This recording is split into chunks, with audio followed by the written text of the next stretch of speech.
Blackstone Audio presents Marvel's Black Widow, Forever Read, by Margaret Stoll. This book is read by Julia Whalen. This one is for Kate Haley Peterson, kicker of butts, builder of worlds, Romanoff in spirit. Act 1. Love is for children. Natasha Romanoff. 8 years ago, somewhere in Ukraine. Chapter 1. Natasha. On the outskirts of Odessa, Ukraine, near the Black Sea. Natasha Romanoff hated pierogies, but more than that, she hated lies. Lying she was fine with. Lying was a necessity, a tool of her tradecraft. It was being lied to that she hated, even if it was how she had been raised. Everything Ivan used to say was a lie. Ivan Somodorov. Ivan the Strange. She hadn't thought about him in a long time, not until tonight. Years. And right now, as Natasha clung to the side of a rusting Ukrainian warehouse on the edge of a waterlogged industrial dock, even the moon looked like just another one of Ivan's lies. Welcome home, Natashka. It was the dumpling moon that brought it all back now. She climbed higher as she remembered the words, but even Natasha Romanoff, newly minted agent of S.H.I.E.L.D., former daughter of Mother Russia, couldn't escape Ivan Somodorov. Not any more than she could escape the snipers positioned on every neighboring rooftop or the barbed wire on the perimeter fence. See that moon? Ivan had said to her when she was younger. See that pale pierogi? Hanging so low and heavy in the sky, it wants to fall back into the boiling pot of salted water on your baba's stove? Natasha had nodded, though as an orphan of the war she remembered little about her baba, or for that matter, even her parents.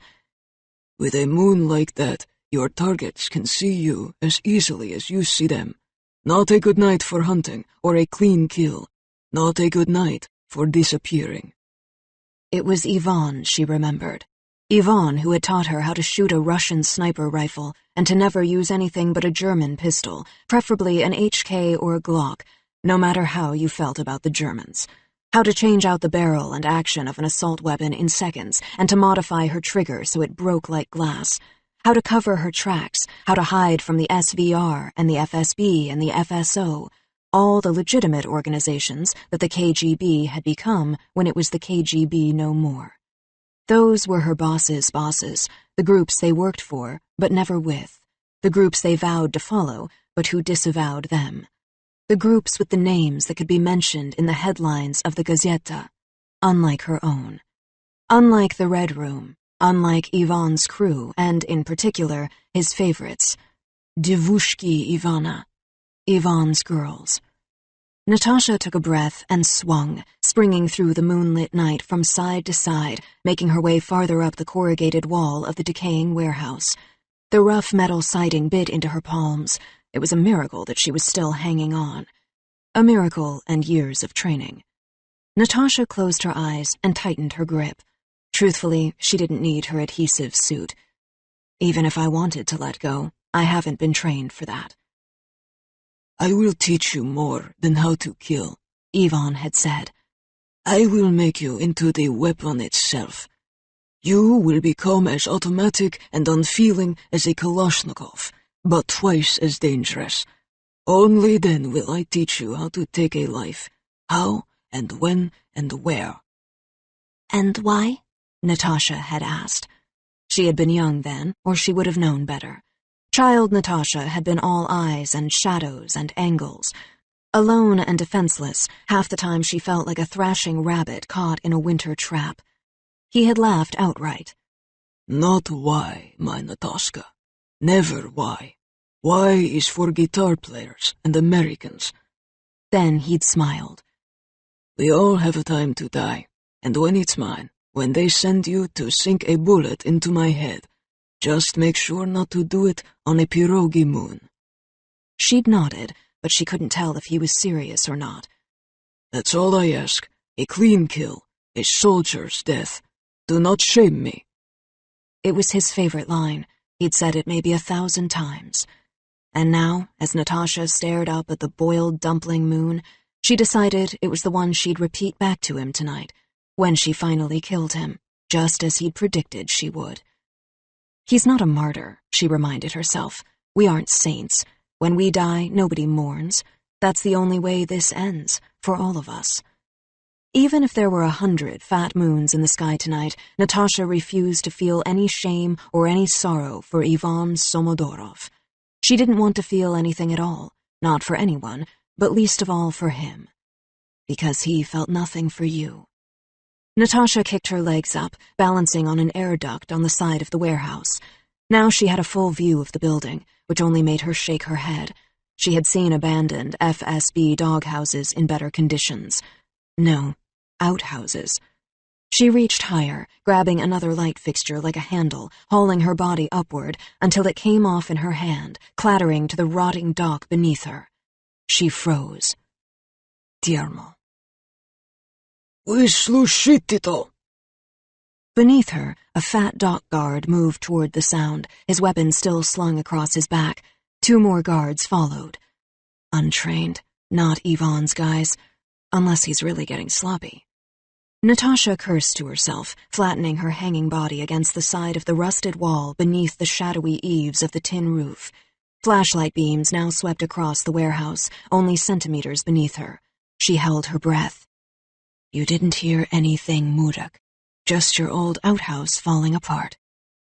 The guards moved on. Natasha breathed, then flipped herself over the eaves, rolling toward a dirty skylight. The moves were instinct now, as automatic as breathing or blinking or the beat of her own heart. Slowly, she eased her face above the cracked glass, taking in the view for the few seconds she could risk exposure.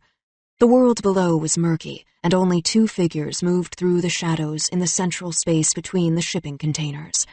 2 figures. One big, one small. She could see a kid, a girl, red-haired, dark-eyed.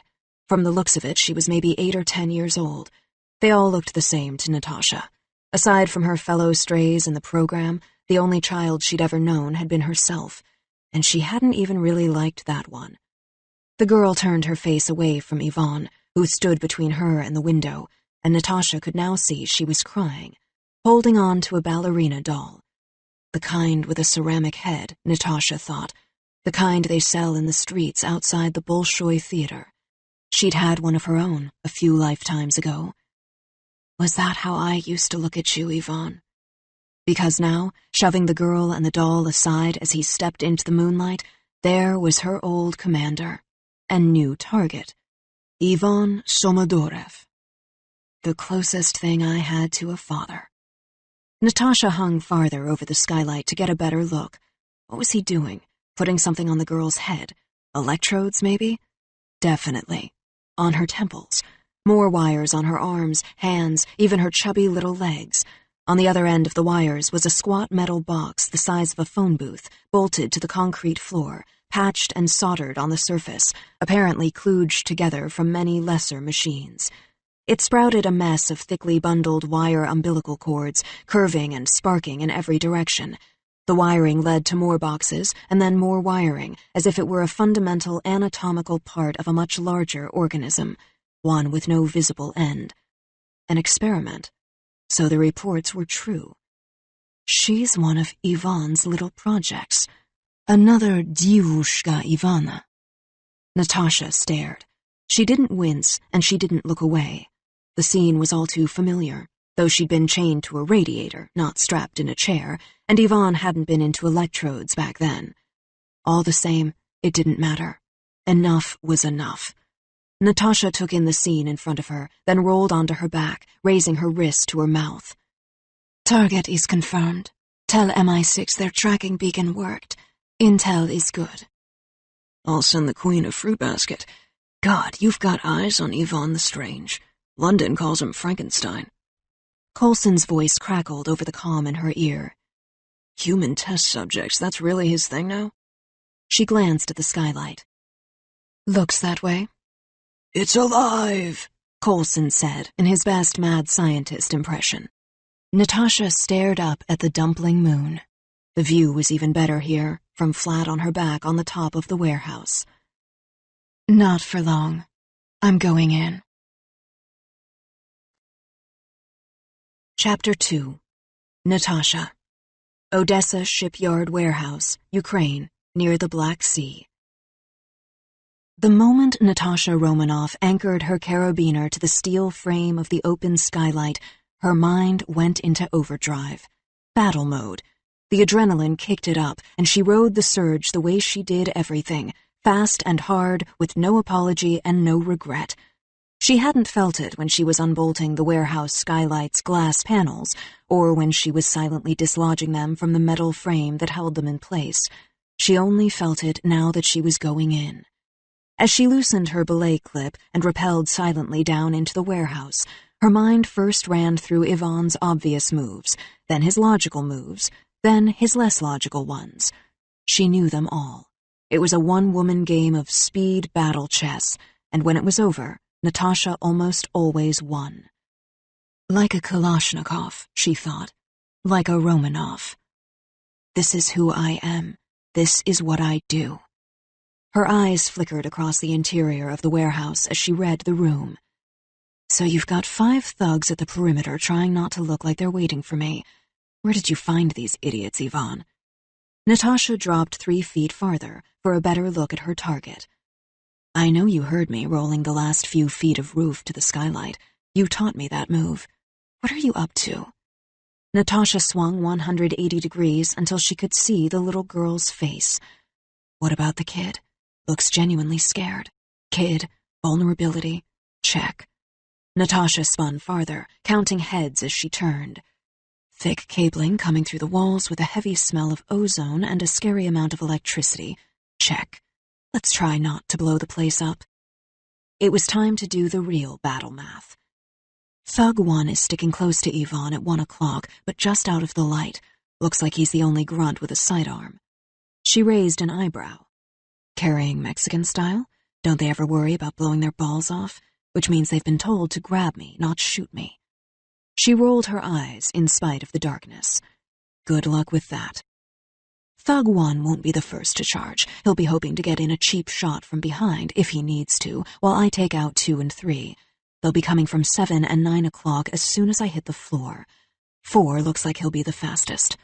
Her eyes picked out the last of the soldiers in the shadows. 5 looks lazy. He'll have a weapon, maybe a knife. Definitely a knife. Once Thug 1 watches the other 4 go down, he'll realize it's over, panic, and go for his gun. Look at him. He's already sweating, so I'll take him out somewhere in the middle. No need to get shot at if I don't have to.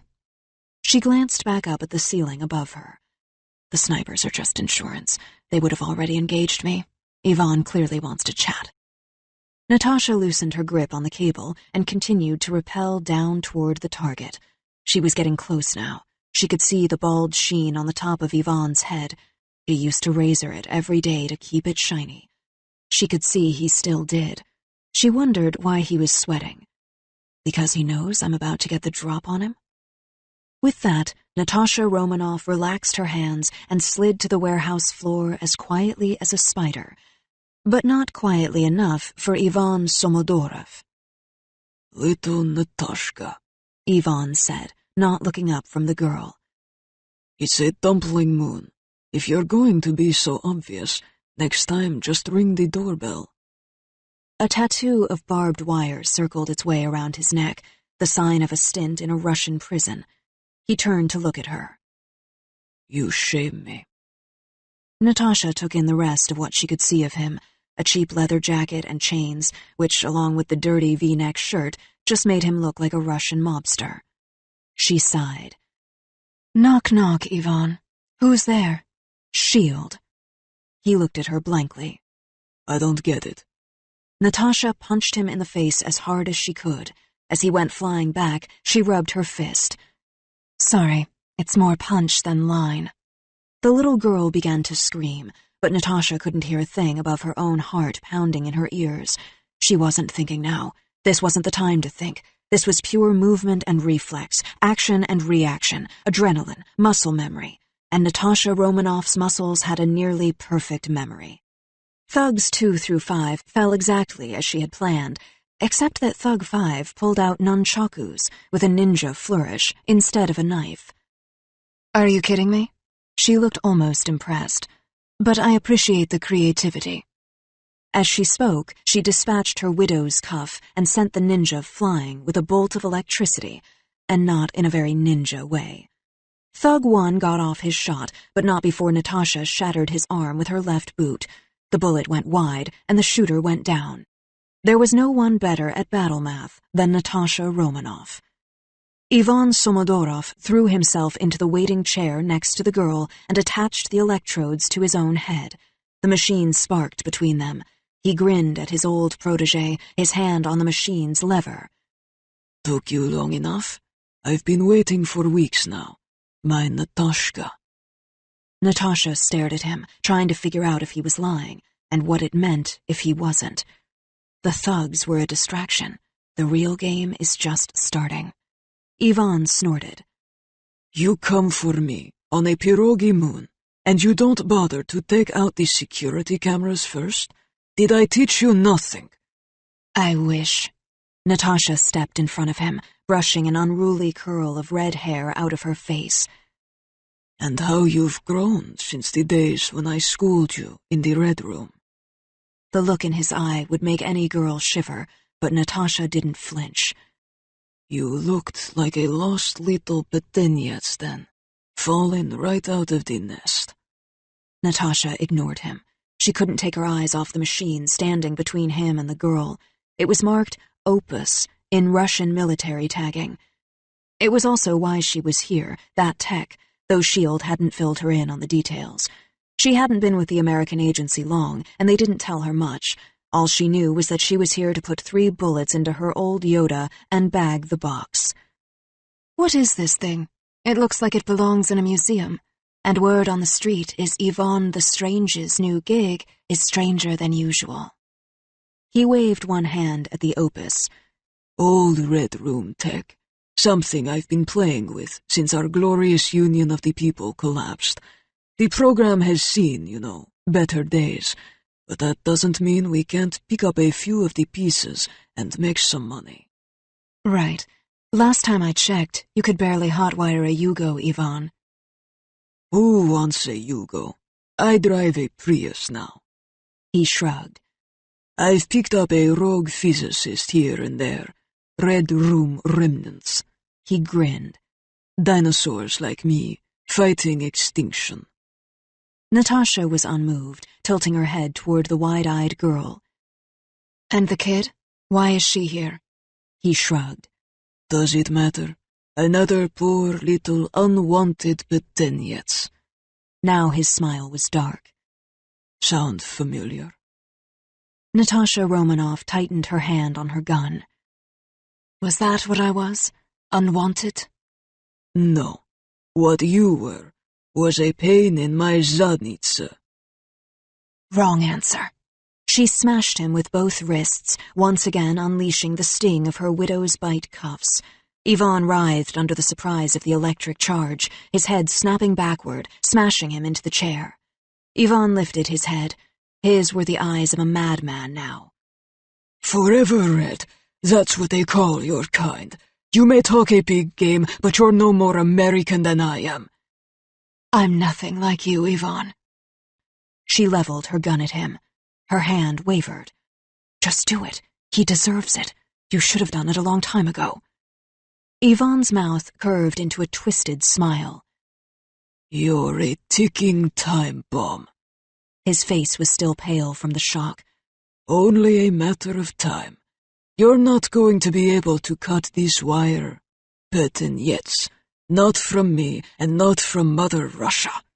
He spat blood from his mouth. "I just hope I'm there when you detonate." But Natasha had stopped listening. This was all wrong. Something was off. What's he waiting for? What's his game? Natasha glanced at the soldiers blocking her exit, but as she did, Yvonne reached out and grabbed the lever on the machine between the child and himself. It's a signal. It's starting. Something's happening.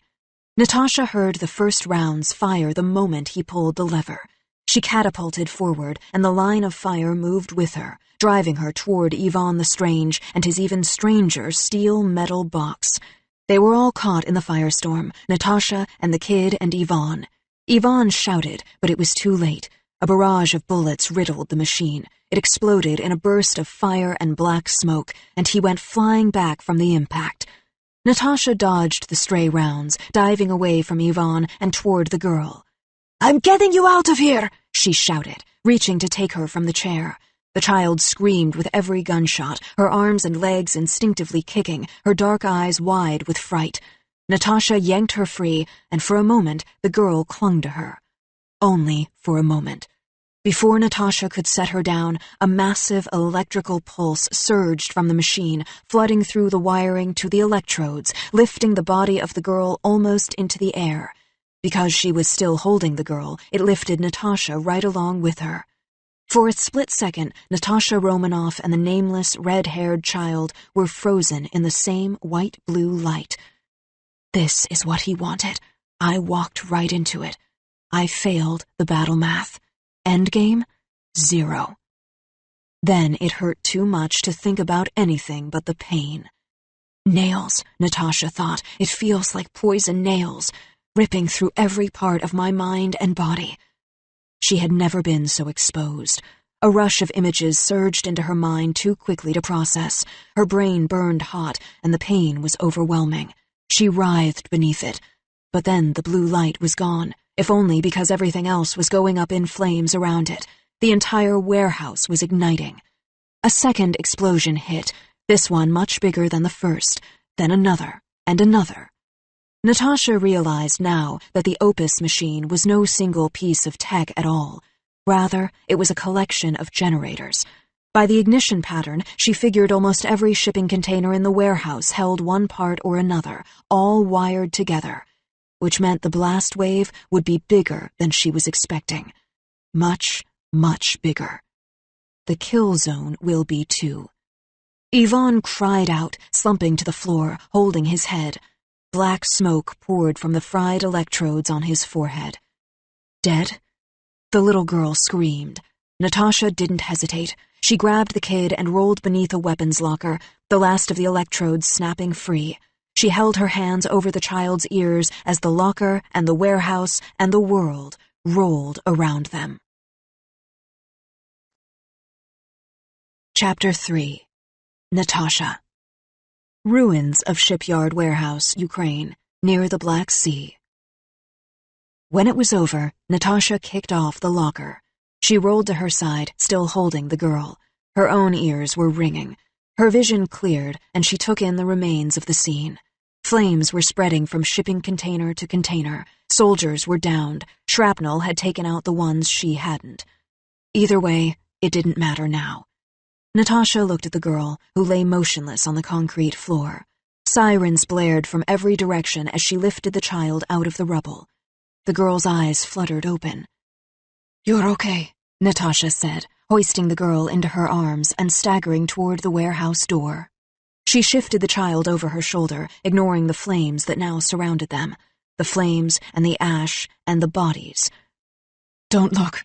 Once again, Natasha cursed Coulson for involving her in a mission with children. The child's eyes reflected only loss and fear. She clutched her now blackened ballerina doll by the neck. "Sestra," she said. Sister. She reached to touch a lock of Black Widow's hair, red, just like her own. "Not exactly." Natasha almost dropped her, because she felt something awkward, a certain kind of uncomfortable warmth as it uncoiled inside her chest. Sympathy, familiarity, some kind of connection. It wasn't something she had experienced often, and it wasn't something she knew how to feel, or even understand. And Natasha Romanoff didn't like feelings she didn't understand. She didn't like feelings, period. But she knew what it meant to be a child with those eyes. Natasha lowered her voice, speaking Russian directly into the child's ear. "You'll be safe now. I don't know who your family is, but I promise I'll find you some nice people who will get you back to wherever you belong." Hesitating, she smoothed the little girl's hair as she carried her. "Mamochka," the girl said sadly. "Your mother. Did he take you from her? Natasha was grim. She didn't know if the child had any family or if there was even anything left for her to go home to. Knowing Ivan Somodorov as she did, the odds of either were slim to none. But the little girl nodded, closing her eyes against Black Widow's shoulder. She let the doll drop to the floor as she collapsed, exhausted. Natasha could feel her other small hand still wrapped around her hair. As Natasha carried her away from the burning warehouse, SHIELD support patrols swarmed the place. Natasha knew the drill. Within minutes, Ivan, or what was left of him, would belong to SHIELD. Same for his tech, the Opus whatever. The rest was just cleanup, not her problem. Even the agents had agents for this crap. Thank God. She had had enough of Ivan Somodorov. She never wanted to see his face again. Natasha Romanoff had spent a lifetime putting a lifetime between the two of them, and with that, she dumped the kid into the waiting arms of a medical officer who wrapped her in a blanket. Natasha was done. The girl began to cry, reaching her arms out for her red-headed rescuer again. Natasha looked at her. The girl didn't stop. Natasha turned away. The girl kept crying. Natasha turned back, frustrated. She squatted in front of the child, speaking in Russian. Как тебя зовут, девочка? What's your name, kid? Ava, the girl said, sniffling. Her breath was ragged as she spoke. Natasha nodded. Слушай, Ava. Перестань плакать, как младенец. Ты же большая девочка. Roughly translated, it meant something like, listen, Ava, don't be a crybaby. You're a big girl now. She tried not to feel bad for saying it. They had said the same thing to Natasha herself, hadn't they? On that day in Stalingrad so many years ago, when her own parents had died and she had been taken by the KGB, and then to the Red Room, and then to Ivan. The girl stared at her, tears silently rolling down her face. Natasha took another breath and tried again. Американцы отвезут тебя домой. Они найдут твою маму. Я обещаю. She had no idea if what she was saying was true, but she said it. They'll take you home. They'll find your mother, I promise. It was what the little girl needed to hear, she reasoned. Обещаешь? Promise? You can believe me, Ava. I'm just like you. See? Natasha pulled on a curl of her own red hair.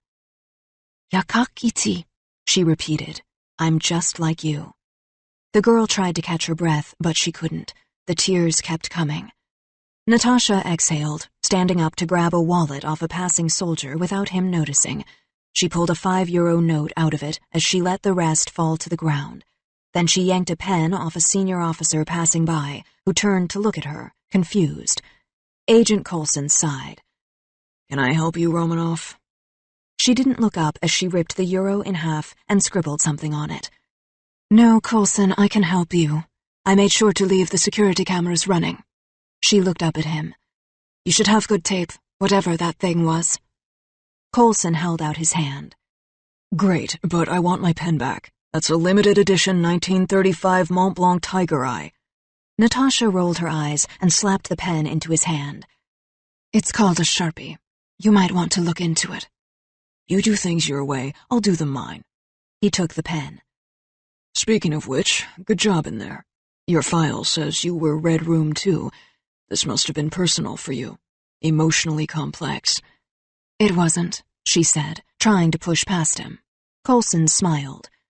Well, that's probably for the best, seeing as most of a building just dropped on your friend Ivan. He's not my friend, Natasha said automatically. I don't have friends. There's a shocker, said Coulson as he turned away. And for the record, not having friends, very emotionally complex. Natasha glared after him. For the record, stay out of my file. He didn't answer. She moved past 2 SHIELD medical officers until she was once again kneeling in front of the little girl. She switched back to rapid Russian, pushing the ripped euro note into her hand. See this? If you need me, go to your embassy. Give them this. I'll keep the other half to remember you. Ava nodded. Natasha whispered into her ear, still in Russian. If you ask, I'll come, Sestrenka. I promise, little sister. She pulled away. But if I can do it, Ava, you can do it. She pointed to her red hair again. Right? We're the same. Toche samoyi. The same. With that, she was gone. Ava looked down at the paper in her hand. On it there were 2 words and a crude drawing of an hourglass inside a circle. Black Widow. Her sign. I will remember. Moja starshaya sestra. The little girl said slowly. Big sister. Then her eyes closed, and the fire and the chaos and the death and the noise disappeared. Just like the red-haired woman. 8 years after Odessa. Somewhere in America. Shield, Case 121A415. Reference, Line of Duty Death, Laud Investigation. From Agent Philip Coulson. To SHIELD Director Ex Officio Nick Fury. Subject, Special Inquiry. Regarding Agent Natasha Romanoff, a.k.a. Black Widow, a.k.a. Natasha Romonovo. Agent in Command, AIC, Philip Coulson. SHIELD Case Code Names, Red Ledger, Opus, Schrodinger, Odessa, Red Widow, Winterstorm. Authorization. Inquiry follows Executive Order Oval 14AEE32, POTUS Eyes Only. Congressional access denied. Note, the following summary includes excerpts from files, logs, correspondence, transcripts, hearings, and findings resulting from NSA Special Inquiry S231X3P. Autopsy results on remains of deceased, per SHIELD Medical Examiner, have been sealed. Designation for Presidential Medal of Freedom, classified citation, is pending. Chapter 4. Alex. Dante Cruz's house, Montclair, New Jersey. Santa Claus! Santa Claus! A group of middle school kids screamed for jolly old St. Nick as if he were a boy band. The jolly old St. Nick's, Alex Manor thought. I believe in Christmas. One direction to the North Pole. His drugstore Santa hat slipped down over one eye. What is this garbage? Can I get a Rudolph? Rudolph! Nose so bright? Anyone? Dante Cruz, Alex's best friend, wheezed out the words from beneath his fake reindeer antlers. Geez, tough crowd.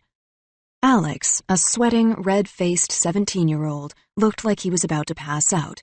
Dante, equally sweaty and equally 17, looked like he was enjoying it.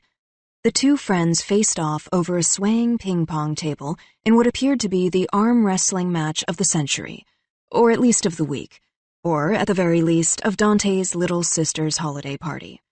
The contest had started out as everything between them always did, first as a joke, then a dare, then a bet, and had quickly escalated into a fight to the death of the ancient ping-pong table.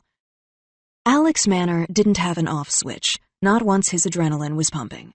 Dante Cruz was more in control, but equally competitive.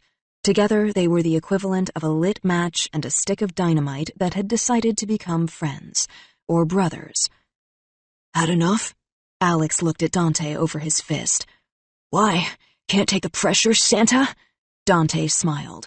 His ruddy, brown-skinned face glowed with effort, and his laugh was contagious. Raised in a close-knit Puerto Rican family, Dante had adopted Alex the first day he'd shown up at their fencing club 2 years ago. Maybe because his dad was a cop, Dante knew a good partner when he saw one.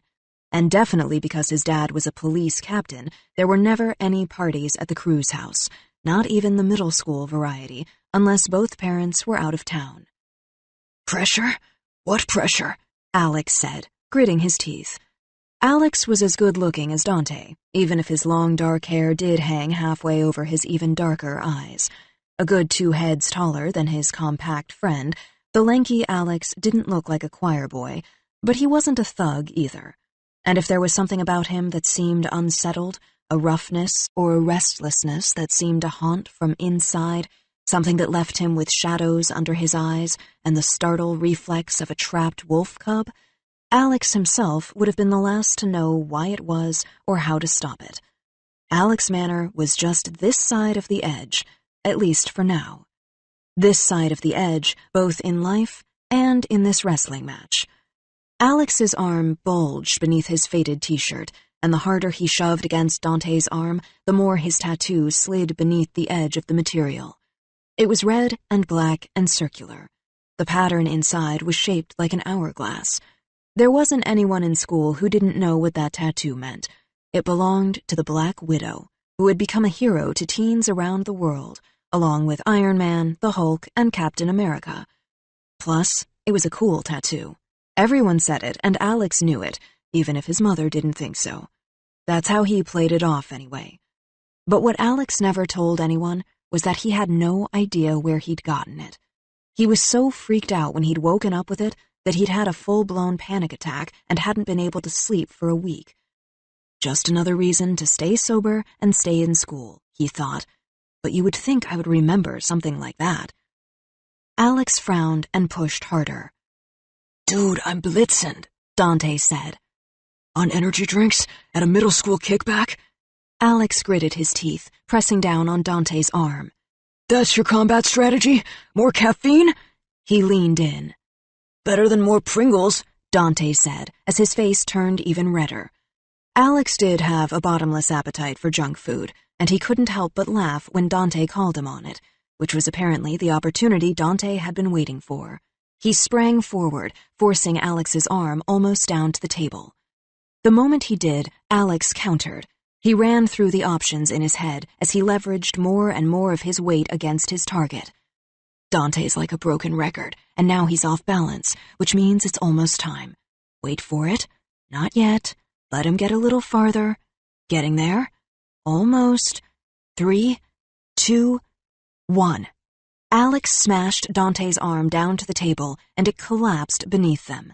Dante flopped onto his back into a tangle of net and painted plywood, and Alex went bounding up, arms over his head. Victory goes to Santa! Christmas has been saved again! The crowd goes wild! On his cue, the crew of wildly caffeinated, energy drink-drunk, sugar-stoned 8th and 9th graders went even wilder. Dante snorted in disgust. Alex ignored him. Thank you, Montclair Junior High. Thank you very much. Alex waved at his adoring fans, some real, some imaginary, like a Tony Stark in the making. You're all off my naughty list, they cheered. Drinks are on me. They're actually on me, said Dante from the floor, strewn with red plastic cups next to the food table. Or maybe it just feels that way because I'm lying in a puddle. Technically speaking, you're on them. Alex smiled, searching the mostly empty pizza boxes for a spare slice. He found one, pepperoni, and dunked it into the sauce from the hot wings. As usual, the worse something was for him, the more he liked it, and at the moment, this pizza was doing the trick just fine. Dante groaned. Seriously? You're disgusting. Alex shrugged. Whatever. His mouth was still full when a sound in the distance caught his attention. He looked out into the darkness of the backyard, beyond the strands of colored lights hanging from the roof, and even beyond the flock of reindeer pulling the fake sled across the lawn. It sounded like a snapping branch, or maybe an animal. Did you hear that? For a second, it looked like something fluttered in the shadows of the far hedge. Alex narrowed his eyes. Something's back there. You got a dog now, Dee? Yeah, my sister. Dante winked. He was still lying on the floor. Why? Alex frowned. Nothing. Just heard a stray, I guess. Nah, she's ours, Dante said with a smile. Dante's sister, Sophie, a pretty younger girl in a vintage Planet Thor t-shirt, stepped up over her brother, jabbing at his ribs with her high-wedge sandal. Did you just call me a dog? Really? Which one of us used to eat kibble for money, Dante Cruz? You did? Alex was already laughing. Dante rolled over. I was 8. Sophie looked at the broken ping-pong table. Dad's gonna freak. He's still mad from when you smashed up all his rakes for your stupid game. Sophie shook her head. Rakes? You mean our broadswords? Dante was insulted. And it's called LARPing, you pest. It's a sport. He grabbed her ankle from below. Go back to bothering the middle school elves. Shut up, Rudolph. Sophie grabbed a bottle of soda from the wobbly card table and poured a new drink. Why do you even hang out with my brother, Alex? Alex wiped his greasy hands on his jeans. Charity? Pity? Because I'm nice? Dante scoffed. Tell that to the broken table.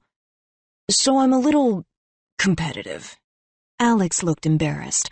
He was working on it, but he couldn't seem to stop himself, not when his instincts took over. A little? If I'm a dog, you're a pit bull, man. Dante pulled himself up on his elbows. Sophie wagged her cup. At least you have each other.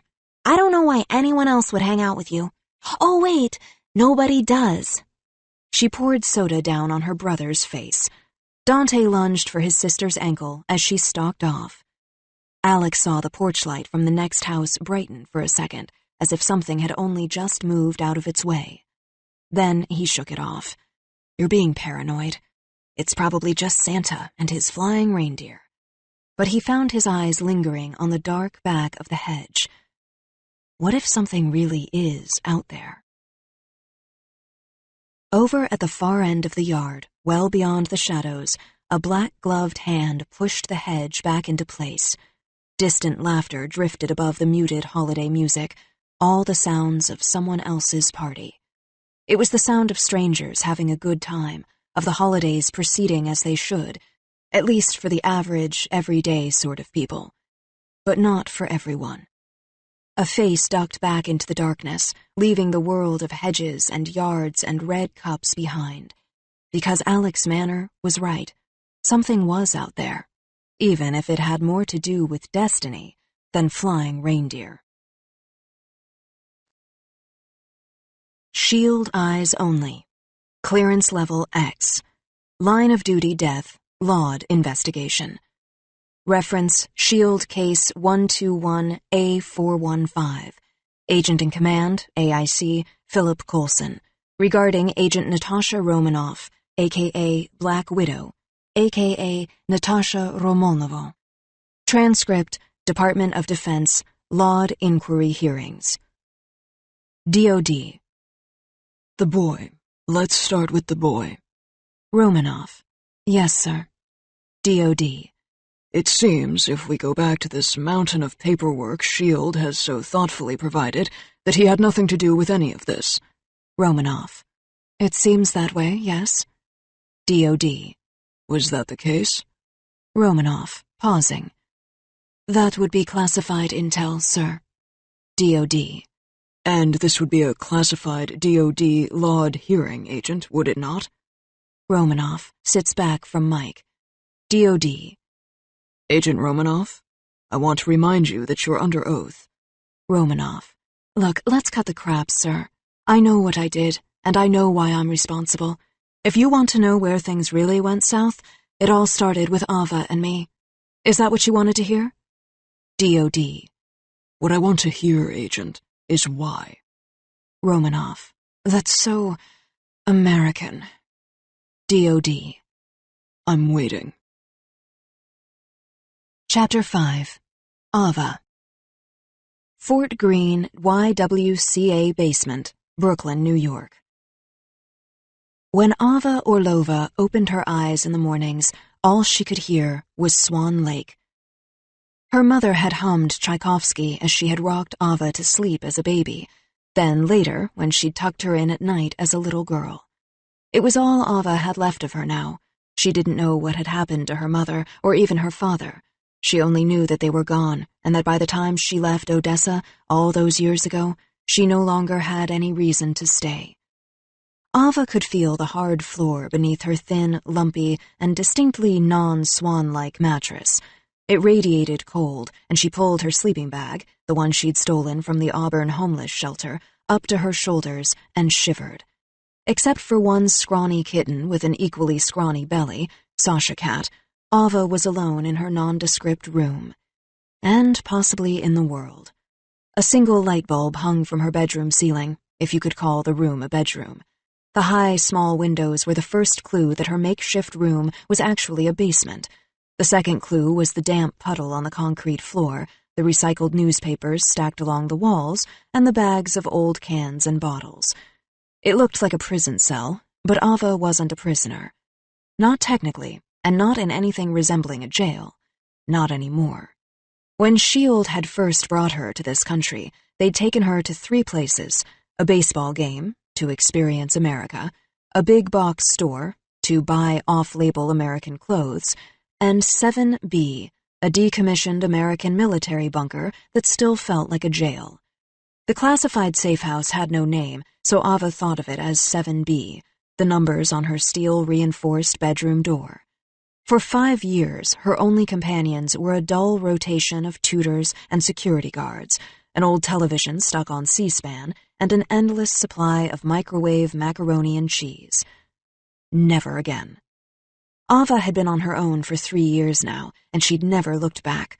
Not since her 14th birthday, when she'd ditched her handler and left 7B with only what she could steal and stuff into an old field bag. Ava didn't think of it as stealing so much as surviving. Aside from that, she'd been pilfering petty cash from the guards' jackets for years and found she had more than enough to get a one-way ticket to New York City, where she bounced from shelter to shelter until she found a place where she could come and go as she pleased. The benefit of living in the drafty basement of a YWCA was that nobody noticed when she left or cared when she came home. Freedom and independence were the perks of being a runaway. Ava was 17 years old now, and nearly as scrawny as Sasha Cat, who had been in the basement when she'd discovered it. Ava's hair was still the same cinnamon color it had been when she was a child in Odessa, but now the freezing showers upstairs in the public locker rooms meant little time for things like conditioner and combs. These days, her red curls were loose and twisting into wild knots. Ava would kill for a hot bath, not that she'd had that many since leaving Shield custody. Not that she'd had that many before, either. Hot water wasn't much more reliable in Ukraine than it was at the Fort Greene Y. Sasha meowed, and Ava rolled over. She pulled a worn notebook from beneath her mattress and slipped her pencil from the spine. She began to sketch rapidly, without moving her eyes from the page. She had made a habit of drawing out her dreams the moment she woke up, if she could. If she had a bed and paper and a bit of charcoal or pencil, which wasn't always. Sasha bit the edge of the paper, and Ava pushed her off without looking up. She was already roughing out a picture of the boy she had seen when she'd closed her eyes. It was the same boy as always, the one with the dark eyes and the tattoo on his arm. Tattoo boy. That was what Ava called him, at least to Sasha Cat, and sometimes to Oksana when she talked about him. She'd never shown Oksana the sketches, though she was really the only friend Ava had made in this country. She didn't know how she could explain it, dreaming so often about a person she only felt like she knew. And anyway, Oksana had stayed on at the Auburn shelter when Ava left, so she didn't often see her sketching in the mornings. Ava's hand curved across the page, and the graphite details took shape. The curve of his nose, the broad lines of his pronounced jaw, his cheekbones, his dark, wide-set eyes, the way his hair curled into unruly waves, almost hiding his face. She drew him standing at the back of a crowded yard, staring straight at her. My Alexei. Alexei Manorovsky. That was his name, at least in Russian, which was still the language of Ava's dreams. She heard someone call him Alex, which Ava found strange and short, like it was missing something. Tonight he was raising his arms in victory, playing some kind of game, she thought. It had looked like he was having fun just being with his friends, and it only made her lonelier to watch him. You don't need friends, Ava. You need your brain. You need to stay strong like an ox and sharp like a razor. Promise me that much. Her mother's last words to her whispered their way into Ava's mind as she stared at the page. As one of Eastern Europe's most important quantum physicists, Dr. Orlova had learned the hard way how to fight for everything she'd achieved. Then another voice spoke up, though Ava tried to ignore it, just as she always did. If I can do it, Ava, You can do it. We're the same. Toche samoyi. The same. It was what the woman in black had said to her before she'd disappeared. But Ava wasn't the same as anyone, especially not her, and she knew that now. She was alone, and she always would be. She would stay strong and sharp. Because my mother was right. She sighed and added a final detail. The boy's Father Christmas hat. Happy holidays, Sash. Sasha meowed back, nudging the paper gingerly with one paw. Ava scratched beneath Sasha Cat's chin with one hand and flipped through her sketchbook with the other. The book was the only record of her crazy dreams, just as it had been for years. If she hadn't drawn it all herself, she wouldn't have believed it. There was an elixir on almost every page. Fencing, kickboxing, riding on the back of a friend's motorcycle, staring out a classroom window, playing with a brown-eyed puppy. Ava rubbed the charcoal with her finger, blurring the smooth lines. Who are you, Alexei Manorovsky?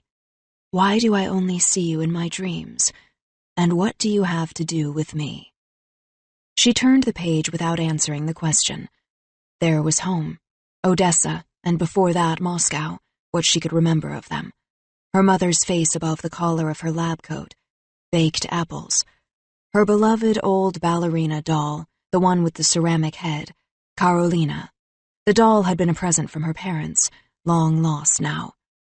These were the scarce, salvaged moments of her childhood, so many scattered beads of a broken necklace come unstrung. She wished she knew more.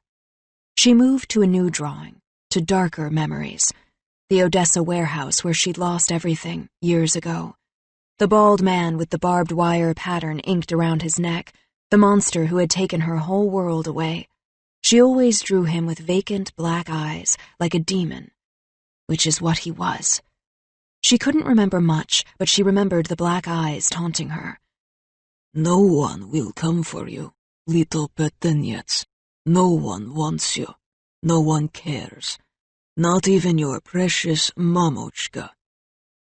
Ava turned more pages, forcing her mind to move on to other things, like the ghost words. Beyond the sketches, she had scribbled strange words everywhere in the margins. Some appeared over and over, like the only pieces remaining from a missing puzzle. She no longer knew what they meant, aside from invoking her dreams, her memories, her past. Her head ached when she saw the familiar arrangement of letters. She'd stared at them so often. Krasnaya Komnata. Opus. Luxport. It was always the same. She remembered nothing more about the words, other than that they had something vaguely to do with the night Shield had found her on the docks at Odessa. She remembered little else about them, nothing that made sense, and aside from those 4 words, she had only one other thing. One meaningless scrap of paper. Sasha Cat clawed at the edge of the page. There it was, on the very last page, where she'd put it when she'd stopped carrying it in her pocket. It was the only thing that remained from her life in Ukraine, aside from a faded photo or two. An old euro, ripped in half, scribbled with 2 more words and an image, drawn in the shape of an hourglass. Black Widow. The sign that meant Natasha Romanoff, the woman in black who had haunted her dreams even before Tattoo Boy had. The one who had rescued her from the madman who had murdered her mother, only to let her be tossed into custody, locked up, and forgotten about. One more unwanted refugee from an ocean away. The Black Widow had given her this life, this privilege, to be homeless and motherless and alone, always a stranger in a strange land. Ava knew Natasha Romanoff was supposed to be a hero. She and her powerful friends were supposed to take care of humanity. Natasha Romanoff was supposed to take care of her. If you ask, I'll come, Sestrenka. I promise, little sister. Ava had asked. Ava had searched, clutching the faded euro with the hourglass symbol. But Natasha Romanoff had never come for her. And Natasha Romanoff was an avenger. They were better than the rest of us. That's what the world thought, anyway. Only Ava knew it wasn't the truth. The Black Widow would never be a hero to Ava Orlova. She would only be a disappointment. Another one. Sasha Cat leapt up from the sketchbook, settling into her customary perch on Ava's shoulders. People disappointed you, even heroes. It was a lesson Ava never forgot. Strong like an ox and sharp like a razor. That was who she was now. Her mother would have been proud. Shield eyes only. Clearance level X. Line of duty death. Laud investigation. Reference Shield Case 121A415. Agent in Command, AIC, Philip Coulson. Regarding Agent Natasha Romanoff, a.k.a. Black Widow, a.k.a. Natasha Romanova. Transcript Department of Defense, Laud Inquiry Hearings. DOD. So you knew there was a problem, even before you made contact with the asset? Romanoff. No, sir, I did not. Dodd. But she was having the dreams. She was recreating memories. She was clearly symptomatic. Romanoff. I'm not a therapist, sir. DOD. Laughs. Really? Romanoff. Once the asset disappeared from the SHIELD field office, we had no way of knowing how she was presenting, symptomatically. We didn't even know where she was. DOD. What you're saying is, a facility run by spies couldn't hold this kid? Romanoff. Your words, sir. DOD. And the boy? Romanoff. As I said, DOD. I know. It's classified. Humor me. Romanoff. There's no humor in the situation, sir. DOD. It's not a hearing agent unless you give me something to hear. Romanoff. You're not going to like it. DOD. I rarely do. Chapter 6. Alex. Alex Manners' house, Montclair, New Jersey. The next morning, the pounding on the door began before the alarm went off. The ancient clock radio played an old song, Nobody Loves the Hulk by the Traits. It blared from the desk next to Alex's bed, but he didn't even flinch at the noise. In fact, he snored at it. Alex had stayed up late packing for his trip, which was why his room now rocked the tornado-swept look, with laundry everywhere, clean and dirty, as if those needed to be kept apart, stacks of comics and collectibles on all the shelves, but not in original packaging. Alex didn't want to be that guy, and an off-kilter poster of Iron Man hanging by one corner. It didn't seem to matter to Alex that Taylor Swift's head was pasted on Tony Stark's body. Taylor Stark was Dante's longest-running joke. At the far end of the room, a row of fencing medals dangled from a curtain rod, and they began to sway now, as the pounding on the door grew louder than the radio. "Alex! Turn that off! You're already late for the bus!" His mother's voice was worse than 1,000 alarms. It was an instant dream killer. Alex groaned. Or I'm early for tomorrow's bus. Think about it. That only got him more pounding. He opened one eye and fumbled in his sheets. There. He pulled out a half-eaten apple and hurled it at the radio on his desk. The radio exploded into plastic parts, but at least the music stopped. His aim was better than his judgment. Alex sat up. Stop yelling! If you really want to know, I'm already totally dressed. He got out of bed in his boxers, shivering as his feet hit the cold floor. The feel of it brought back his nightmare, that he had been lost in a forest in the winter, sinking deeper into the snow with every step until he was up to his waist in the freezing white with only bare trees and white sky around him. And then the snow covered my head, and I couldn't breathe at all. It didn't feel like a dream. It felt so real it was more like a memory. His feet were practically numb from frostbite. "I don't hear moving!" shouted the voice behind his door, interrupting him. Alex moved. His mother stopped him at the front door, yanking the earphones out of his ears. He took in her cat hula girl sweatshirt and mom jeans with a nod. New sweatshirt? It wasn't, and he grinned as he said it. Mrs. Manor rolled her eyes. She was a travel agent and had an exotic cat sweatshirt for every locale. This one said, Meow Nakea Beach, Hawaii. Of course it did. Alex's mom firmly believed everyone needed to have a thing, and it seemed that cats and vacations, preferably cats on vacations, were hers. Stanley, her tabby, went everywhere with her. "Forgetting something?" Mrs. Manor held up a bus ticket, looking smug. Never. Alex pocketed the printed ticket and grabbed his fencing bag from its spot by the closet, because he'd forgotten that, too. Thanks, Ma. "The bus leaves right after school. You're going straight to Penn Station. Stay with the team. Don't wander off from the coaches. If you get into trouble, I'll be at your grandparents' house." Mrs. Manor sounded stressed. By Alex's own calculations, this possibly had something to do with the last tournament, when the entire team had gotten busted while trying out the slots in Atlantic City. Alex smirked. What trouble? It's the North American Cup, Ma, not a war zone. She shook her head. "You're a what trouble magnet, Alexander Manor. It's in your blood. Everywhere you go is a war zone." Not, Alex checked his ticket. Philly. That was apparently where he was going. He made a mental note. Cheesesteaks. He hugged her as well as he could, shouldering his backpack and dragging his fencing bag. "I'll behave. No trouble, no war, not even a skirmish." "No fighting, no biting," she said. "No black cards this time, please. Not even a red." "Promise." "Don't say that. I think we both know it will only lead to disappointment." She sighed. "Better to keep the bar low." "How about I won't get arrested? I could maybe promise you that." Alex kissed his mother's cheek. "Back on Sunday. Do not clean my room while I'm gone. I'll know if you throw one thing away." She shrugged, unfazed. "And I already told you I'm calling hoarders. If they decide to pay us a visit, I'm not going to stand in their way." "I told you it's a collection. Not one thing. Not Taylor Stark, not Jabba the Hutt, not a single Avenger." He grinned, and his mother shrugged, still smiling. "Swear." She answered by shoving his customary morning donut into his mouth. As Alex bounded down the sidewalk, his mother's smile faded. For a moment, Mrs. Marilyn Manor looked as if she were made of steel.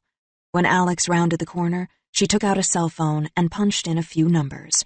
Then she stepped farther out onto the porch, scanning the street as if she was looking for something.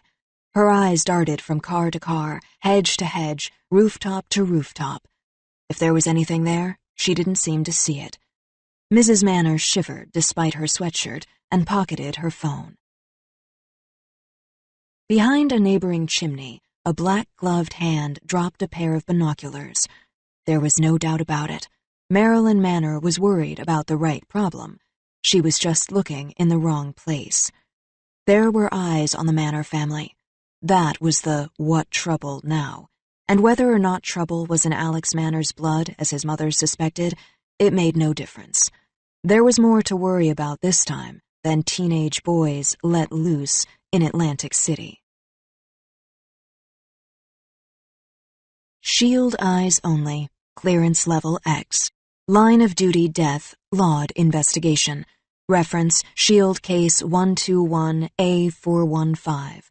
Agent in command, AIC Philip Coulson. Regarding Agent Natasha Romanoff, a.k.a. Black Widow, a.k.a. Natasha Romanova. Transcript, Department of Defense, Laud Inquiry Hearings. DOD.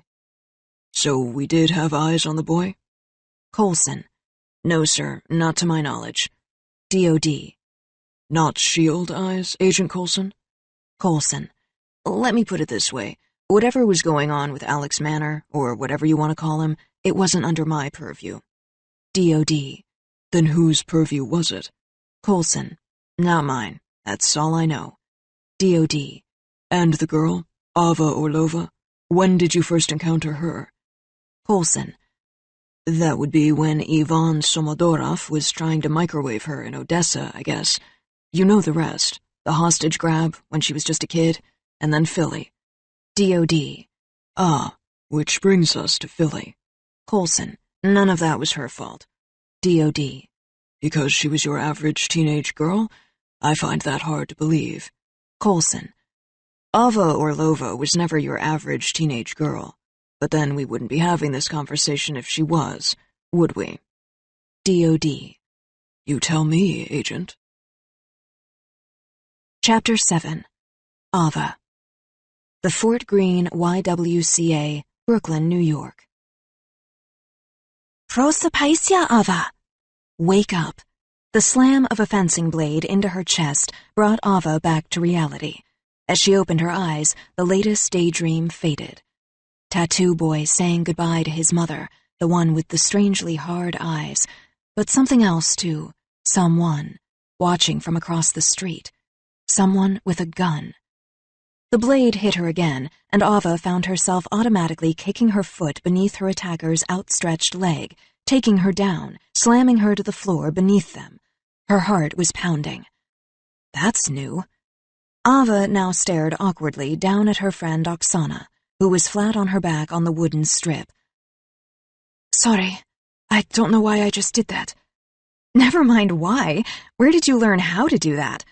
Oksana Davis was laughing. Ava could see her twinkling brown eyes and equally brown skin through the mesh of the mask. Still, she was surprised. Nowhere. It just sort of happened, I guess. Ava pulled off her mask. She knew it wasn't much of an explanation, but it was the truth. Lately, all kinds of things had just been happening to Ava, and she couldn't explain any of them. Geez, your lessons are really starting to pay off. Oksana sat up. The Y had started giving basic fencing classes 2 years ago, and Ava and Oksana never missed them if they could help it. They were allowed to use the equipment whenever they liked, so they found themselves hanging out at the Y most afternoons when toddler classes and retirees weren't occupying the room. Both girls took to the sport. Neither girl fit anywhere particular in the world, and they'd gradually made a habit of not fitting in next to each other. When they'd met at the Auburn shelter in Fort Greene, Ava barely spoke, but Oksana spoke Russian. Her late mother had been a ballerina. Her father drove a cab. Every conversation Ava and Oksana had was a tiny glimpse of home for both of them. Even if Oksana had never been there herself, Russian had been her mother's tongue, which had brought them both to fencing, something Ava had begun back in Ukraine at her primary school when she was 6 years old. Oksana had let Ava drag her into their first AP class at the Y, but from then on, Oksana had been the one with the advantage, thanks to her endlessly long limbs. Though Ava was fast and strong and sometimes utterly fearless, she was a good 2 inches shorter than her willowy friend. So why did I just win this bout today? Ava wondered. She didn't even remember practicing that attack, and she was still so disoriented from what she had seen in her daydream, she had been totally unprepared to defend herself. One lucky move, Oksana grinned. Besides, you're thinking about your dream boyfriend again. Tattoo Boy inspires you. She pulled off her mask. Half her brown curls had escaped the boho scarf she wore wrapped around her head, as always. No, I'm not. Ava could feel her face turning red. I mean, he doesn't. She sat down against the wall and unzipped her borrowed fencing jacket, printed with the faded letters of somebody else's name. You know you're a terrible liar. It's one of your best qualities. Oksana sat herself down next to Ava. So tell me, what is Tattoo Boy up to today? Ava hung her head. The dreams had almost become a joke between them, as if Tattoo Boy was their shared imaginary friend. Something's wrong, and the dreams are changing. She looked at her friend. They're turning into nightmares. Go on. Ava looked away. I don't know. It doesn't matter. It isn't real. Oksana laughed. This is America, Ava. Some people fly around in iron suits. Some climb buildings like spiders. Others pound cities into plaster with giant green fists or alien hammers. How do you know what's real anymore, Mishka? Ava knew it was all too easy to fantasize about getting saved by a superhero, especially when you were stuck in the kind of life they had. She only shrugged. Do you think those people are heroes, Sana? Of course. Don't you? Ava didn't answer. She wanted to tell Oksana about Black Widow, just as she wanted to tell her everything about the dreams and show her the sketches. But there were some parts of yourself you just couldn't share, not even with your only friend, because there were some parts of yourself that didn't make sense, not even to you. Not even in a world where people flew around in iron suits. Is Alexei real? Maybe. Possibly. It was also possible that she'd invented him. But Ava knew she hadn't invented the Black Widow, and she, the woman in black, that was how she thought of her, was in her dreams too. Of course, they'd actually met once, so maybe it was all some kind of psychological mumbo-jumbo. Traumatic memories played out in the safety of dreamland or whatever. But not Alexiei. He wasn't there in Odessa that night, was he? As if on cue, the ghost words floated back into her head, the ones that had stayed with her for almost 8 years now. Opus, Luxport, Krasnaya Komnata. When she was 10, she had snuck onto her tutor's laptop and looked up Opus, but as far as she could tell, it was either some type of classical music composition or a cartoon character. Luxport was the name of a big Ukrainian export company, more boring than criminal-looking. Krasnaya Komnata. That one she couldn't understand at all. Krasnaya Komnata. Red room. That was the literal translation. But so what? Which red room mattered to Ava, or even her mother? Red like the Russian flag? Red like her Russian blood? Or maybe just red like the flames that had come after the warehouse exploded.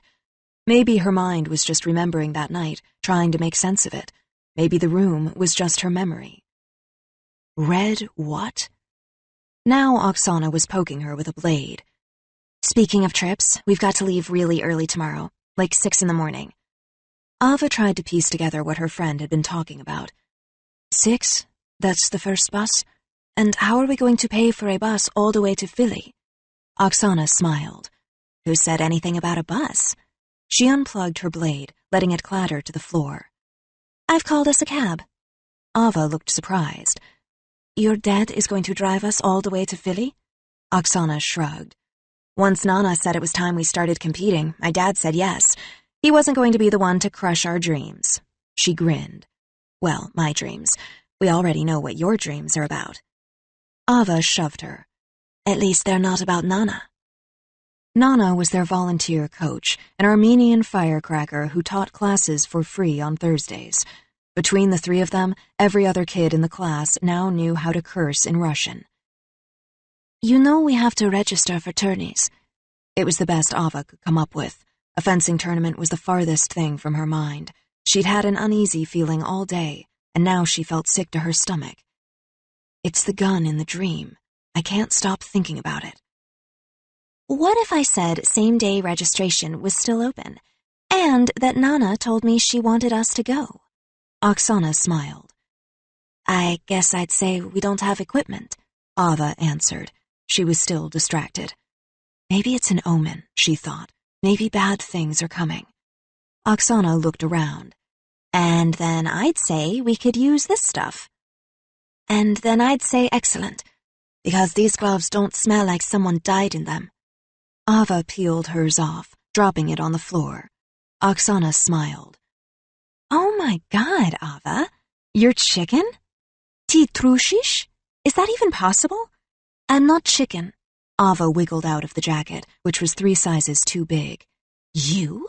Ava Orlova, who fears nothing? Oksana was amazed. Ava shrugged. I'm not scared of a little metal blade with rubber on the end, if that's what you're asking. I'm Russian. I survived a madman in Odessa and an explosion and a Black Widow, too. She had never talked about that night, not to Oksana, not about the warehouse or Odessa. That didn't mean she didn't think about it, though. The time when everything fell apart. Tournament blades don't have rubber tips, remember? Oksana said, finally. Same difference. Okay, Sana gave up. We don't have to go. They sat side by side in silence. There was nothing more to say. Ava knew how much Oksana must have wanted to go to the tournament. Oksana barely spoke to her father unless she absolutely had to, as if he himself had something to do with her mother's death, or the fact that she was now alone. But she's not. We have each other. Ava could feel Oksana's eyes on her. Okay, Ava said slowly. She shrugged off the feeling that had settled over her. There were no omens. The bad things had all already happened, and dream boys didn't die. As far as Ava knew, they didn't even live. Okay, fine. You win. We'll go. Oksana held up her fist with a smile, and Ava bumped it. Then she leaned her head on Ava's sweaty shoulder and began to catalog the random collection of used fencing gear in the room. Between the battered blades and smelly masks and oversized jackets and broken zippered pants, Ava forgot all about the gun and the ghost words and the woman in black. She stopped wondering why or how her parents had disappeared, or who was responsible. She stopped thinking about boys who were not real and heroes who were not heroic. By the time the girls hit the freezing cold showers, everything was back to normal. If living in the basement of a Y, like, and with a stray cat, could be considered normal. It was as normal as anything else Ava had known.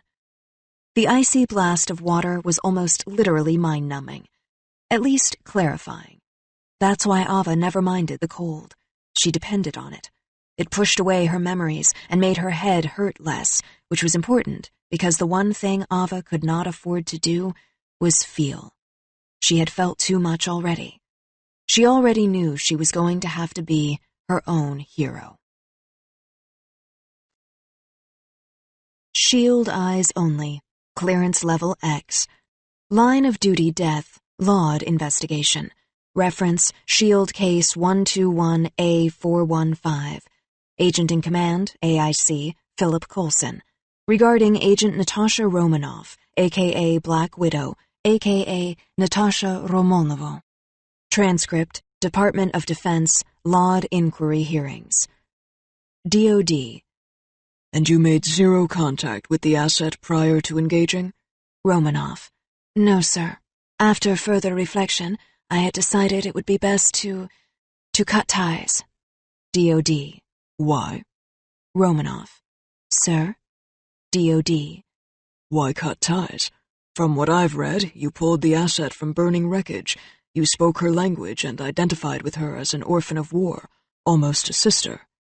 Romanoff. I'm not sure I would say that. DOD. Then I'd be curious to know what you would say. It strains credulity, Agent Romanoff, that after you saved her life and brought her to this country, you never spoke to the child again. Romanoff. I'm not exactly the big sister type, sir. DOD. And yet you had no problem involving her in field ops?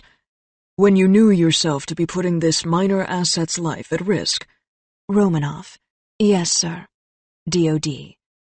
And? This didn't worry you? Romanoff. Like I said, I'm not exactly the big sister type. DOD. I'm starting to pick up on that. Chapter 8. Alex. Philadelphia Convention Center, downtown Philly, the city of brotherly love. You're crazy. Dante shook his head. And we're late. But Alex wouldn't budge from the sidewalk in front of the convention center. I'm serious. Someone's following us. A woman. It's creeping me out. I saw her at Penn Station, and I think I saw her just now. He looked from one end of the crowded downtown street to the other. As he did, he took a half cheesesteak out of his pocket and unwrapped the greasy paper. Alex always ate when he was stressed out. The junkier, the better. He took a bite of congealed cheese beef. Maybe she's CIA. Is that the same cheesesteak from last night? Don't answer that. You have a problem. Dante looked slightly grossed out. Either way, I'm not going to miss check-in, not even for a hot CIA agent. I didn't say she was hot. Alex scanned the street. He was sure she was out there. Dante gave him a knowing look. Then why do you care? Alex looked at him. You're an idiot, you know that? Dante rolled his eyes. Yeah, well, you can stand out here by yourself, cheesesteak. He grabbed his bag and started moving. And you think I'm the idiot? Alex followed his friend inside. The boys' jackets said Montclair, New Jersey Fencing Alliance, but this wasn't New Jersey anymore. The convention center was crawling with similarly sweat-suited athletes from more than 100 clubs like theirs. The rows of fencing strips looked like metal sidewalks, and there were so many that they filled the entire convention hall. The walls were littered with pennants and posters, flags and flyers, and the perimeter of the enormous room was lined with vendors. This was the North American Cup circuit, as it said on the flashing digital scoreboard, and an NAC tournament was no small deal. It was almost as nerve-wracking as being tailed by the CIA, Alex thought. The boys made their way through the crowd to the place where a pile of guys and an even bigger pile of fencing bags slumped in a messy circle. Above them, plastered with duct tape, a slightly crooked Montclair Alliance sign hung on the wall. Alex frowned when he saw his teammates. What is Urich doing here? He wasn't on the train with us. I heard he missed the train by just 2 points.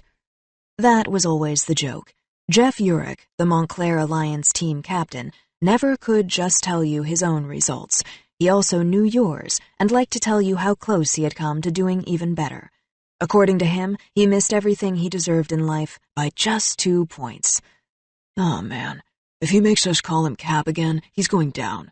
Alex scowled. Urich idolized Captain America, which wasn't all that unusual. Most high school kids worshipped one superhero or another, or at least identified with them. In this case, however, the irony was lost on no one that the fencing captain and the superhero captain were nothing alike. Where's a supervillain when you need one? Just stay away from that turd. Seriously, Mr. Blackcard. Dante shook his head. He's not worth it. I know, Alex said. I know. Dante sighed. They said nothing more and joined the others, who were all in various stages of getting ready to fence. It took a while to prep for any tournament, if only because of all the ballistic nylon gear. You couldn't step on the strip at an NAC without wearing every last piece of protective equipment, according to USFA regulations. Not unless you wanted to end up like the Russian who had taken a blade through the brain at Worlds and died. Now there were white Kevlar underarm protectors, and thicker white Kevlar jackets, and even white Kevlar knickers that said USA, along with a stencil of the stars and stripes. Even before you fenced your first bout, you were sweating like a dog. Check it, Dante said, pointing across the room. He was always dressed first, which he said came from growing up with so many brothers and sisters. There were only so many clean socks. You had to move fast. Manor and Cruz. Fame and glory. Just how we like it. Alex looked up. On the digital scoreboard, Alex Manor was listed as first among the ranks of the junior seating. Dante Cruz was second. It was always that way, back and forth. Their main competition was with each other, which didn't make it any less fierce. Pound it, Alex said, holding out his fist. Except it really should say Cruz first, and then Manor. Dante pointed out as they pounded fists. Sure it should, Alex said. After today it will. In your dreams. Alex picked up his mask, grabbing a handful of blades with his free hand. The back of his jacket said Manor, but as tall and lanky as he was, he would have been unmistakable on the gym floor even without it. Yeah? I'm not dreaming now. On guard, loser. Dante held up a blade of his own. Let's do this. All right, Cruz. But no crying this time. Alex turned to the nearest strip, the one that half of their team was already using for warm-up bouts. The moment he turned, though, he felt a blade whack him on the back. He sprang back instinctively, muscles tensed and heart pounding. He could feel his teeth grinding against each other. Jeff Urich laughed, wagging his weapon. Don't do that, Alex said automatically. He hated nothing more than getting hit with a blade, even as a joke. There was something about him that responded to every attack as if it were lethal. His body wasn't wired to tell the difference, though his brain should have been. Try that again, turd. I dare you. Start running, Miss Manners. Then you can warm up. Urich pointed at the strip with his blade. The guy was like every tri-state cliché rolled into one, from his non-ironic white tube socks to his thick gold chains. Urich's difficult personality had also helped his despotic rise to captain. Nobody wanted to be his co-captain. Even now, the rest of the guys pretended not to see him. Alex pushed the blade away, bristling at the nickname. I'm good, he said. I'll run later. Dante and I were just going to bout a little first. I'm good. Urich raised his voice inquiringly. He said the words like he was making a joke, but Alex knew he wasn't joking. I'm good, Cap. Alex rolled his eyes. Urich flicked his blade on Alex's leg. Go on, warm up. Alex flinched. I told you not to do that. Strike 2. He will. We are. Just give it a rest, Yurik. Dante tried to pull Alex away, as if he knew what was about to happen next, which he did. Yurik smiled. Everyone runs, even Miss Manners. Super original nickname. You come up with that yourself? Maybe you should use it all the time. Alex felt himself losing patience with the guy, though he was trying not to. He could already hear his mother scolding him in the back of his mind. A short fuse blows up in your own face, Alex. And maybe you should get here on time. Now Yurik whacked Alex on the arm, and Alex grabbed the blade in his fist. That was it. He was done. Strike 3. Maybe you should make me. Alex couldn't keep the words from coming out. Worse, he couldn't stop himself from yanking the blade as hard as he could, sending both Yurik and his weapons stumbling. Dante was already shaking his head, but it was too late. Yurik swung back at Alex. Now. Alex let his mind go into overdrive. Adrenaline did that to him. It happened during every bout, even if he was fencing Dante. Alex didn't really know how to describe it when he fell into the zone like this. It was almost like playing a video game, only Alex was somehow both the guy moving the controller and the character on the screen, all at the same time. He'll start with his fists, but he's going to use his body. He's going to go for my head. The guy's like one giant headbutt. That's all he knows how to do. Alex caught Yurik's fist in his hand, lightning fast. Just as I thought. Alex smiled. He already knew how it was all going to go down, based on the way Yurik was standing, low center of gravity, his height, 6-inch disadvantage, his weight, 30 pounds slower. Also, how he thought, rage, instinct, general lack of strategy, and who he idolized, brute force over strategic advantage, as well as his insecurities, size, inferiority, and his behavioral tics, favoring the right side. Every battle was a new problem set, and every opponent required a new formula. Alex knew his work had to be disciplined and meticulous, even if these were the sort of calculations that left someone bruised and bloody. And they were. The moment Alex began to move, he became methodical, efficient, like a trained soldier, ducking away, kicking out his legs, and sideswiping Yurik with his feet. It's almost too easy, Alex thought. Almost. As Alex and Yurik fell to the floor fighting, a horn sounded, and the two boys were pulled off each other. Alex tried to catch his breath, but the wind was knocked out of him. One too many headbutts. Also, as predicted, Yurik's lip was as swollen as his eye was purple. It was only then that Alex realized how much trouble he was in. Crap. Trouble. Again. Alex tried to twist out of the hands of the two burly officials holding him back. A balding coach and a senior fencer from the club had Yurik by both arms. Here it comes. Alex didn't understand why he did half the things he did. Sometimes he felt like he spent most of his life on autopilot, as if he was looking for some kind of never-ending fight. Whatever it was, Alex only knew he couldn't stop it or even regret it, not until it came down to this moment, which it always did. One more black card Alex Manor didn't need. One more reason to be grounded and sidelined. My mom is going to kill me. Alex looked at the officials, beginning the familiar speech. You don't understand. I wasn't doing anything. He started the whole thing. He'd been saying the same thing as long as he could remember. He only wished he knew why. Shield eyes only. Clearance level X. Line of duty death. Laud investigation. Reference Shield Case 121A415. Agent in Command, AIC, Philip Coulson. Regarding Agent Natasha Romanoff, a.k.a. Black Widow, a.k.a. Natasha Romanovna. Transcript, Department of Defense, Laud Inquiry Hearings. DOD. So the boy had identified anger issues from the start. Romanoff. I didn't say that. He wasn't an angel, but he wasn't a criminal either. Not like DOD. Not like the rest of you? Romanoff. Depends on who you ask, sir. DOD. There is some thinking that you intended to bring the minor assets together for the purposes of the mission. Romanoff. No, sir. DOD. And you didn't engineer the encounter? Romanoff. It was a fencing tournament. I'm not the USFA. DOD. You've been called many things, Agent Romanoff. That wouldn't surprise me at all. Romanoff. It wasn't me. DOD. Was that the first time you'd witnessed Alex Manner's combat abilities? Romanoff. Yes, they were surprising. I even contacted S.H.I.E.L.D. to see if he was one of ours. DOD. And? Romanoff. You know he was not. DOD. Once again, I only know what I'm told, Agent. Romanoff.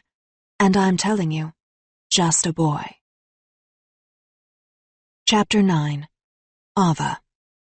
Philadelphia Convention Center, downtown Philly, the city of brotherly love. It's not a big deal. There's only 3,000 people here? 4? Oksana shrugged. I'd rather be in Grand Central during rush hour, Ava said, swallowing. Maybe even Times Square. The two girls stood side by side at the doors to the convention center, motionless in the crowd of identically white-suited athletes. Like everyone else, they were dressed head to toe in their own badly fitting, borrowed version of the regulation whites. That had been Oksana's idea, to show up already wearing their fencing clothes so that they could blend in with the crowd more easily. Less Y basement, more athlete. But now it didn't matter, because neither Ava nor Oksana could bring herself to step inside the gym. This was a bad idea, Ava said. Last night she had dreamed nothing at all, which didn't happen very often. She didn't know what it meant, but it had made her nervous. Or a great idea, Oksana said. We'll never know if we don't go in. Come on.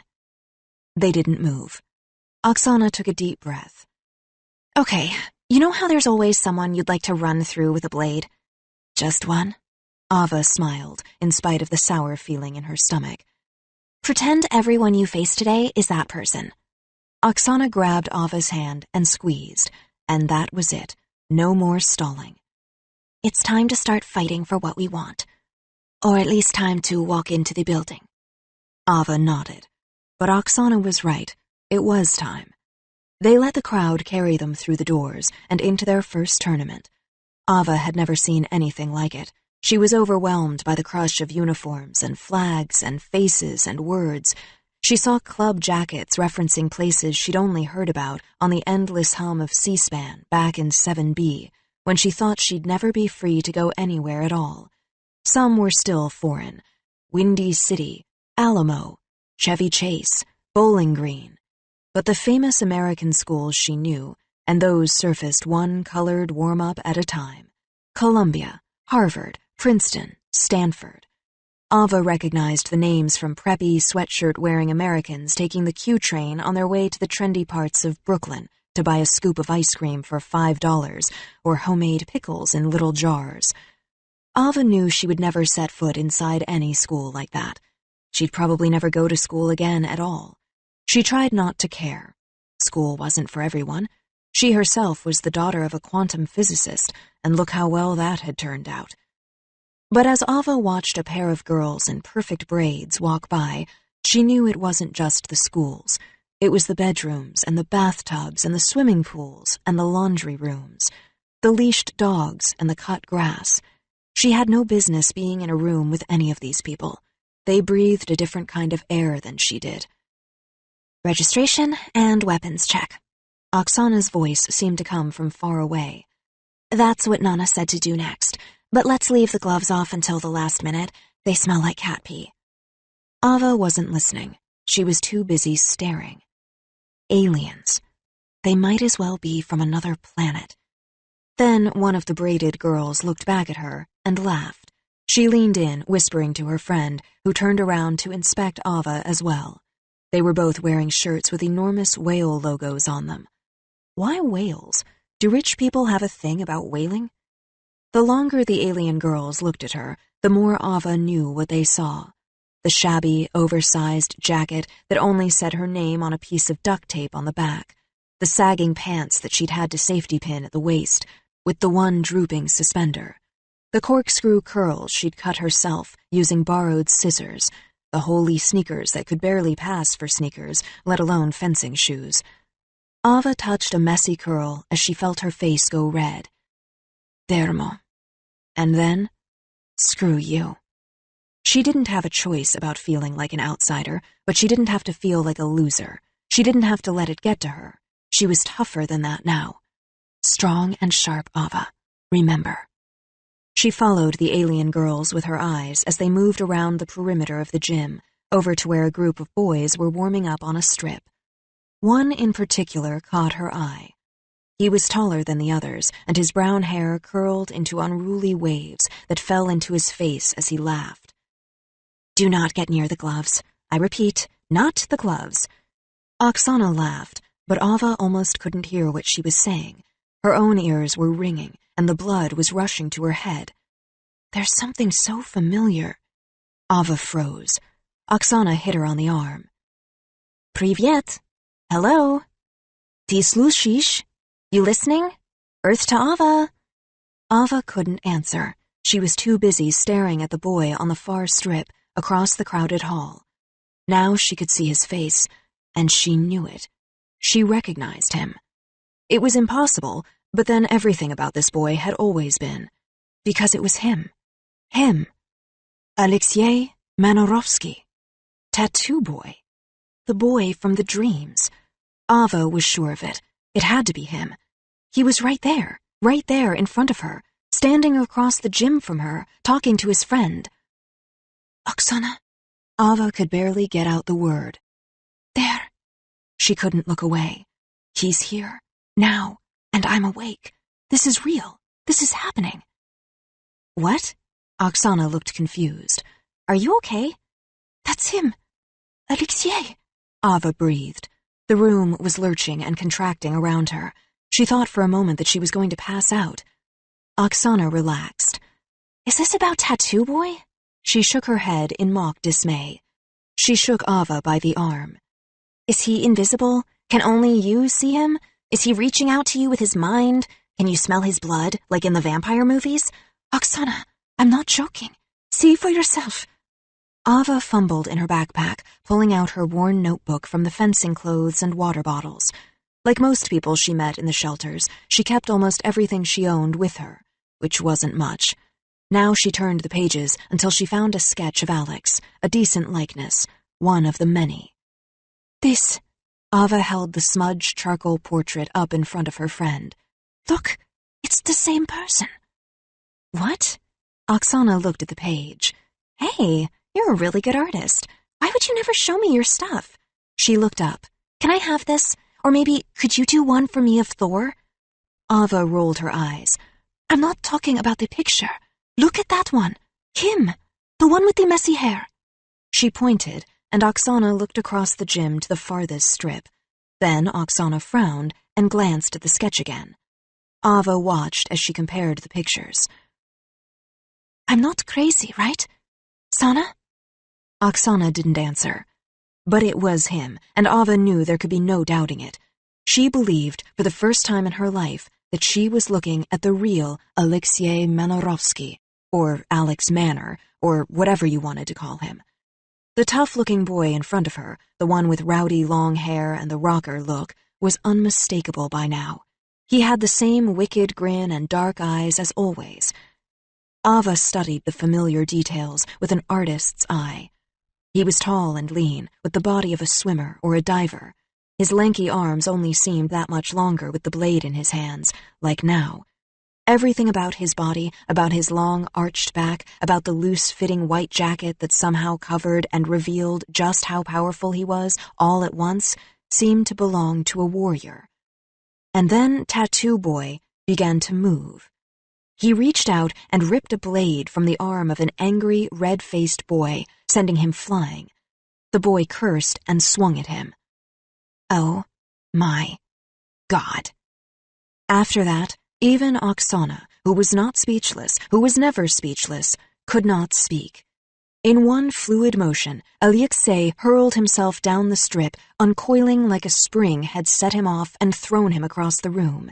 He had dropped his blade, and it wasn't so much that he was going for a touch, but that he was going for a kill.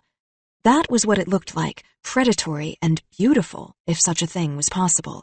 as if such a thing was somehow meant to happen, and he himself was something meant to be, especially when he was in this kind of combat.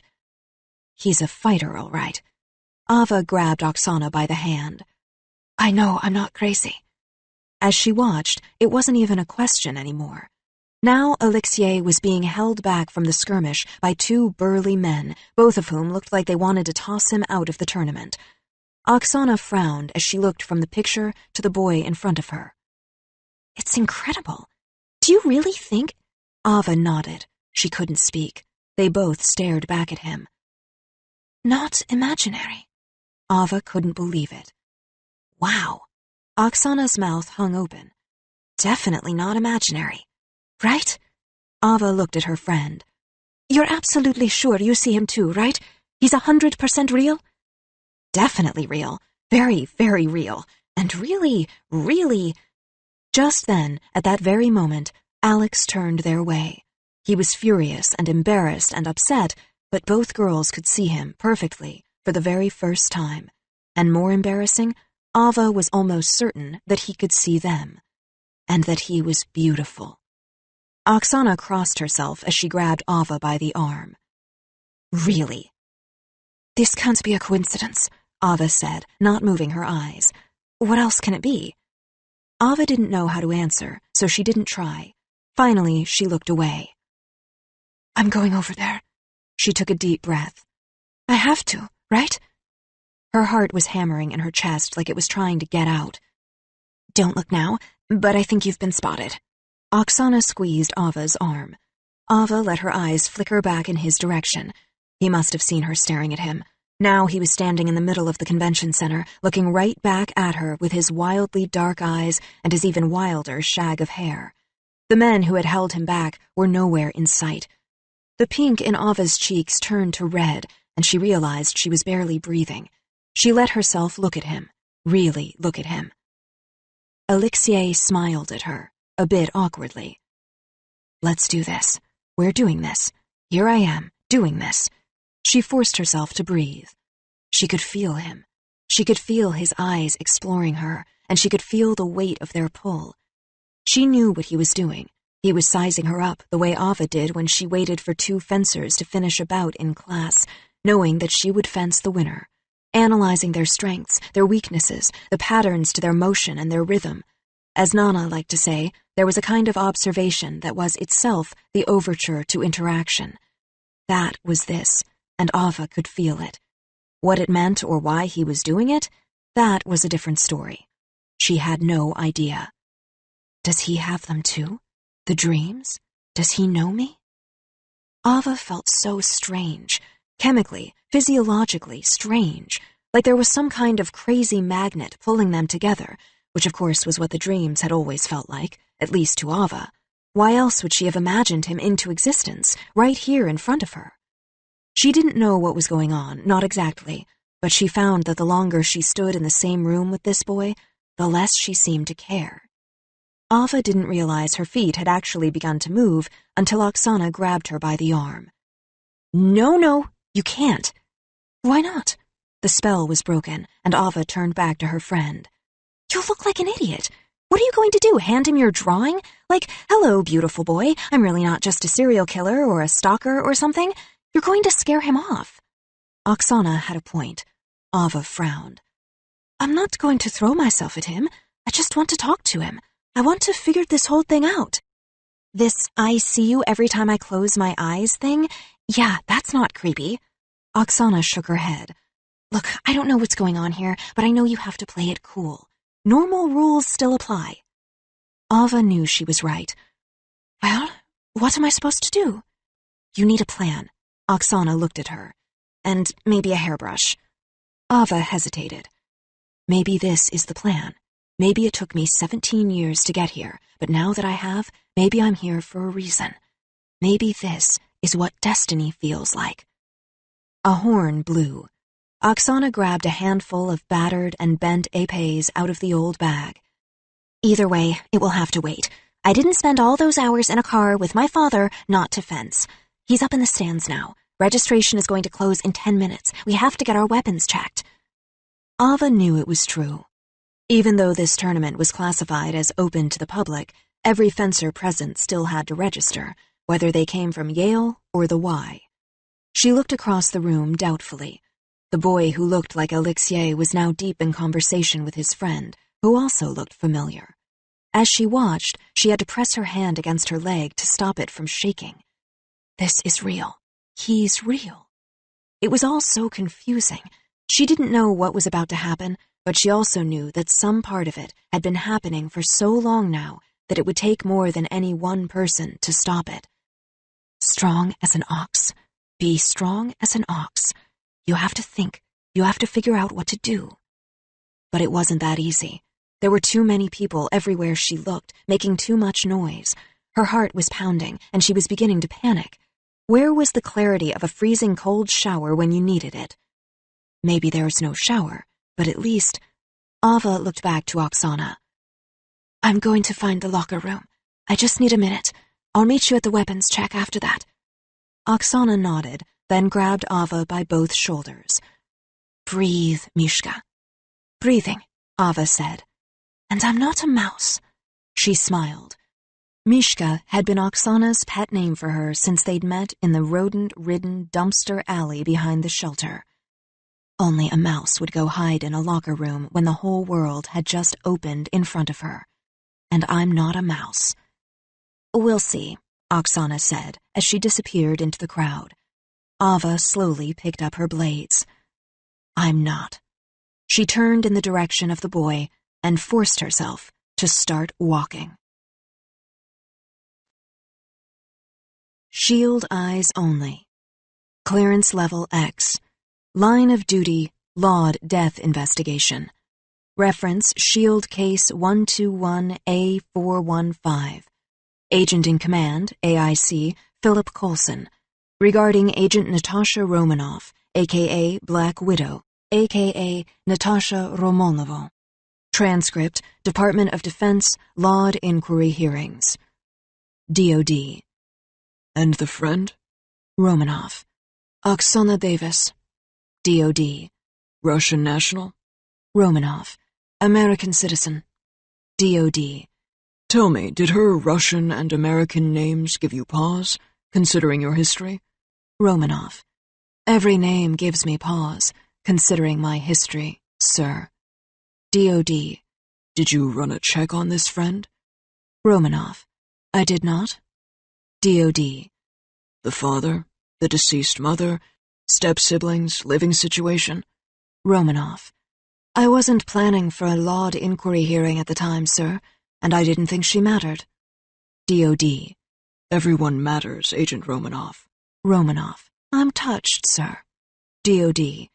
Especially once the bullets begin to fly. Romanoff. And the blame? DOD. Even more so. Romanoff. And when the bullets stop? DOD. Here we are. Chapter 10. Alex. Philadelphia Convention Center, downtown Philly, the city of brotherly love. Do we know that girl? Alex couldn't help but notice the girl with hair the color of cinnamon who had been staring at him from across the gym. In a convention hall filled with thousands of people, she stood out. What girl? You mean a girl who isn't from our school, Sophie's school, or the club? Dante sighed, lacing up his last high-top Nike. Probably not. But it hadn't been Alex's imagination. There was a girl, and she was staring at him. Why? Alex looked down. He was holding the black card that meant he wasn't going to be doing any fencing today.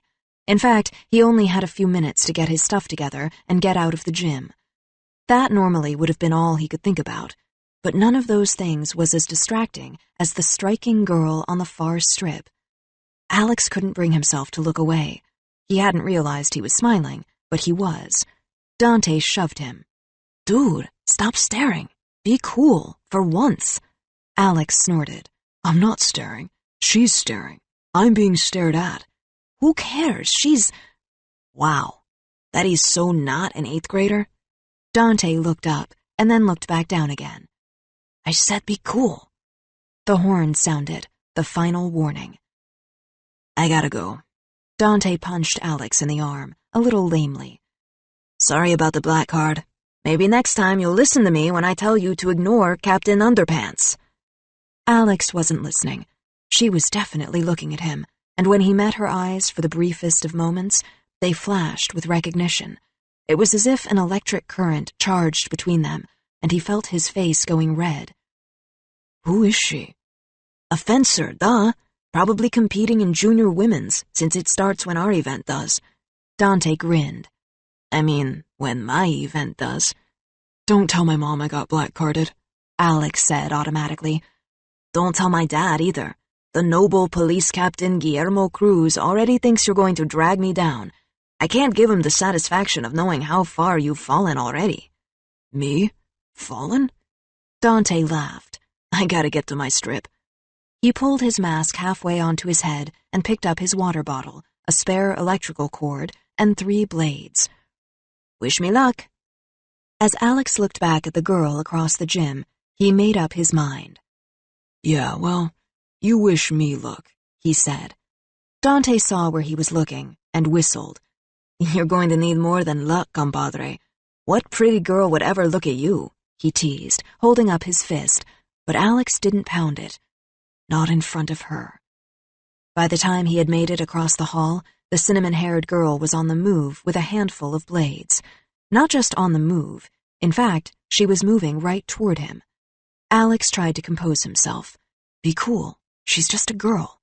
He started to walk out to meet her, and that heady electric current, that magnetic charge between them, began to sizzle, sparking something inside him he'd never felt before. Whoever she isn't just a girl. "Hey." Alex grinned, narrowly avoiding walking straight into a Gatorade-sponsored water cooler and knocking over the table that held it. So much for cool. "Hey." The girl smiled back, stopping in front of him, hesitantly. Her unruly curls flew around her face like red gold fire, and her brown eyes were dark and wild. There's something about her. But what? She was beautiful, but it was more than just that. It had to be. There was a certain shadow to her face, something wistful and sad that endeared her to Alex. Her smile may have been fragile, but there was a strength to her eyes as well. The way they sparked, he felt like there was something just barely kept in check, something that could explode at any moment, and he instantly understood. It was as familiar to him as looking in the mirror. She was powerful, whether or not she or anyone else knew how powerful, and probably a great fencer. Alex didn't wonder at how he knew all this. He was too busy wondering how he could get to know her even more, and as soon as possible. Why were you staring at me? Could I be that lucky? "Hey," he repeated, not knowing what else to say, especially when what he really wanted to say couldn't be said. Who are you? What do you want with me? Why are your eyes so sad?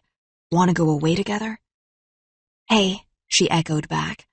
Now they were face to face in the center of the gym. All around them, blades were clanging as fencers thundered up and down metal strips, making the most of the last few minutes of warming up. The silence was awkward, and Alex kicked himself for thinking this would be anything different from the way it usually went with girls his age. For all his confidence on the mat, he was shy.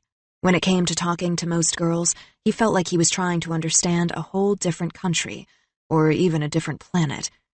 They stood there for another long minute. Finally, the girl spoke up.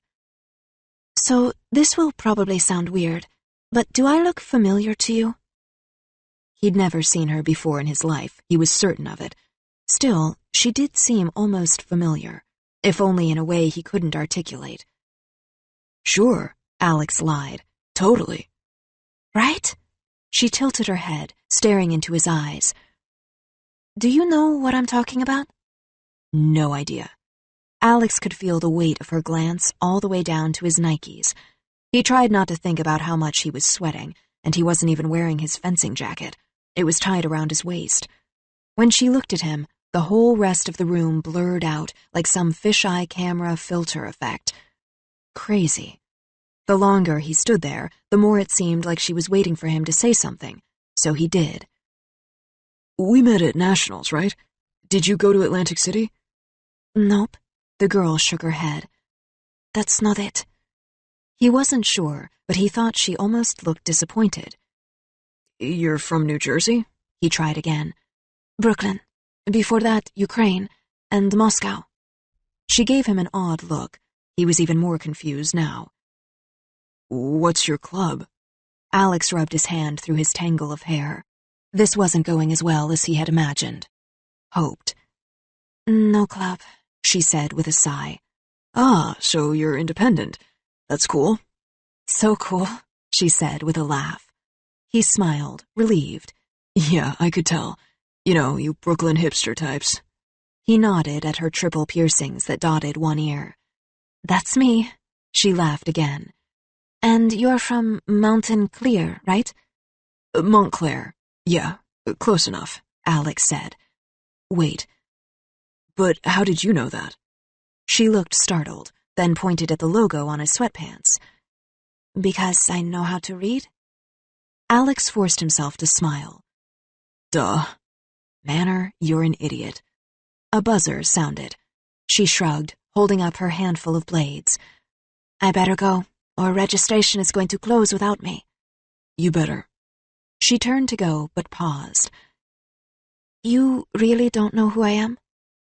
God, but I wish I did. And I want to. He pretended to think. Of course I do. I think it was driver's training. That's it. We were probably in driver's training together. With Mr. Marty, big fat guy. I don't drive. But keep trying, she said, pulling her blades to her chest. I have to go. I will.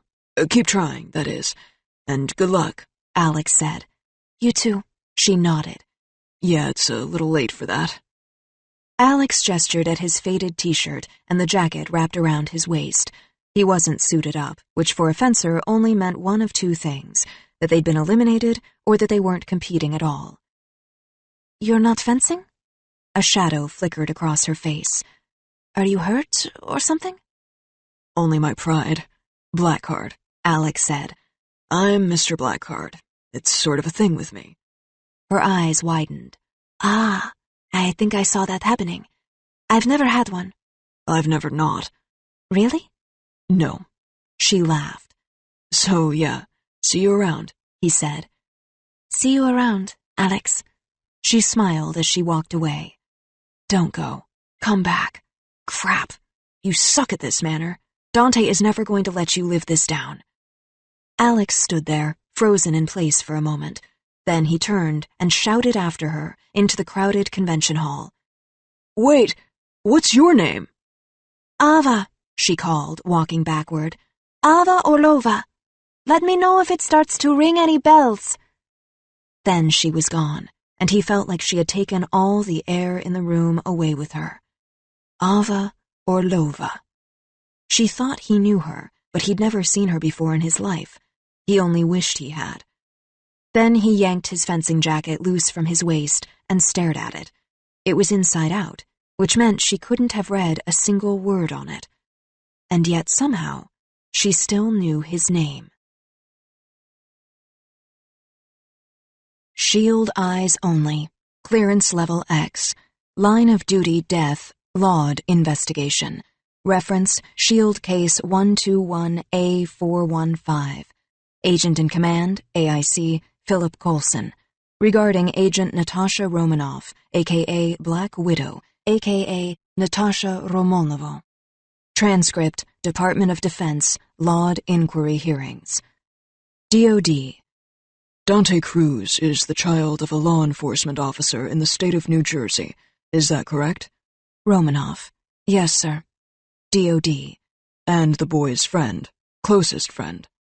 Romanoff, nodding. DOD. And he's one of ours? Romanoff. Sir? DOD. This report states that Dante Cruz and/or Police Chief Captain Guillermo Cruz were cleared as possible candidates for surveillance assets placed in the field as eyes on the boy known as Alex Manor. Romanoff. No, sir, I don't believe that. DOD. That Dante Cruz was S.H.I.E.L.D.? Romanoff. That Dante Cruz was anything that needed my attention, sir. DOD. Why not? Romanoff. I would have picked up on it. They were kids. They were into LARPing and fencing and superheroes and comic books and superheroes. DOD. Now that's just ironic. Chapter 11. Ava. Philly Convention Center lobby, the city of brotherly love. Ava stood in line at the registration desk, willing herself to calm down. Her stomach was roiling, her head was pounding. It only got worse the longer she waited. She hoped she wasn't going to throw up. This isn't like you, Ava Orlova. Get your butt back out there, Mishka. Ava moved a few feet up in line. So he doesn't know who you are. So he doesn't have the same dreams. So what? She stared at the head of the girl in front of her for a good long while. More perfect braids, another alien. Where do they all get these whale shirts? This one was talking on a cell phone about a place called Squaw Valley.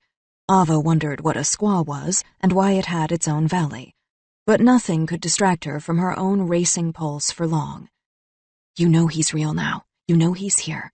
You both are. Doesn't that have to mean something? Isn't that the important thing? Beyond that, why did it matter that she was still alone in her dreams? What had she expected? That his nights would be as magically full of her as hers were of him? Who cared? Maybe the dreams were just meant to bring us together, like fate or destiny. Maybe I don't need them anymore. Maybe this is what it was all always about. Ava was almost at the registration desk now, but her mind was still 1,000 miles away, and the pounding in her head felt like it could split her skull in two. What would it be like to not have the dreams? What would it be like to not feel a connection like that to anyone, except for maybe Oksana? Could I be more alone than I am now? She tried to summon her mother's face, but she could only remember her shadows, her deep, dark eyes, the other edges, the hard ribs beneath her lab coat when Ava hugged her. Strong like an ox and sharp like a razor. Okay, Alexei Manorovsky, she said, if only to herself. Let's do this. Do what? A calm voice asked. Ava was startled. She hadn't realized that she was at the very front of the line now, where an athletic-looking Asian woman in aviator sunglasses and a USFA cap was looking up at her from behind the desk.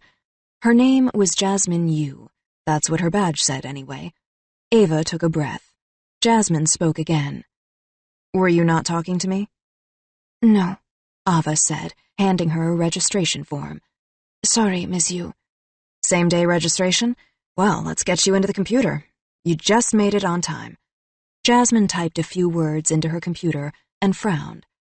That's funny. There's some kind of problem. Of course there is, Ava thought.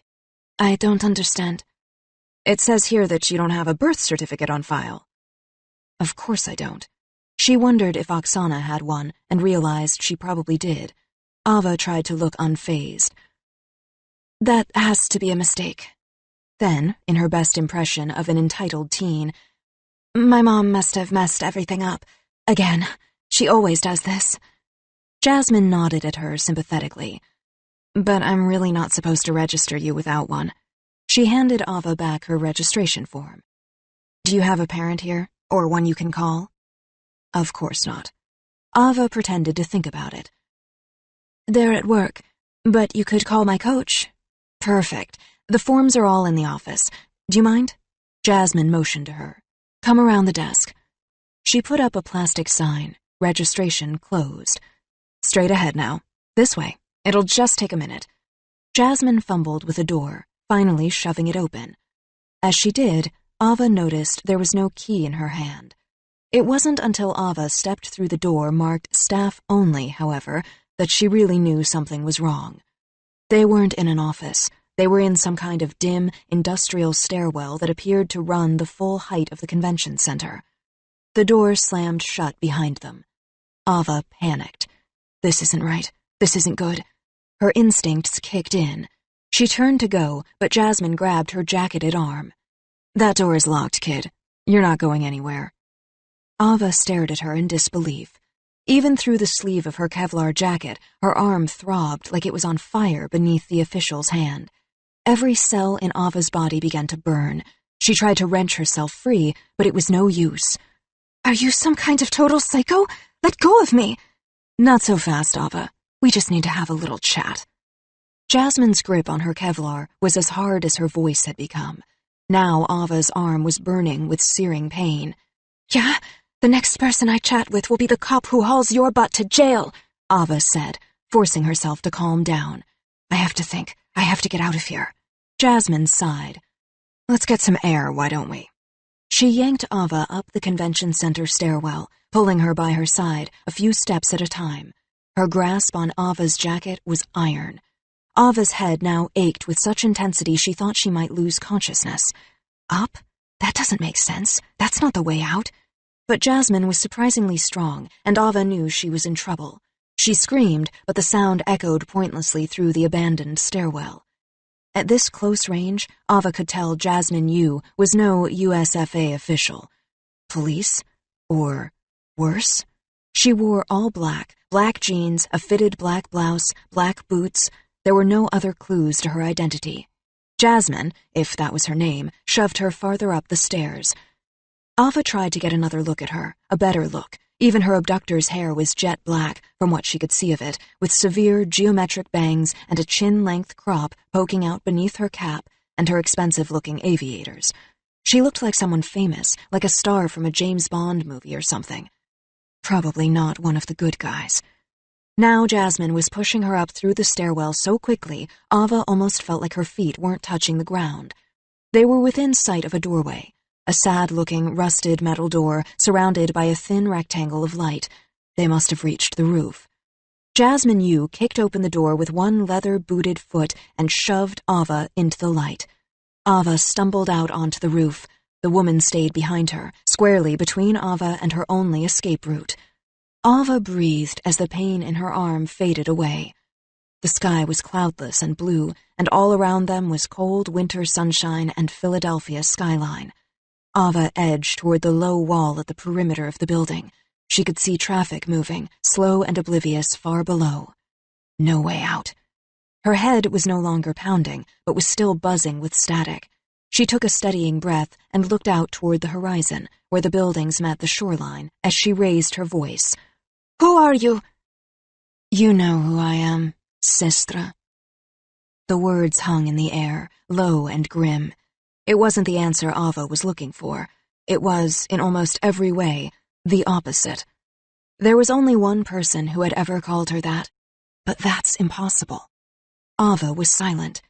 Everything came tumbling back to her now, slowly, randomly, like so many charred ashes falling through a burned-out Ukrainian warehouse. The blast, the woman in black knocking me to the floor, the red hair, the red flames, the blood, the burning face of the demon man himself. Это ты, Ava said, falling into Russian. It's you. She turned to look at the woman who had taken her, slowly, finally. The woman whose name had never really been Jasmine Yu. So it seems, the woman answered. She hardly looked familiar, but Ava had learned not to trust her own eyes when it came to S.H.I.E.L.D. Now the woman lowered her aviators and pushed back her cap, tapping once on the USFA tournament credentials hanging from her neck. A tiny illuminated dot next to the printed name Jasmine Yu turned from green to red. Jasmine Yu's face, or what Ava had thought was her face, twisted into a digital glitch and flickered out. You. The badge hadn't been a badge at all, but some kind of remote holographic interface. S.H.I.E.L.D. tech. Ava had heard rumors about their capacity for holography since her days at 7B. Of course it's you. I should have known. The face that looked back at her, the woman's real face, was unmistakable. Behind the projection mask were the exquisitely cold eyes of Natasha Romanoff, agent of S.H.I.E.L.D., the infamous Black Widow herself. Natasha Romanoff. Avenger. Agent. Assassin. Even though Ava hadn't seen her since she was a little girl, she could never forget that face. It had been burned into her memory by fire and death and disaster. Ava remembered it as a face that could bring the walls crashing down, because it had. It was a terrible, beautiful face. It was not a face to be dismissed or disregarded, especially not forgotten, not even by a little girl. There was nothing else like it, not anywhere in the world. Natasha Romanoff's was a face of contradiction, with round curves and hard lines, features both rugged and soft. Her eyes were as cold and dark as her lips were full. However, ironically, her face was heart-shaped, with cheekbones so pronounced they seemed to cast their own shadows. Not heart-shaped. Ava corrected herself. Hard heart-shaped. Natasha stood there in silence. "What is that? Your eye face?" Ava finally asked. She looked away. "Something like that," Natasha said. She shrugged. "You know what they say. If it exists, S.H.I.E.L.D. has an app or crap for it, right?" Nobody laughed. Ava didn't want to give her abductor, because that's what she was, wasn't she? The satisfaction of knowing how shocked she really was. So instead, she steadied her words. "You never came back?" "No," Natasha said quietly. She slid the glasses back up and the cap back down, though there was no one else around to see her. She let her true face remain, but Ava didn't have to be a spy to realize that this was a person who preferred to stay in the shadows. Ava sat down on the warm asphalt of the roof, her back to the parapet wall. It was a full minute before she spoke another word. "You said you would come, but you never did. You handed me over to S.H.I.E.L.D. and left me to rot with the Americans." "In some circles, that's known as growing up." "I wrote to you. I went to the Ukrainian embassy and tried to cash in your stupid paper hourglass. They turned me away. They laughed." "I know. Who do you think told them to do it?" Natasha didn't look remotely apologetic. "But I knew no one. I was alone. No one cared. You might as well have left me to die." "You didn't, did you?" "Die? No, I didn't. No thanks to you. Now I know I can only depend on myself." "Exactly," Natasha shrugged. "You're welcome." Ava didn't respond. Natasha sat down next to her. "Such Russian problems." She settled her back against the wall. "I know you're angry. Be as angry as you want. But no matter how you feel, we need to get out of here.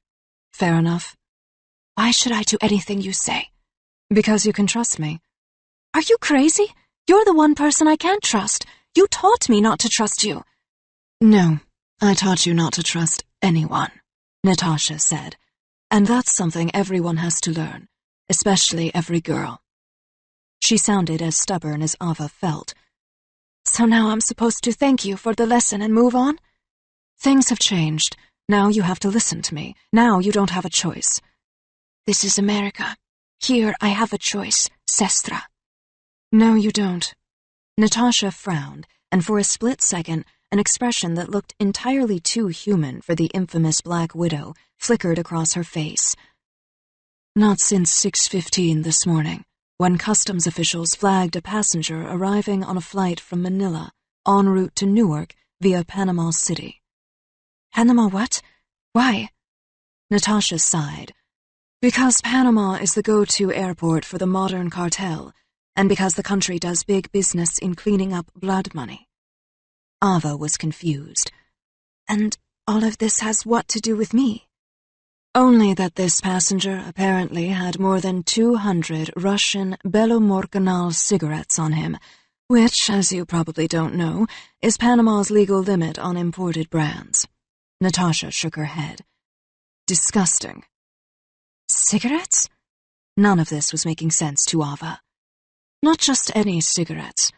Belomorkanal is an old brand in Moscow, where it seems the passenger's flight originated."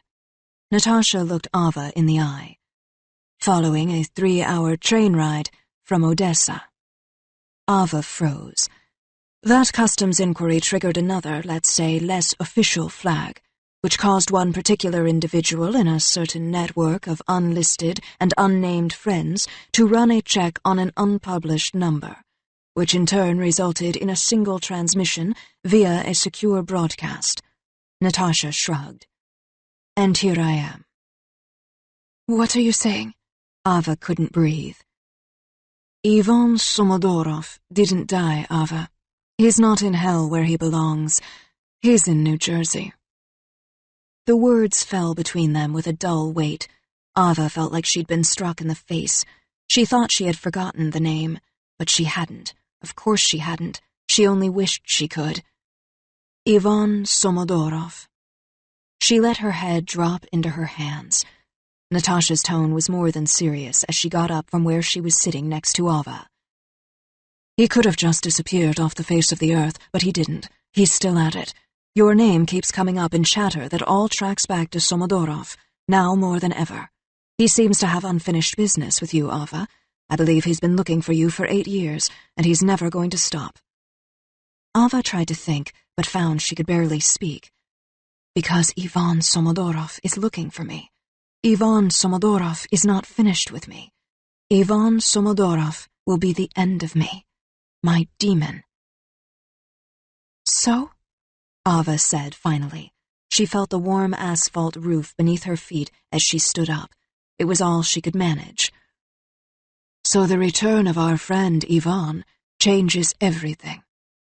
Natasha was pulling a bag out of a hidden corner in the roof. Weapons, probably. Ava forced herself to walk over to Natasha, despite the trembling in her legs. Don't act like you care. Her head was already pounding, but she wasn't going to let Natasha know that. I didn't say I did. Natasha shrugged as she knelt beside the bag. She lowered her voice until the words were almost a whisper. He's coming for us, and that's why I'm here. That's why we need to go. Your friend Oksana and your coach Nana and this boy Alex. Alexei, Ava corrected automatically. Manorovsky.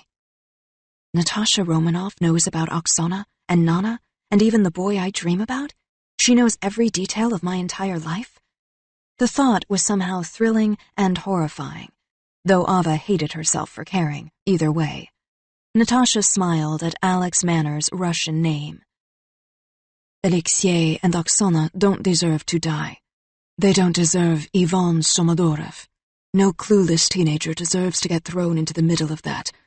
But I do? Some of us don't get to choose, Ava. Natasha sounded sad, but that didn't change the truth of the words. Children are disappearing from Ukrainian orphanages again. I don't think it's over. Not for Ivan and his mad Red Room science experiments. Not yet. Ava flinched. When she tried to remember Odessa, she might as well be stepping on a jumbled pile of broken glass. Only the fragments remained. Electrodes burning, rope cutting at my wrists and ankles, needles digging into my skin. The black-eyed monster.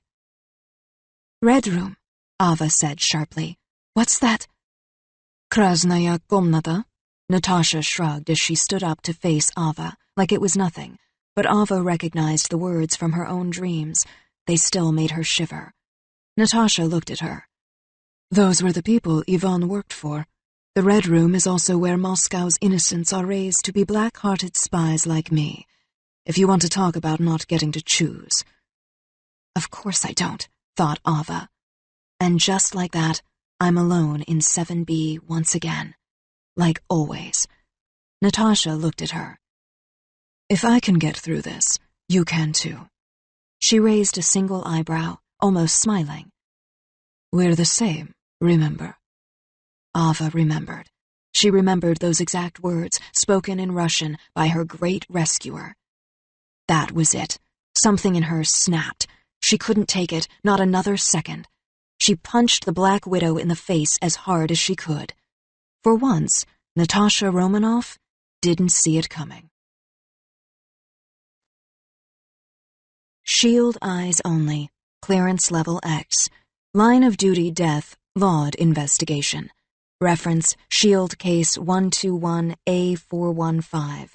Agent in Command, AIC, Philip Coulson. Regarding Agent Natasha Romanoff, a.k.a. Black Widow, a.k.a. Natasha Romanova. Transcript, Department of Defense, Laud Inquiry Hearings. DOD. Speaking of Russian orphans, you were born in Stalingrad?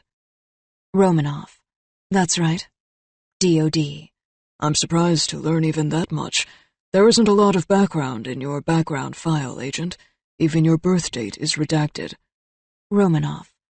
Yeah, I'm not a big birthday person. DOD. And what's this reference note that says C. Rogers, Steve, and Barnes, James? Romanoff shrugs. They don't let me read my own files, sir. I guess I don't have that level 7 clearance. DOD. I'll summarize. When your parents die, Moscow sends you straight to spy school. The Red Room. The pride of the SVR. You and every other lucky orphan of the state. Romanoff. Oh, very lucky. You could say I won the orphan lottery, sir. DOD. Is that where you met Ivan Somodorov? Romanoff. That's where he met me. Looking back, I didn't have a whole lot of say in the matter. DOD. As much say as he had in how you tried to blow him up? Looking back? Romanoff. I believe that's called karma, sir. Chapter 12. Natasha. Philly Convention Center rooftop, the city of brotherly love.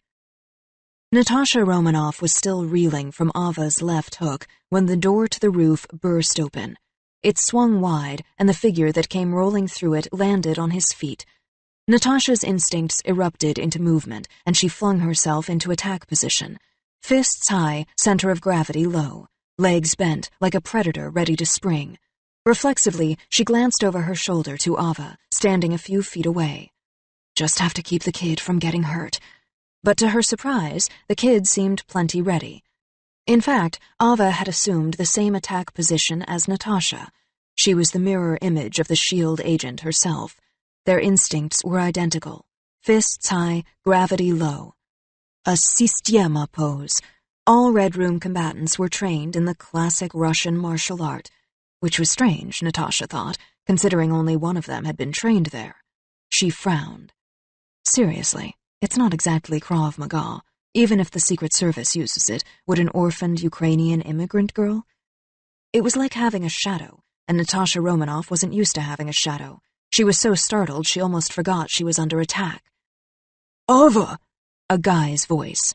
Natasha whipped her head back to their would-be attacker, who was now standing in front of them. Ava was nearly as fast, but the assumed threat appeared now to be no threat at all. Look, it's a puppy. I think he's lost.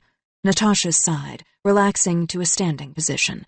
She recognized him right away, and not just because he was the boy Ava had been flirting with at the tournament. Alex, what are you doing? Ava sounded pretty shocked. Is this like some kind of self-defense class?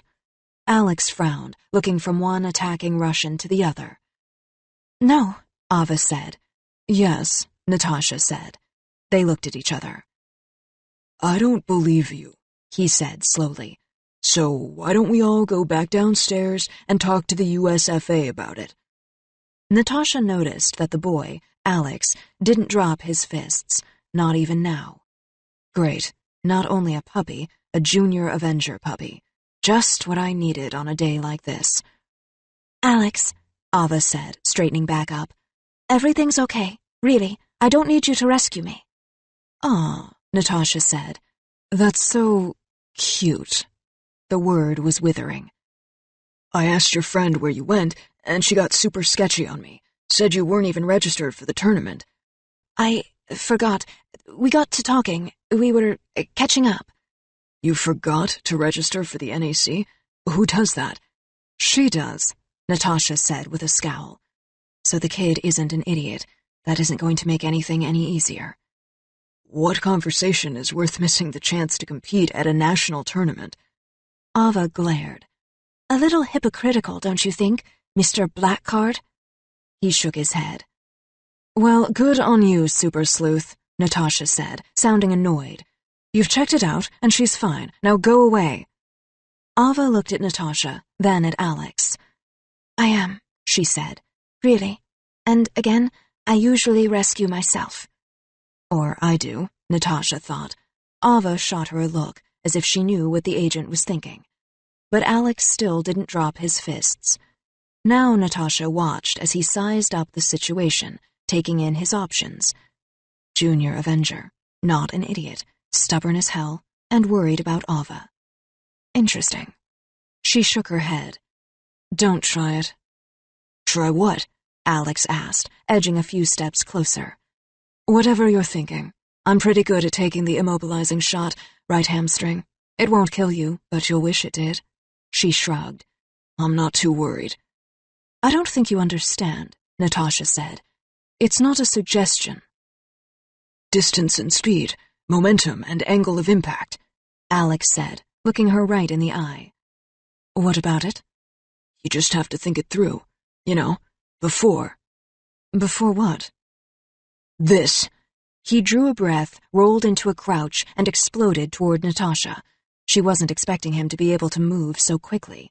Still, being Natasha Romanoff, she moved more quickly and struck first, or was about to. But the moment before impact, she could feel the muscles in her jaw and shoulder tense, her center of gravity shift, and she watched in amazement as Alex read her perfectly, as perfectly as she was reading him. They matched each other, step for step, ducking blows, weaving between kicks, neither one landing a hit. She was holding back. Of course she was holding back. She wasn't going to destroy Ava's little friend.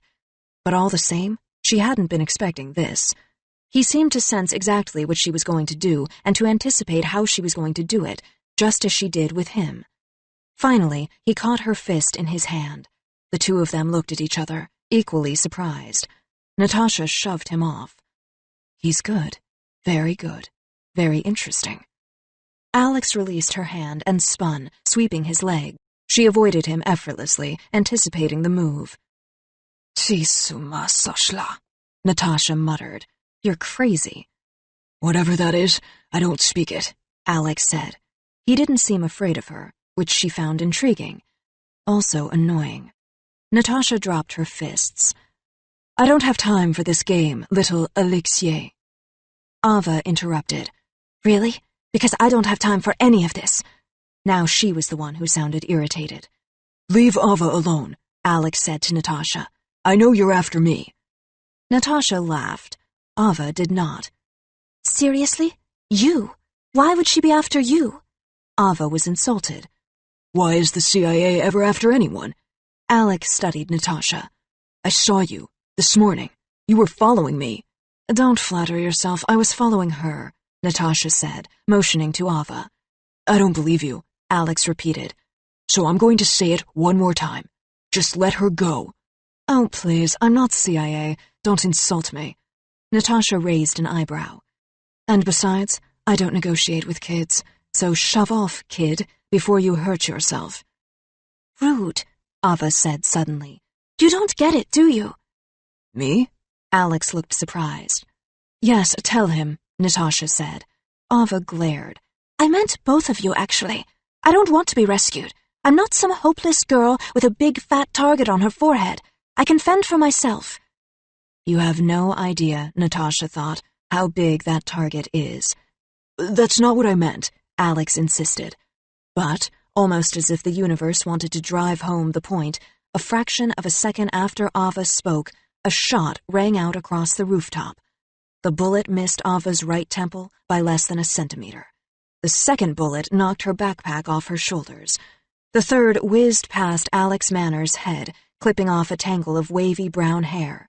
It drifted to the ground with an almost surreal slowness, like a falling leaf in a breeze. Nothing else about the moment was slow. Natasha Romanoff spun in the direction the shots came from, her eyes narrowing as she calculated the trajectory of the rounds.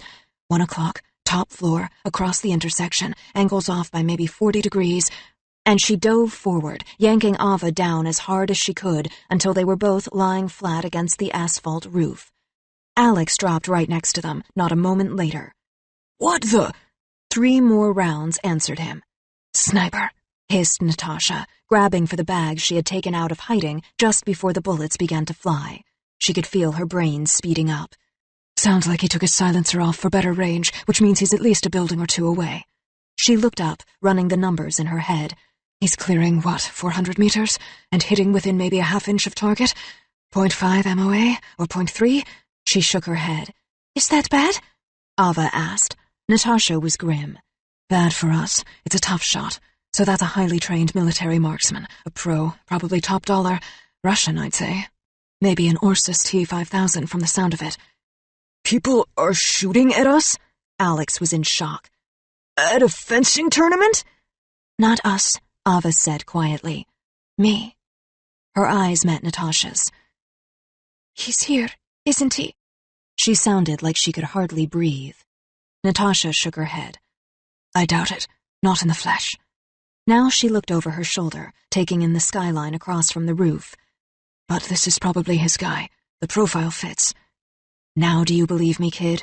Is that real enough for you? Ivan Somodorov hasn't forgotten either one of us. Ivan doesn't forgive, and Ivan doesn't forget. Natasha pulled off her sunglasses and tossed them into the sky above them. A series of shots ripped through the air in rapid succession, and the glasses shattered. She sighed. Correction. His guys, plural. Looks like he's got at least 3 on us. Whose guys? Who is he?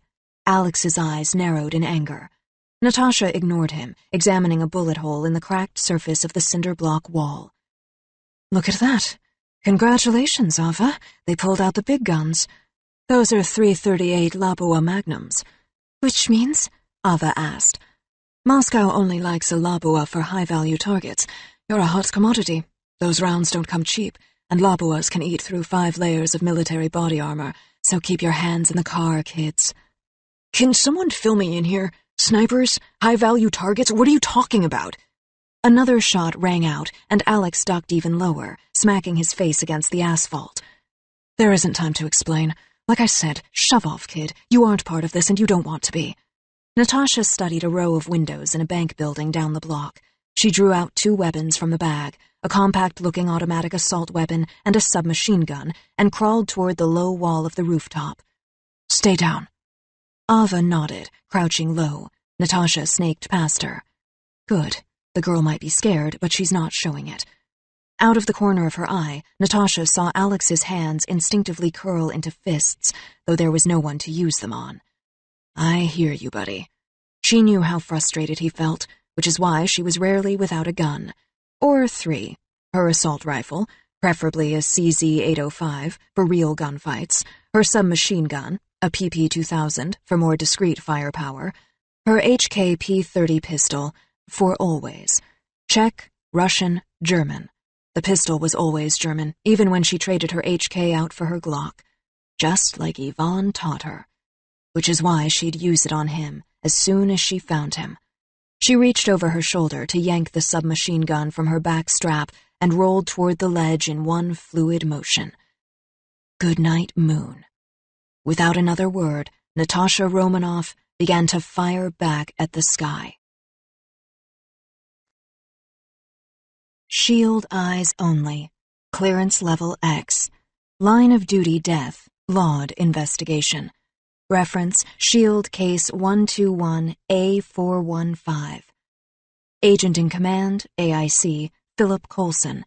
Regarding Agent Natasha Romanoff, a.k.a. Black Widow, a.k.a. Natasha Romanova. Transcript, Department of Defense, Laud Inquiry Hearings. DOD. According to this family tree, you're a descendant of the bloodline of the last Tsar of Russia. Romanoff. Every Russian family line ends in a Tsar.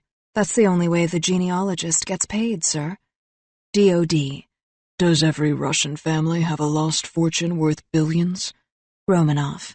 Enough of them. Consider it a Russian fairy tale. DOD.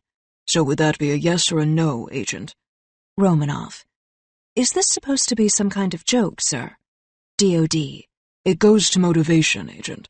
Some members of our task force believe Ivan Somodorov's interest in you was about more than the Red Room, and more than just physics. Romanoff. He wanted me for my Tsarist gold? That's the best you can come up with. DOD. Gold is gold, Agent. Romanoff. Maybe to the capitalists, sir. Not so much to the physicists. DOD. Tony Stark seems to have no problem with it. Romanoff. If I had a piece of Tsarist gold for everything Tony Stark has no problem with. DOD. We'd all be in Boca, Agent. Chapter 13. Ava. Philadelphia streets, downtown Philly, the city of brotherly love. The bullets didn't stop coming. They ripped across the roof, streaking past their targets by millimeters. Yvonne brought the big guns. Yvonne wants me back, Ava thought, her palms cold and sweaty. Even his name made her want to retch. No one will come for you, little Peteniets. No one cares. Ava shook his voice out of her head. Termo, muttered the Black Widow, shaking her head. They're toying with us now. They've hit wide too many times in a row. I thought you said it's a tough shot, Ava said, her voice low. Not for these guys. They're just keeping us busy now, which means someone else is on their way to us. They don't want to kill us. They want to take us in. Looks like we're too valuable to kill. She nodded her head toward Ava. At least some of us. How do you know? Alex asked. Because we're not dead, Natasha said, matter-of-factly. But we've got to get moving. Are you serious? Alex asked. As the grave. Natasha shoved Ava in the direction of the door. Now go. Get inside. Ava felt her heart hammering as she sprinted and dove behind the cinder block walls housing the stairwell. Alex followed right behind her. He wasn't going anywhere, no matter how much Natasha wanted to get rid of him. He will, Ava thought. He'll leave. They all do. My mother and father, and even Natasha Romanoff. It's the one certainty in my world, that everyone leaves, and there is nothing I can do to stop it. But as Ava looked back over her shoulder, she saw that Natasha Romanoff wasn't behind them. Instead, she was discharging her weapons in the direction of the unseen snipers, only ducking behind the cinder block walls when her magazines emptied. She cursed and dropped both of her guns. Natasha reached behind her back, pulled her pistol out of the waistband of her pants, and rose again from behind the cinder blocks, firing at the unseen enemy. This isn't happening, Ava thought. Also, how many guns can one person keep in their pants? Now Natasha was shouting back at them. On my signal, do exactly as I say. I'll be right behind you. If they get the drop on me, you get your butt back to 7B and lay low. Got it? What about him? Ava asked, meaning Alex. Natasha waved her pistol dismissively, and for a moment, Ava felt like she could almost hear what Natasha was thinking. What about him? He's not my concern. Alex shrugged. Got it. Okay. Natasha ducked another row of bullets. I'm going to take that as a yes. Now, on my go, head down the stairs and into the convention hall. Wait, you want us to go back down to the tournament while someone's trying to kill Ava? That's crazy. Alex looked confused. Natasha rolled her eyes. Would you rather she stayed out here? The wall exploded above them, raining plaster down on their heads. Good point. Alex nodded. Now! Natasha Romanoff raced toward the stairwell and slammed open the door. They dove through it as she fired at the sky. The bullets followed. Ava reached the bottom of the stairwell first, stumbling through the dim interior corridor and into the brightly lit lobby of the convention center. The easy listening soundtrack piped through the public hall threw her off until Alex came sprinting after her and she remembered why they were running. A moment later, Natasha appeared, stopping only to shove every firearm back into a strap, holster, or waistband that looked perfectly designed to camouflage its weapon. Walk, she hissed. Keep your head down and your back to the street entrance. They slowed to what felt like an exaggerated stride. Now they pushed through the massive row of lobby doors that opened into Hall H, the crowded tournament space. The three of them threaded their way through, moving between strips where athletes were still fencing their first-round pools. Ava winced as she heard the same lobby doors clang open again behind them. Natasha's voice followed a second later, low and deadly serious. You, she said to Alex, you're not safe anymore either. You have to keep moving or they'll take you to get to us. Got it, moving, he said. Natasha didn't falter. Our friends are inside. Dark windbreakers, black backpacks, maybe 20 meters behind. Whatever you do, don't turn around, and whatever you see, keep going. She pulled her cap down over her face. Shouldn't we be running? Ava asked, her eyes on the floor. Natasha shook her head, almost imperceptibly. No, you're dressed like everyone else in this room, right?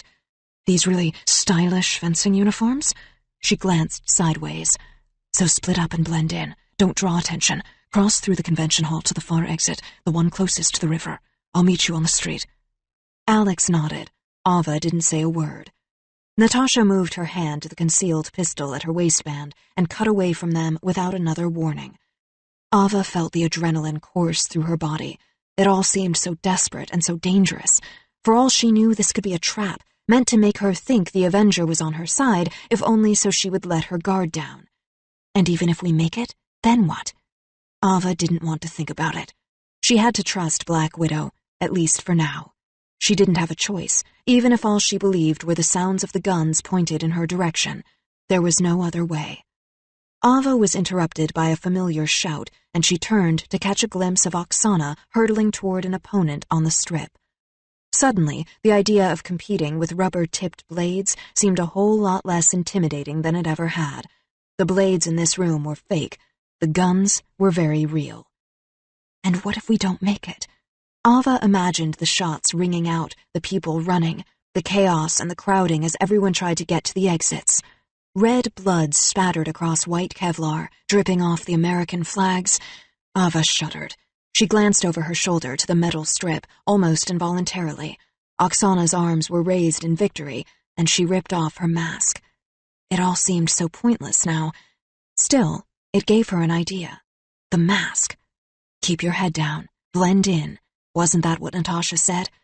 Ava ducked into the crowd of cheering bystanders next to Oksana's strip, swiping a mask from where it sat unused on the gym floor and ripping off the duct tape bearing her name from her back. She slid it over her head without breaking stride. When she reached the next strip, she pulled a random blade from a fencing bag resting on a folding chair. Across the gym, Alex took her cue and pulled his white jacket on over his t-shirt, swiping a USFA cap off the vendor tables as he passed by.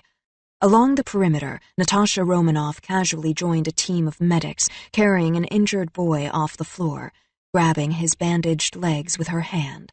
As the men in black fanned out through the hall, searching for them, fencers kept scoring and horns kept sounding and crowds kept cheering. It was the longest walk of Ava's life, but she made it. They made it.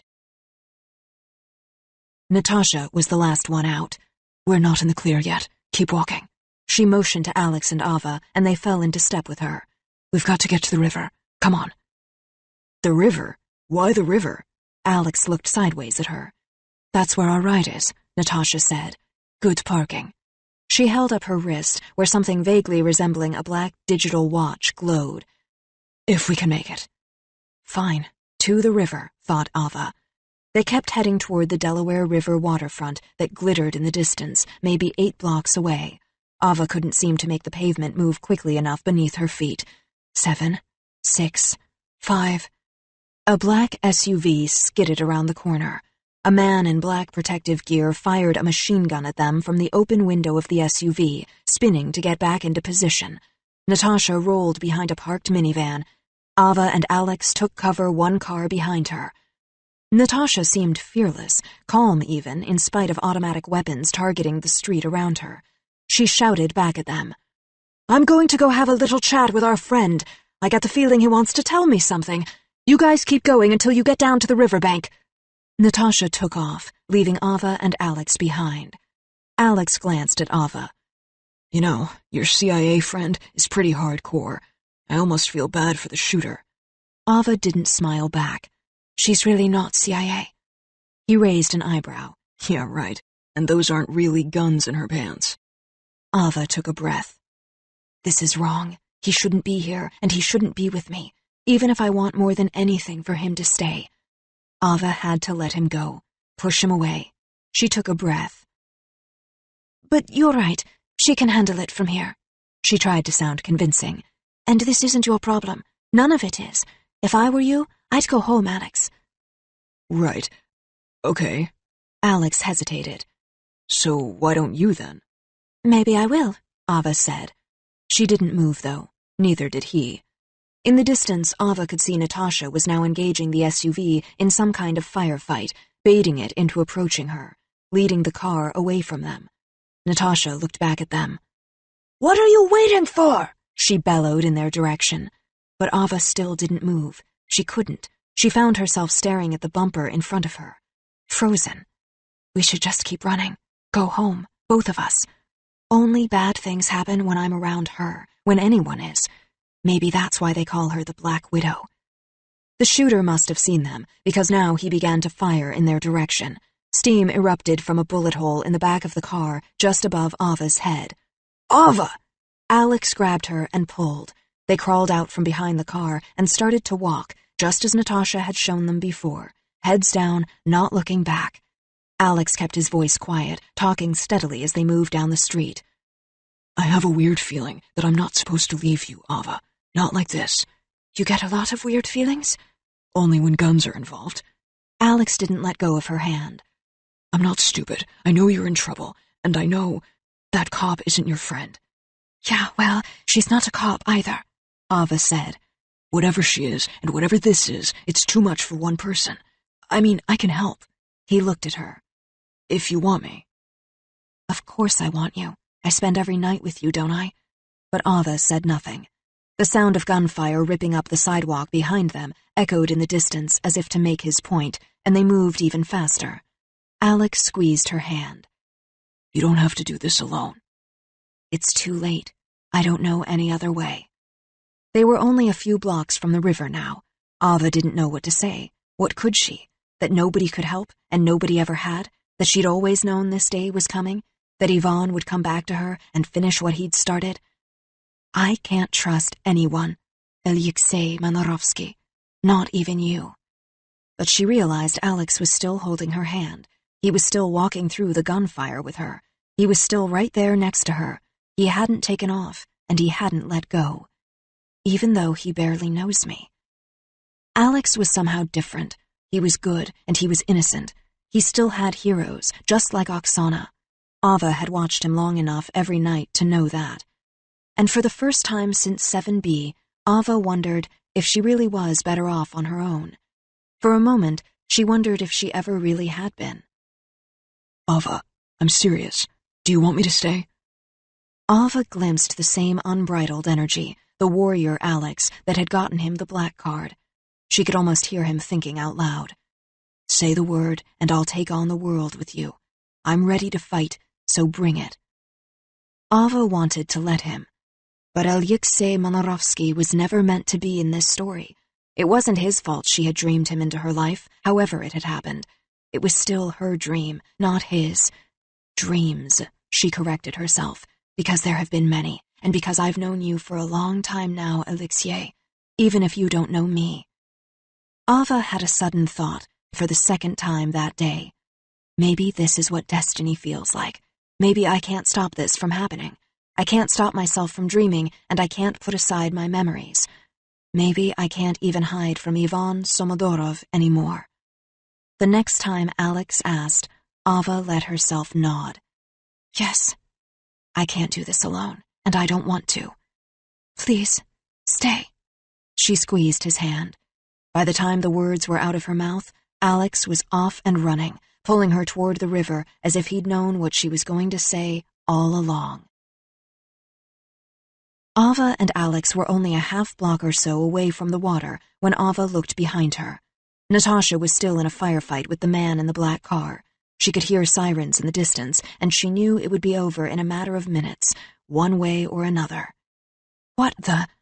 Ava heard tires screech and looked up. Alex was shouting. A second black SUV spun around the corner, slamming into a parked car only a few feet away. Get out of there! Natasha was yelling to her. The parked car exploded into a ball of fire, and they took off, running as fast as they could. Ava heard footsteps behind them. Gunfire. She only squeezed Alex's hand more tightly as they ran. No, not now. Not like this. They sprinted across the last road between them and the river, slowing only at the edge of the bridge. The water loomed dangerously far below. A round of bullets bit into the ground next to them. Rubble spewed into the air, and they dove to either side. The river! Now! Alex didn't hesitate. Come on! He hurled himself over the railing and vanished over the edge of the bridge. Ava hesitated, and then jumped over the barricade without a word. I'm not going to die. I'm not going to let Ivan Somodorov kill me. I'm not finished yet. Ava reached out with her arms and grabbed the railing behind her as she fell. Instead of dropping into the freezing water, she anchored a hand to the rail and pushed off, in one smooth motion, twisting to break her fall by kicking, attack style, off the pilings below. Ava flipped forward to land on 2 feet in the wet sand, splashing down into an inch of water before rising back to a standing position. Alex, who was dangling by both hands from the bridge above her, kicked his legs over to the side.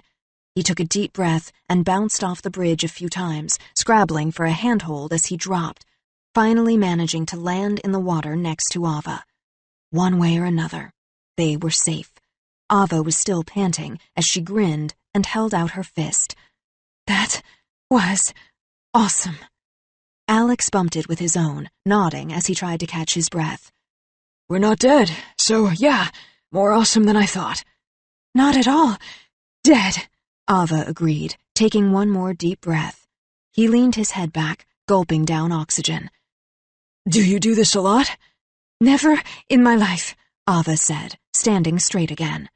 In fact, she'd never done anything remotely like it before. As far as risky behaviors went, Ava had limited her own to hopping subway turnstiles and ripping off shield. So why now? What was changing?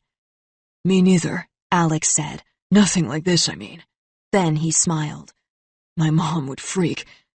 They looked back up to the bridge, just as Natasha Romanoff smashed the head of the second shooter into the metal railing.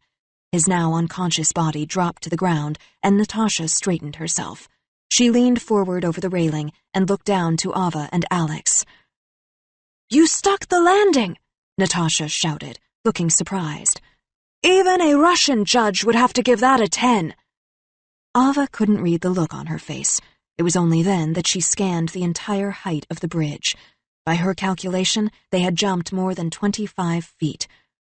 I kicked Oksana's butt in a bout, I took sniper fire on the roof of a building, and I leaped off a bridge. Ava watched as the Black Widow performed an almost identical move off the concrete girders and down to the sand below. What is happening to me? Shield eyes only. Clearance level X. Line of duty death, Laud investigation. Reference, Shield Case 121A415. Agent in Command, AIC, Philip Coulson. Regarding Agent Natasha Romanoff, a.k.a. Black Widow, a.k.a. Natasha Romonovo.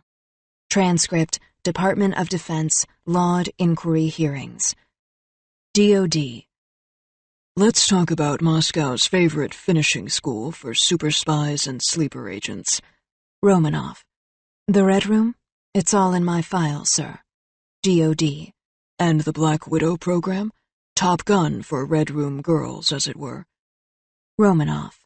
You already know all of this. DOD. I know Black Widows were for deep cover, and as such, Moscow gave you false histories and manipulated your memories. Romanoff. You mean brainwashing? You can just say it. DOD. What about your handlers? They were trained to erase and implant memories, to flip one switch in your head when they needed a ballet dancer, and to flip another one when they needed, what, a ballet dancer assassin? Romanoff. I was whatever they told me to be. DOD. You let them make that call. Romanoff. I was serving my country, sir. DOD. Like Ivan Somodorov. Romanoff. Ivan Somodorov only serves Ivan Somodorov. DOD. While you were, what, a patriot? Romanoff. A patriot and a ballet dancer assassin. Chapter 14. Natasha. The Delaware River, the city of brotherly love. Sirens wailed in the air, echoing off the pavement above them. Down at the water's edge, safely hidden beneath the bridge overpass, the 3 convention center escapees seemed to be safe, at least for now. The moment Natasha reached Ava and Alex, she could tell by their faces that the euphoria of escape was quickly fading into shock. She had been expecting it, from both of them, really. She was more surprised that they had kept it together this long. People trying to kill you, it's unsettling, but you get used to it. I did. First, they're on the roof, then in the convention center. Now they're on the streets. Alex shook his head. Whoever hired these guys, he's really getting his money's worth. Yeah, well, Natasha wiped her forehead on her sleeve. Russian mercenaries. There's a certain pride in workmanship there. Speaking of which, I had a nice chat with our shooter in the black SUV. Was he Ivan's? Ava asked. Natasha nodded. Ivan Somodorov's personal military police force, and, spoiler alert, there's plenty more where he came from. This guy has his own police department? Alex asked, incredulous. Devoted entirely to Ava, it seems. Natasha looked at her, clapping her arm awkwardly down on her shoulder. Welcome home, Sestra. Ava pulled her arm away, but she didn't attempt a right hook, so Natasha considered it progress. Wait, more where he came from? How many more? Alex asked. Does it matter? Natasha shrugged. She knew it didn't. It only takes one bullet to kill a person, Betaniets. Ivan had taught her that before the Russian alphabet. How long until they get here? Asked Ava quietly. According to my talkative friend, not long at all. Okay, can someone finally explain what's going on around here? What does this Ivan person want with Ava? And what kind of cop are you exactly? Excuse me? Natasha stared. In fact, how do we even know you're not working with them? As what? Natasha asked. One of Ivan's hired guns? For the first time today, she found herself laughing. She felt sorry for the boy, more than he knew, but there was no turning back now. Natasha had tried to keep him out of it, and look where that had gotten them. She had 2 charges now instead of 1, and Ivan had 3 targets. I'm going to have to improvise. I hate improvising. It's not funny. Alex seemed exasperated. Seriously, there are bad cops. How do we know you're not working with the people who were trying to kill us 5 minutes ago? Natasha laughed again. She's not, Ava said wearily. How do you know? She was definitely following me earlier. I know she was. He looked from Ava to Natasha. What if she's lying? Oh, she's always lying, Ava said. Just not about this. Natasha had stopped laughing. Now she contemplated decking the kid he was so irritating. If you hadn't noticed, I was shooting back at them, which wouldn't exactly make me mercenary of the month, would it? She reloaded one of her weapons as she spoke. We need to get out of here, so the rest of your questions will have to wait, hilarious though they may be. She raised her wrist to her mouth and spoke into the tiny microphone woven into the black cuff beneath her sleeve. Romanov is standing by. I have the assets ready for extract. Over. Her wrist crackled back at her. Reading you 5 by 5. Roger that, Agent. Coulson sounded relieved, even over the comm. Extract on the way. Out. Why does that voice sound so familiar? Or am I just imagining it? Ava looked panicked. Do I know him?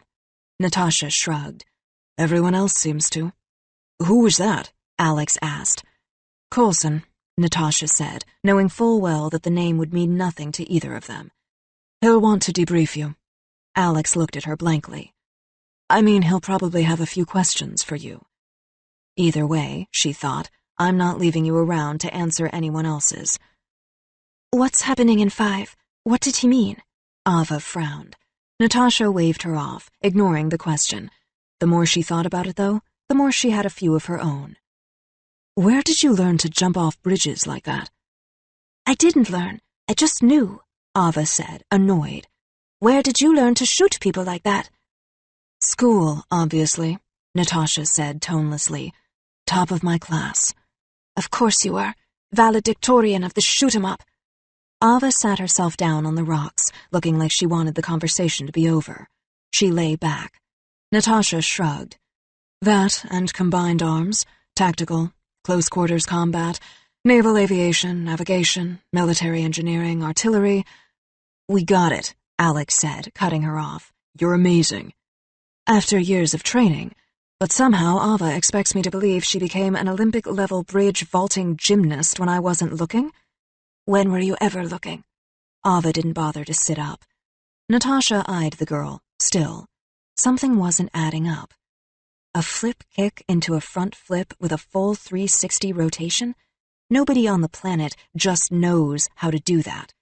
She shook her head. Ava had executed a move that was textbook Red Room, and Natasha didn't like it. Not at all. Alex looked up from brushing powdery concrete dust off his limbs. You can probably put those away now, he said, pointing to Natasha. Unless you're going to, shoot us. Natasha hadn't realized she was still holding a weapon in each hand. She shoved one weapon into her waistband and slid the other down her back. Careless. Ivan's getting to you. Even now, after all this time. Don't give him that. What's with the Inquisition anyway? Ava said, looking up at the sky. I thought we were getting out of here. She closed her eyes, rubbing her temple with one hand. I hope we are. My head is starting to pound. Natasha bristled. It's not an inquisition. Then what is it? A pop quiz? Alex frowned. I'm not a teacher and I'm not a babysitter. If you want to take on Ivan Somodorov alone, go ahead. Don't act like this is a favor to me. I owed you the warning and that's all. Agreed, Ava said, her eyes still closed. Now she had one hand on each temple. Don't worry.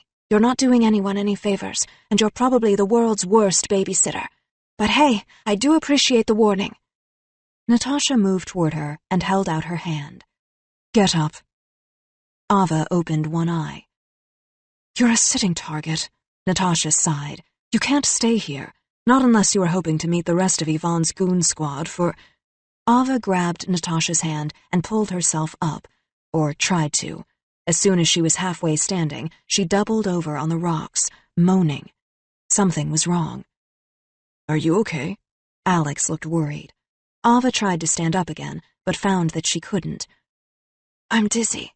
I think I'm going to throw up. Please don't, Natasha said, annoyed. Ava stumbled up the bank, slamming the heel of her hand against her own forehead. My brain is melting. I know, Alex said, pointing to his own.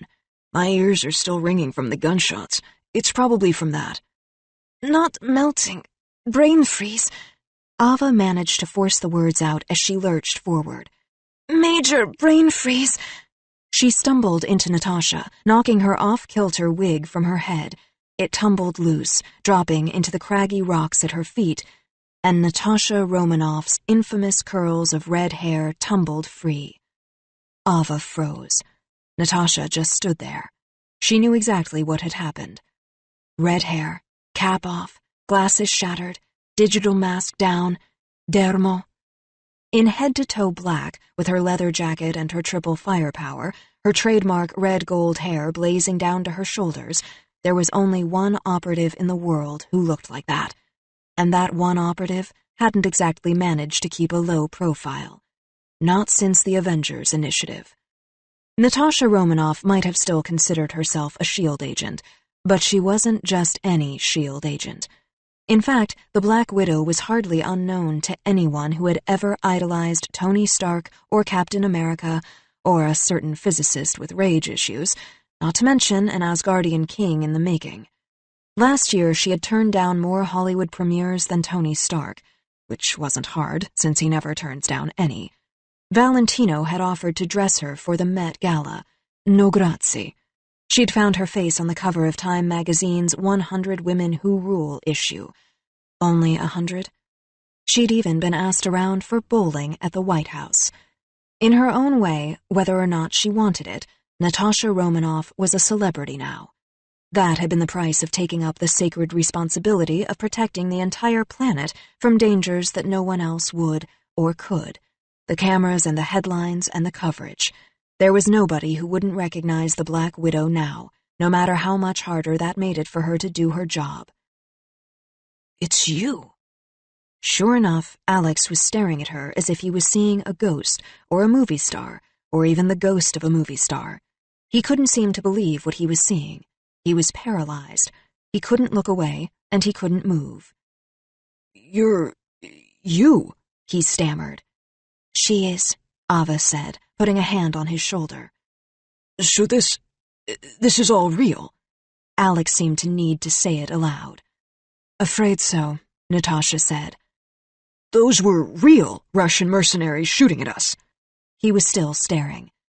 Bingo, Natasha said. And Ava's in real trouble, because you're the Black Widow. Natasha sighed. She always hated this moment, no matter how inevitable it was, the revelation of her true identity. She had learned as a child to keep her secrets close. The less anyone knew about her, the safer she would be. Besides, being any of her covers was usually much less painful and far less dangerous than being Natasha Romanoff. But blowing her disguise was infinitely worse now that the Avengers had become household names. Since then, everything had changed, from the way people spoke to her, to the way they looked at her, and most of all, to the things they expected from her, which was the way the boy was looking at her now. Alex, it's okay. Ava's face was even paler now, almost gray. Did you know she was her? Alex was trying to make words come out, but he was still pretty incoherent. Ava was swaying to stay on her feet as she looked at Natasha wearily. Yes, you'll get used to it. They all do. Natasha shrugged. She glanced up at the sky. Coulson, where are you? She looked at Ava more closely. The girl's knees were starting to buckle. Are you all right? I'm fine, Ava said, stumbling again. Dizzy. Natasha caught her by the hand, and Ava's legs gave out. As she fell to her knees, her body began to convulse. She looked for a moment as if she had been struck by lightning. Ava? Alex moved to her side. Natasha grabbed Ava. The kid's eyes were closed now. Her pulse is going crazy, Natasha said. Help me get her down. They lowered her all the way to the ground. Ava lay motionless, curled on her side, as if her heart had suddenly stopped beating, or all the energy in her body had simply left her. Ava? Alex kept one arm around her. She's out cold. We need to get her to a hospital. Natasha stood back up. Not much longer now. She looked down the river to where a shadow moved across the water. 30 seconds. Alex held Ava's head cradled in his arm. Wake up, Ava. Wake up. Come on. Natasha scanned the sky. Come on, Coulson. What's taking you so long? As if to answer, at long last, with a great roar filling the air, a mighty shield ship dropped into the water behind them, and Natasha Romanoff exhaled for the first time all day. Shield eyes only. Clearance level X. Line of duty death, Laud investigation. Reference Shield Case 121A415. Agent in Command, AIC, Philip Coulson. Regarding Agent Natasha Romanoff, a.k.a. Black Widow, a.k.a. Natasha Romanova. Transcript, Department of Defense, Laud Inquiry Hearings. Incident, Odessa, 2005 B2. Note in file, P_Coulson, personal-text logs. Romanoff. Looking for off-mission air support, Coulson. Possible extract around 1300 hours, Philadelphia metro area. You in? Coulson. Agent Romanoff, are you saying you need a favor? Romanoff. I'm saying I'm looking for off-mission air support. Coulson. I've been told I'm highly supportive. Romanoff. It's a yes or no question. Coulson. I read it in my horoscope once. Romanoff. We're a go on my signal. Activating field tracker now. Don't call me, I'll call you. Coulson. That was also in my horoscope. Romanoff. ... Coulson. Ready in 5. Consider this my RSVP. Offline. Chapter 15. Alex. On SHIELD transport plane, somewhere over the eastern seaboard. It had taken Alex only minutes to hoist Ava up, sling her over his shoulder, and carry her from the riverbank to the plane, but he had been so worried about her and about dropping her that it had felt more like hours. When Ava awoke to find herself somewhere over Pennsylvania, securely belted into a jump seat on the plane's transport deck, with Romanoff on one side and Alex on the other, she took it better than Alex expected. Better than I would have. Waking up on some kind of SHIELD military aircraft? She had looked panicked for a moment, but rolled with it as soon as she realized they were in the air. It meant Ava had already been through a lot, Alex figured, as he watched her from the next seat. He was barely able to process the events he had just fallen into. If she expects things like this to happen to her, to get shot at by Russian mercenaries or carried away on a military plane, why would she, though? And what does it have to do with Natasha Romanoff? He stole a glance at the infamous operative. She was deep in conversation with the other agent guy. Natasha Romanoff. The Natasha Romanoff. People called her the Black Widow. She knew Iron Man. She knew everyone, every hero he'd ever had. Black freaking Widow. Alex wondered if anyone had ever called her that to her face. What do you call someone like that? Natasha? Ms. Widow? Agent Romanoff? He tried to process this new reality he'd stumbled into, but there was no point. Alex couldn't figure Ava, or anything else, out. He knew Ava was holding back, or just holding out on him. There was more to her story. That much he could tell by the way she resisted both friendly smiles and enemy gunfire, the way she took on the whole world as if she expected to do nothing less, and to do it alone. He knew the feeling, and he was intrigued that she felt it too. Alex wanted to be her ally, if he could. Maybe more than that, if she'd let me. She made him want to try. Alex looked back to Ava in the seat next to him. He felt better now that she was conscious again, though her face was still the wrong color and her breathing was uneven. The plane pitched and rolled as it climbed above the cloud bank to a higher altitude, which probably wasn't helping. Alex tightened the buckle that held him to his own seat. She should keep drinking that water. The agent strapped in across from them spoke up. Ava looked irritated, but took an obedient sip from the water bottle. Alex couldn't remember the guy's name, only that he was the reason Ava was now awake. It hadn't taken much more than a whiff of some nasty-smelling capsule the agent had broken open beneath her nose until she'd come coughing right back into consciousness. Alex had been grateful for that, but the way the SHIELD guy, Kelson, or maybe Cullen, stared at all three of them now, you would have thought they were about to jump out of the plane. She could be hurt. We need to get her to a doctor, Alex said. He touched her icy fingers. People don't just pass out for no reason. And she's freezing. He frowned. Is that shock? I thought cold hands meant shock. He let his fingers linger on hers. He didn't care if she noticed. If he was honest with himself, maybe he even hoped she did. She'll be fine, Romanoff answered. As long as we take care of Somodorov. She looked at the other agent. Otherwise, she'll be dead. Hello, she's sitting right here, Ava said. She screwed the cap back on the bottle. Maybe you should try asking her what she wants to do. Romanoff ignored her. We need a coordinated response. Ivan brought the threat to American soil. The chatter is building. We can't stand by and watch while he shoots up whole cities. He's escalating. She's right. Ava held the water bottle against her head. And I hate to break it to you, but if Ivan's back from the dead, he didn't manage that on his own. Where's he been all this time? Who's bankrolling him? Where's his base of operations? Bankrolling? Did you just say bankrolling? Who talks like that? Alex poked Ava in the side. She swatted his hand away, but he kept his eyes on her. Romanoff looked at the other agent. It's your call, Coulson, so make it. Coulson, that's his name. Agent Coulson shook his head. It's not my call, actually. I'm your handler, Romanoff. I promised backup, maybe an extraction. Not a mission, and certainly not a war on an army of Russian mercenaries. My hands are tied. What are you talking about? No war on armies of mercenaries? That's practically our bread and butter, Coulson. Not this time. So you're saying if they don't make a trading card for it, you're not interested? You only do the splashy stuff now? Aliens and Nazi throwbacks and bioengineered super soldiers? Romanoff snorted. Alex looked at Agent Coulson with new interest. Really? Aliens? Like alien aliens? Or like the guy with the big guns? Big guns are 2 words that apply to most of the people I know, Coulson said. And their planes.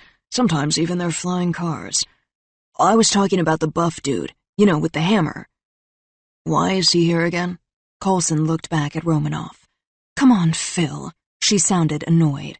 Your hands are tied, so untie them. You were there that night in Odessa.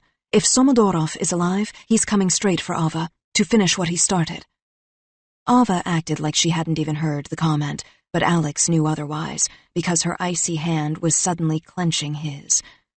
So what did happen that night? And who is this Yvonne guy, really? And why is everyone so afraid of him? But Alex knew there was no point in asking.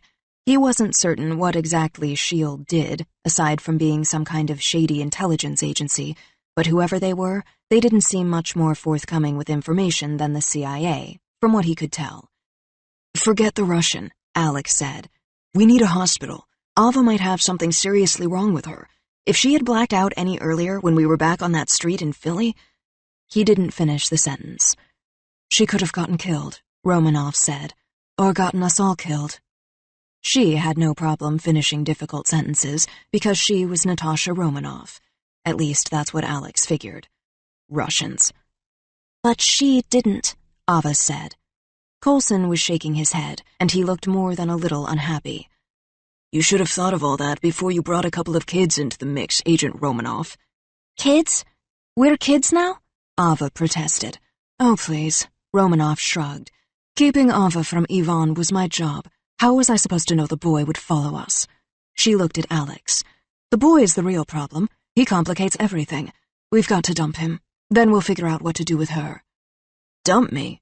The plane swayed, and Alex grabbed the chest strap that held him to his seat with his free hand. What did I do? I was only trying to help. You should have stayed out of it. Romanoff frowned. You didn't need to open that door, and you absolutely didn't need to come nosing around on that roof. First, a pretty girl is flirting with me, and then I think I see her getting kidnapped, so I get involved. Is that so wrong? Alex couldn't believe it. You would think I was the one doing the attacking. Flirting with you? Ava's cheeks went pink. She pulled her cold fingers away from him. Was that the reason you came after me? Because you thought I was cute? Of course not, Alex said, embarrassed. He could feel himself starting to redden. I mean, you are cute. Ava looked like she wanted to slap him. Seriously? In a life-or-death situation, you were evaluating my attractiveness? No, he said, uncertain of what to say or do. He didn't have a whole lot of experience with girls. That was earlier. She glared at him. Alex knew he was only making things worse. Back it up, son. Get out. Get out while you can. He tried to find the right defense, but he was on foreign territory now. Just for the record, you weren't not flirting with me. He jiggled his foot up and down on the vibrating metal floor beneath him, a nervous habit. Ava looked away. If that was flirting, what is this? A date? Enough, Romanoff barked. Look around you. You're on a military transport. Nobody's flirting. S.H.I.E.L.D. does not run a dating service. Well, Coulson said, technically it's frowned upon, but I'd be lying if... Romanoff glared at Coulson, and he fell silent. She looked back at Alex and Ava. You two don't know each other, and you don't know what's going on here, so how about everyone shuts up already? They shut up. I don't think that's how you talk to children, Agent, Coulson ventured. They're not children. They're collateral damage. In the form of children, Coulson said carefully. Collaterally damaged children, who you are probably collaterally damaging even more. Ava growled. Alex could feel the tension on the deck rising. Instinctively, he felt in his pocket where a soggy lump of Snickers bar remained. He pulled it out. He was desperate. Romanoff glanced at Coulson. Children or not, those were Somodorov's thugs on our tail. I'm sure of it. You mean you think it? Coulson corrected. I mean I had a little powwow with one of Yvonne's hired guns. Given the choice between talking and bleeding out, he went with talking. Smart guy. Coulson looked interested. Yvonne hired at least 10 of them. PMCs, private military, all of them. All Russian, of course. At least he's consistent. He really thought he was going to take you out with a few rent-a-shots? Coulson smiled at the thought. Romanoff shook her head. That's the thing. According to our friend, the contract wasn't shoot to kill. Why else would you shoot someone? Alex frowned. Shoot to wound, Romanoff said. To control them, or acquire them, or reposition them. It could be as simple as that. Coulson seemed surprised. You think he was herding you like cattle? That's one theory, Romanoff said. She sat back. This mission, to attack us, he said it had a name. Her eyes met Coulson's. Forever Red. Yeah? Snappy. Does that ring any bells? Coulson raised an eyebrow. Just one, she said slowly. It was something Yvonne said to me that night in Odessa. Anything else? This. Natasha held up a black cell phone with a badly cracked screen. Our PMC had sent a text to Yvonne right before I took him down. 2 words. The others looked at her, waiting. She held up the phone. Synchronization complete. She tossed it to Coulson. Looks like we were set up. Odds are I played right into his hands. Again. Her expression was pained. So Yvonne goes after Ava because he knows you'll come. Coulson studied the cell phone as he spoke. That's ironic, Ava snorted. Not that ironic. I'm here now, aren't I? Natasha glared. Sure, 8 years late. Ava looked at Coulson. There has to be more to it than that, she said. What's the point? Why me, after all this time? And what was being synchronized? Alex was confused. And why did Ava sack out back there? Natasha looked at the others. I don't know, but considering Yvonne the Strange and his history with human experiments, I'm thinking it all might be related. She shook her head. Which is why I don't think taking her to a civilian hospital is going to help. Ava looked down, suddenly interested in her water bottle. So that's what this is? Yvonne and his unfinished business? Coulson was somber. Who knows? Natasha looked at Ava. But I have a feeling things are only going to keep getting weirder until we figure it out. Alex noticed the bottle was shaking in Ava's fingers, and he reached over to replace it with his own warm hand. Their eyes met. I know. I'm worried too. We can't move on Yvonne, Coulson said. Not yet. The DoD hasn't even verified that he's stateside.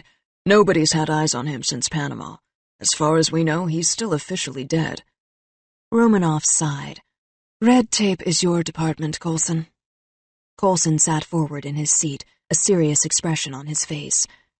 We'll need to prove he's actually in the country.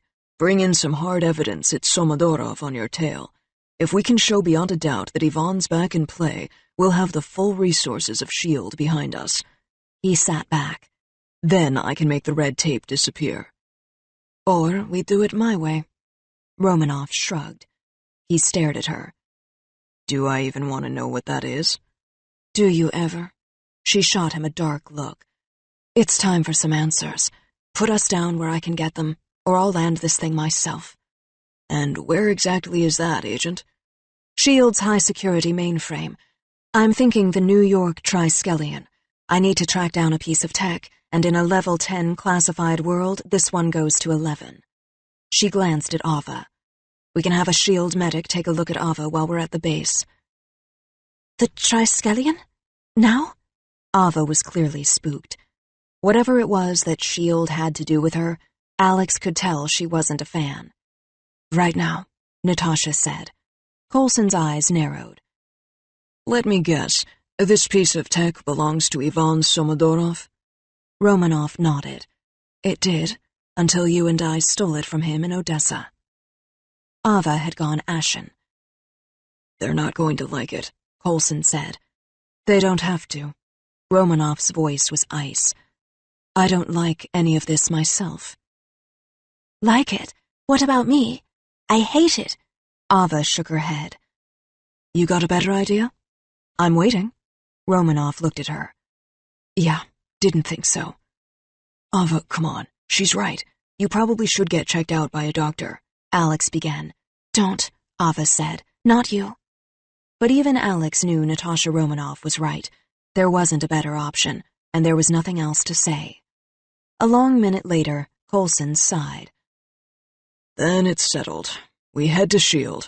I'll get you as far as the East River docking bay. And then? Natasha looked at him. And then, you're right. If you do have a way to walk 2 highly unclassified civilian kids into a highly classified facility, I'm pretty sure I don't want to know. She nodded. That's okay. I've got friends, in low places. Shield eyes only. Clearance level X. Line of duty death, Laud investigation. Reference Shield Case 121A415. Agent in Command, AIC, Philip Coulson. Regarding Agent Natasha Romanoff, a.k.a. Black Widow, a.k.a. Natasha Romanova. Transcript, Department of Defense, Laud Inquiry Hearings. DOD. The New York Triskelion? Romanoff. You sound surprised, sir. DOD. What is it you people do in there anyway? At any of the Triskelion bases around the world? Romanoff. Slumber parties, s'mores, truth or dare, the usual stuff. DOD. And it never occurred to you that there might be an issue with things like bringing unvetted civilian minors into high-sensitivity situations requiring security clearances? Romanoff. It occurred to me, sir. DOD. Situations that may or may not involve matters of national security? Romanoff. I weighed those issues. DOD. And? Romanoff. Ivan Somodorov had just come back from the dead. I wasn't going to let a little red tape keep me from doing what I had to do. DOD. Which was? Romanoff. Putting Ivan back into the grave. Then, you know, the s'mores. Chapter 16. Ava. Shield Triskelion Base, the great city of New York, East River. As the Shield plane lost altitude, Manhattan came into sight. Ava had never seen it from this perspective. From way up here, none of it seemed real. She traced her finger on the double-paned window of the aircraft, drawing an imaginary line from Central Park to the Empire State Building down to Battery Park, at the very bottom of the island. She drew another one out into the water, where S.H.I.E.L.D.'s massive Triskelion base rose up round and tall with 3 protruding legs, becoming arguably the most dramatic New York landmark of them all. The circle with 3 branches. She couldn't remember what the Triskelion symbol was supposed to mean, but she knew it meant something. She'd spent too many solitary hours stuck in a facility with only S.H.I.E.L.D. tutors not to know that. Even so, she made a point of never going near it, no matter what it meant. She dropped her hand from the window. Prison. That's all it means to me now. Inmates didn't generally voluntarily walk back into prisons if they didn't have to, not the smart ones. But as Ava followed Natasha and Alex along the neon yellow-painted walkway toward the heavily defended entrance to New York City's S.H.I.E.L.D. stronghold, she knew she was doing just that. The plane had landed in a half-empty docking bay beneath the East River. It had opened in front of them as soon as they'd radioed in for permission to approach. All that was left of their journey now was the short hike through the glorified aircraft parking lot into the interior of the building, maybe 100 yards through the airstrip. Just keep walking. You okay? Alex looked at her curiously. Fine. As soon as Ava said the word, the roof of the docking bay began to slide shut over her head, and she felt herself beginning to panic. They were shutting her in again. What if they never let me go? She watched as the sliver of New York City afternoon sky grew smaller and smaller, until all that was left was the steel-reinforced gloom of the docking bay itself. It's not 7B. Keep walking. Ava slowed down when she saw the glass doors to the S.H.I.E.L.D. base in the distance. She couldn't help but hang back. She honestly didn't know if she could talk her body into walking through the doorway. But I'm not staying, Natasha promised. The more Ava tried not to think about it, the harder it was to keep walking. Again, Alex was the one who noticed, and Alex was the one who waited for her to catch up. Come on. He held out his hand, and she took it. She'd almost gotten used to taking it, and that surprised her. I'm here, Ava. That's what the touch of his fingers said. She tried to believe them, just as she tried to believe herself that nothing bad was going to happen, which was impossible. But not when Ava held Alex's hand. Then she felt steady. When even a single finger brushed against his, she felt like they were connected, even if she couldn't explain exactly why. When, like now, their shoulders pushed against each other, letting their jacketed arms fall side by side, she felt like he knew her, liked her, even, in some small way, belonged to her. He was the boy she touched now, today, and that meant something. It felt like something, either something very new or something very old. He feels like home. With her hand in his, Ava forced herself to keep moving one step at a time until she found they had reached the base entrance. She took a deep breath. A buzzer sounded, some kind of security door, a 2-foot-thick, shatterproof, flame-resistant, steel-reinforced security door. As it slid open, the first face that appeared caught everyone by surprise. As far as faces went, this one was a good one.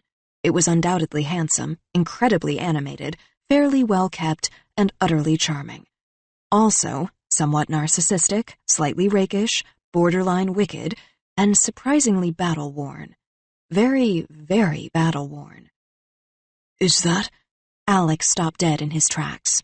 Natasha shrugged. I told you, friends in low places. Agent Romanoff, Tony Stark called from the now open doorway. What are you doing here? Or do you just happen to be stopping by to submit your proprietary plan for alternative energy subsidies too? He grinned. Not so much, she said, pulling him in for a hug. I was hoping you'd be here, actually. First Saturday of the month? Where else would I be? He cocked his head. I thought you were hunting bad guys in Bahrain. Turns out the bad guys are hunting me, Natasha said. Surprise. Wherever you go, guns follow, Agent Romanoff. Why would that surprise me now? The guns I can handle, Natasha said. It's the rest of it that's getting to me. You mean the rest of them? Tony looked past her to where Ava and Alex were standing. Ava felt her face going red. Natasha nodded. Ava, Alex, this is Tony Stark. Look, it's a small human. Hello, small human. He waved, and Ava froze. She couldn't help it. Like everyone else, she'd heard the sound bites from Tony Stark of Iron Man fame, of Stark Industries fame, of tabloid and headlines and fast cars and fast everything fame, even when the only channel she had was C-SPAN. Hi, Mr. Iron Stark. Ava smoothed her copper curls with one hand, suddenly appearing self-conscious. Alex himself seemed unable to speak until eventually he managed to choke out the words. You're him. Well, I'm not her. Tony smiled, looking at Alex. The kid says that a lot. Natasha shrugged. What's going on? Tony gestured, and the two of them began to walk inside the SHIELD facility. Alex and Ava hung back, following at a distance. You have no idea, Natasha said. As the two spoke, only Ava noticed the sudden sound of the massive exterior doors locking together as they sealed off the docking bay behind them. Tony stroked his chin. Let's see. You show up at SHIELD Nerve Central with two small humans in tow, and one of them seems to be a red-headed Russian girl. Why is that familiar? Why? Are you finished? Oh, I think I'm just getting started. As soon as they set foot inside the base, the combined influence of Natasha Romanoff and Tony Stark, following up a few well-placed calls from Phil Coulson, was more than evident. Within minutes of their arrival, Alex and Ava were handed standard-issue SHIELD regulation sweats, black fleece jackets and pants, all bearing the familiar steel-gray logo, as well as slightly less impressive foil-wrapped sandwiches. What, no SHIELD toothbrush? Socks? Sleep mask? Alex examined his sandwich pack. Tony Stark looked at him. Knock yourself out. They're in the gift shop. They have a gift shop? No. Then Natasha stepped in, and before she knew enough to complain, Ava was dispatched to the medical wing, where she was poked and prodded and examined within an inch of her life, while Alex refused to budge from her side. The moment Ava was pronounced healthy, remarkably so given the day's events, she was out the door with the others. Meanwhile, the full-court press that was Tony Stark and Natasha Romanoff, half the Avengers, Natasha had pointed out, the cute half, Tony had added, attacked the ranking brass, lobbying to get access to the Triskelions' infamous proprietary mainframe. The double-teaming paid off. There was no resisting the power of a Stark Romanoff alliance for long. They were in. Within an hour, Ava and Alex, now outfitted in black like every other Regulation SHIELD recruit, and Tony and Natasha were ensconced several floors beneath the East River in what Tony called the Brain Trust. The dark room appeared to be the size of a football field, though in reality it wasn't much more than 50 feet in any one direction. It was the information flowing through it that threw off the perspective. The place was virtually larger than life. As Ava and Alex stood side by side in the back of the chamber, they couldn't help but marvel at the free flow of data surrounding them. All right, this is cool. Alex nodded. He no longer seemed thrown off by the presence of Iron Man, or even the threat of Yvonne's army. Ava wished it were that easy for her. She was still wary. SHIELD had taught her to be that way. Even this room was protected by 3 separately patrolled corridors, an alarm sequence that reset on the hour, and a 2-foot steel door. For a girl who couldn't help but calculate escape routes from every room that she entered, this was a nightmare. She couldn't trust anything in the building, not even if it was called the Brain Trust. Yeah, super cool, Ava said. Still, there was no denying that what was happening in this room was nothing like anything she had ever seen in 7B, or anywhere else in the world. Back in the safe house, she'd snuck over-the-shoulder glimpses at elaborately encrypted files and equally elaborately encrypted routines that could steal them, just like she'd seen tech that could start any car or open any door. She'd thought nothing of it. But that wasn't this. Now, thousands of SHIELD files streamed over the walls, encircling them with illuminated images and numbers and charts and graphs as Natasha and Tony searched different sectors of the mainframe. They were drowning in data, and it all had to do with Ivan Somodorov in one way or another. Natasha was silent and focused, but Tony talked as he worked. Walk me through it again. Your not-so-dead, long-lost red roomie shows up in Panama City. You're afraid he'll try to tangle with Natasha Jr. here. Ava coughed. Excuse me? So you circle the wagons, pick up Mini-Me, take out Yvonne's welcome party, hop on Coulson's good ship Lollipop, and hitch a ride to SHIELD's doorstep. Mini-Me? No. Ava still looked wounded. Yeah, more or less, Natasha said, not looking up. Tony frowned. And what about the boy? Caught in the crossfire, Natasha said dismissively. Tell me about it. Alex sighed. Yvonne wants something, and I think it has to do with Ava and me. That's why we're here, Natasha said. Tony nodded from his keyboard. Because you need help babysitting? Because I'm trained for ballistics and military strategy and counterintelligence, and not for this. Top of her class, Alex muttered, nudging Ava's foot. So? Tony laughed once. I'm trained for highballs and the high life and, well, high everything, but people adapt. Things change. Not everyone, Natasha said, trying to focus on the screen in front of her. She sounded uncomfortable. Ava watched her from behind. You had to appreciate the irony. My curse was for her to abandon me, and her curse will be that she can never escape me. Ava looked away. Yeah, well, it looks like Yvonne doesn't change much either. Here, I've got something. Tony tapped on a tablet, and what looked like a set of blueprints projected itself on the wall of screens. This is a scan of what SHIELD recovered the night of the Odessa raid. Natasha glanced up at the projected image in front of her. That's what you were looking for, right? I think there's more. Tony kept moving new files on and off the screen. Immediately, numbers and images began to fly as he mined the Triskelions' powerful and powerfully secure mainframe. Natasha grabbed his arm. Stop! The Opus project. That one. That's it. Tony pulled the image off the screen, and now the model projected itself into the center of the room. It was far from complete.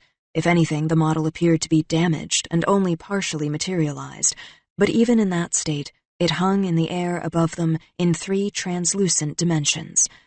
He tapped again, and the model spun over and over, revealing every side of itself, every angle, every flaw. What looked like some sort of patched, riveted metal box, as tall as a person, with coils of cabling that dangled beneath it like a kind of dead octopus. A familiar dead octopus. Ava felt herself holding her breath as Alex tightened his arm around her shoulders. She was transfixed. I remember now. That thing. It was there, in the warehouse with Yvonne. That thing is how we blew the place up, Natasha said, studying the glowing white lines and numbers that dissected the open space in front of her. So this is what was left of it? After? Apparently. Tony's hands were flying. Every inch of the room was full of images and numbers. Finally, he sat back. Even what's left of it is pretty spooky. Spooky? Ava said from behind him. I know why I think it's spooky. Why do you? Not me. Einstein. Tony tapped the tablet again, and Albert Einstein's face appeared on the screens behind the rotating model. Spooky physics. That's what Einstein called quantum entanglement. Wait, what? Alex asked. Quantum entanglement. The total manipulation of physics across space and time. The idea that two distinct pieces of matter can affect each other over a span of vast distances. Ava frowned. 2 pieces of matter? He means people, Natasha said. She kept her eyes on the walls. 2 people. Tony nodded. Ask twins who feel each other's pain, or a mother who suddenly wakes up when her kid has a nightmare, or a dog who waits by his master's grave. He looked up. You could argue that those are natural entanglements, but what if you could control them? What if you could entangle matter for yourself? Natasha sat back in her chair, staring at the data in front of her. The Opus project, if these records are right, was Moscow's push to weaponize quantum entanglement, and then build it. If they got it done, they've found what amounts to the legendary lost unicorn of every physics department in the world. Natasha shook her head, frustrated. You know who also said that? Howard Stark, only he was talking about Vita rays. Bruce could have said the same thing about gamma radiation.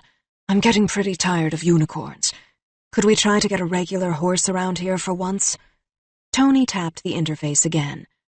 I think this particular unicorn is already out of the gate, Agent Romanoff. There are hundreds of pages of files here that corroborate mentions of your Opus project, involving dozens of Russian labs. She gave up. Fine, so we know this thing, whatever it was a priority, and not just for Yvonne. For Moscow. Natasha reached forward to the interface, rotating the model again. Alex spoke up. What do you mean, weaponize? I mean when people become just as dangerous as weapons. Tony sat back.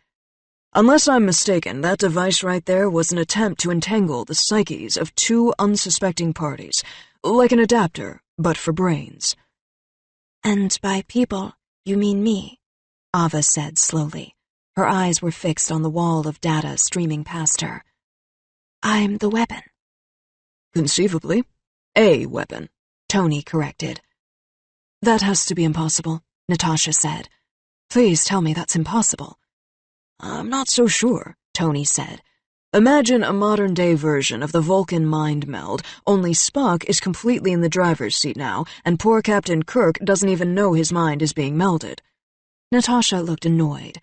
Is that before or after they blow up the Death Star? I'm going to pretend you didn't say that. Alex laughed. Tony didn't. Think about it. It's the perfect way to spy on heads of state, tycoons of industry, military generals, Supreme Court justices.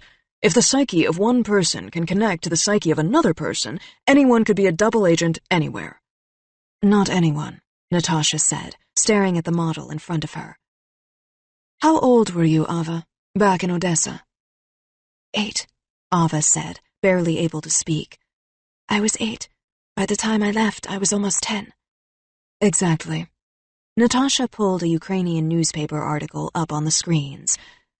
And now children are disappearing, and not just from Ukraine. The kidnappings range from Moscow to Moldova, just like last time Ivan was running his operation. Makes sense. Better brains, Tony added. More adaptive. More growth of neuron pathways. Until you're 26, and then it all gets shot to hell. Unless you're what's the word for it? A Tony Stark? Alex laughed. Ava glared at him. Suck up. Tony tapped a button, and the illuminated model disappeared. What looked like typewritten, sometimes handwritten, Russian lab reports appeared in front of them. Polny synchronizация. Synchronization complete, Natasha said, staring at the words. That was the message we intercepted, too. What if they were talking about Ava and me? That might be a little not good, Tony shrugged. Ish. Would the connection be stronger when both parties were in physical proximity? You tell me. As far as we know, you and Ava appear to be Yvonne's only entangled working prototype. Natasha spun her chair toward Ava. I grabbed Ava by the hand, twice. The first time made her so sick she almost couldn't stand up. The second time she lost consciousness. Ava nodded. It felt like my body was on fire, like I was being electrocuted or something.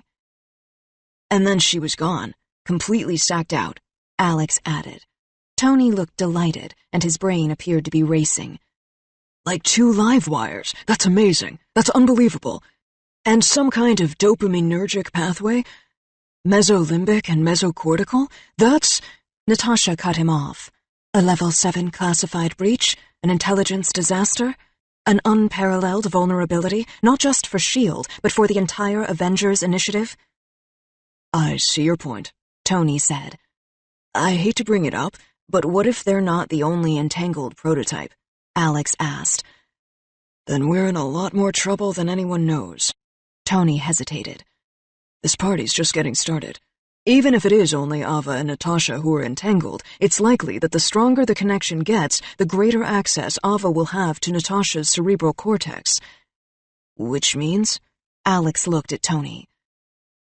Which means I won't just be leaping from bridges and using her combat moves, will I? Ava asked. Tony shook his head. No. Natasha, Agent Romanoff, will eventually just start leaching into your brain. Super, Natasha said. I know I'm thrilled, Ava answered. Tony looked at Natasha. Prepare for exposure. And I'm only saying this because I've never seen you as an oversharer, he said. Or, and I'm just being honest here, even an undersharer. Or, sharer. The silence that answered him was awkward. Yay, sharing, Alex said. Tony spun his chair toward Natasha. You'll have no secrets, Romanoff. Not about what we do, and not about your past. You'll be an open book, and not just for Ava, but to anyone who can get to her. Ava found she couldn't look at Natasha. It was all too strangely intimate now. Why now? What changed? I don't think it is just now. I think the initial connection probably booted itself up when the two of you first encountered this thing, Tony said. In Odessa. You and Yvonne. Natasha nodded. She remembered the moment, and she suspected Ava did too. The blue light, the explosion of electricity, the shooting pain. But something has to be triggering it, now, after all this time, Ava said. Maybe that's why this Yvonne guy showed up, Alex said, so that Agent Romanoff would come for Ava. Maybe just getting them together again was the synchronization he was talking about. Exactly. Tony looked from one red-headed Russian to the other. As you said, physical proximity. It's possible. Natasha's eyes were now as cold as the New York City winter night. So use that big brain of yours to find a way to shut it down, Tony. If I can, Tony said. Then he smiled. Who are we kidding? Of course I can. He checked his watch. But I have to get to Bora Bora by dinner. It's date night. Natasha put her hand awkwardly on his arm. Thanks, Tony. I mean it. Tony sighed. Just so long as it doesn't involve chaos. I promised Pepper we're on a break from chaos. So I heard. Natasha did not look amused. It was a book, he said defensively. She made me read it. I'll send it to you. Break from chaos. That's apparently a thing. You're Tony Stark. Since when do you have to get permission for a life of chaos? Things change, Agent Romanoff. S.H.I.E.L.D. eyes only. Clearance level X. Line of duty death Laud investigation. Reference, Shield Case 121A415. Agent in Command, AIC Philip Coulson. Regarding Agent Natasha Romanoff, a.k.a. Black Widow, a.k.a. Natasha Romanova. Transcript, Department of Defense Laud Inquiry Hearings. DOD. You expect me to believe you knew nothing more about the identities of the civilian minors placed in your care? Romanoff. Sir? DOD. I just find it odd that a solo operative suddenly involved herself with not one, but two minor assets. Romanoff. Is that a question, sir? DOD. Did you believe that they were each in some way connected to the case? Romanoff. Ava was always a target, as far as Yvonne was concerned. Alex was just wrong place, wrong time. DOD.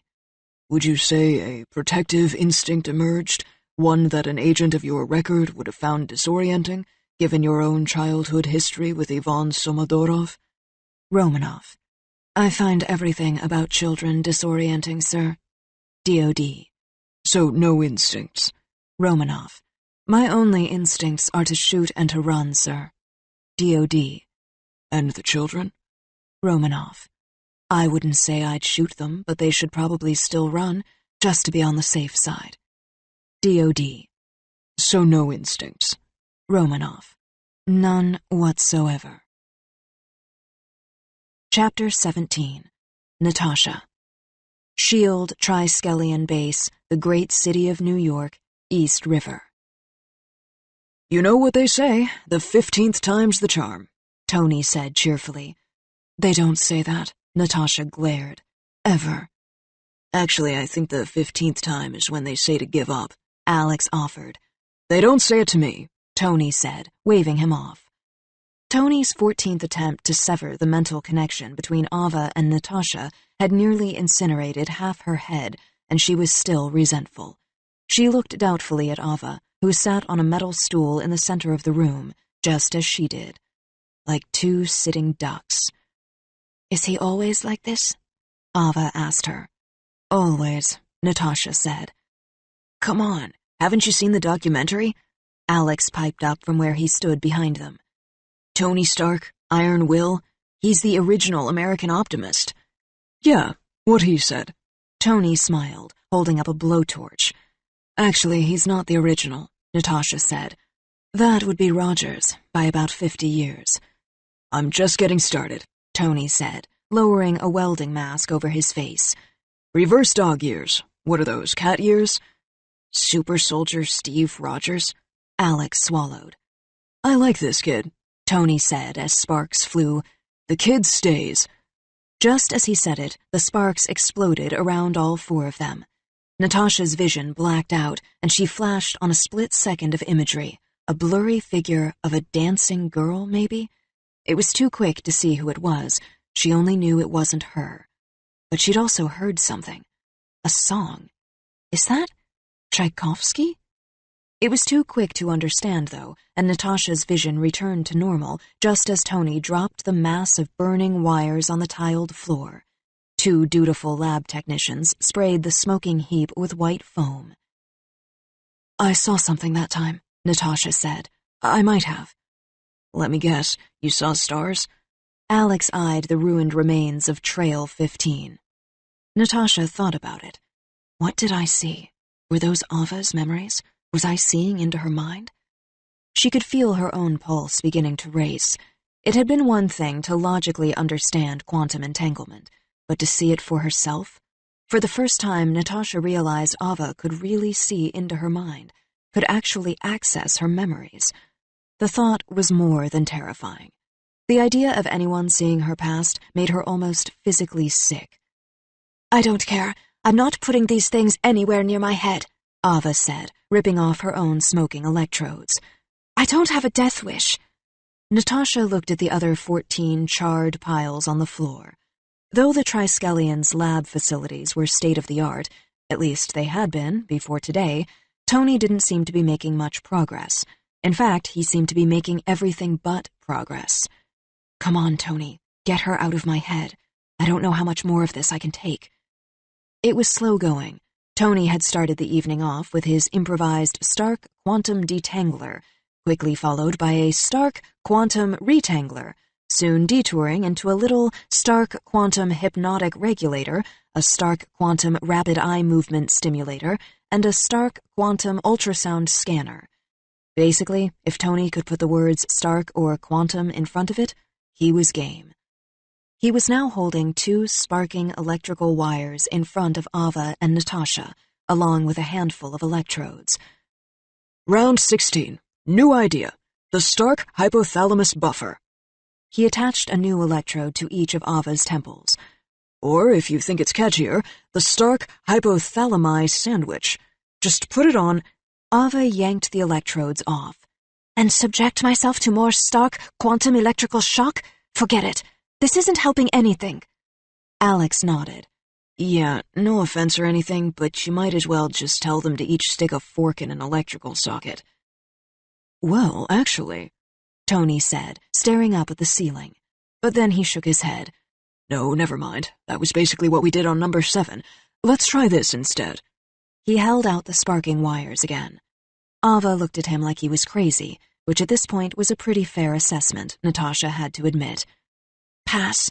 How about you call me after you build the Stark Quantum Burn Unit? Until then, I can't take any more of this crap.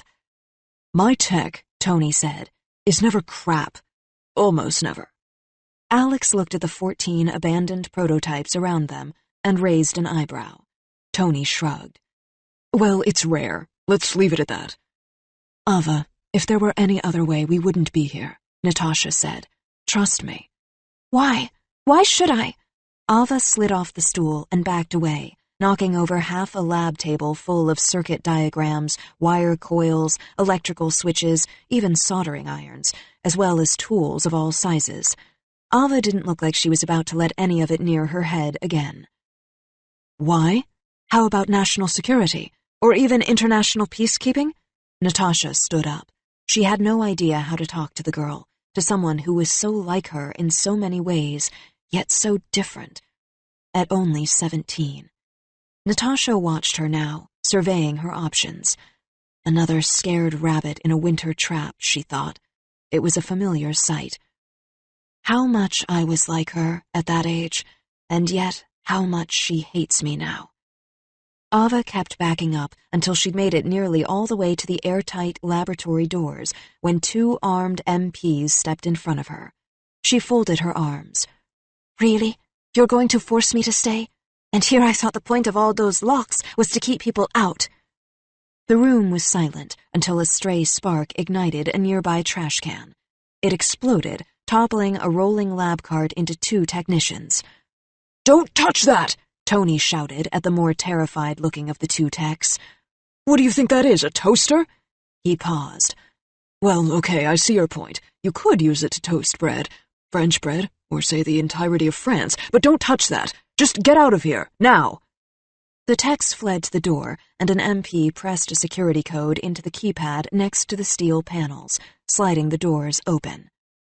Oh, so they can go? Just not me? I thought America was supposed to be a free country. Ava glared at him. Maybe we should take a break, Alex suggested. Like, a big one. Natasha looked at Tony, who just shrugged. Thanks for the help, Stark. She followed Ava to the door, reaching awkwardly to put her hand on the teen's shoulder. Ava, Natasha began. I know this is hard. Oh, please. Ava whirled around to face her. What? Don't. Just don't. Don't act like you want to be my friend. You're nobody's sestra. I don't have a sister, and I don't even know what became of my parents, thanks to Ivan Somodorov. Ava sounded annoyed. Alex looked at her sympathetically. Natasha nodded. I know how it feels to lose your parents, she said. If you'd just let me. No, I'm not falling for that again. I'm not afraid of you. Not anymore. Natasha was struck by the defiant look on Ava's face, the faith and the innocence of her own anger. But you should be afraid, little one. You should be afraid of so many things. The world is a cruel place for Yvonne's girls. Natasha paused for a long moment, considering her options. Finally, she tried again. Look, Ava, It might not seem like it, but I'm here to help.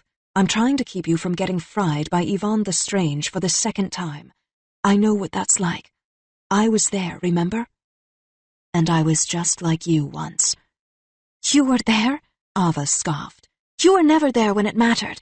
You don't get to pop back into my life when you feel like it, to play the hero again. I've been doing fine on my own, just the way you left me. Fine? Natasha raised an eyebrow. You're a runaway. You live in a basement and eat at shelters and soup kitchens. You're basically a homeless person. Alex looked startled. Ava's cheeks turned bright red. At least I'm not skulking around fencing tournaments, scaring people with my fake face. Tony smiled. See? This is communication. Now we're getting somewhere. Now we're sharing. Natasha glared. I give up. Did someone say break? I agree. Great idea. Alex reached for Ava's hand, but she pulled it away. She wasn't done. Now her eyes were blazing. Glad to know you've been watching, Sestra. Glad to know you care. She yanked an old, scratched iPod out of her pocket and hurled it across the room. Natasha winced, but Ava wasn't finished. You can keep your iPod. In fact, you can keep all your crappy birthday presents with no card and no name. I never wanted them, Ava said. What I wanted was a friend, one familiar face in an entire country of strangers. I guess that was too much to ask. Let's go, Ava. Alex put his hand gently on her shoulder. Natasha tried again.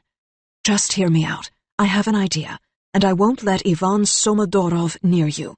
I give you my word. Take it. Let me help you. We need each other, whether you can admit it or not. Your word? Ava scoffed. Where was your word for the last 8 years? Where were any of you? All S.H.I.E.L.D. has ever done is lock me in a room for my own good, which I can tell you was no good at all. It was no good to spend 8 years alone in 7B, and alone in an unmarked van, and alone with a tutor in a S.H.I.E.L.D. field office, memorizing the constitution of a country I began to hate. Now it was Natasha who was livid. Hate? Because they beat you? Brainwashed you? Chained you up?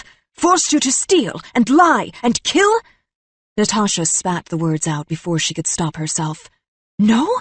I'm sorry you didn't have enough playtimes. I'm sorry you didn't get to go to the big dance. I'm sorry you had people feeding you and clothing you and trying to keep you alive. She shook away the memories as they rose to the surface of her mind again and again. The beatings and the bruisings, the failures and the threats, the scars Yvonne had cut into her skin and into her psyche. Keep me alive. Maybe my life would have been better if you hadn't. Natasha's eyes were fierce and dark. Don't say that. You have no idea what you're talking about. It wouldn't have been better. It would have been shorter. Playdates, Alex interrupted. The room went silent. Nobody seemed to know what to say. Alex sat up. The word is playdates, not playtimes. That's what kids have. I mean, regular kids. Not like, you guys. Natasha shot him a withering look. Ava seemed disgusted. Alex didn't seem to care. He just shrugged. And the big dance is called the prom. I'm guessing that wasn't on your calendars. What's your point? Natasha stared. Only that you guys might have more in common than you think. Natasha took a breath and turned to face Ava. Was it the radiator or the headboard? You know what I'm talking about. Ava stared. Natasha leaned in. Where did the handcuffs go? When he beat you, when he kept you captive like an animal. Ava's eyes were shining. Natasha shrugged. When you cried, or said you were hungry, or asked to go to the bathroom, or if you didn't thank him enough for choosing you to be one of his girls. Or all of the above, Natasha thought, like he did for me. Nobody said a word. Natasha turned to Tony. I was wrong to come here. Let's drop Alex off at home and send Ava back to protective custody. Your decision, but then yes. Natasha wanted to say the words out loud to Ava, but she couldn't. She'd said too much already. I can't help you. Not like this. Whatever happens, Ava, you'll have to live with it now. Just like I do. Natasha wondered if Ava could hear what she was thinking. She suspected not, at least not yet. And anyways, you didn't need a mind reader to know how Ivan Somodorov ran his red room. Fine, Tony said. I'll have a car sent over. He put down his screwdriver with a shrug. Done. The sink, Ava said suddenly.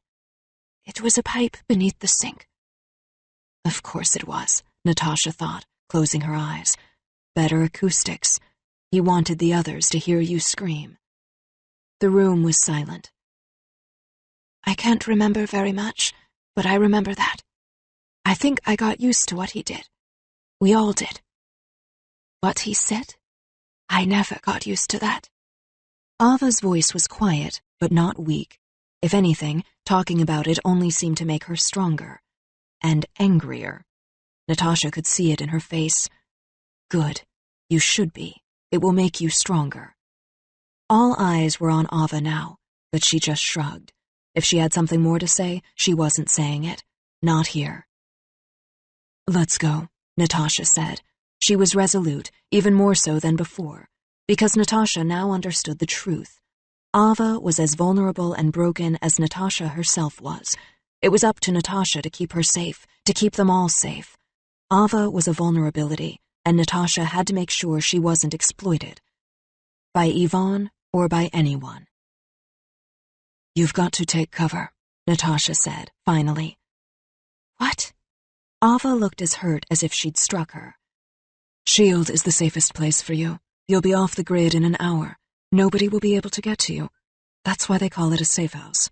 Natasha shrugged. Not safe, just as safe as I can keep you. At least until Tony can figure out how to sever the link. So your secrets will be safe? Isn't that all you care about? Because if they can get to me, they can get to you. Because I know which drawer is your underwear drawer and which closets have all the skeletons. Ava was bitter. Ava, don't, Natasha said. Or do, Tony said. He was riveted. About the drawers. Ava went on. Because I know about how broken your heart is, about how afraid you are, not of dying, but of living. Stop it, Natasha said, her voice rising. Why? Because I know more about you than you do? I hate to break it to you, Agent Romanov, but that's not saying much. This is over, Natasha was seething. You, me, all of it. Ava laughed. This never started. Your whole life never started because you don't have one. No real friends, no real family. Is that your big secret? That those aren't memories in your head? That's a case file? That your problem isn't being a superhero, it's being a human? Yes, Natasha said suddenly, startling Ava. Ava took a step back. What? Tony's eyes flickered from Ava to Natasha. Even Alex was staring now. Nailed it. You got me. Happy? Great. Now get your bags. We're leaving. Ava's eyes were still blazing. She shook her head. I can't go back there. Not to 7B. Ivan Somodorov is coming for you and me both, Ava. I can't do anything about that. Not as long as he's out there, Natasha said. But if you really can read my mind, then you already know that. So if your little monologue is over, let's go. Let him come. I'm not being locked up again. Ava looked at Tony. He shrugged. Sorry, kid. Ava looked at Alex desperately. He reached out his hand, looking at the others.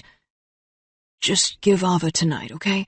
Just give her until tomorrow. Enough time to get her head around it. Excuse me? Ava gave Alex a scathing look. He didn't let that stop him. After that, she'll do whatever she has to do to stay safe. I'll go with her to the safe house myself. We all want the same thing. Right, Ava? Alex nodded at her encouragingly. She looked at him like he was crazy. We do? He squeezed her hand tight. She shook her head, giving him a strange look. Then she turned back to Natasha. Fine, Ava said. Tomorrow.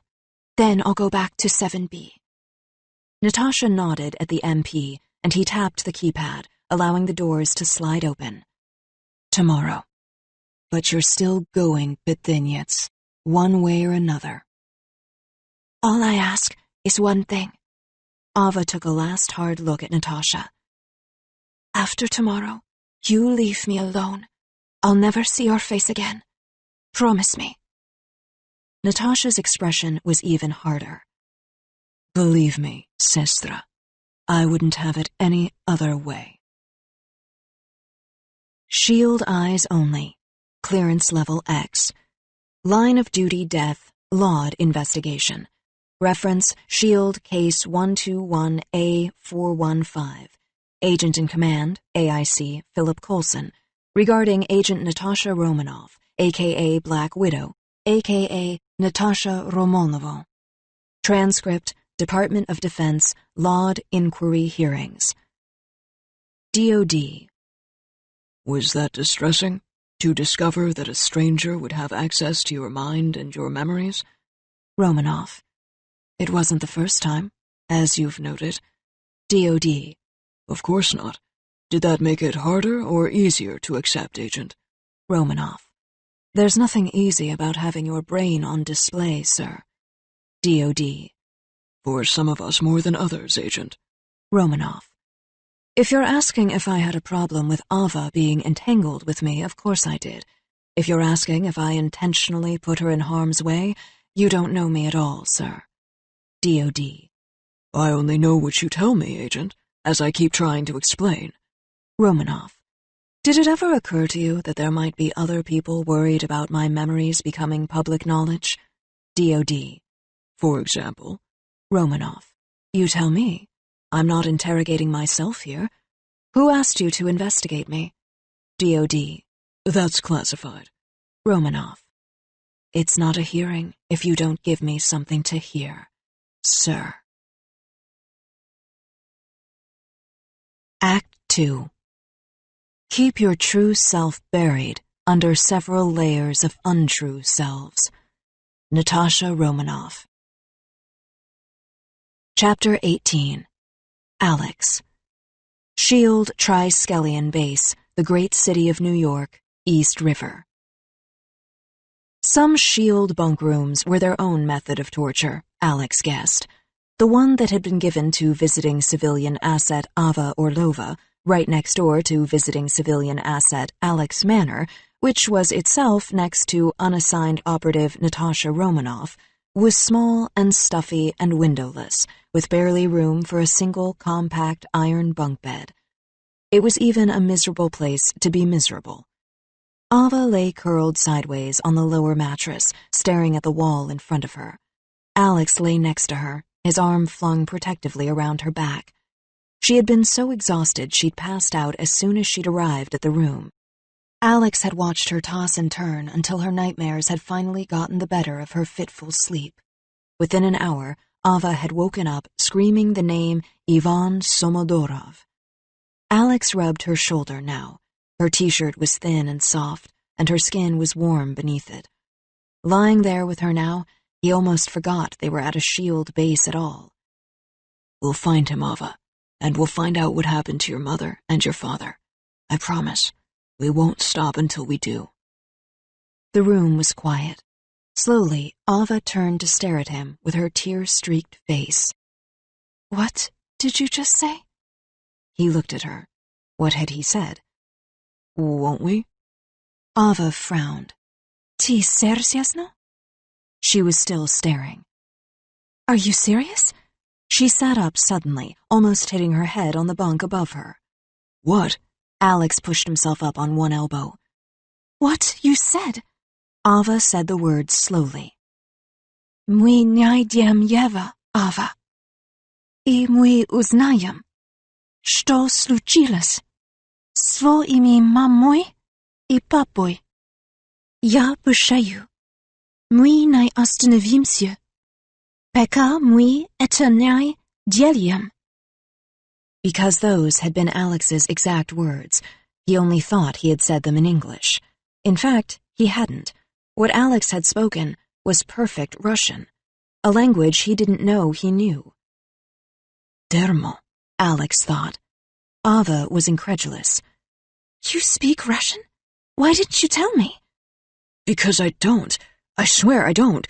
This is crazy. Tak suma. So crazy. She laughed in spite of everything, and it echoed through the tiny space. And yet you just answered another Russian question in Russian. Dermo. Alex said, aloud this time. That's so strange. She rolled toward him. Do you think this is the opus? Maybe you're somehow picking up on Natasha Romanoff, too? You mean I'm catching whatever it is the two of you have? Quantum Russian? No. He shook his head. The Black Widow? How could I have a connection to her? I couldn't. She's a... mystery isn't even the right word for it.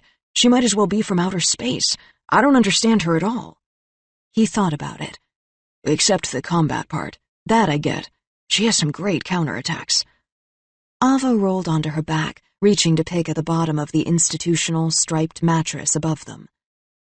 I don't know. Since the river, since Natasha grabbed my hand, everything seems different in my head. Have you ever felt something like that? I've never felt anything like this. Alex turned toward Ava, laying his head on the pillow next to hers. Like you. He knew he was staring, but he couldn't help it. Like me, lying by your side. Everything seems different since I met you, he said slowly, without realizing quite what he was saying. Then he turned red, because he did. But even that doesn't explain my suddenly being able to speak Russian. They were face to face now. His lips almost grazed her cheek when he spoke. She smiled at him. I guess not. Alex pulled on a strand of cinnamon curl, studying her profile. She was so beautiful it was almost shocking to see in this depressing gray cell of a room. How did I get to be here? He looked at her. Why did you come over and talk to me like that, in the middle of the tournament? It doesn't seem like something you'd do, now that I know you. What, talk? To a stranger? Ava Orlova? No way. You keep to yourself. You weren't a stranger. I told you I thought I knew you. Her eyes looked fleetingly sad, but her smile was soft. He pulled on another curl. Yeah, well, I said I thought I knew you, but that didn't mean I did. That only meant I wanted to. Maybe it was different for me, she said. Then she looked at him. Do you still want to, I mean? You don't think I'm crazy? After I lost it back there? Is that even a question? Alex asked in Russian, pulling her toward him. She curved into him, warm and soft and welcoming. Come closer, he thought. Then she pulled back, smiling. Even after all this, getting shot at? Yes. He nudged her and smiled. Of course. Taking a dive off the bridge? She laced her fingers through his. Definitely. Alex was still smiling, and he brought the back of her hand to his lips. His heart was pounding, but he didn't know if it was from nerves or adrenaline. Probably both. Ava pretended to think. Being dragged onto a shield plane? Alex laughed. That doesn't count. I did the dragging on that one. She leaned closer to him. Getting stuck in this hole with me? I think I can handle it. He raised himself toward her. Life with you is never boring, Ava. You're not like anyone else I've ever known. Not like the other girls in Mountain Clear, she teased. Not like anyone on planet Earth, he said, hovering over her. I'm going to choose to take that as a compliment. Believe me, it is. She was so close to him now, he could feel her breath burning on his cheek. God, I want to kiss her. He drew her even closer. And who knows, it could be our last night. He closed his eyes and dropped his lips to hers. Bad move. Ava frowned and pulled away, sitting up. Not yet, Alex. That was the message, and he understood. She didn't really know him. She didn't trust him. He didn't blame her. He wasn't sure he'd trust himself either. He fell back on the mattress. I shouldn't have said that. Why not? It's the truth. You don't know that, Alex said. Ava sighed. You're just being an optimist. You and Tony Stark. I'm not. I'm a realist. He shrugged. I don't think you know what the word means. He took her hand in his again, kissing the back of it once more. I do. It means I'm really happy I met you. She groaned. Oh, that was bad. How bad? Scale of 1 to Tony Stark? He raised an eyebrow. It was half a Tony bat. Ava smiled. I'll take it. Alex? Now her voice was quiet. Yeah? I'm scared. I know, Alex said, tightening his arm around her. We both are. That's okay. And we're probably not the only ones. He didn't even want to think about how worried his mother must be by now. If Dante hadn't already gone to his dad, which was the same as going to the police. Ava looked at him. That thing Natasha said back there, about how I lived at the shelter, it's true. I have. But I don't want you to feel sorry for me. Nothing's changed, Ava. You're just you. She leaned over and kissed his cheek in response. He took a deep breath when she pulled away. Ava? Yes?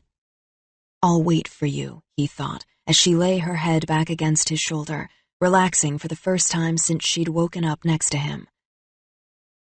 If I'm catching something, Ava, it's not just Russian. I know, she said softly. We both are. That's okay, too. He rested his cheek on top of her curls. When you finally do let me kiss you, Ava, maybe I won't ever stop. Hours later, it was only when they heard footsteps in the hall outside that they knew their time was running out. Even with Romanoff and Tony Stark around, there were probably more security guards monitoring the hall outside their door than could have fit in the room itself. Alex felt Ava tense up next to him. We have to get out of here before they come back, she said, sitting up. Romanoff and Tony Stark were still back in the lab. Alex guessed it was late, but it was hard to keep track of time in the perpetually lit underground levels of the S.H.I.E.L.D. base. Still, we need a plan, seeing as we have to get past about, I don't know, maybe 25 guys, with guns as big as Romanoff's. Alex rubbed his hand through his tangle of hair, his thinking gesture. Cutting out of here isn't going to be easy. 22, Ava said automatically. Guns. In the halls, I mean. Alex looked at her. She rolled over to face him. 2 per floor. And we're 11 floors down. We can take the utility elevator, but even then, that's at least 6 more guys in the annex. Another 4 if we cut through the west atrium. 32 armed, trained operatives, not including the standard perimeter guards out front. So you spent a lot of time around here? He frowned. Not really, she said. Ava closed her eyes. It must be her. I don't really understand it myself. Ah, Alex said. Right. It's like I can see parts of a movie playing in my head sometimes, only it's not my movie. She looked at him. It's hers. Which is why she wants you locked up, he said. She looked him in the eye. I'm not going back into hiding. Not now, and not tomorrow. Back to prison? Alex said. I didn't think so. I would die. Really, it would kill me. Ava sounded like she meant it, and Alex didn't doubt her. He didn't imagine her life had been easy, and he'd heard enough already to know she had reason enough for everything she felt. She didn't seem to want to tell him more than that, and he didn't push her. There's time, he thought. She will when she's ready. Her voice was dark and low now. You know what they'll do to me? If they decide I'm too dangerous? What I know? What I've seen? Ava looked at him. Have you ever seen an agent get wiped? I've never even seen an agent, Alex said quietly. Not before today. Why? Is that even a thing S.H.I.E.L.D. can do? Ava nodded, almost imperceptibly. She looked like she was going to be sick, and so sad. Alex sat up on the bed next to her, so close that he could feel her heart pounding next to his. He slid an arm beneath her, and she pulled closer to him. Tell me, he whispered. She leaned into his chest as if she couldn't look into his eyes, as if it was all too hard to think, let alone say. I spent years in 7B, hearing all the gossip on deprogramming and hypnotic suggestion. They're like S.H.I.E.L.D. ghost stories. It isn't only Moscow that knows how to do that. One day you're you, and supposedly the next day you're... She stopped. What? Alex honestly had no idea. Ava looked up at him now. Her eyes were dark. Nothing. Nothing? Alex didn't even want to imagine what that would be like, what he would be like without his mind and his memories. Or worse, they tell you you're something that you're not, and you believe them. They're lies, and it doesn't matter because you'll never know the difference. You might as well already be dead. Alex stared at her. Do you believe it? That someone would actually do that? He shivered. She just looked at him. You've met these people? You tell me. How about we don't stick around to find out? Even talking about it made Alex want to bolt. And go where? Ava sighed. He rested his chin on the top of her head. My house. My mom doesn't know her way out of a litter box, but we can ask Dante's dad what to do. My friend's dad is a cop. He's good with stuff like this. With Russian mercenaries and Avengers and S.H.I.E.L.D. super spies? Yes. No. I mean, he will be. I hope. Ava raised an eyebrow. What's your mom going to do when Iron Man and Black Widow show up to nuke our brains? Politely ask them to go away? Talk them to death? Let them hold the cat? He said, standing up to pace. Yeah, okay. We need a plan. What if we're making this harder than it is? What if it's simple? What if we just need to solve the whole Ivan Somodorov problem before getting rid of us becomes the solution? Simple? How is that simple? Alex shook his head. You're thinking we just solve quantum entanglement? We don't even really know what QE is. So, there you go. That's our first move. What, Google quantum entanglement? Look for the QE Reddit? Maybe we just have to go back to the beginning. Alex looked at her. The beginning of what? And why do I have a bad feeling you're not just talking about the beginning of this weekend? Ava shook her head. I'm talking about the warehouse in Odessa. Odessa, Ukraine? Alex stared. She nodded. And you're serious? Alex was still staring. Ava shrugged. Why not? We have nowhere to go, and it's the last place he'll look for us. She grabbed his arm to still him. Just think about it. Alex thought about it, but it was hard to sort out what he thought from what he felt. Only one of those two things was perfectly clear. How do I feel? I feel like I'd go with her anywhere, anytime. Ava bit her lip, and he realized she was still waiting for him to say something. He sat back down beside her and reached over to zip her black S.H.I.E.L.D. issue jacket up, all the way to her chin. Listen, he began. Yeah, I'm listening. She smiled. Be cool, Manor. Don't scare her away. Not yet. Alex gave up. I guess it couldn't be worse than Philly. Except for what my mom will do to me when I get home, that will be 10 times worse. He tried not to think about it. It wasn't going to be pretty. Philly? You clearly haven't been to Odessa. Ava poked him in the ribs. Alex let a hand drop on each of her jacketed shoulders. So, what now? First things first, she said, standing up next to the bed. We need to take out 2 guns per floor for 11 floors. She offered Alex a hand, pulling him up next to her. He sighed. Great. Is that all? No. After that, we need a cab. We have to take out 22 guys, and you're worried about getting a cab? This is New York. Transportation can be a real issue. She hoisted her backpack over her shoulder and put her hand on the doorknob. She looked at him, and he nodded, raising his fists to his chin. You go left, I'll go right, Alex said. She shook her head. I've got a better idea. Hey! Ava called. The S.H.I.E.L.D. agent patrolling each end of the hall snapped to attention. She raised her hands. It's just me. Can I ask you a favor? The agents looked at each other. The one on the left nodded, and they began the short walk down the hall to her door. Ava pointed to the battered iPod in her hand. I can't get this thing to work. Can I borrow one of your ear thingies so I know if mine are broken? With this? The agent on her left pointed to his fitted black earpiece. Why not? She examined the jack on her iPod. It's a kind of speaker, isn't it? He shrugged. I guess. He unclipped it and handed it to her. She jammed it into her ear and plugged the other end into her device. Oh, awesome. She nodded, turning up the music. Thanks, guys. She stepped back inside the door. Hey, I need that. The agent leaned in, holding out his hand for his earpiece back. Oh, yeah, silly me, she said, and she slammed the door on the agent's head. The reinforced steel echoed as it made contact with his skull. Crack! The guy went staggering back. Sorry, Ava winced. What the? The second agent lunged at her from the corridor, and this time, Alex slammed his head against the iron frame of the bunk. Smash! Hurry, she said. They dragged the unconscious bodies into the room. Alex grunted as he dropped the last booted foot next to the bed. Jeez, these guys must be eating more than the lousy sandwiches they gave us.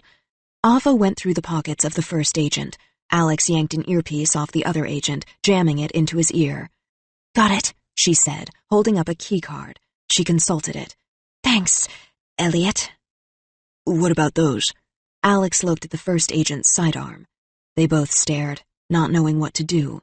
It was Ava who finally spoke. Take it. Really? She nodded. We're going to have to do some shooting, Alex. He looked at her. I'm not... I meant the cameras. He took the gun and she slammed the door behind them. They were down the hall and at the elevator within 12 seconds. Alex was about to push the button, but Ava grabbed his hand, pointing to her ear. They're on the way. Alex nodded. Ava pushed open the door to the stairs, directly across the hall. She paused. Now you take left. I'll take right. He grinned. On the way up, Ava learned 3 things about herself. 1, she now knew how to disengage a Glock with a drop kick to the wrist. It was a handy skill for this specific circumstance. 2, she now had a highly developed instinct for avoiding mounted surveillance cameras, even before she and Alex had a chance to shoot them out. 3, she now knew how to drive a motorboat, which she did, all the way to a slip marina halfway to Manhattan. Tony Stark was right. Being entangled with Natasha Romanoff was not going to be a small thing. That 25-foot jump had only been the beginning. Shield eyes only. Clearance level X. Line of duty death. Laud investigation. Reference Shield Case 121A415. Agent in Command, AIC, Philip Coulson. Regarding Agent Natasha Romanoff, a.k.a. Black Widow, a.k.a. Natasha Romanova. Transcript, Department of Defense, Laud Inquiry Hearings. DOD. Hold up. To be perfectly clear, our 2 civilian miners have now escaped not only half of that storied global peacekeeping force known as the Avengers Initiative, but also the balance of base security at a SHIELD Triskelion? Romanoff. Everyone has an off night, sir. DOD. Off? Where were you in all this, Agent Romanoff? Off the planet? Romanoff. Stark and I were still focused on trying to sever the quantum connection back in the lab. DOD. So you put your own discomfort over the needs of national security? Romanoff. That discomfort was itself a breach of every security protocol SHIELD has ever put in place, sir. DOD. Because this QE business gave that girl access to your classified brain? Romanoff. Because this QE business gave her the tools to take out 22 highly trained operatives on 11 floors beneath the East River. DOD. So she became the priority. Romanoff. She always was, sir. Chapter 19. Ava. Long Island City Cab Stand, Queens, New York. It was the early hours of the morning when the taxi rattled up to a deserted Long Island City cab stand. There wasn't enough gas or gumption to get them all the way to JFK by boat, so Alex and Ava waited on a nearby concrete curb, huddling together for warmth. The front passenger window rolled down. You've lost your mind, Oksana said, staring out at them from the front seat of the battered yellow cab. Why am I not surprised? I feel like I should be more surprised. Ava yanked open the door and slid into the back. Alex followed on the other side. Ava leaned forward. Did you bring it? Under my seat, Oksana said. And I got all the old fish sticks from the soup kitchen dumpster, just like you said. Your precious Sasha cat should be fine now. Sumashedshaya, Sana added under her breath. Crazy. Ava reached down and pulled out what looked like a battered old attaché case. She looked relieved. Can you take us to Kennedy Airport, Mr. Davis? Oksana's father only nodded, saying nothing as he kept his hands on the wheel and his dark eyes on the rearview mirror, an enameled ballet shoe charm swinging beneath it. His late wife, Oksana's mother, had been a dancer with a visiting Russian troupe when she had met Oksana's father and defected. Oksana and her father hadn't gotten along since he had remarried, and Oksana had moved out soon after. Now, even when she stayed in the shelter, they still had dinner together every weekend, which was how Ava had known she would have access to the car now. And you expect me to believe any of this? That you're being hunted by Moscow? Oksana rolled her eyes. That you dropped out of the tournament for reasons of life and death, and not that you were too chicken to compete? Ty możesz werić mnie, ili nie werić. Believe me or don't. Ava looked out the window. Okay, I don't, Oksana said. Я знаю, что это странно, но я должен это сделать, Ava said. I know this is weird, but I have to do it. Она делает, Alex answered with a sigh. She does. Oksana glared at him. Don't do that. It freaks me out. Speak English, dream boy. Fine, but drop the dream boy, thanks. But you're just so dreamy, Oksana said, looking at Ava pointedly. Ava turned back to the window. Crap, today's Sunday. I need to call my mom, Alex said suddenly. Dante and I are supposed to come home. She'll think I've gotten myself into trouble. Ava looked at him pointedly. He turned red. More trouble, I mean. Slot machines in Atlantic City trouble.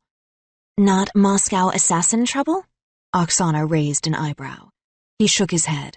You don't get my mother. I know, Ava said, watching cars streak by on the highway. I'm sorry. I remember mothers, she thought, bits and pieces of my own. Cinnamon apples, ballerina dolls, a mug of tea late at night. She pushed harder, focusing on the familiar images. Gray skies, cold concrete floors, ceiling tiles covered in tiny dots, the pen stain on my mother's lab coat pocket, barbed wire looping in cursive circles outside as we walked her to work. Ava tried to hold on to the pieces that she could, but it was getting harder and harder. We'll get in touch with her as soon as we can, she said, squeezing Alex's hand. They had made only one call before Ava had slipped the SIM card out of Alex's phone and destroyed it. That was Shield 101, Ava knew. No SIM card meant no way to track or hijack the cell signal. The one call they did make had gotten them this far, though. Oksana had come, just as Ava had known she would, no matter how much she complained. Ava had also known that they'd come in Oksana's father's cab, with the trunk where Oksana and Ava kept their most valuable possessions, the things they didn't dare leave in any shelter or borrowed basement. For Ava, that possession was a Shield-issue attaché case that she'd carried with her since leaving 7B 3 years ago, and that one bag was the whole reason she had needed Oksana to come now. As the cab sped toward the airport, Ava stuffed the contents of the old case into her backpack. She had never known when she might need it, but she couldn't take any chances. She had been preparing to disappear for years, and she had the feeling the time to go was finally now. I'm ready. Even if it's today, I'm ready. Finally, Ava reached over the seat and squeezed her best and only friend's shoulder. Thanks, Sana. We'll come back as soon as we can, I promise. We will? Oksana looked annoyed. Ava couldn't blame her. Neither one of them had ever heard that word from Ava's mouth, except when it applied to Oksana herself. I know, Sana. I'm sorry. Ava couldn't say the words out loud, but she also couldn't keep from thinking them. Being hunted and shot at and tracked down was strange, but having someone new in her we now was even stranger. She could feel the pressure of Alex's knee against hers, and the familiarity of it made her blush, even in the darkness of the back seat. It was embarrassing to openly care about someone like this. It felt dangerous, and also painfully, pitifully new. That it was happening in the middle of such chaos only made it a little easier to pretend to ignore. Alex changed the subject, looking down at the thick navy booklet in his hands. This is bananas. I don't even have a passport yet in real life. He couldn't get over the fake passports Ava had produced from inside the innermost pocket of the old attaché case, which had made her smile. This is real life, Alex. Ava had spent long enough in 7B to know that the holographic SHIELD-issued passports she'd stolen from the supply room were only the tip of the iceberg when it came to what the organization could do. They were, in terms of operative tech, not just last year's news, but 4 years past news. And SHIELD years were like dog years in that respect. Ava wouldn't be surprised if they got to passport control only to discover that they set off every alarm in the place with their outmoded tech. It was a risk they'd have to take. This isn't what my real life usually looks like, Alex said. A big night for me is a night when it's someone else's turn to clean out Stanley's litter box. Oksana groaned from the front seat. Ava just smiled. Well, this isn't anything all that new for me. Trust me. By the time Ava had run away from 7B, she'd known better than to trust anyone with her future, and these passports were part of her official plan. While she couldn't believe she'd had the optimism to steal two, not having ever had an American friend by that point, the second one was strictly wishful thinking. She'd always thought she could barter away the extra for something else she might need. Thank God she had it now. Ava steadied herself. We can't mess this up. I only have 2 of these, and I don't have a plan B. She held the passport in front of him in the back seat of the cab. A split second later, his face appeared in the box where the photograph was supposed to be. Perfect, Ava said, handing it to Alex. And you really do look like a Peter Peterson. Alex stared at it. Peter Peterson? Is that even a real name? Where does S.H.I.E.L.D. get these things? From dead people, and phone directories, and yearbooks, Ava said. He shot her a look, and she shrugged. What? It's true. What do you know about yearbooks? Less than I know about dead people, she thought. But all she said was, I've seen them on TV. Alex pocketed the passport. I still can't believe you just had these lying around. I told you, I've been collecting this stuff since I was 9. She didn't let on how deep her collection actually went. The cell phone micro-transmitters and receivers, the latex fingerprint covers, and digital face recognition tech scramblers. Anything she had thought might come in handy when a person wanted or needed to disappear, as she'd always figured she would. And it wasn't just that Ava had scavenged the biggest collection of abandoned spy gear in 5 boroughs. She'd also spent all those years in 7B learning how to steal it, to hack it, and to use it. Maybe she'd been unknowingly preparing for this moment all her life. Maybe some part of her had known Yvonne the Strange would be back. Bring it on. I'm ready. Ava held up her own passport as she spoke, transferring her fingerprints to the sensor inside the cover. I basically grew up at a S.H.I.E.L.D. field office. I've been ignored by spies since you were in elementary school. Ava flashed her own face onto the passport. There. Now I'm an American. She held it up and made a peace sign with her other hand. Taylor Swift, Captain America, Disneyland. Do I look like a Melissa Johnston or what? Alex raised an eyebrow. You're so Johnston, it's not even funny. You're practically Minnie Mouse.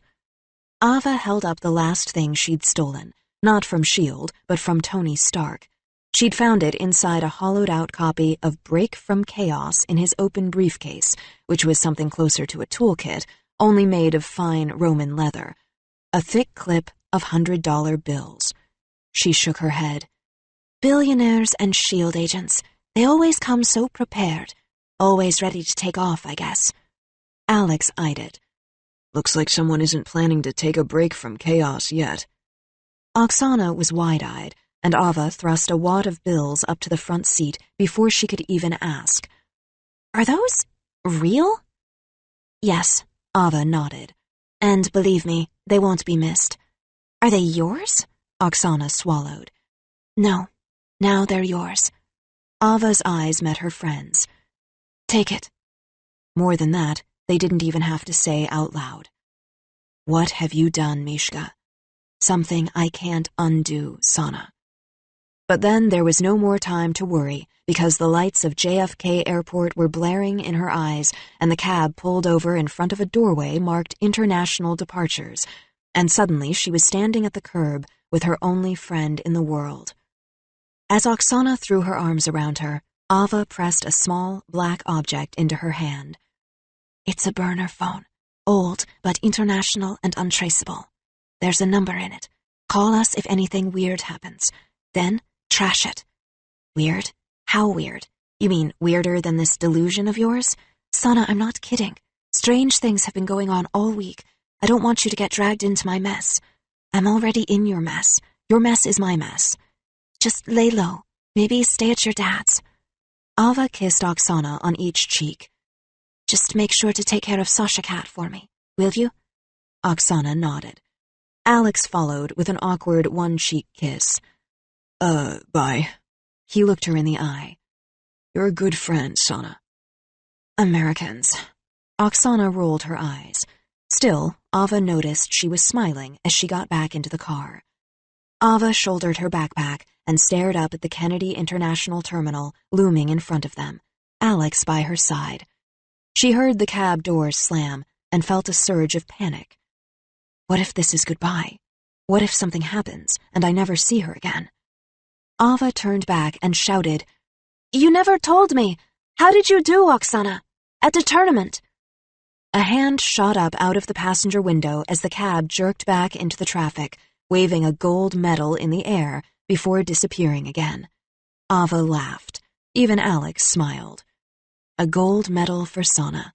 Maybe, finally, a good omen for all of us.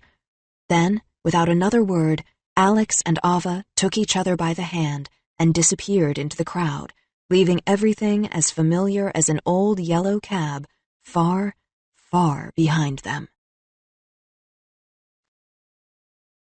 Shield eyes only. Clearance level X. Line of duty death, Laud investigation. Reference Shield Case 121A415. Agent in Command, AIC, Philip Coulson. Regarding Agent Natasha Romanoff, a.k.a. Black Widow, a.k.a. Natasha Romanova. Transcript, Department of Defense, Laud Inquiry Hearings. DOD. When did you see they were gone? What was the tip-off? Romanoff. You mean beyond the pile of unconscious SHIELD operatives? The disabled security cameras? The 4 stolen assault rifles dumped without magazines at the entrance to the Triskelion? DOD. A miscalculation by any standard, Agent. Romanoff. It's hard to believe it, but I didn't know, sir, what she was capable of and how quickly she could make her move. DOD.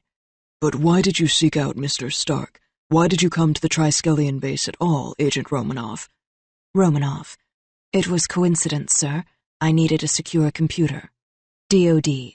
So this link between you, it was more than just some kind of on and off switch into your brain. Romanoff. I could never feel it, sir. Not from my side. DOD. Let me get this straight. This stray little waif, this homeless Russian orphan, could infiltrate an experienced, decorated operative's entire mind without her even once glimpsing what she was doing. Romanoff. Something like that. Chapter 20. Ava. Ukraine Aero Ticketing Counter, Kennedy International Airport, Queens, New York. 2 tickets to Odessa, leaving as soon as possible, Ava said to the woman behind the Ukraine Aero counter. Her eyes flickered to the security cameras at 10 and 2 o'clock. She angled her face down by 45 degrees. Alex did the same, right behind her, as if on cue. After the way they had left the Triskelion, they weren't taking any chances. We have to get out of these clothes. Black Widow's probably got eyes on us already. Ava closed her eyes and tried to feel some kind of connection to Natasha Romanoff. She couldn't. However the quantum link worked, she didn't yet know how to control it. Or how to use it to keep her away from me. Ava realized she was holding her breath, and she reached for Alex's hand beneath the counter. He grabbed it, and she felt her insides begin to unclench. The attendant at the computer looked up.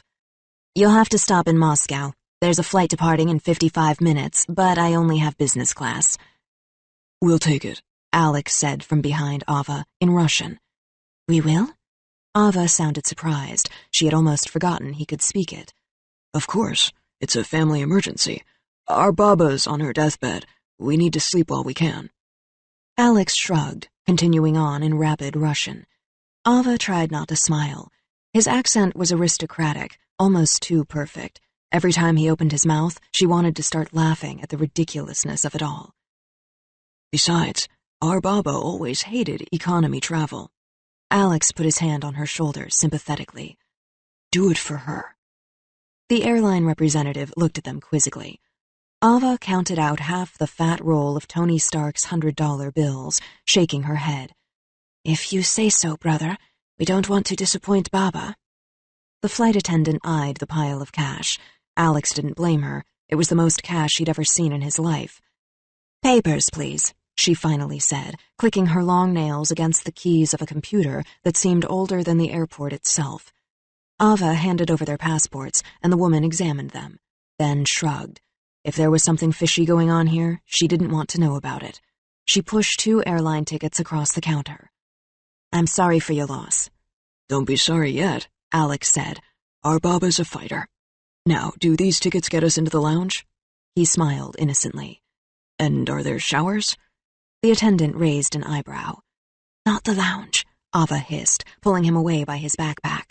Another ticket counter. We're not done yet. We're not? You think we can just buy a ticket to Ukraine without raising a few shield flags? They're probably on their way now. Alex hadn't considered it. Good point, Moya Malenkeya Romanov. So we have more tickets to buy? Little Romanov? I'm not a little Romanov, but yes. Ava pulled out the roll of stolen bills again. It was still pretty thick, even if it wouldn't be for long. I hope this is enough. What, are you going to buy a ticket to every airport in Eastern Europe? Alex asked, eyeing the money. Maybe, or maybe one on every continent. Can't be too careful. I grew up with spies. Get used to it. I'm starting to. 30 minutes and 8 airline tickets later, not to mention 2 more unused fares on the connector shuttle between Kennedy and Newark Airport, Ava found herself trying on a baseball cap at the Hudson News nearest to their gate. Black, nylon, I love New York. Cheap and scratchy. It would have to do. Their flight would be boarding soon. Ava looked in the mirror, adjusting the Harley-Davidson sweatshirt she'd bought across the terminal. The Shield sweatpants could stay. She checked the crowd behind her for the 5th time in as many minutes. 1 TSA agent, 2 JFK airport police, 1 big Chinese tour group. Nothing too obvious, no one doubling back, no one appearing twice, no familiar faces from the other side of the security line. Alex appeared behind her in the mirror. She jumped, startled. Don't do that. Just wanted to show you my sweet new lid. He grinned. Am I right? He had changed into a navy blue knit cap with a Captain America shield on it and had pulled a red New Jersey Devils jersey over his jacket. Really? Ava just stared. You thought those would help you blend in? There's no Captain Ukraine, Alex pointed out. Plus, this is a hockey jersey. The whole world loves hockey. Sure they do. Ava handed him a sweatshirt with the outline of a whale on it. Now take it off. That? No. That's like what half my school in Montclair is probably wearing right now. Ava smiled. So, that's a good thing, right? You'll blend right in. No whales. I have my principles. How about the Islanders? Alex sighed, pulling the jersey over his head. As much as it kills me, at least that one's blue. Done. Ava paused as the TSA agent walked past her, slapping a pack of gum on the counter. She grabbed the Islanders jersey from Alex, lowering her voice as she did. Now your shoes, she said, looking down at his feet. What about them? He whispered back. Get rid of them, she hissed. His voice grew louder. Are you kidding me? She shot him a look. He lowered his voice again, whispering loudly, Who buys shoes at the airport? The TSA agent left. She put her cap down on the counter and yanked Alex's off his head. We'll take these. She turned back to Alex, keeping her voice down as she spoke. You don't think an agent like Romanov noticed your shoes? The first thing she's going to do is alert the feds to look for a kid in Nike fencing sneakers.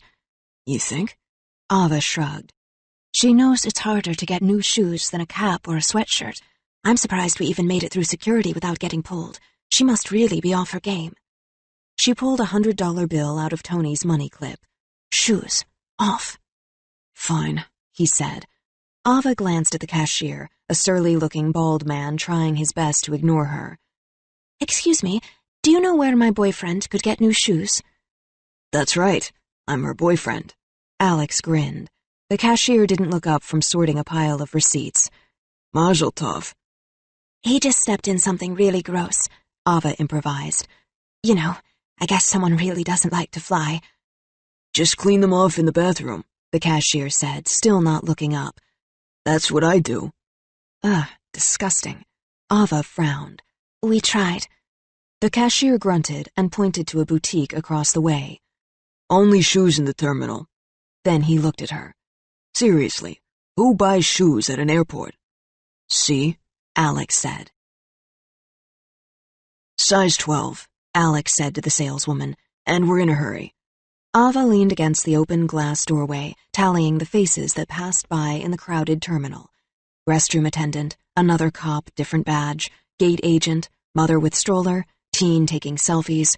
No familiar faces. We're good.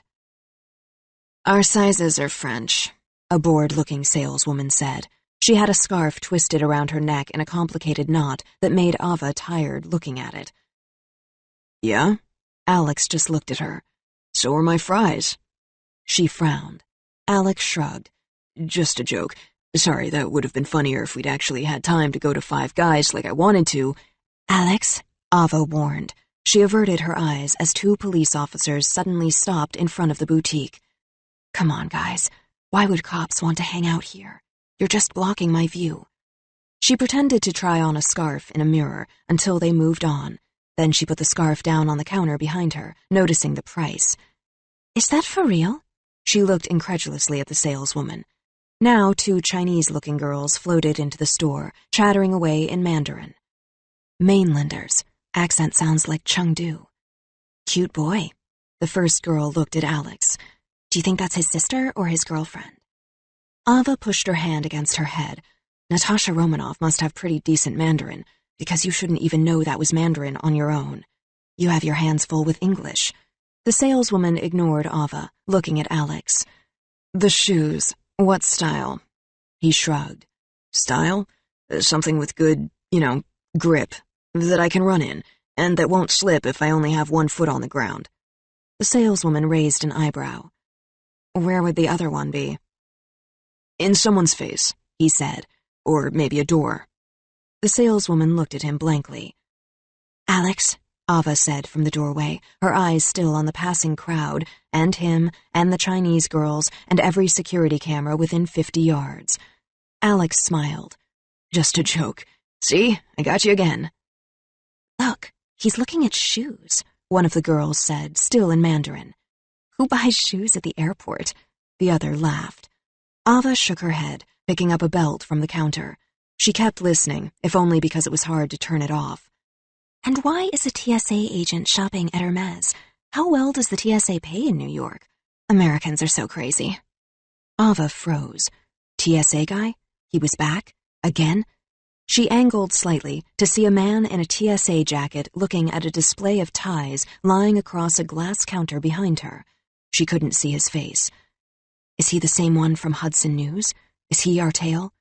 The saleswoman pulled out a bright orange box with neat brown trim and placed it in front of Alex. Perfect, Ava said. We'll take them. The woman looked surprised. That's only the box. Don't you want to look at the shoes? No, we have to go, Ava said. Alex looked at her curiously. Ava inclined her head toward the TSA agent in the back of the shop. Alex's eyes flickered in his direction. Ava slung her arm around Alex flirtatiously, whispered into his ear in Russian. Do you see a gun? He nuzzled her cheek, whispering, also in Russian. No, but that doesn't mean it's not there. What should we do about it? Ava whisper-kissed back. She watched TSA Guy's reflection in the mirrored wall as he moved toward a row of large umbrellas, practically weapons themselves. Great. "Get a room," said one of the Mandarin-speaking girls. "Really," said the other. The saleswoman opened the shoebox. Inside was a pair of white high tops with orange and black trim and a silver buckle. "Calfskin, 1,150 before tax. The Quantum. That's the name of the shoe." Quantum? Alex asked. Wait, that's the name? Really? "Dollars?" Ava asked. "Wait, that's the price? Really?" Alex looked at Ava. The two Chinese girls looked at each other and giggled, leaning in to get a better look at the shoes. And then the first girl grabbed Ava's head with both hands, slamming her forehead against the glass counter in front of her, while the second pushed off against the counter to drop-kick both boots into Alex's gut. "Chushapacha!"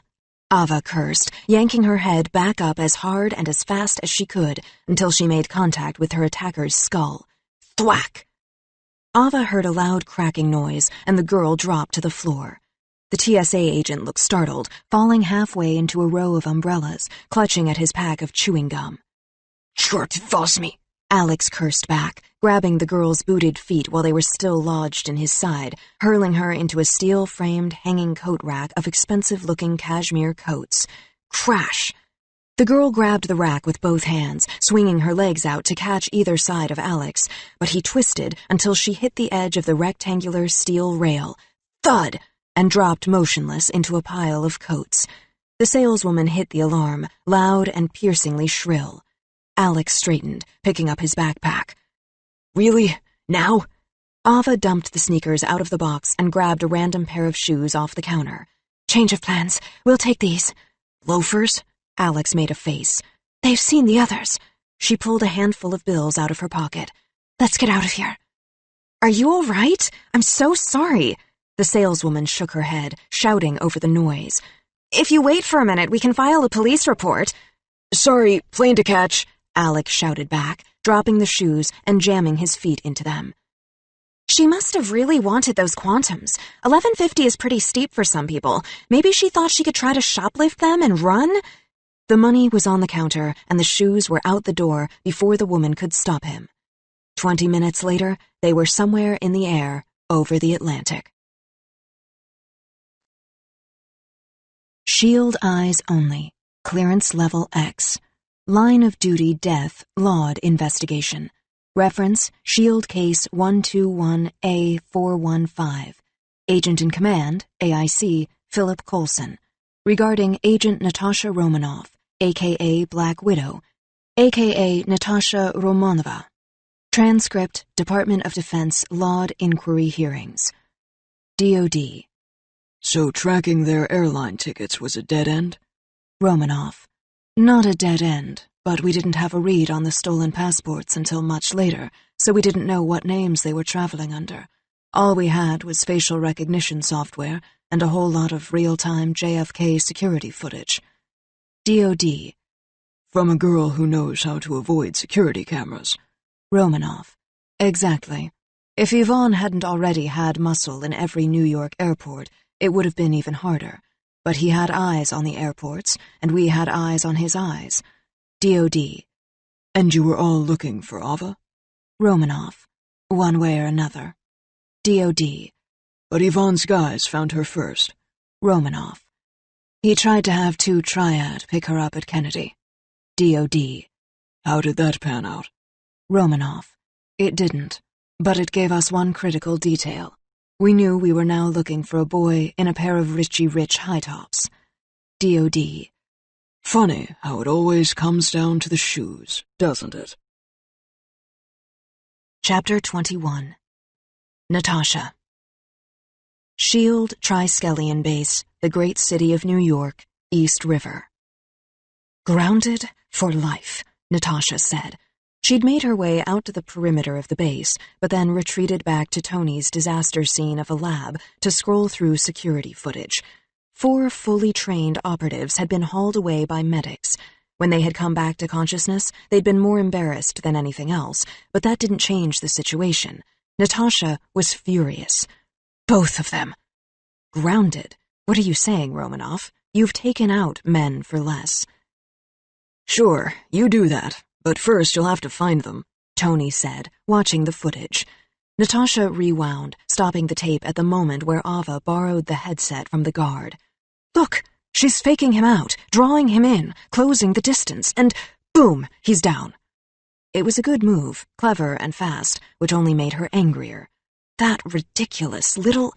Natasha slammed her hand on the keyboard. Sociopath. That's what she is. Really? Sociopath? The kid? Tony snorted. Who do you think invented that move? Shut up. Not now, Tony. She didn't want to hear it, even if she knew he was right.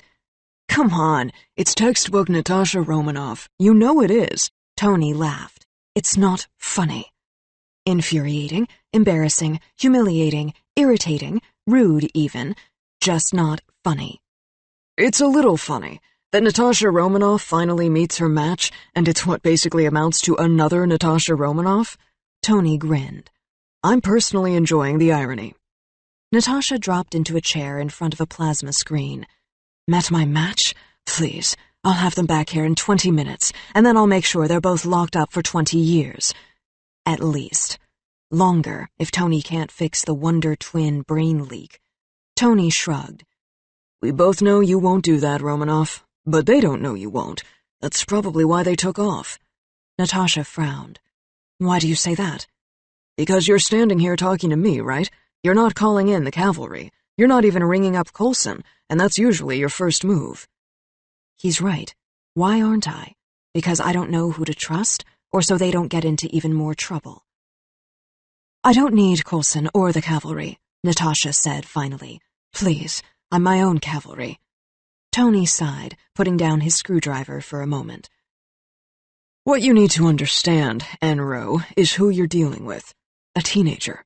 I might be able to help you with that. According to Pepper, I haven't matured much past one. I can't imagine why. You backed her into a corner and she ran. Sound familiar? Of course. You're one to talk, Natasha glared. Tony shrugged. I'm a runner, you're a runner. I'm not judging, I get it. They both ran, and I didn't back him into a corner. Ah, well, his motivations are a different story. The oldest story in the book, maybe, but a different story. Boy meets girl and finds her motivating. Tony grinned. I know that feeling. He leaned forward. I, too, enjoy some occasional motivation. You are just so classy. Natasha rolled her eyes. And you're not helping. Have it your way. Look, it's not rocket science. I'll just do what I would normally do. Start with a trace. Alex has a phone, right? She sounded determined as she opened a connection to S.H.I.E.L.D.'s mainframe. First stop, the New York phone company. Natasha sat back in her chair. No signal. Not detecting a SIM card. Dermo. Good for them. They trashed the phone. She sat up. Okay, facial recognition. She hit the keys again. We'll search every airport, every train station. They can't have avoided every security camera in the tri-state area. Tony looked amused. Really? Because I've seen you do it. Why couldn't she? Natasha frowned at the screen. She'll make a mistake. It's just, well, I'm not getting anything yet. Dermo. Right. She sighed and returned to the keyboard. Fine. I can just search passenger manifests, airlines, trains, bus lines. Yeah? Her hands flew. Got it. She's on her way to Tokyo. Natasha smirked. Easy. I can be at Narita before they land. Really? Tony pointed back at the screen. Because your little blinker thingy is going off again. Natasha looked back at the screen. And Heathrow, and Moscow, and Sao Paulo, and Panama, and Budapest, and Paris. Her face was growing redder by the moment. Dermo. Tony grinned. Come on. Aren't you the teensiest bit proud of them? And they say kids today lack initiative. He shook his head. It's great to see the next generation learning from their elders. This is ridiculous. Natasha sat back in her chair. She didn't know where else to begin. It's like she's using all my own tricks against me. Of course she is. She literally is. Those are your tricks, because she has access into your brain, Romanoff. But she can't do it forever. Just like you can't hide from yourself forever, Natasha. She shivered, pushing away the thought. She'd let Ava rattle her enough already. Stop with the shrink talk, Stark. All of this only means she's progressed more than we thought. Natasha stood. I've got to find them, now. Tony picked up a half-burned-out hard drive from the steel lab table in front of him. I'll keep looking into the QE tech. You find Mini-Me and Romeo. Just saying, it might take more than 20 minutes, though. She grabbed her jacket. Tony looked up. Just don't do what you would normally do. That's what she knows. Natasha paused at the door. What else can I do? Look at it as a chance to change things up. Be someone new. He shrugged again. Who knows? You might find a whole new bag of tricks. The drive in front of him erupted into sparks. Tony frowned. Or not. Great pep talk. Anytime. Shield eyes only. Clearance level X. Line of duty death. Laud investigation. Reference Shield Case 121A415. Agent in Command, AIC, Philip Coulson. Regarding Agent Natasha Romanoff, a.k.a. Black Widow, a.k.a. Natasha Romanova. Transcript, Department of Defense, Laud Inquiry Hearings. Requested appendices. Shield Field Bulletin, out to all operatives. Missing minor assets, Agent Romanoff, Natasha. Eyes on Orlova, Ava. Manor, Alex. Assumed traveling under alias, alias unknown.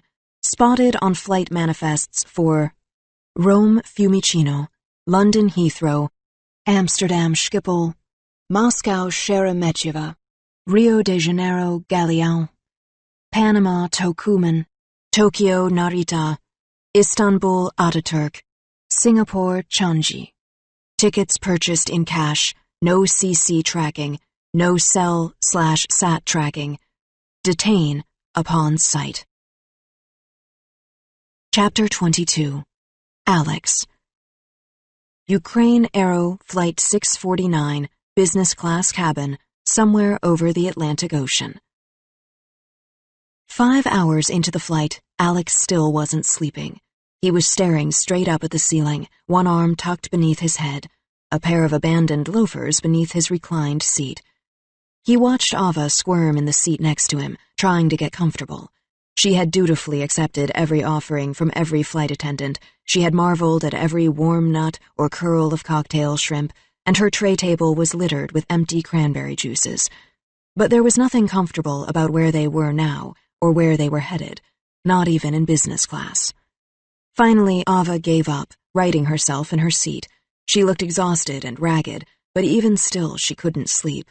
The stress was starting to wear her down, and Alex wished he could do something to help. "Tell me something," she said, curling against the plastic console that lay between them. He wished it weren't there. "Anything you want to know," Alex said. He meant it. He wasn't too great at talking to girls, but he had been thinking about her ever since they'd boarded the plane. Even when he closed his eyes, he found he could see her, as clearly as if he were looking at her still. It was all he could do to sit next to her without reaching out and taking her into his arms, pulling her close. "How about the dog?" Ava mumbled, closing her eyes again. "The what?" He hadn't been expecting that. A cat, maybe. A dog? Yeah, right. "Your dog. You had a dog, didn't you?" She was half asleep now. "Brown and kind of mangy? You snuck him food?" Alex sighed. "I wish. I never had a dog." "You did?" "I always wanted one, but my mom's a cat person, and that's putting it mildly." "Weird. I could have sworn you had a dog." Ava opened her eyes again. "Potatoes," she said suddenly. "He liked potatoes." "Who did?" "Your dog. You fed him off your plate." Alex looked at her strangely. "Except he's a cat, and his name is Stanley, and he has his own plate, with Santa paws on it." She looked amused. "Really? Santa paws?" "And a different custom collar for every holiday. This one has, wait for it, jingle bells." "So no dog?" "No dog." Ava sat up, her hair tousled. I don't know. Did you always live in Mountain Clear?" "Montclair? No. My mom never talks about it anymore, but I grew up in Vermont. I still dream about the trees in our old backyard, the trees and the snow. He didn't mention that the dreams were nightmares, or that he was being chased into banks of snow higher than his head, sometimes while people were shooting at him. Sometimes the snow was spattered with his own blood. He figured Ava had enough nightmares of her own without having to hear about his. And then? Then, the most boring story on earth. My parents split up, and New Jersey happened. My mom became a travel agent. And, of course, a cat person, but I think we've covered that. But you're not. How did that happen? She says I was switched at birth. We have basically nothing in common. She's not the black card type? Not at all. She's not exactly looking for a fight. And you are? He shrugged. Ava looked at him. What happened to your dad? I don't know. I guess he left, and she just gave up on everything. Even your dog? No dog, crazy. Alex looked past Ava, out into the aisle of the plane. But I'll ask her if we had one that I've forgotten from when I was little, as soon as I get home. Or, call. He looked at his watch. It was Sunday afternoon in New Jersey now. My mom's freaking out. She's calling Dante's dad. Dante's probably covering for me. He won't believe any of this, but I still wish I could tell him. Then Alex felt a warm hand slip inside his own. Brat, Ava said suddenly, looking at him. Who, me? His eyes were twinkling. I'm insulted. She shook her head with a smile. I remember now. That was your dog's name. Alex looked at her strangely. This whole conversation was quickly getting very weird. How would you happen to know that I even had a dog, let alone his name? Brat? And what kind of name is Brat, anyway? Not brat, brat, in Russian, she said, looking at him. Think about it. Try to remember. Alex leaned back on his seat tiredly. Brat. What is there to remember? What kind of dog is Brat? Brown, he thought suddenly. He thought of brown fur, brown eyes, a brown nose, brown everything, and warm. He felt a warm heart beating and a warm, furry lump curling up in his bed. A ceramic dish brimming with dried kibble and breakfast potatoes, the warm spot on the carpet beneath the ottoman for sleeping, a knotted length of rope chewed soft as cabbage. Brother, Alex said suddenly. He sat up. Brat means brother, because that dog was like my brother. Do you remember? Really? Ava's eyes were wide. She smiled. I knew I wasn't imagining it.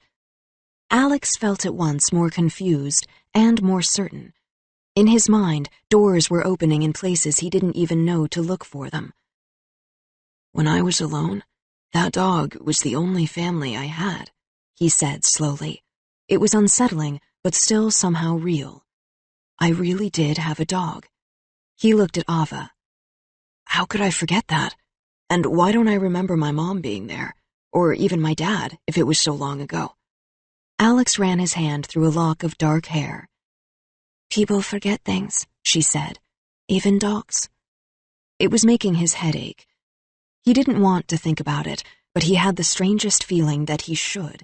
The feeling that even a long-lost dog was somehow very important, and that Ava was somehow connected to all of it. He studied her face now. You didn't? He watched the shadows fall back over her eyes. How do you remember anything about me, Ava? We've never met. I'm pretty sure of that. So how do you know things about me that I don't even remember? Alex, Ava said slowly. Sometimes I remember much, much more than that. Alex looked at her, and by the look on her face, he could tell that this was about something other than just a dog.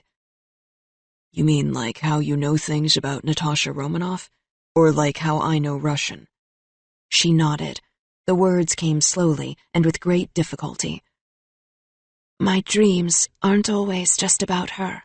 She looked up at him. And they didn't just start now. Who are your dreams about, besides the dog? The realization dawned on him. Wait, you mean me? Ava nodded again. What are you saying? Alex was trying to push the pieces together in his mind, but he couldn't. There were too many of them, and they were too broken. Nothing made anything close to sense.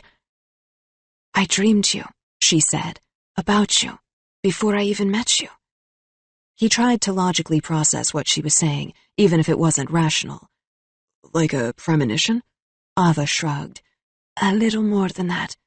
She paused, staring at his face as if she were searching for something. He wished he knew what. I used to think of it as destiny, she finally said, so softly that he had to lean close even to hear. The dreams? Not just the dreams. Ava blushed. It's stupid. I know it is. A person can't be a destiny.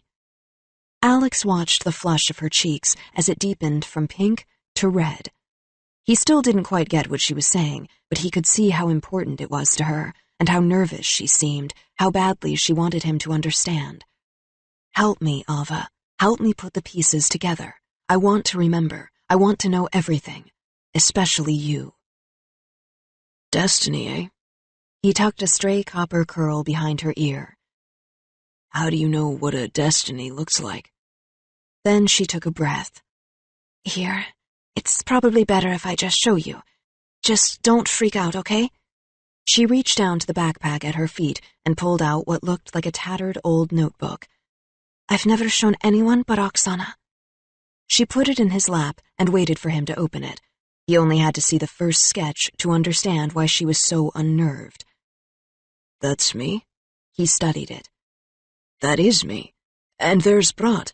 And the forest behind, I think it was our old house. I think I remember the forest. I've dreamed about that, too. This is incredible. The trees and the snow, the ones from my nightmares. Alex shivered and looked more closely. That is Brat. No wonder you remembered him. God, these are incredible. You're an amazing artist. Ava didn't respond. She could barely look at him, and he realized how difficult this was for her, how private she was. Ava can't stand people looking through her underwear drawer any more than Natasha Romanoff can. His head was still pounding as he took in the sketches. Maybe neither can I. As he turned the pages, the immense scope of what he was looking at struck him over and over again, like some kind of ancient church bell ringing for the first time in years.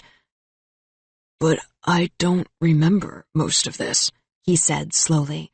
The realization was still coming. Why can't I? I don't know, Ava said. Why can I? He looked up from the sketchbook. How could you possibly know more about my life than I do? It doesn't make much sense to me either.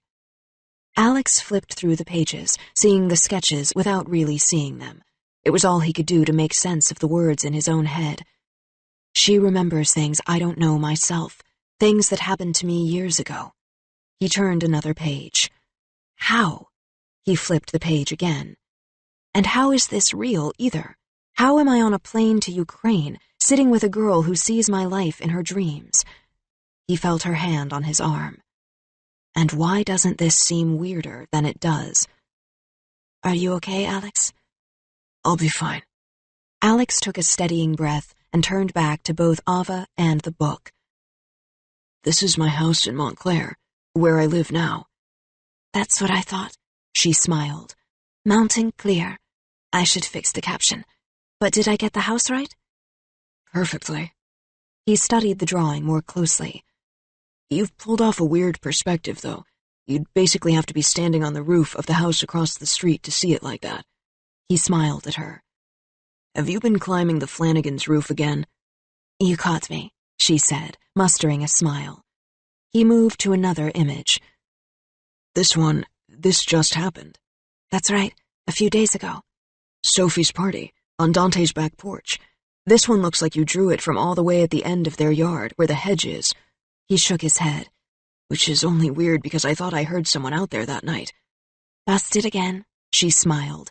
I've been living in Dante's hedge for 3 years now. He's not too observant. Tell me about it. Now Alex studied a sketch of himself on the fencing strip. So, first you dreamed me, then you just, what, found me? Bumped into me at the NAC? Ava nodded slowly.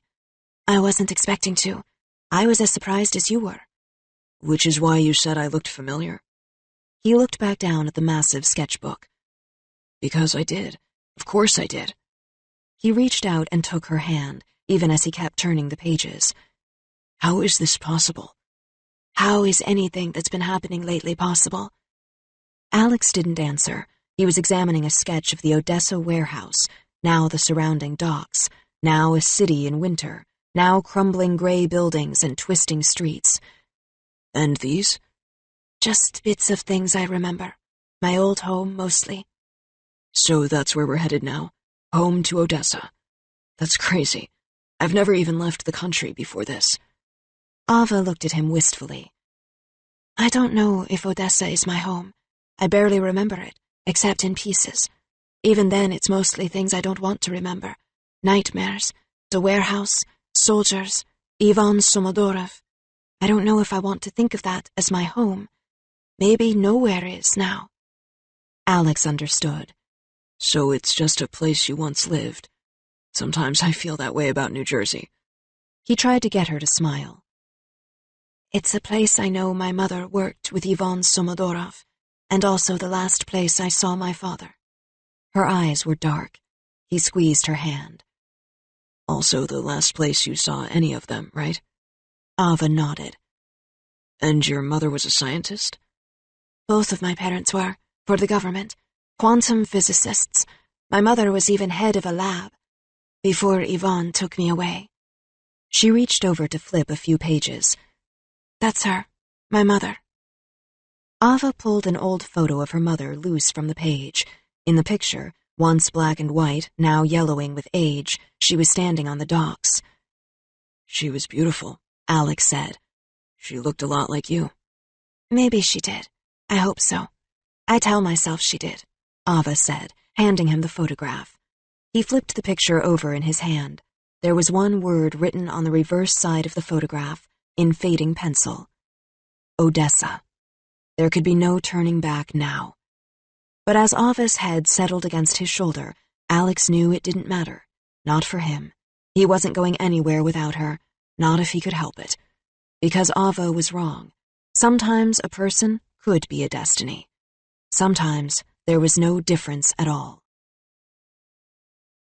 Ava didn't move her head from Alex's shoulder, not even when she heard his breathing fade into sleep, not even when it turned to something halfway between a snort and a snore.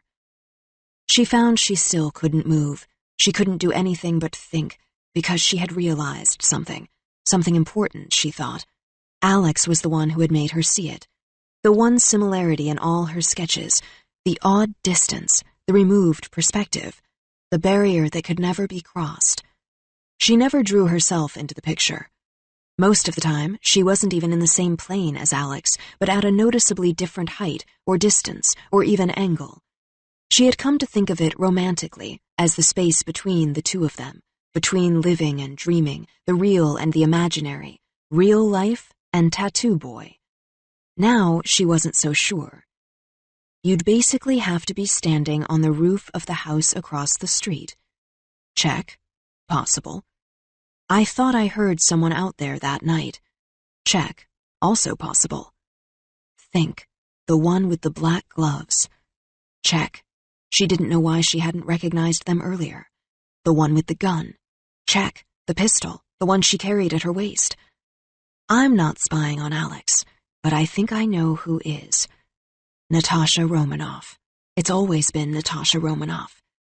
Ava had known she was dreaming of Alex almost every night, but even though Ava wasn't dreaming of Natasha Romanoff, she was starting to have the feeling she was dreaming as her. It would make sense, wouldn't it, that I'm seeing things as Natasha Romanoff, seeing the world through her eyes when I'm asleep, when I'm not seeing it through my own? Especially given the quantum entanglement link. When I'm unconscious, our brains could easily be even more intertwined, and I might not even know it. And if that's true, Natasha is the connection to Alex. She's watching him, and I can see it. I see it through her eyes. But why? Why would Natasha Romanoff be watching Alex Manor? And why would she have been, not just now, but for 2 years? It didn't make sense. It had to mean something. You may want me to think this is all about Ivan Somodorov, Sestra, but there's more going on here than that, isn't there? Odessa would bring answers. It had to. Not just for her, but for Alex, too. The next time Ava found herself facing Natasha Romanoff, she wouldn't be caught by surprise. She'd know what to do and how to play it. She would also know what any part of the mess had to do with Alex Manor, for both of their sakes. Ivan Somodorov, or not. What is your game, Black Widow? Sleep never came again for her, and Ava watched the window until the clouds blew away and the bleak, gray sky welcomed them to Moscow. Shield eyes only. Clearance level X. Line of duty death. Laud investigation. Reference Shield Case 121A415. Agent in command, AIC Philip Coulson. Regarding Agent Natasha Romanoff, a.k.a. Black Widow, a.k.a. Natasha Romanova. Transcript, Department of Defense, Laud Inquiry Hearings. Shield Field Bulletin. Out to all operatives. Missing minor assets. Agent Romanoff, Natasha. Eyes on Orlova, Ava. Manor, Alex. Traveling under alias Johnston, Melissa. Peterson, Peter. Involved in altercation at Kennedy Airport International Departures. High-end boutique robbery/assault resulting in capture of 2 wanted triad operatives. Cash transaction, no CC tracking. No cell/SAT tracking. Last known clothes recovered from terminal dumpster. Detain upon sight.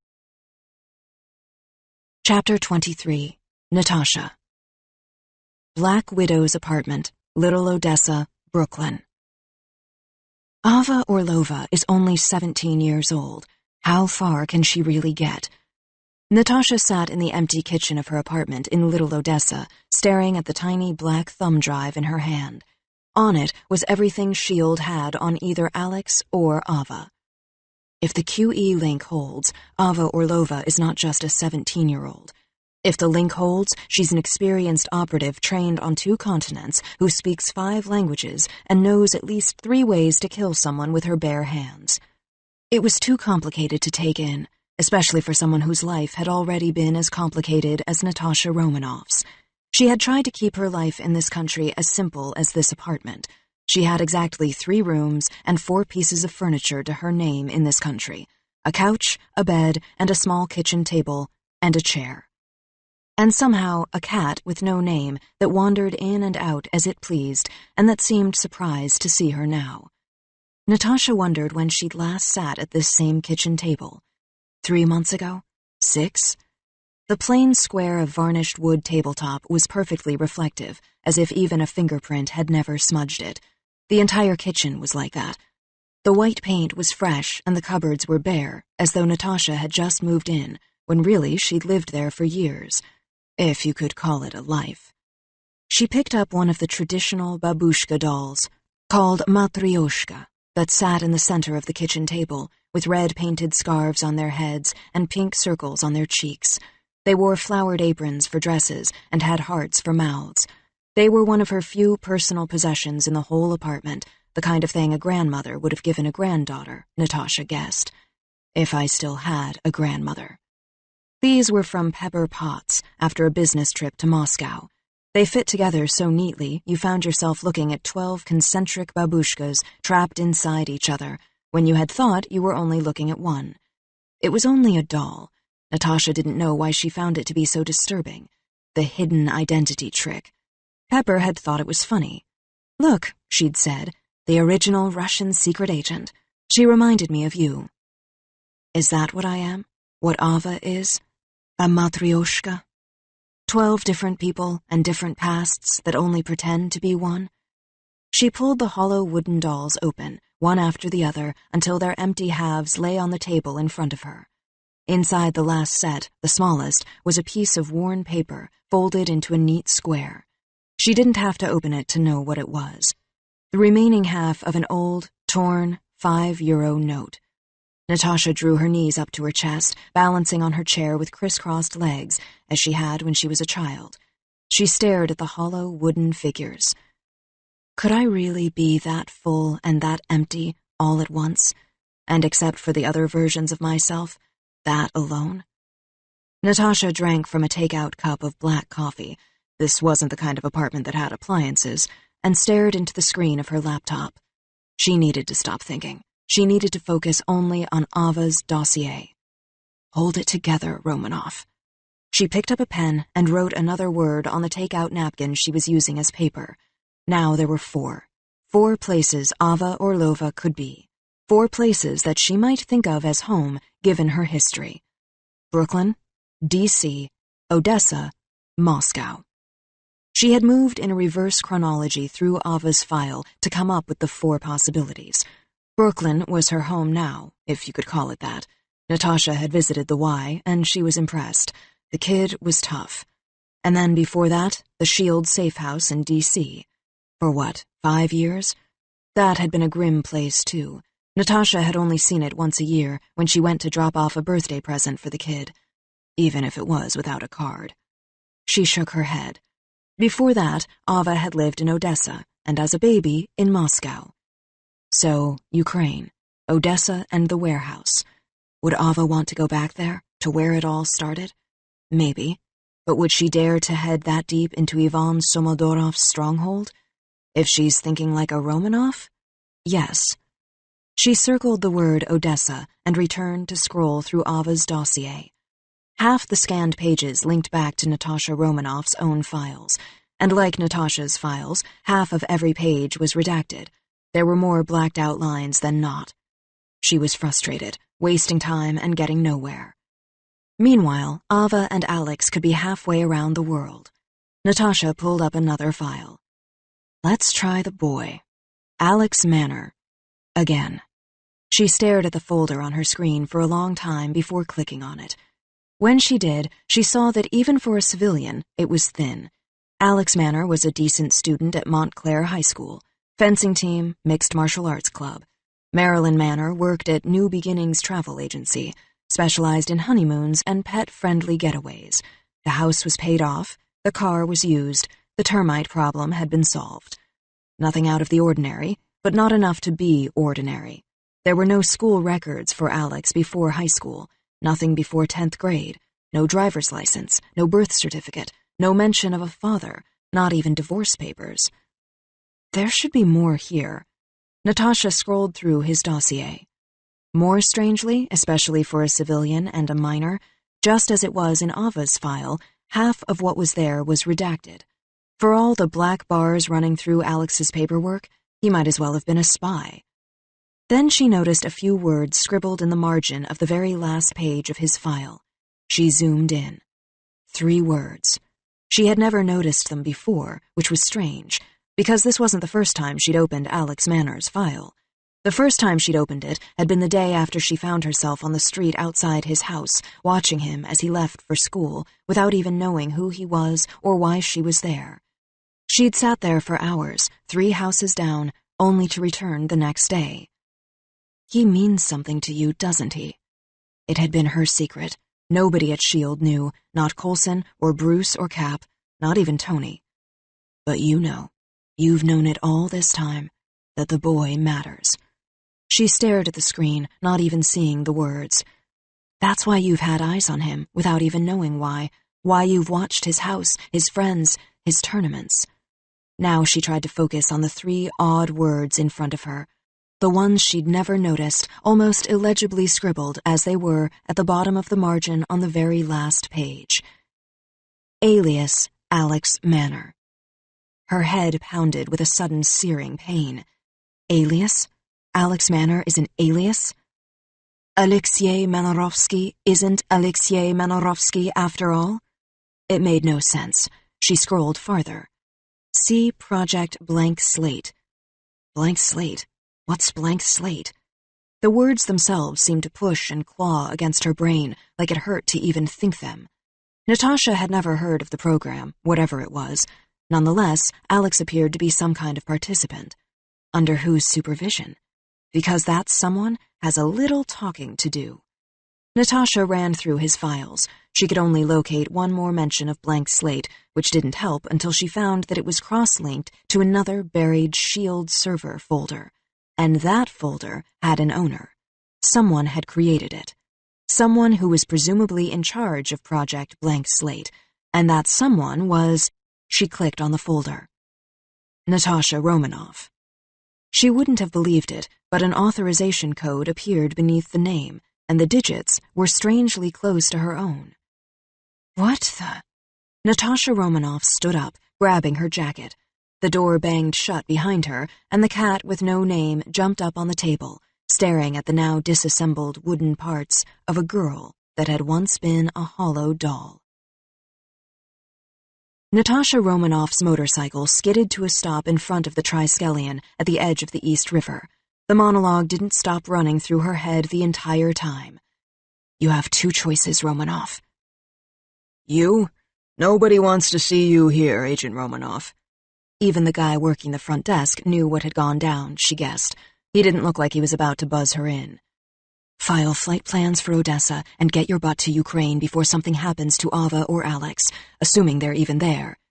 Yeah, save it. I need to talk to Coulson or Maria Hill. Or find a way into the Triskelion mainframe and figure out what this is really about. Who you can trust, if anyone. Pretty sure they're in meetings all day, Agent. At least they are now. The guy smirked. She raised an eyebrow. My first choice keeps everyone alive, but for how long? She held up the drive she'd just finished with.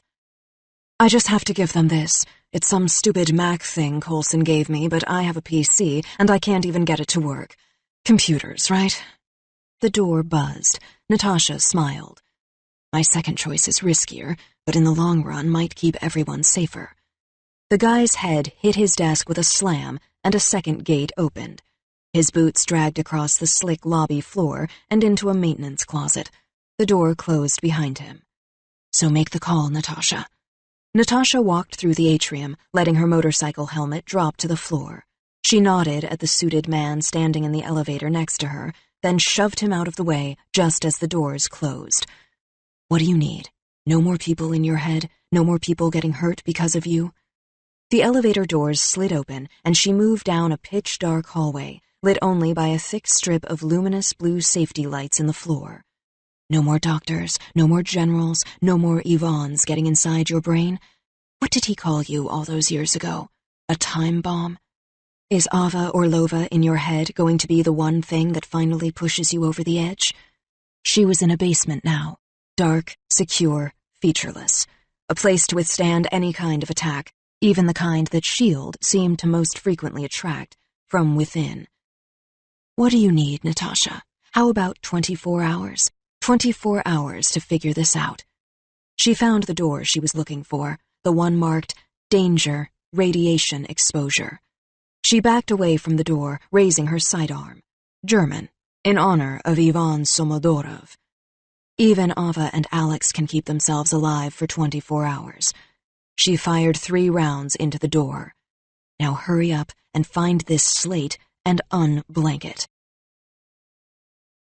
The room was mostly empty. The walls were empty, a single light bulb dangling from the ceiling. Only a small table sat in the center, big enough for one person, like a school desk, next to a folding chair. This was the real brain trust. She slid into the chair, tapping twice on the desk. A hidden screen rose up from the surface, angled like the cover of a notebook computer. Then a keyboard. Natasha punched in her own authorization code. Then she took a breath and slowly typed in the variant code, the one she had found written in the margins of Alex Manner's file, the one that was only 3 digits off from her own. Blank slate? Come on, what is that? The screen powered up. A 3-dimensional model of a woman's face materialized in front of her. Her own face. The face spoke. This is the Stark Personal Virtual Data Backup for Natasha Romanoff. Of course it is, Natasha muttered.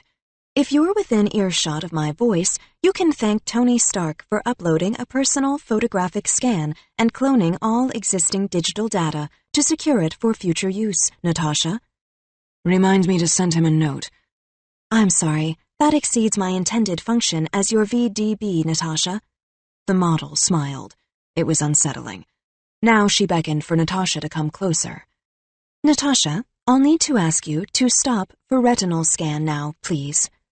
A guide appeared on the screen, and Natasha leaned toward it. Hold still, Natasha, the on-screen voice said. A red light flashed, and the flesh and blood Natasha sat back, blinking. Wow. Identity confirmed. How can I help you today, Natasha? All right. The real Natasha looked at the virtual one. If you're really so smart, what is Project Blank Slate? Natasha. The Romanov on the screen angled her head as if she was thinking. Then she turned back to face Natasha and smiled brightly. Blank Slate is the adaptation of proprietary Red Room alpha wave reconfiguration technology for use by the SHIELD agency, Natasha. I don't understand. Rephrase.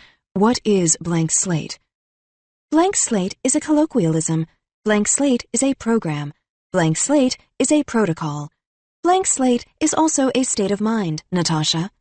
I know that, Natasha. What I don't know is what anything you're saying means. Real Natasha was frustrated.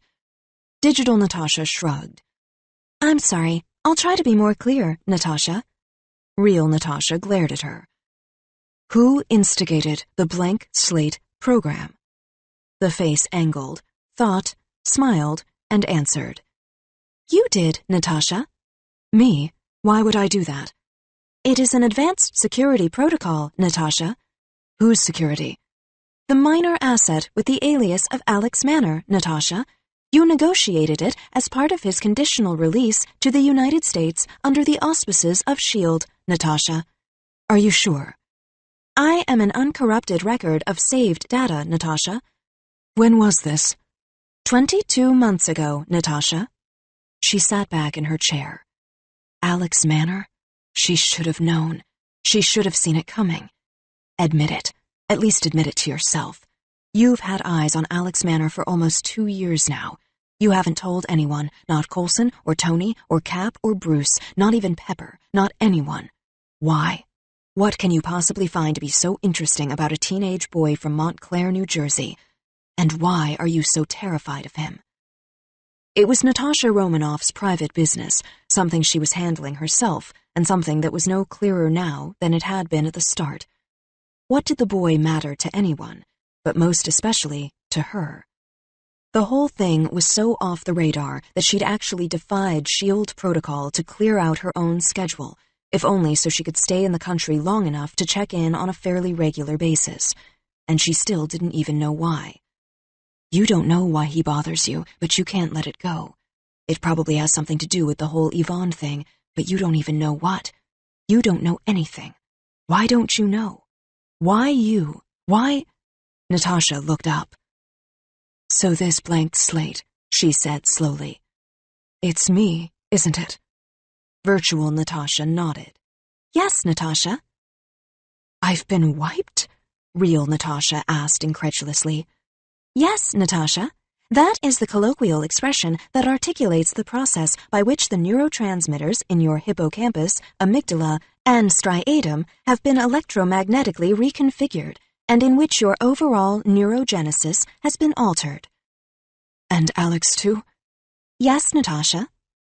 Actual Natasha was reeling. I've been wiped. Me. I'm missing pieces of myself. So is Alex. Why? The avatar looked at her expectantly. Do you need further assistance, Natasha? I don't know, Real Natasha said helplessly, switching off the screen. I'll have to get back to you on that. Because I don't know anything anymore. She sat alone in the darkness, wondering who did. SHIELD eyes only. Clearance level X. Line of duty death, Laud investigation. Reference, SHIELD Case 121A415. Agent in Command, AIC, Philip Coulson. Regarding Agent Natasha Romanov, a.k.a. Black Widow, a.k.a. Natasha Romanova. Transcript, Department of Defense, Laud Inquiry Hearings. DOD. That's a lot to take in, Agent Romanov. Romanov. Tell me about it. At that point, all I knew was that there was more to the story than Ivan Somodorev. First Ava, now Alex, and of course me. We were all somehow part of this, and I was personally involved with both of them. DOD. And you simply believed that? That someone had microwaved your brain and basically lobotomized you? Just because, what, your clone told you? Tony Stark's knockoff Natasha Romanoff? Romanoff. I could feel it in my gut, sir. The wipe. I should have picked up on it earlier, especially after all that time in the Red Room. DOD. So this had been done to you before? When? How? Romanoff. 2 times that I know of. I'm sure many more that I don't. DOD. Unbelievable. Those are some tall tales, Agent. Romanoff. Tall doesn't make them not true. If it did, I would be out of a job. DOD. Ah, yes, the unicorns. Romanoff. Always the unicorns. Chapter 24. Ava. Streets of Odessa, Black Sea Industrial Port. Odessa Vierfi. That's it. Ava held up the old photo of her mother. In the picture, her mother was standing in front of a rough section of corrugated metal siding, with what looked like the top of a ship visible to one side. Odessa Vierfi was barely visible on a freshly painted sign in front of the ship. This has to be the dock.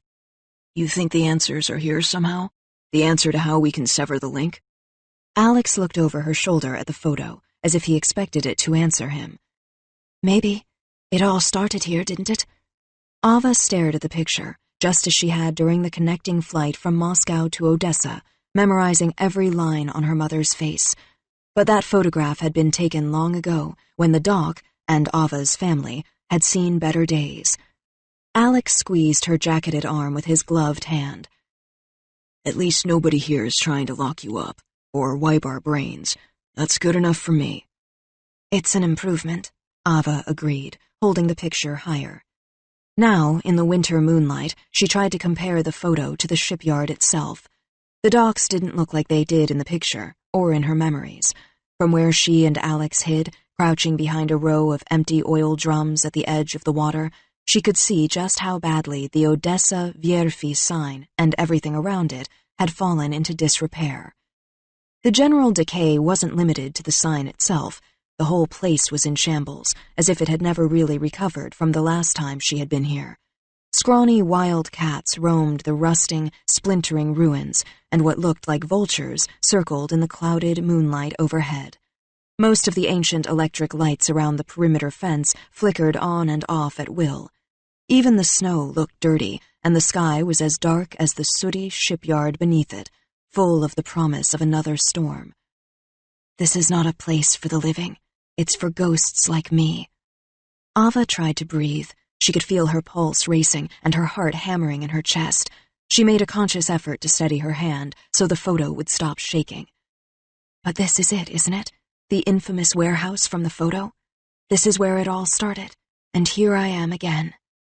Logically, Ava knew she had come of her own volition, but even seeing the place made her feel like she would never get away. It had some kind of hold on her and would always draw her back, no matter how hard she tried to escape. No, this isn't my life. This isn't me. It's just a place I lived once.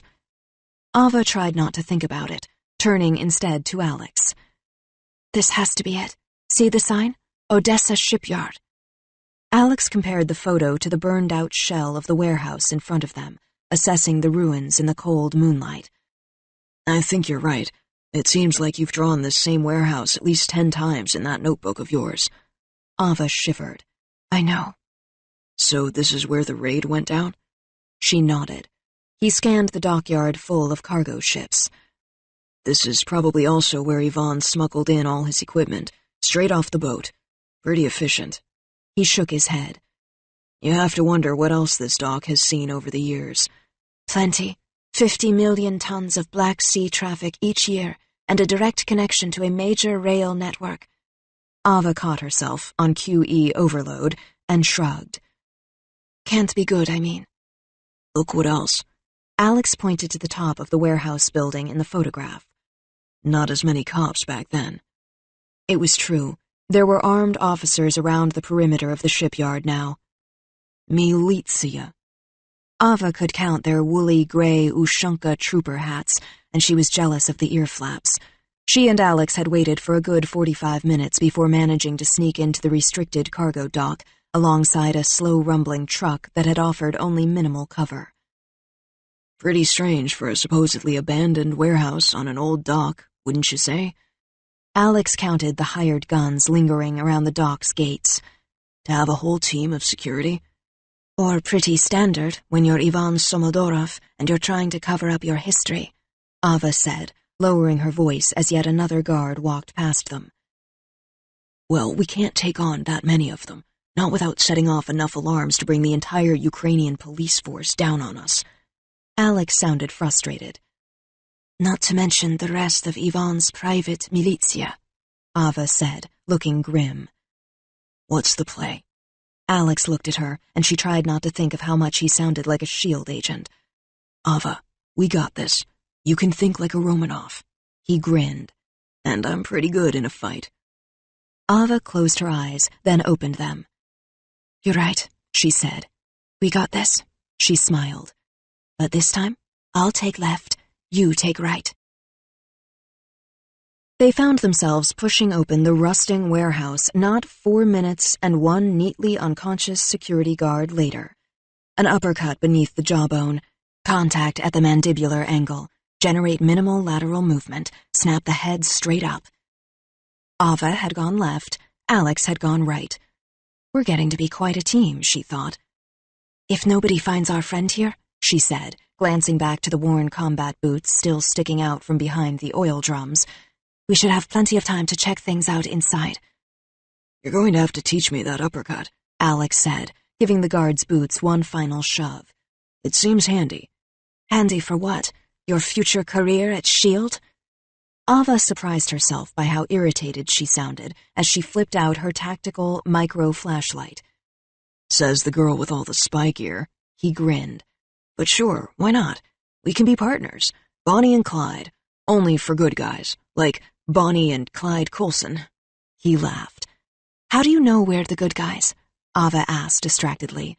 She moved her flashlight through the darkness, across the cavernous interior of the warehouse. Even inside, it was so cold she could see the puffy white curls of her own breath. She shivered. Hard to imagine that all these years later, the whole place could still seem so terrifying. Ava forced herself to keep talking. Bonnie and Clyde, so we can use our fencing skills to right the wrongs of the international spy circuit?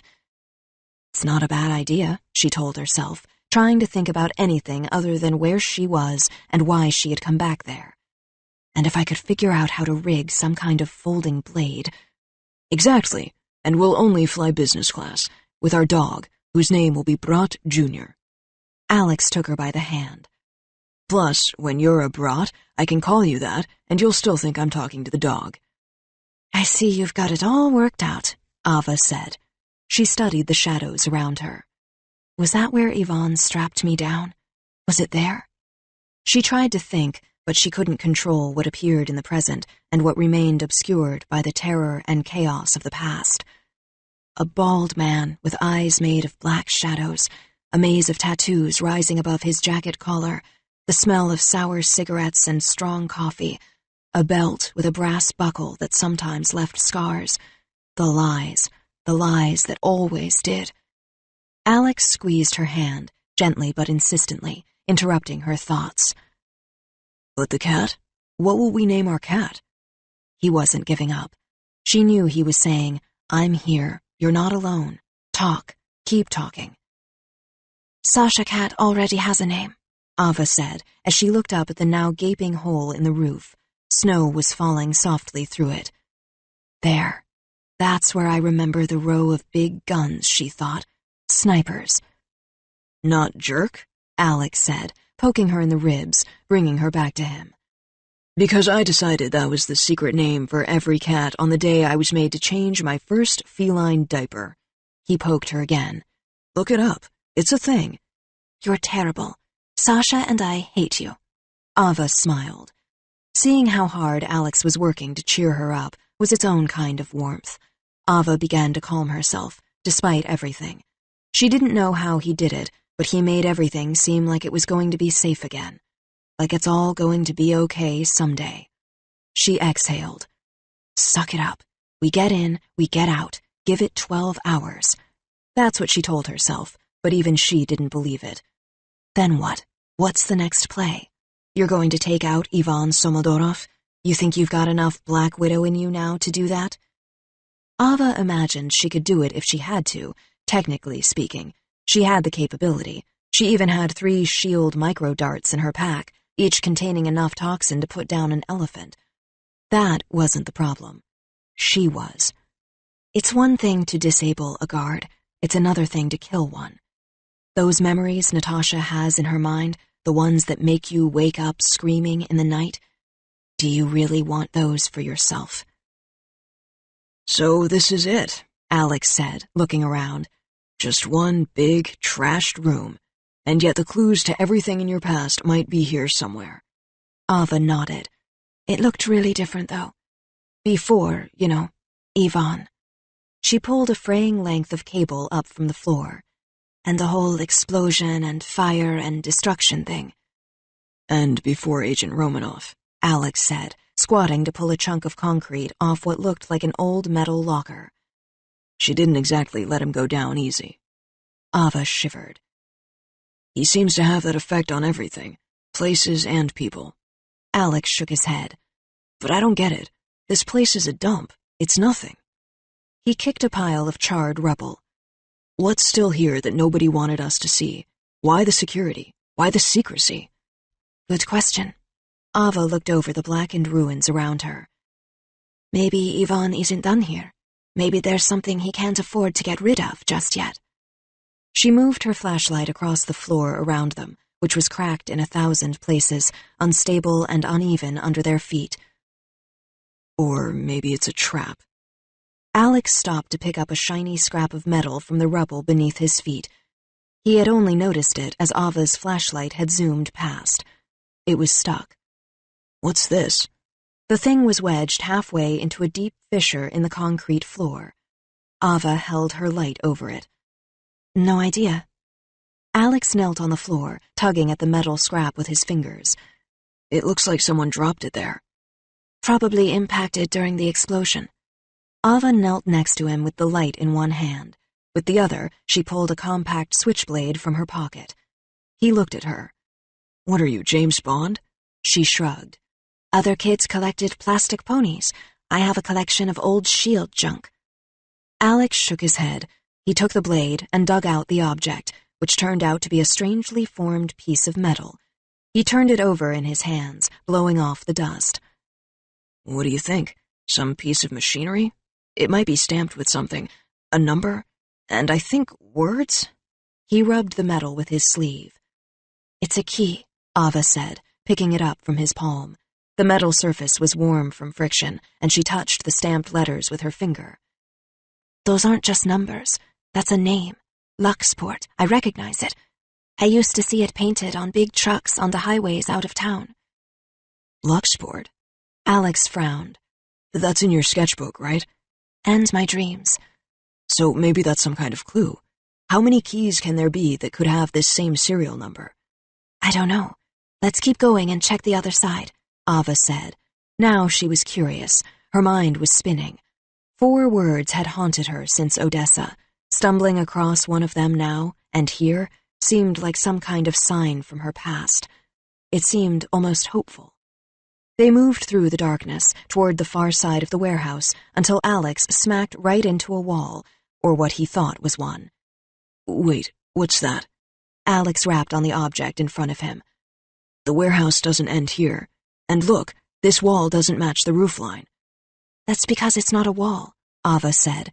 She shoved the flashlight between her teeth and rubbed at a spot in the dust with her hand. I think it's some kind of box, a shipping container maybe. There's a word on the side.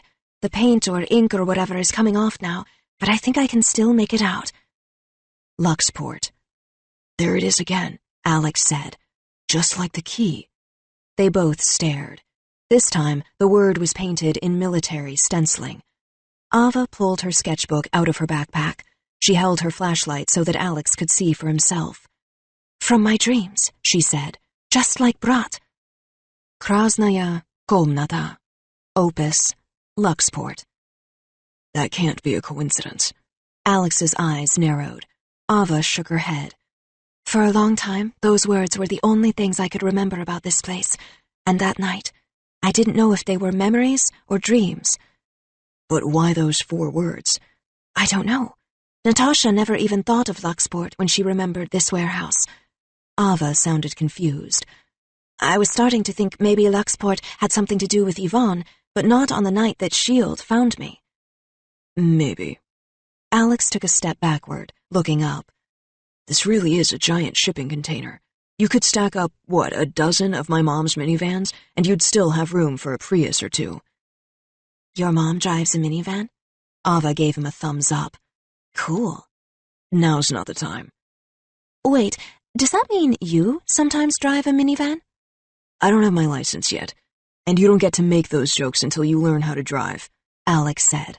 Ava ignored him, still smiling as she felt her way around the corner of the container until she found herself shaking a padlocked door in front of her. Luxport, for the 3rd time. It says that on the lock as well. She held out the key. Alex took it. So it's not a key to a warehouse. Not a shipping warehouse, a shipping container, and it's probably been sitting right here for 8 years. He slid the key into the ancient padlock. Groaning with rust, the lock slowly began to open. Shield eyes only. Clearance level X. Line of duty death, Laud investigation. Reference Shield Case 121A415.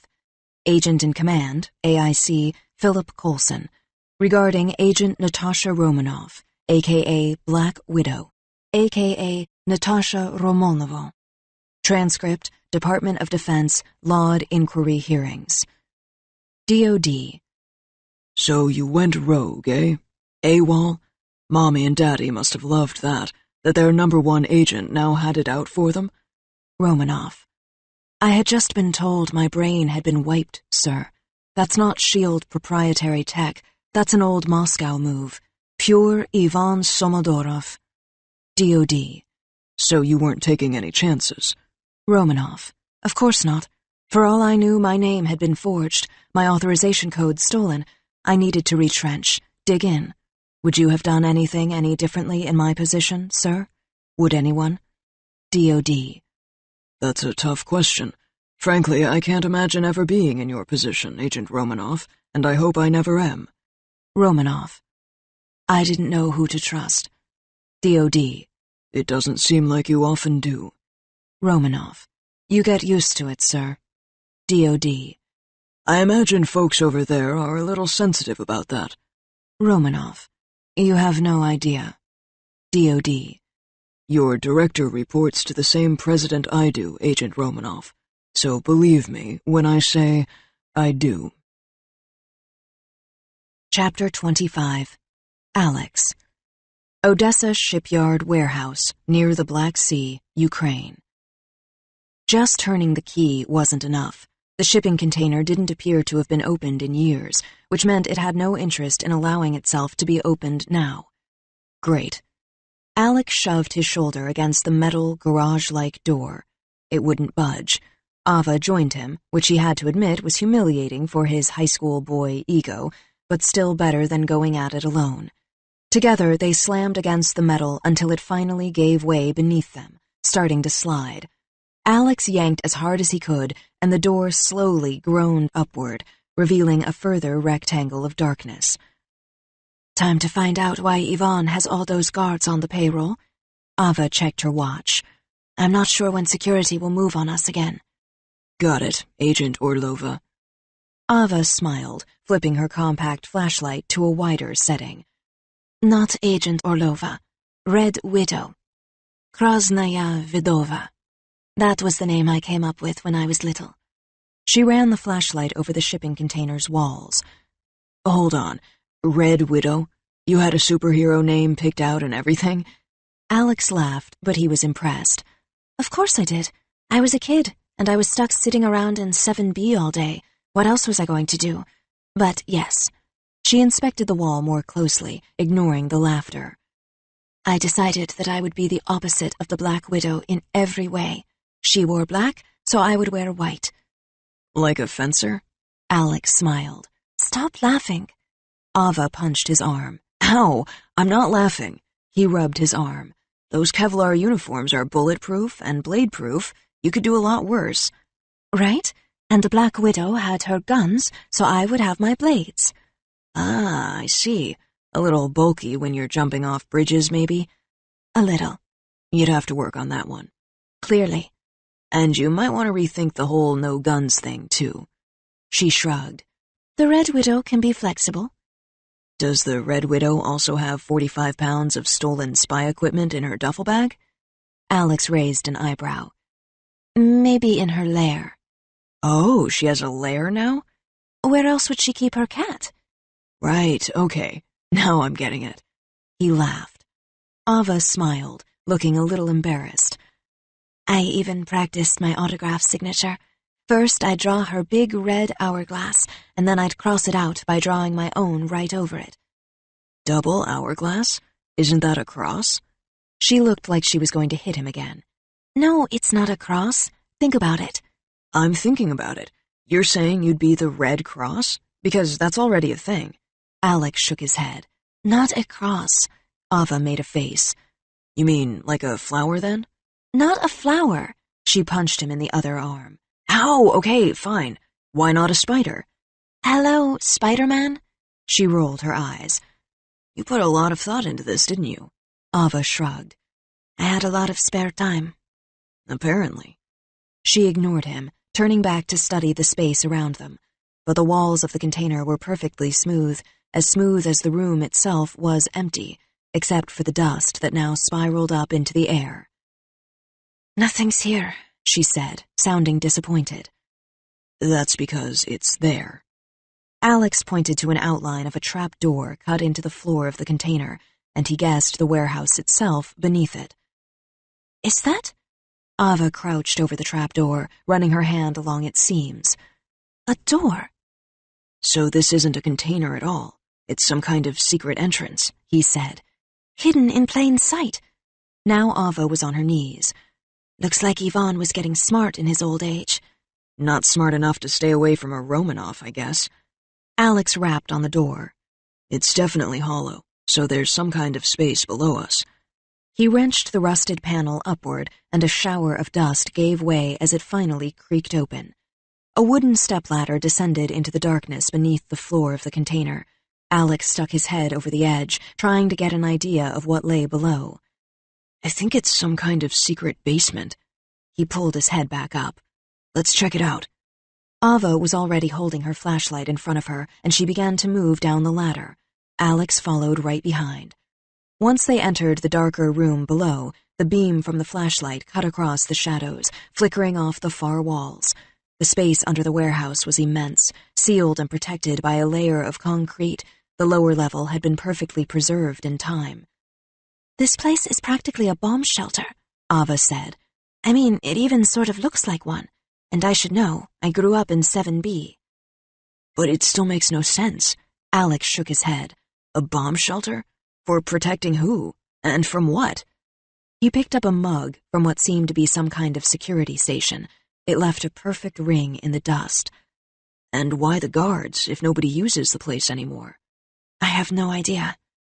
Are you sure? Think about it. You're the one who brought us back here, he said, hesitating. He almost didn't want to ask the question, but he had to know.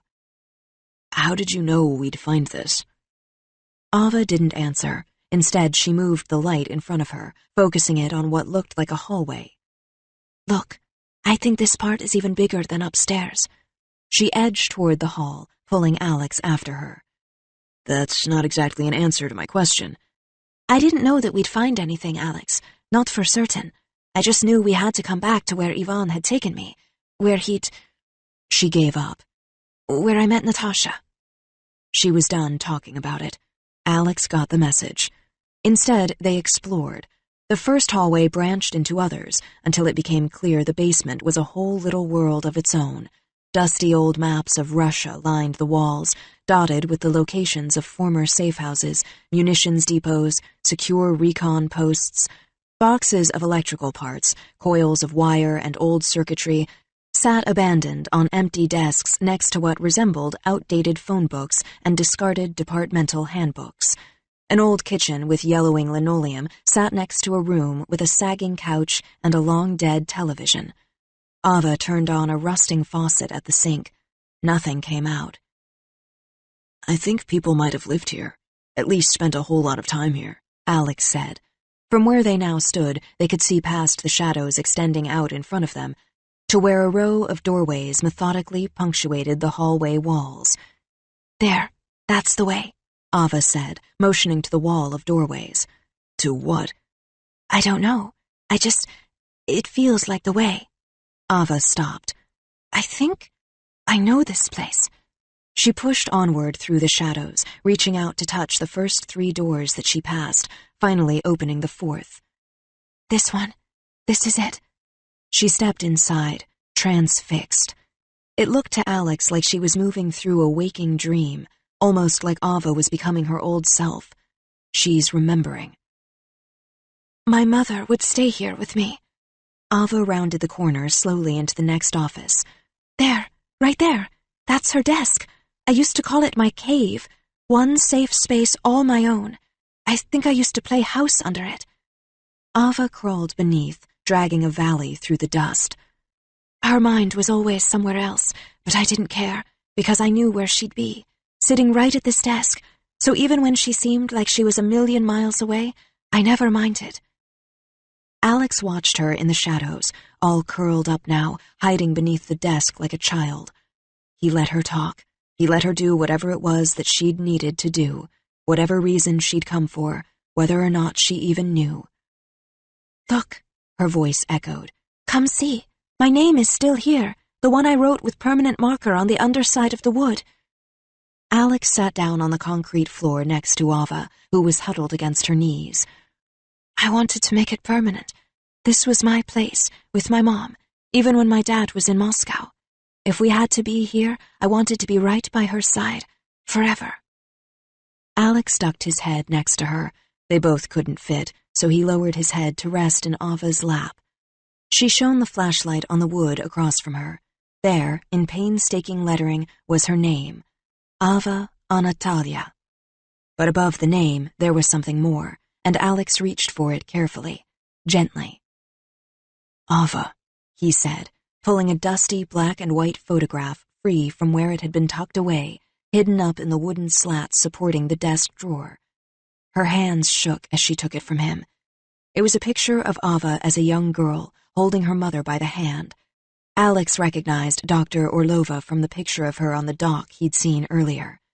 Here, Dr. Orlova looked thin and drawn, wearing some kind of government-issue lab coat that was a few sizes too large.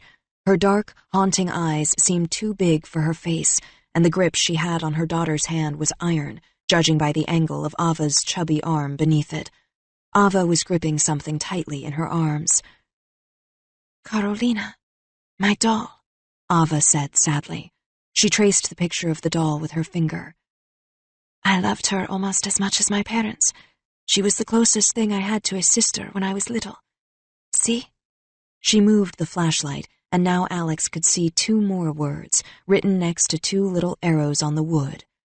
Mamochka was written near the top of the desk. Carolina was written near the bottom. Ava wiped her eyes with her sleeve, blinking rapidly. It's all gone now, isn't it? They're all gone. It looks like they are, Alex said, reaching around her until his arms completely encircled her, and their 2 bodies were just one warm, beating thing. They're gone, but I'm here. I know, she said, letting the tears come. This was my home, Alexei.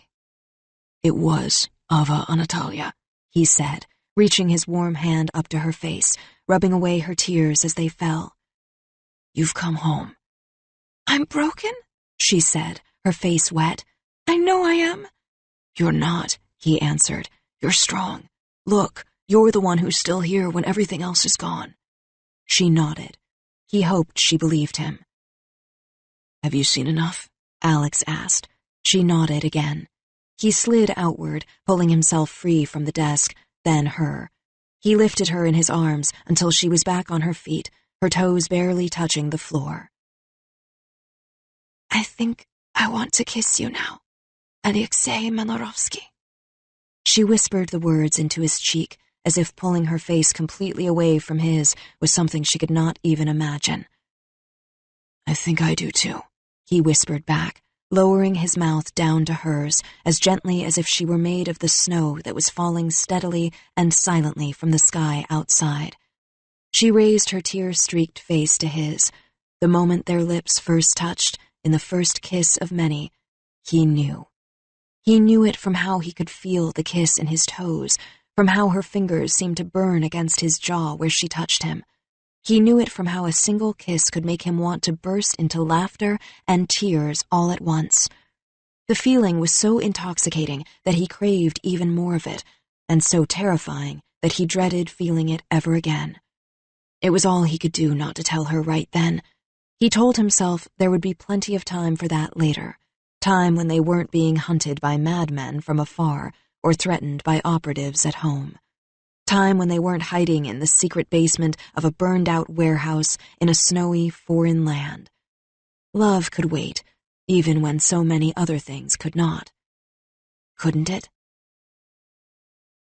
As Alex and Ava were leaving Dr. Orlova's office, Alex noticed a row of identical gray metal filing cabinets lining the far wall of the room. What do you think? He looked at Ava, and she swung her flashlight across the faces of the cabinets. She took a deep breath, steadying herself. My mother kept meticulous records, she said. Do we have time? Ava checked her watch. 4 minutes. Alex took a closer look. Ava was right. It was her mother's carefully inked labels that caught his eye. The neat row of hand lettering kept to all capitals, as if whatever was inside this row of cabinets was particularly important, at least to the person writing the labels. He moved instinctively to the center of the cabinets. Opus. Alex paused at the sight of the label. I'm broken. He could still hear Ava saying the words. He didn't want to do this to her. Not now. She had been through enough, hadn't she? It was Ava who spoke up from behind him. No, you have to. We have to. It's why we're here. She moved her fingers to the handle next to his. Don't worry about me. Whatever's in there, I'll be okay. She didn't wait for him to answer. Ava pulled on the cabinet as hard as she could. The file drawer still didn't move. Locked, she said, taking out her switchblade. You going to Red Widow it? Alex raised an eyebrow. She rolled her eyes, then handed him the flashlight. I knew I was going to regret telling you that. Just give me 2 minutes. It only took one. Ava yanked the cabinet open and scanned the collection of hanging files inside. This is it. I think we hit the jackpot. Looks that way, Alex said, shaking his head. Holy mother. Each institutional green paper file was stuffed with graphs and charts and marked with a Russian name followed by a series of numbers. Alex opened the first file. They're the names of the test subjects, he said. That's what it says here on the front file. He pointed. There it was. Orlova. Ava Anatolyeva. That's you, right? She nodded. My father was Anatoly, so I was Anatolyeva. Anatalia for short. So you were part of this Opus project, Ava? Ava went pale. Test subject? I was a test subject? That's what the report says. Alex nodded. In Dr. Orlova's program. She was testing me? Her own child? She knew I was part of the study? Ava looked like she'd just been slapped in the face. 2 bright pink spots appeared on her cheeks. So I wasn't here because Yvonne took me. I hadn't been abducted. I was here because she gave me up. She was using me. She was fighting tears. He could see it. He could see she was fighting back tears. He wanted to reassure her, but he couldn't think how. If Ava was right, her mother was a monster who failed to protect her own child from even greater monsters. If she was wrong, how would they ever know? Alex thought about it. Your name in this file only explains how Somodorov found you. He opened another file. We don't know anything for certain. Let's take these files and get out of here. Actually, we should probably grab as many as we can.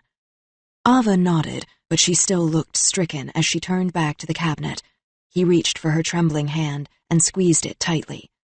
"Hey," he said, "don't do this to yourself." She didn't look at him. Instead, she grabbed handfuls of files, again and again, as if clearing out the old cabinets would somehow clarify the muddle in her own brain. Alex gave up and did the same.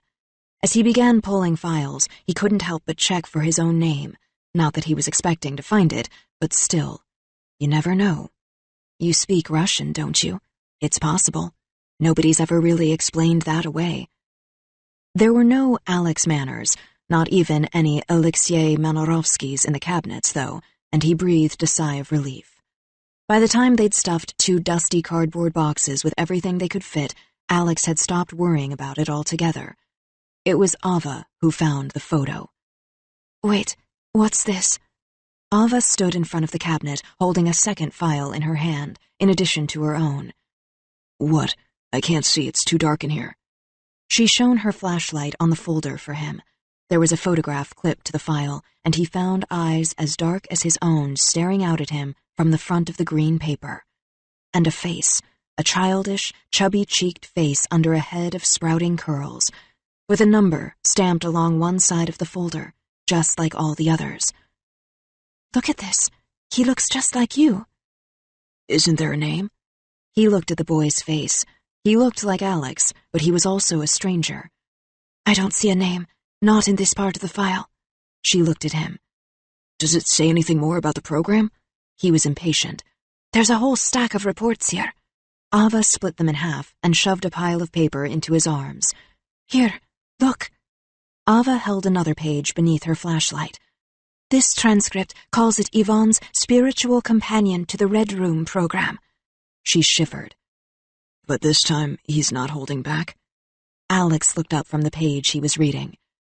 "That doesn't sound good." It's not. Ava frowned.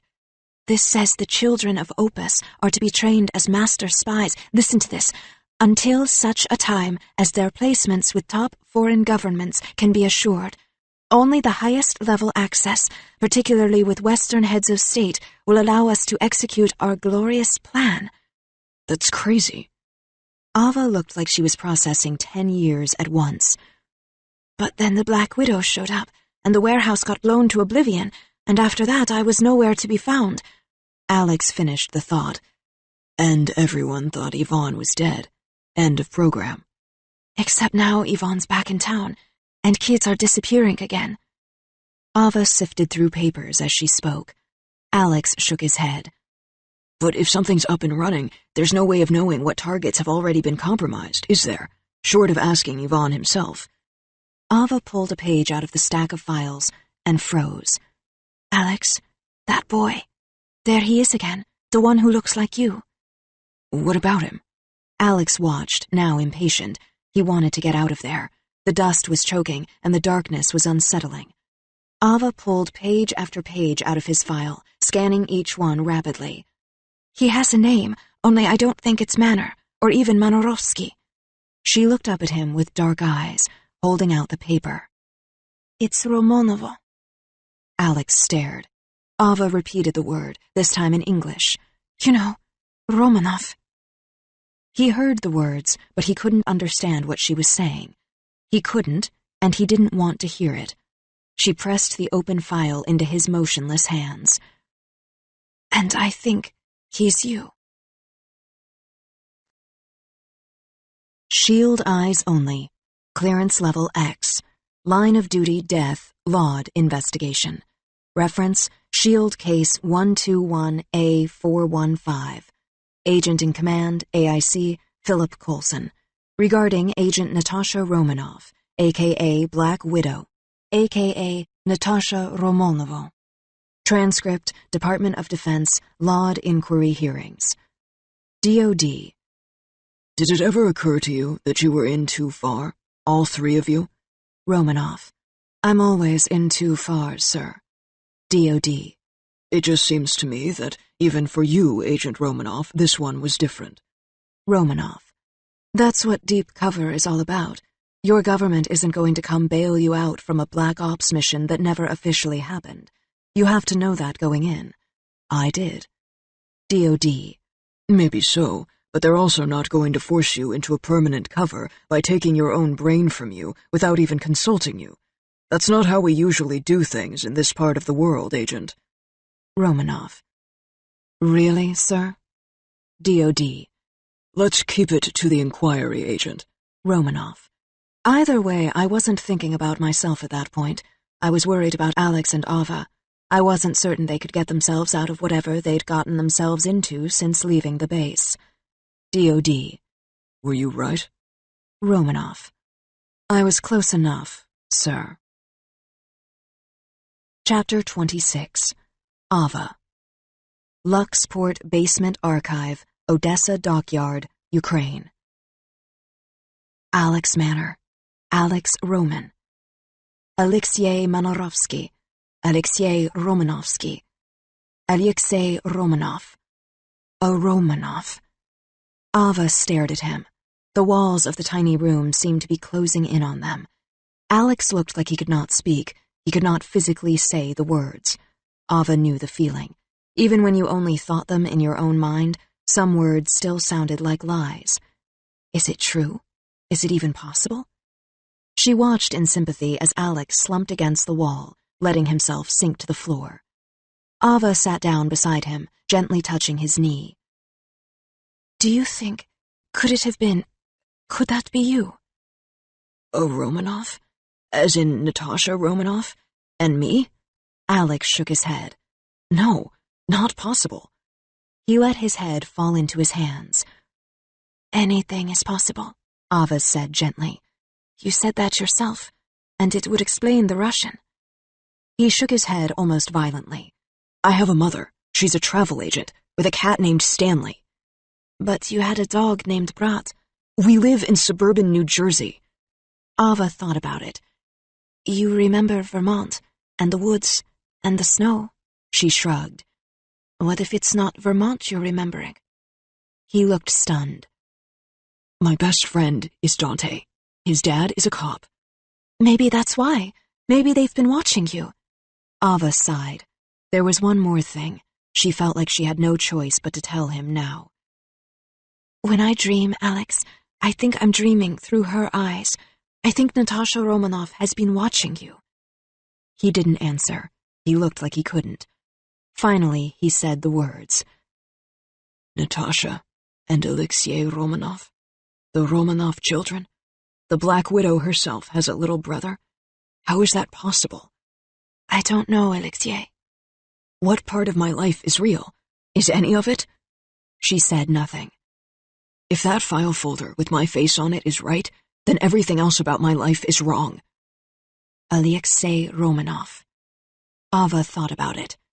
The two words made his whole existence a lie, and yet somehow, if they were true, they would also explain everything he'd ever wanted to confide in her. The feeling that he wasn't a perfect fit for his own life, the fear that he had nothing in common with his mother, the restlessness, the need to fight, the competitive drive. Like a Romanov. Ava sighed, rolling herself to her side on the floor. It could be worse. My mother is the physics mastermind behind Opus, according to half of those documents. That means I was my mother's guinea pig. He pulled Ava's head up into his lap. She curled up against his leg. That also means I've been blaming Ivan Somodorov and Natasha Romanoff for everything that's ever happened to me. And all along, it was my mother. Jet lag was hitting, and her eyes were halfway closed already. She felt his hand curl against her cheek. Get some sleep. I'll keep an eye on the room. We can still get out of here before first light and avoid security. She nodded, exhausted. She was too tired to answer. She didn't imagine Alex would be sleeping, though. She knew he had too many questions. His mind wouldn't slow down enough to not think them. She had enough of her own. If my mother is behind the Opus project, why would she agree to use her own daughter like that? Can she really be that much of an animal? Does Natasha know all of this? Does she know about Alexei? And, most of all, can Alexei really be a Romanov? Alexei! Alexei, wake up! Ava slid her hand over his mouth to keep him from shouting out as he awoke. Her voice was low. "It's time. We have to go." She pulled him to his feet. He woke up all at once, grabbing his pack and stumbling after her. She even heard a hoarse whisper as she fumbled her way to the stairs. For a piece. "Hurry." "You're speaking in Russian again," Ava whispered over her shoulder, pausing as she began to climb back up the wooden ladder and through the trap door, the way out. "We both are, da?" Da, he answered. "Now we need to switch to English." She yanked her backpack through the trap door after her. Alex followed. "Mostly because if they catch us, you don't want to be able to understand a word anyone is saying. Got it?" Nemui Americansi, he agreed. Dumb Americans.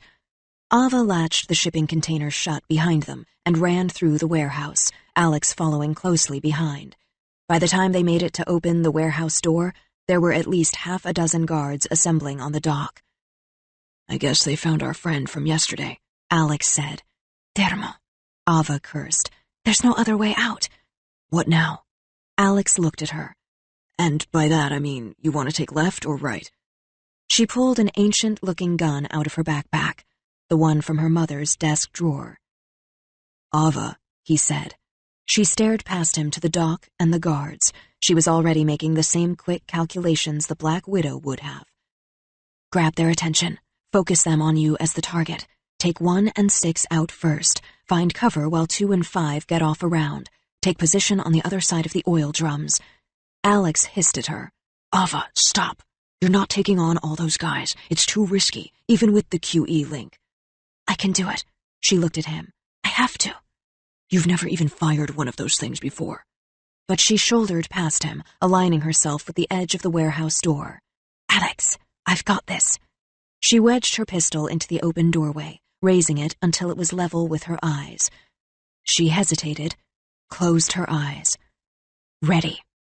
But before she could squeeze the trigger, an oil drum behind the guards exploded into a ball of fire. A second oil drum exploded, and then a third. The guards who were still standing went running. "What?"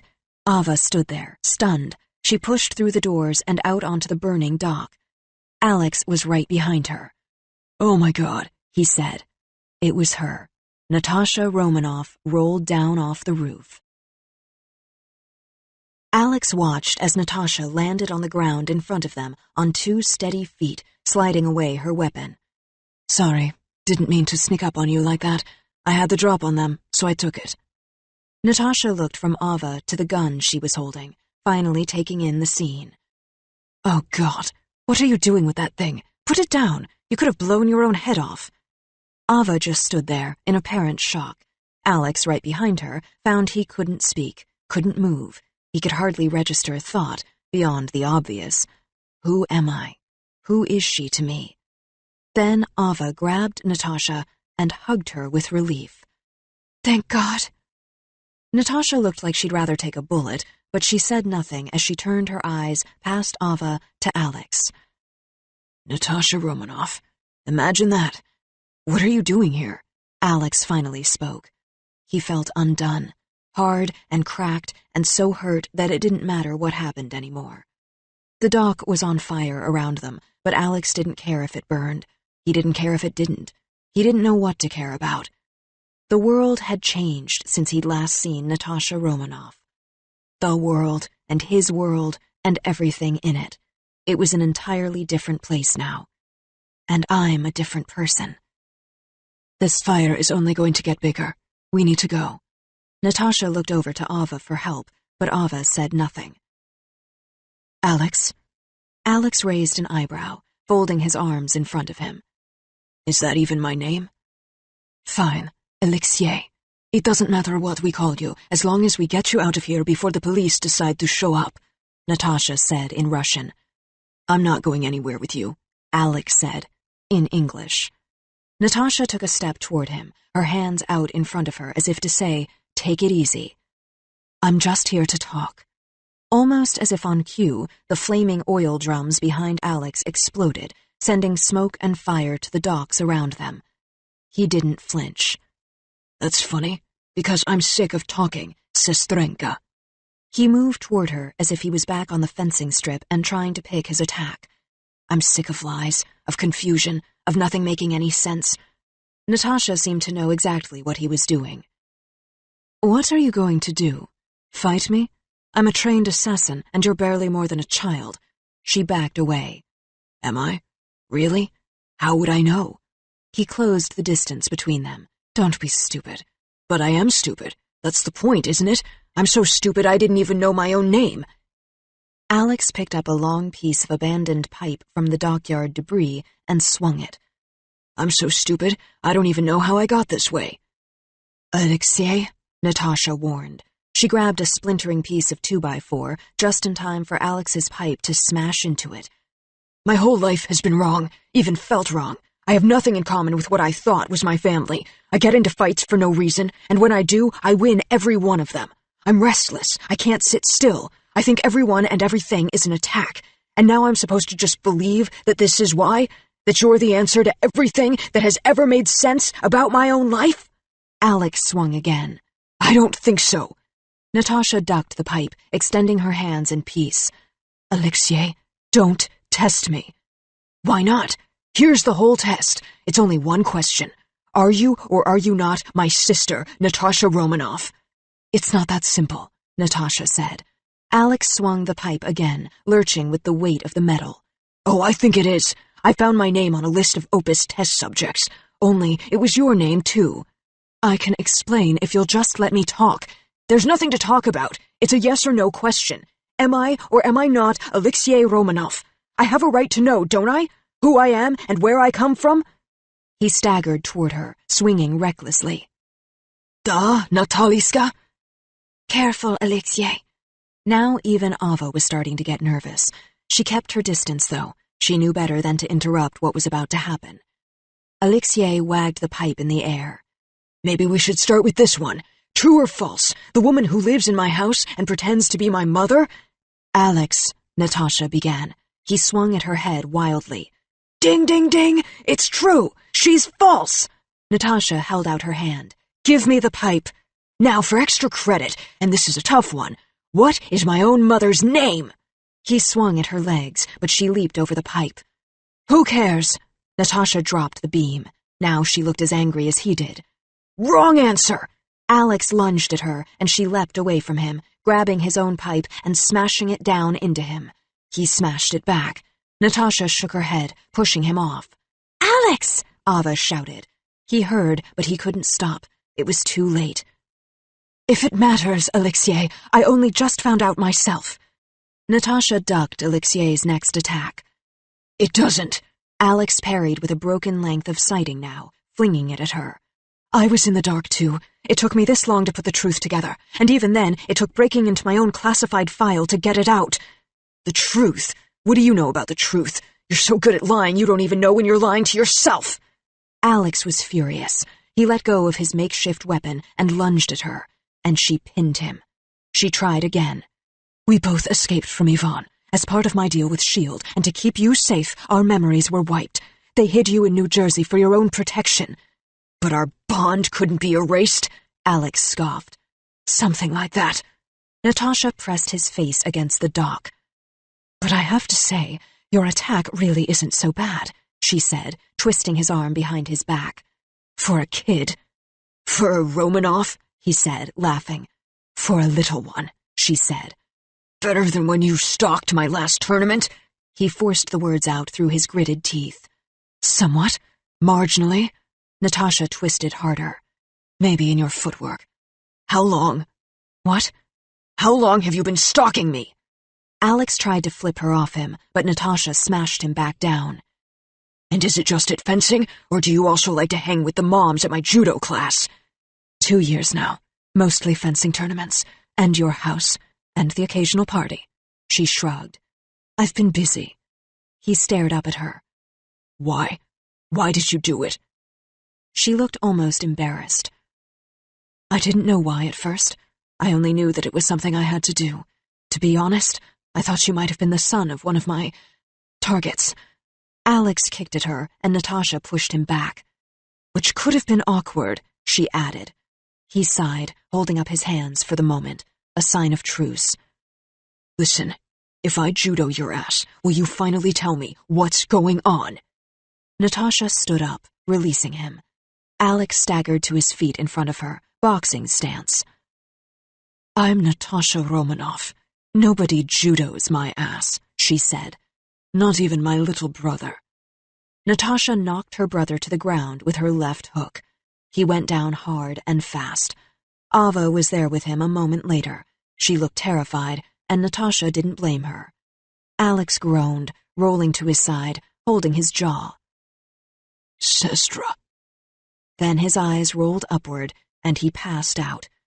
The warehouse burst into flames around him, and without saying another word, Natasha Romanoff picked up her only brother and carried him into her life. Shield eyes only. Clearance level X. Line of duty death, Laud investigation. Reference Shield Case 121A415. Agent in Command, AIC, Philip Coulson. Regarding Agent Natasha Romanoff, a.k.a. Black Widow, a.k.a. Natasha Romanovna. Transcript, Department of Defense, Laud Inquiry Hearings. DOD. So the Romanoff family is reunited at last. God, I love a happy ending, Agent. Romanoff. And yet here we are. DOD.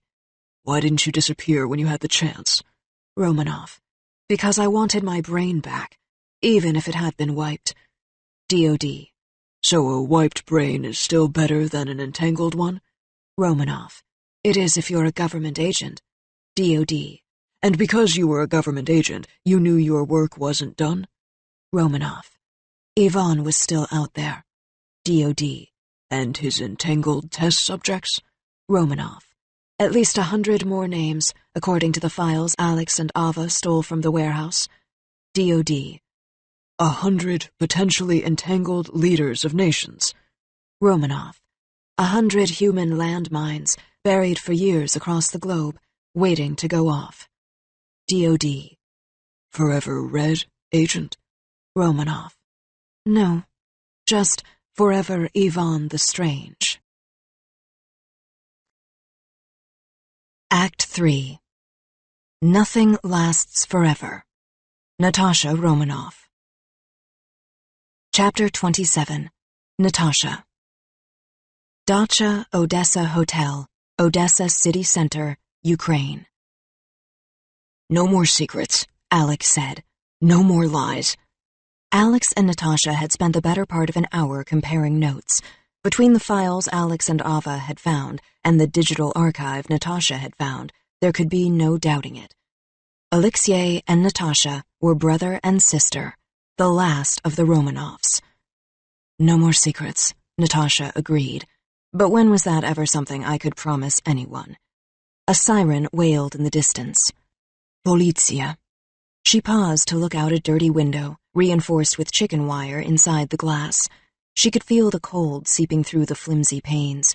They were sitting in a hotel room in the seediest corner of Odessa. The only amenity in the room was a trash can, and even that was chained to the floor. Alex snorted from where he had flopped on the bare bed. But you can't give up the lies? Natasha pressed a half-melted bag of ice harder against her head. Now she heard cursing. Russian. Ava was still trying to use the tiny shower in the next room. Natasha knew better than to try. Even the cold water is colder here. The silence in the room hung there between them. Natasha looked away from Alex awkwardly. She wasn't used to this much talking. Her brother, because that's what he is, right, rolled over, staring up at the ceiling. You know, the last time I saw you, I thought I was an only child from Jersey. Now it turns out I have a sister from Russia and a girlfriend from Ukraine. Girlfriend? Natasha asked. You met her when? A few days ago? Great. And a headache the size of the Atlantic, he said, ignoring her. He rubbed his temple. You're still just a kid. She felt sorry for him, for both of them, really. He looked so young, lying there on the cheap mattress, surrounded by dirty carpeting and peeling wallpaper and water-stained plaster. And she suddenly felt so old. It hurts, right? When you try to remember? Natasha moved to sit by him on the bed, handing him her bag of ice. The first time the Red Room wiped me, I felt like my head was going to explode. I thought I had a brain tumor. I was almost relieved when Yvonne told me the truth. Relieved? He sat up, taking the ice. Well, those were my Red Room days. The bar was low. She looked at him. Even now, the pain comes back when I try to think about certain things. Like me?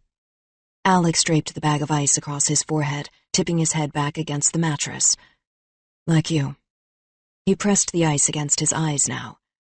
I actually think someone dropped a grenade into my skull.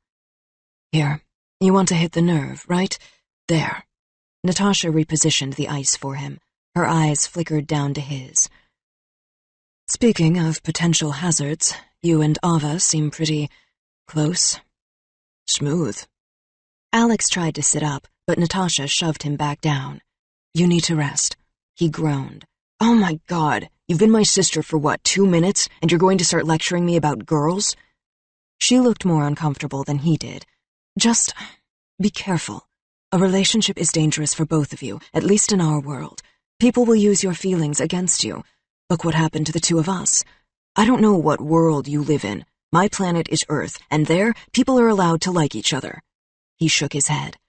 What happened to you, Agent? He paused suddenly. What do I call you? What did I call you? She didn't say anything. She didn't know. Alex tried again. What happened to make you like this, Natasha? Where do I begin?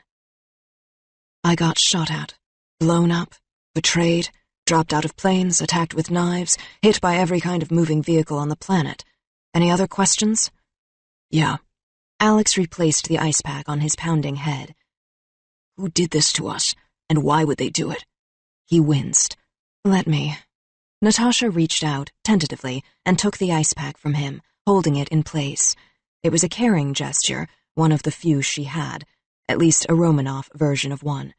She was pretty good with a flesh wound and a bandage, too. She let her hand rest against his forehead now. What did you used to call me, little brother? Why don't I know? How is that fair? It's our life. It was.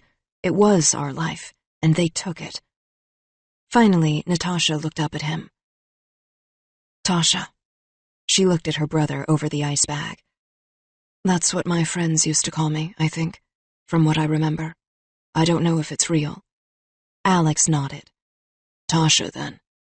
She stood up, suddenly embarrassed. And it was Project Blank Slate, the people who did this to us. It appears to be some kind of radical security protocol, and it looks like S.H.I.E.L.D. had something to do with it. They must have somehow gotten us to agree to it. I found the name in our files, but I can't tell you much more than that. Not yet. Basically, all I know is that you're in hiding. And what does any of this have to do with Yvonne the Strange? It's possible that he's the thing you're hiding from. Maybe we all should be. Natasha pushed the ice against his head even harder. But like I said, I don't have all the answers.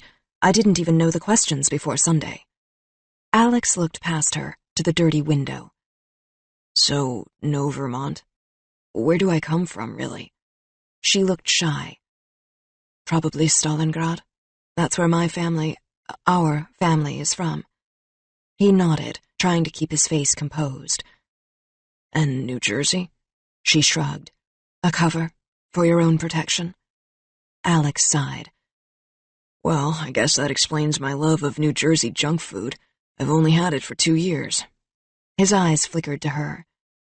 Which would make my mom an agent? Natasha hesitated. Highly trained operative. One of the best. That's not a small job. She looked at his hand, as if she wanted to take it. I'm sure she cares about you. Super, Alex said. That makes everything better. He looked away. At least now I know why I got this. He pulled up his sleeve to show Natasha the red hourglass inked on his bicep. Her face lost all its color. Where did you get that?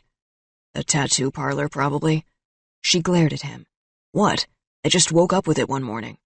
He tried to pull his arm away. I think. She shook her head. That's no random tattoo. That's a message. For me. Message? What kind of message? That they can get to you? That you're not safe? No one is. But I am safe. I'm right here. Nothing happened to me. and what would I do if it did? Slowly, awkwardly, for the first time in years, most likely, Natasha Romanoff reached out and touched her brother's hand. Alexei. She took his hand in hers. Alex cried out suddenly, like all the air was being sucked out of the room. The cheap mattress shook as he grabbed his sister with both arms and cried into her shoulder as hard as he could.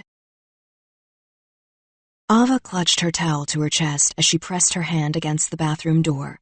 The warping door was sticky with steam beneath her fingers, but she didn't even notice. The water was still running. She hadn't wanted them to know she was out. Ava closed her eyes.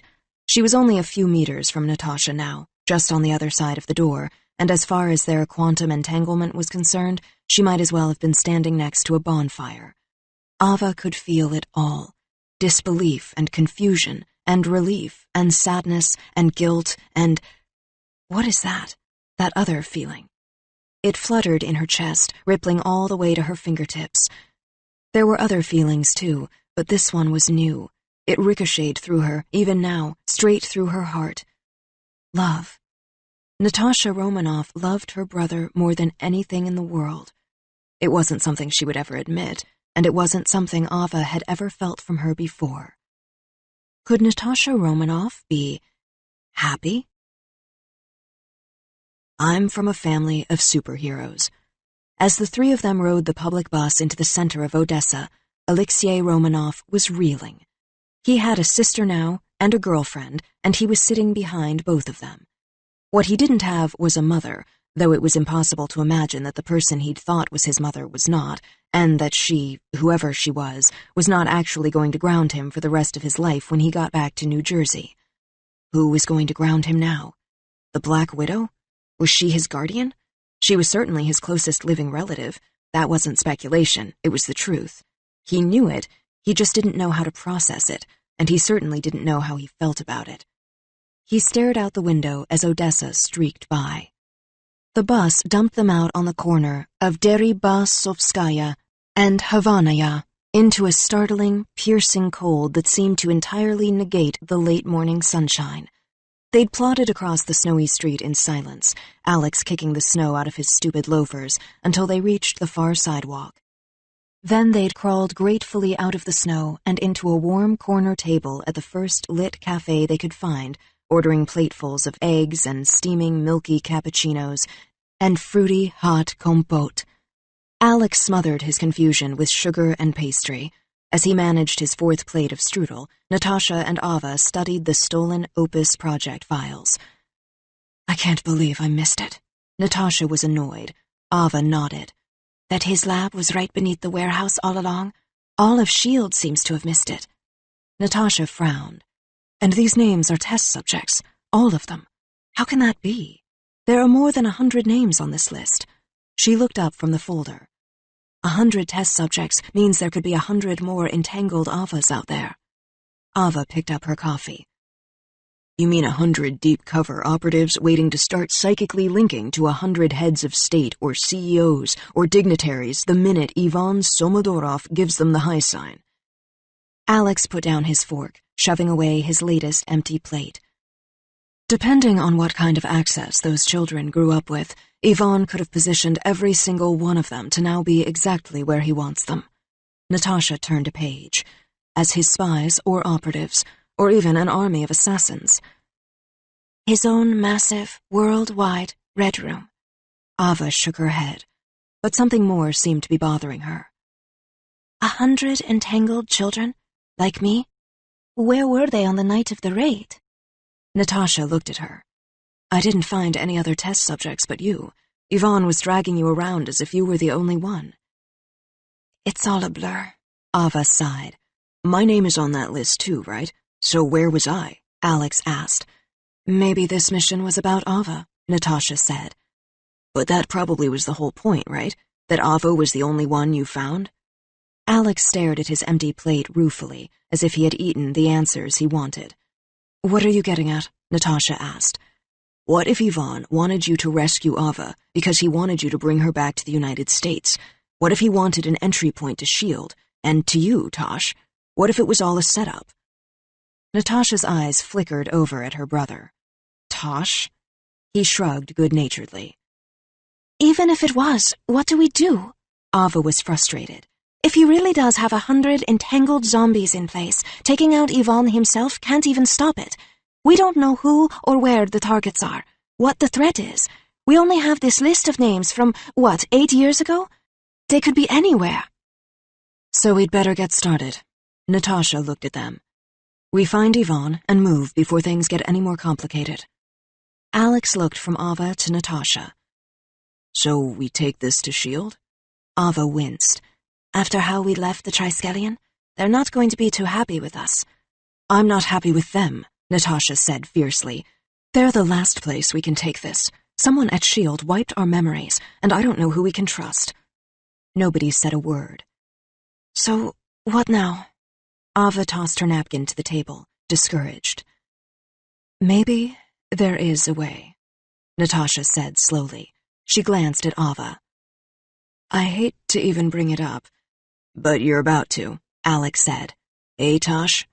She ignored him, speaking only to Ava. If the documents in these files are right, and Opus was your mother's program, it was. Ava cut her off. It clearly wasn't her favorite subject. That just might give us the advantage. How? Alex leaned forward over the table. Natasha looked at Ava.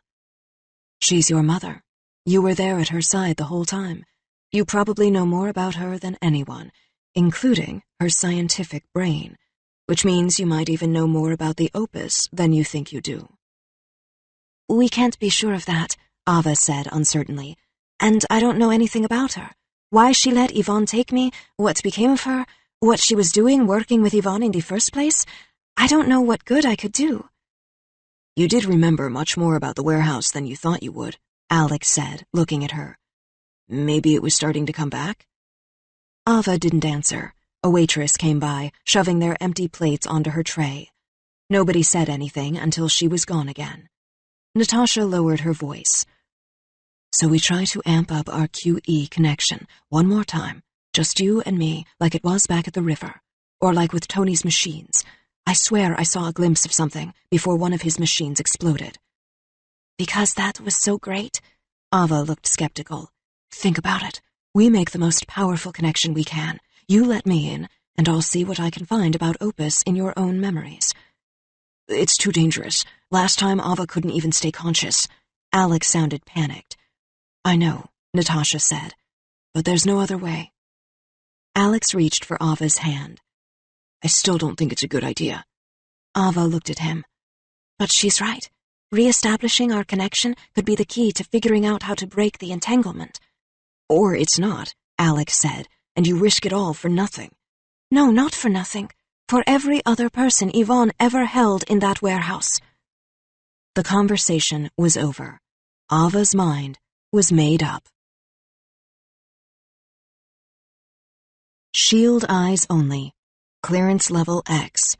Line of duty death, Laud investigation. Reference S.H.I.E.L.D. case 121A415. Agent in command, AIC Philip Coulson.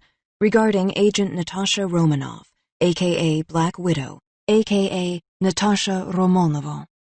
Transcript, Department of Defense, Laud Inquiry Hearings.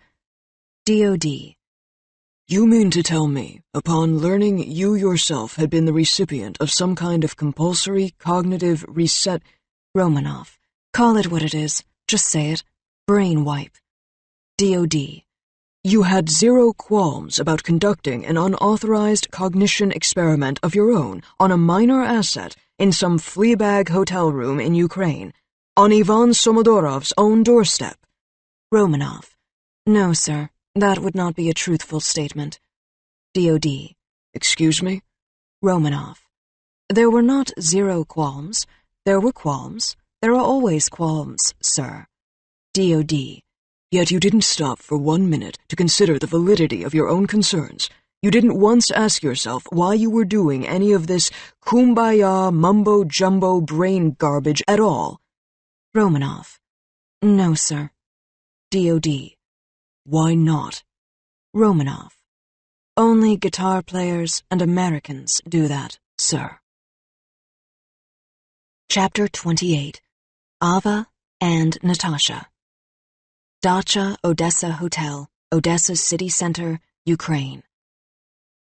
Ava and Natasha sat cross-legged, facing each other on the sagging bed. Alex leaned uneasily against the only door to the room, waiting. "Give me your hand," Natasha said. Ava didn't want to, even if she didn't have a choice, and Natasha Romanoff didn't exactly want it either. But this was where they were. This was the moment they'd found each other at now. This impasse, or this opportunity, depending on the moment that came after.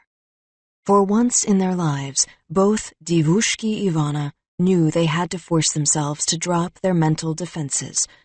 Even the idea of it was torture to Ivan's girls.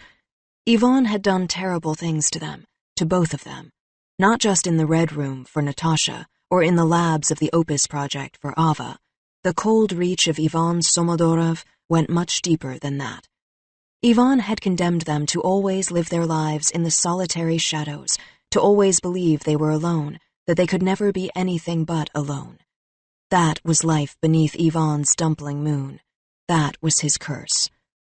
Deep down, neither girl had ever thought it could be broken.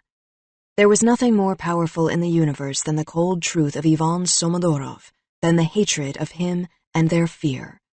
Or so they had thought. Until now. Until there were two of them, entangled into something bigger, something more, an irrefutable truth of their own. Together, they reached for each other's hands. Together, they looked into each other's eyes. And together, they did the last thing anyone expected them to be able to do. They let it happen.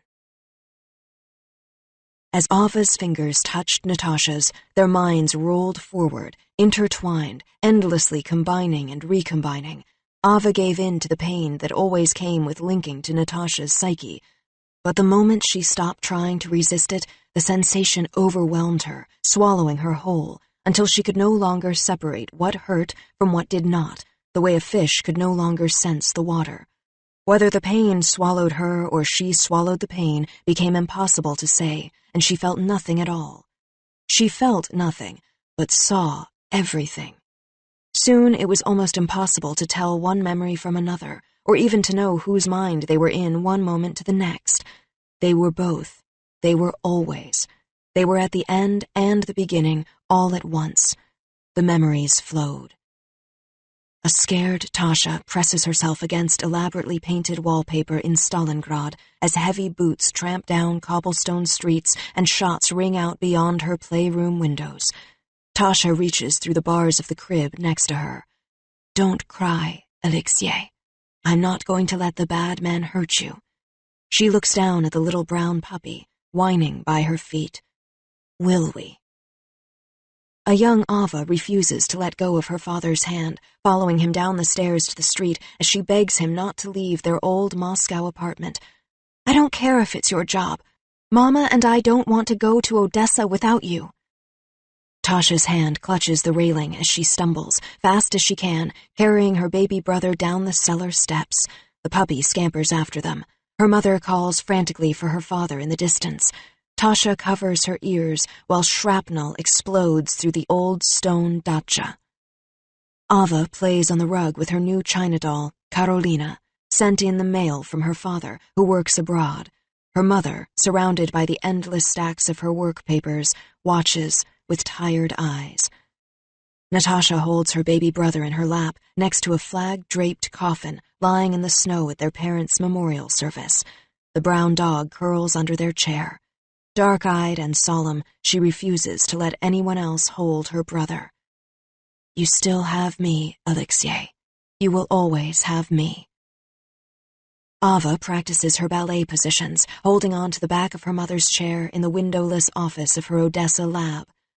An older Natasha sobs in secret in a Moscow Red Room dormitory, her face buried beneath the pillow of a low iron cot. "Alexei, he needs me."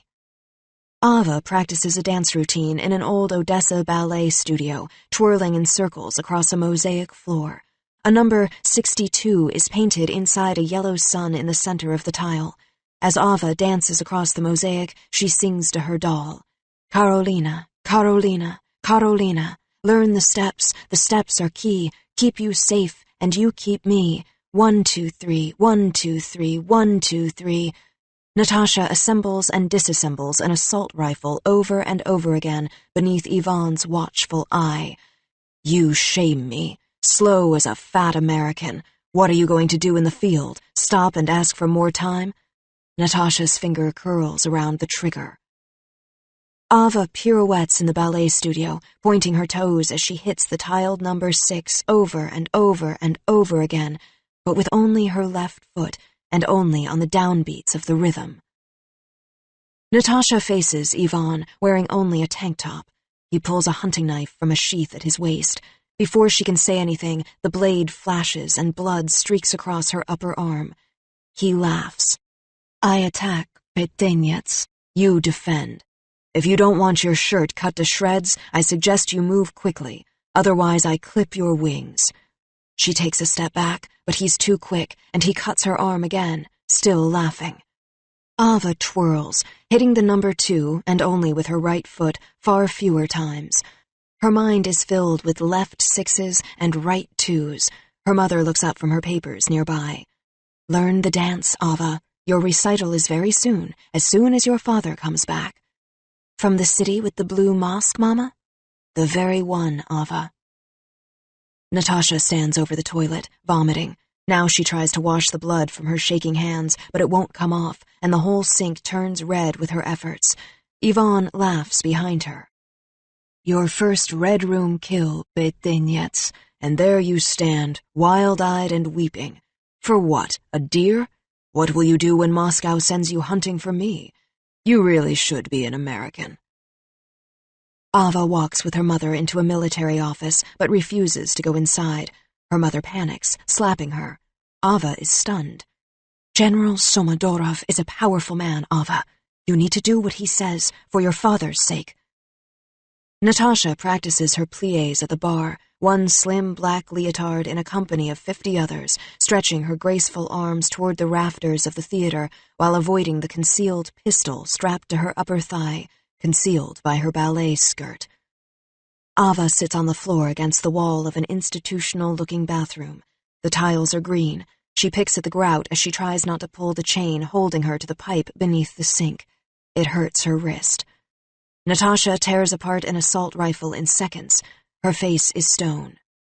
Yvonne watches as he smokes a Bielo Morcanal, saying nothing. Ava sits on a chair in the Odessa lab, one of a dozen children lined in a row. She has wires wrapped around her wrists and forehead. Yvonne's voice counts down. 3, 2, 1. And Ava winces as a loud crackling noise echoes through the room. A Red Room experiment. She glances at her mother behind a glass wall, only to see that she is crying. Natasha stares into a rusting mirror over a Red Room bathroom sink. She examines the scar on her upper arm, wincing. It is an X, almost like an hourglass, but her whole body is bruised and battered. She splashes water on her face, looking back into the mirror. One day I will kill you with my own hands, Ivan Somodorov. Ava lies in a cot, staring at Karolina, her doll. Her wrists are bandaged, her eyes are red from crying. She hums the song from the ballet studio even now. Tchaikovsky. I will escape you, Ivan Somodorov. One day I will get as far from here as my father did. You will not own me, the way you own my mother. And with that, the memories gave way to darkness, and then, finally, light. She's waking up, Alex said. At least Ava thought it was Alex. His voice was far away. Ava opened her eyes. She was lying on the bed now. Alex was sitting next to her, his hand on her back. Thank God, you're back. You made it. He kissed her on the cheek.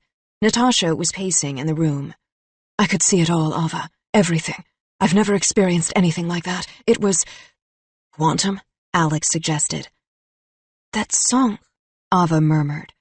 that was my mother's song. From your dance? Swan Lake? Natasha nodded.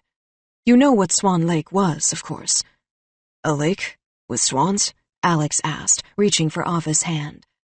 She sang it to me every night, Ava said. The corners of her eyes began to tear up. A ballet. Very famous and very Russian. Natasha's eyes were flashing. Generally regarded as an opus. Pyotr Ilyich Tchaikovsky's opus, in fact, at the Bolshoi. An opus? Ava stared. What can that mean? Alex asked. Natasha sat down on the bed next to Ava. It means I don't think Ava's dance was just a dance at all. You don't? Ava sat up. No matter what else your mother did, she made certain that you would know one thing, regardless of just how deeply it was buried inside your mind. Dr. Orlova's own swan song, the last thing she ever worked on. You mean the dance? Ava put it together. Learn the steps. The steps are key. That's what my mother told me. At least that's how I remember it. Exactly. Literally a key. I'm thinking some kind of key code, possibly even for the very project she was working on, the one Yvonne was testing on her child. She looked at Ava meaningfully. Ava grabbed Natasha's arm. You think I've carried it inside me all this time? A message from my mother? Since Odessa? What? Alex stared. You think some dance has something to do with the opus? How is that possible? Basically, I think it's some kind of genetic code, rewritten as a mathematical sequence. I'm guessing, based on Ava's own DNA. Natasha shook her head, looking at Ava. And that probably wasn't a ballet studio you're remembering. There were no other dancers in your memories, right? It might have been some kind of lab. On the floor of the warehouse lab, Ava said slowly. We were just there. I saw it. There was some kind of faded pattern all over it, beneath the dust. Natasha slid her laptop out of her pack, opening it on the bed in front of them. I think your mother painted that number on the floor, and I think she devised a numerical sequence that you could memorize. And yes, I think that sequence might even act as some kind of key code to set off the opus. Which might mean we could use it to shut it off? Alex asked. That's insane. We could at least try to control it, Natasha said. She was punching numbers on the keyboard as fast as she could. I don't want to forget the code. She smiled at Ava. Your mother must have been brilliant. And my father, Ava said slowly. He worked for Somodorev, too. That's what my mother said. In the city with the blue mosque. Istanbul, Natasha said. Yvonne must have another lab. She looked up from the keyboard. Which means... There it is. That's the answer. That's where Yvonne has to be staging his big comeback from, Alex said. Seeing as we know he's not in Odessa, Ava added. Natasha nodded. If I can program the code into some kind of delivery device, something that we can use to override the circuitry of the opus. How are you going to do that? This isn't exactly the SHIELD brain trust, Alex said. He looked around at the shady setting. I'm not even sure what this place is, but I know it's not that. Maybe we don't need SHIELD, or not more SHIELD than we already have. Natasha pulled her black leather jacket off the chair and rummaged through the pockets. She pulled out a small black drive. This ought to do it. A little gift from Coulson. A high-yield microdrive, straight from the brain trust itself. And you think we can use that thing to jam the opus with Dr. Orlova's code? Alex took the device from his sister's hand. I think we should try, Natasha said. Ava's mother worked pretty hard to get her daughter that message. Let's make sure it doesn't go to waste. My mother didn't give up. She was trying to help me get free of Yvonne, the only way she knew how. Swan Lake. Ava looked at Natasha, overwhelmed. I would never have known. Natasha shrugged. Thank you, Sestra. Ava reached for her suddenly, kissing first Natasha's left cheek, then her right, Russian style. Strong like an ox and sharp like a razor. That's what my mother would say about you. Natasha pulled away from the hug, looking embarrassed. Good job, Tosh. Alex clapped his hand on his sister's shoulder. Her mouth twisted into a smile at the name. You're right, by the way. You did call me Tasha, once you were old enough to talk. I remembered when Ava and I were linked. You did? Alex looked surprised. She nodded. And Brat? The puppy was mine. I told you to keep an eye on him for me when I was sent to the Krasnaya Komnata. She looked at him sternly. Thief? Wait, really? He stared at her. You did? She leaned against the wall for support. You were crying. You didn't want me to go away with the soldiers. You hated soldiers because of what had happened to our parents. Alex sank down to the bed. I have nightmares sometimes. Bombs are going off. In the snow. There's lots of snow. He glanced up at Natasha. So much I get buried. We hid in the cellar, in the winter. When our house was shelled, the snow fell right into the nursery. We were the only ones to survive. And Brat, Alex said slowly. And Brat. Only his name was Boris until I turned 12 and was sent to the Red Room. Boris? Alex didn't look at her. He couldn't. Natasha leaned her head back against the wall, looking up at the stained ceiling, composing herself. The day the soldiers came for me, I told you that you had to stop crying, or you'd scare Boris, because Boris was your responsibility now, and your little brother. You had to take care of him the way I took care of you. And love him the way that I loved you, Alex said softly. Ava reached to take his hand. Natasha didn't answer. Alex wiped his eyes on his sleeve. So I called him Brat, let him sleep in my bed. I fed him my potatoes right off my plate. He spoke in Russian. Ava never let go of his hand. I remember that, trying to not make noise, trying not to cry with the dog beneath my blankets. Natasha looked back at him now. You wrote letters about that dog for years, until you stopped. Why did I stop? He frowned, trying to think. Because you turned 12, and then the soldiers came for you, she said quietly. And Yvonne's Red Room was no place for even a dog. I don't remember. I remember. Ava squeezed Alex's hand. To Ivan Somodorov, we were the animals. Late that night, Ava and Alex curled together on the bed. Ava could hear Natasha out in the hall, on the phone with Tony Stark, who was checking and cross-checking every name on Yvonne's list of entangled test cases, aside from Ava Orlova and Alex Romanov. At least Natasha trusted him enough to talk to him. She didn't trust anyone else at S.H.I.E.L.D. and didn't want to risk another quantum connection. We can't gamble on losing Yvonne now, not when we're so close. Ava focused on the conversation. Natasha seemed to be arguing with Tony about how to neutralize the now 87 confirmed entangled assets on Yvonne's list, and whether or not to alert the 115 global intelligence networks potentially compromised by them. Yvonne's entangled army. If S.H.I.E.L.D. discovers it, they'll discover us. Alex and me. We're in those files too. In the eyes of S.H.I.E.L.D., we're as dangerous as any of Yvonne's zombies, aren't we?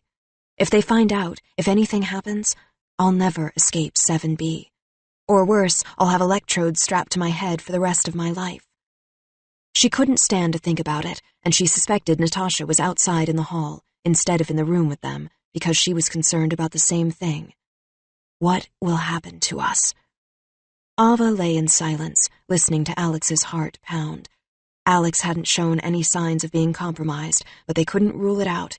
He must be as anxious as she was. Alex? Ava raised her head off his chest in the darkness. Do you think Natasha's right about my mother? That she was trying to save me? He slid his arm around her shoulders. Yeah, I guess I do. Ava lay her cheek back on his chest. I hope it's true. I'm still worried that it's not, that we can't get out of this trouble, not even with Natasha Romanoff on our side, that we don't know what we're getting ourselves into. Alex pulled his arm even more tightly around her. Don't worry. Tosh will figure out how to shut down Yvonne's whole brainwashing machine, and everything will go back to normal again, he said. You'll see. Everything? Ava lay her hand against his cheek. What if I don't want everything to go back to normal? She asked. What if I like some things the way they are now? What things? She could hear the smile in his voice. She pulled her face up next to his and kissed him along his jawline. I can think of a few. He wrapped his arms around her and rolled over with her held close to him. After that, there really wasn't much thinking. S.H.I.E.L.D. eyes only. Clearance level X. Line of duty death. Laud investigation. Reference, Shield Case 121A415. Agent in Command, AIC, Philip Coulson. Regarding Agent Natasha Romanoff, a.k.a. Black Widow, a.k.a. Natasha Romanova. Transcript, Department of Defense, Laud Inquiry Hearings. DOD. Are you saying the minor asset had a weaponized memory? Romanoff. One memory in particular. Yes, sir. DOD. And a biological trigger was hidden inside a child's mind in the form of a ballet dance? Romanoff. I believe so, sir. DOD. Does this sound remotely plausible to you now, in the light of day? Romanoff. As plausible as unicorns, sir. DOD. And you believed it was some sort of security code for Opus? Romanoff. I believed that if Dr. Orlova was smart enough to build the program, she was smart enough to take it down, sir, and I think she believed that she had made her daughter strong enough to do it. DOD. So you took your Red Room witch hunt to Istanbul, all because of some ballerina ghost story about her dead mommy from when she was a kid? Romanoff. That because if the QE bond was that strong for Ava and me, I didn't want to think about what the other 99 entangled test cases could be doing. Chapter 29. Alex. Shield jet somewhere over the Black Sea. The flight was a straight shot, 90 minutes south over the Black Sea. Istanbul was on the horizon, and Natasha was at the controls. Seeing as there were no trains and no buses that could connect Odessa to Istanbul in the current political climate, they had resorted to Natasha's commandeered Shield jet. She had ditched it in the empty stockyard of an abandoned steel mill in a barren stretch of land east of Odessa. It had been difficult to even get a city taxi to venture that far out. Alex could only wonder what their driver had thought on his way back to the city when the plane had ripped through the sky almost on top of the road. This isn't exactly the stealth approach I had in mind, Natasha said, but on short order it's the best we can do. I'll put her down at the base outside of the city. It'll work out.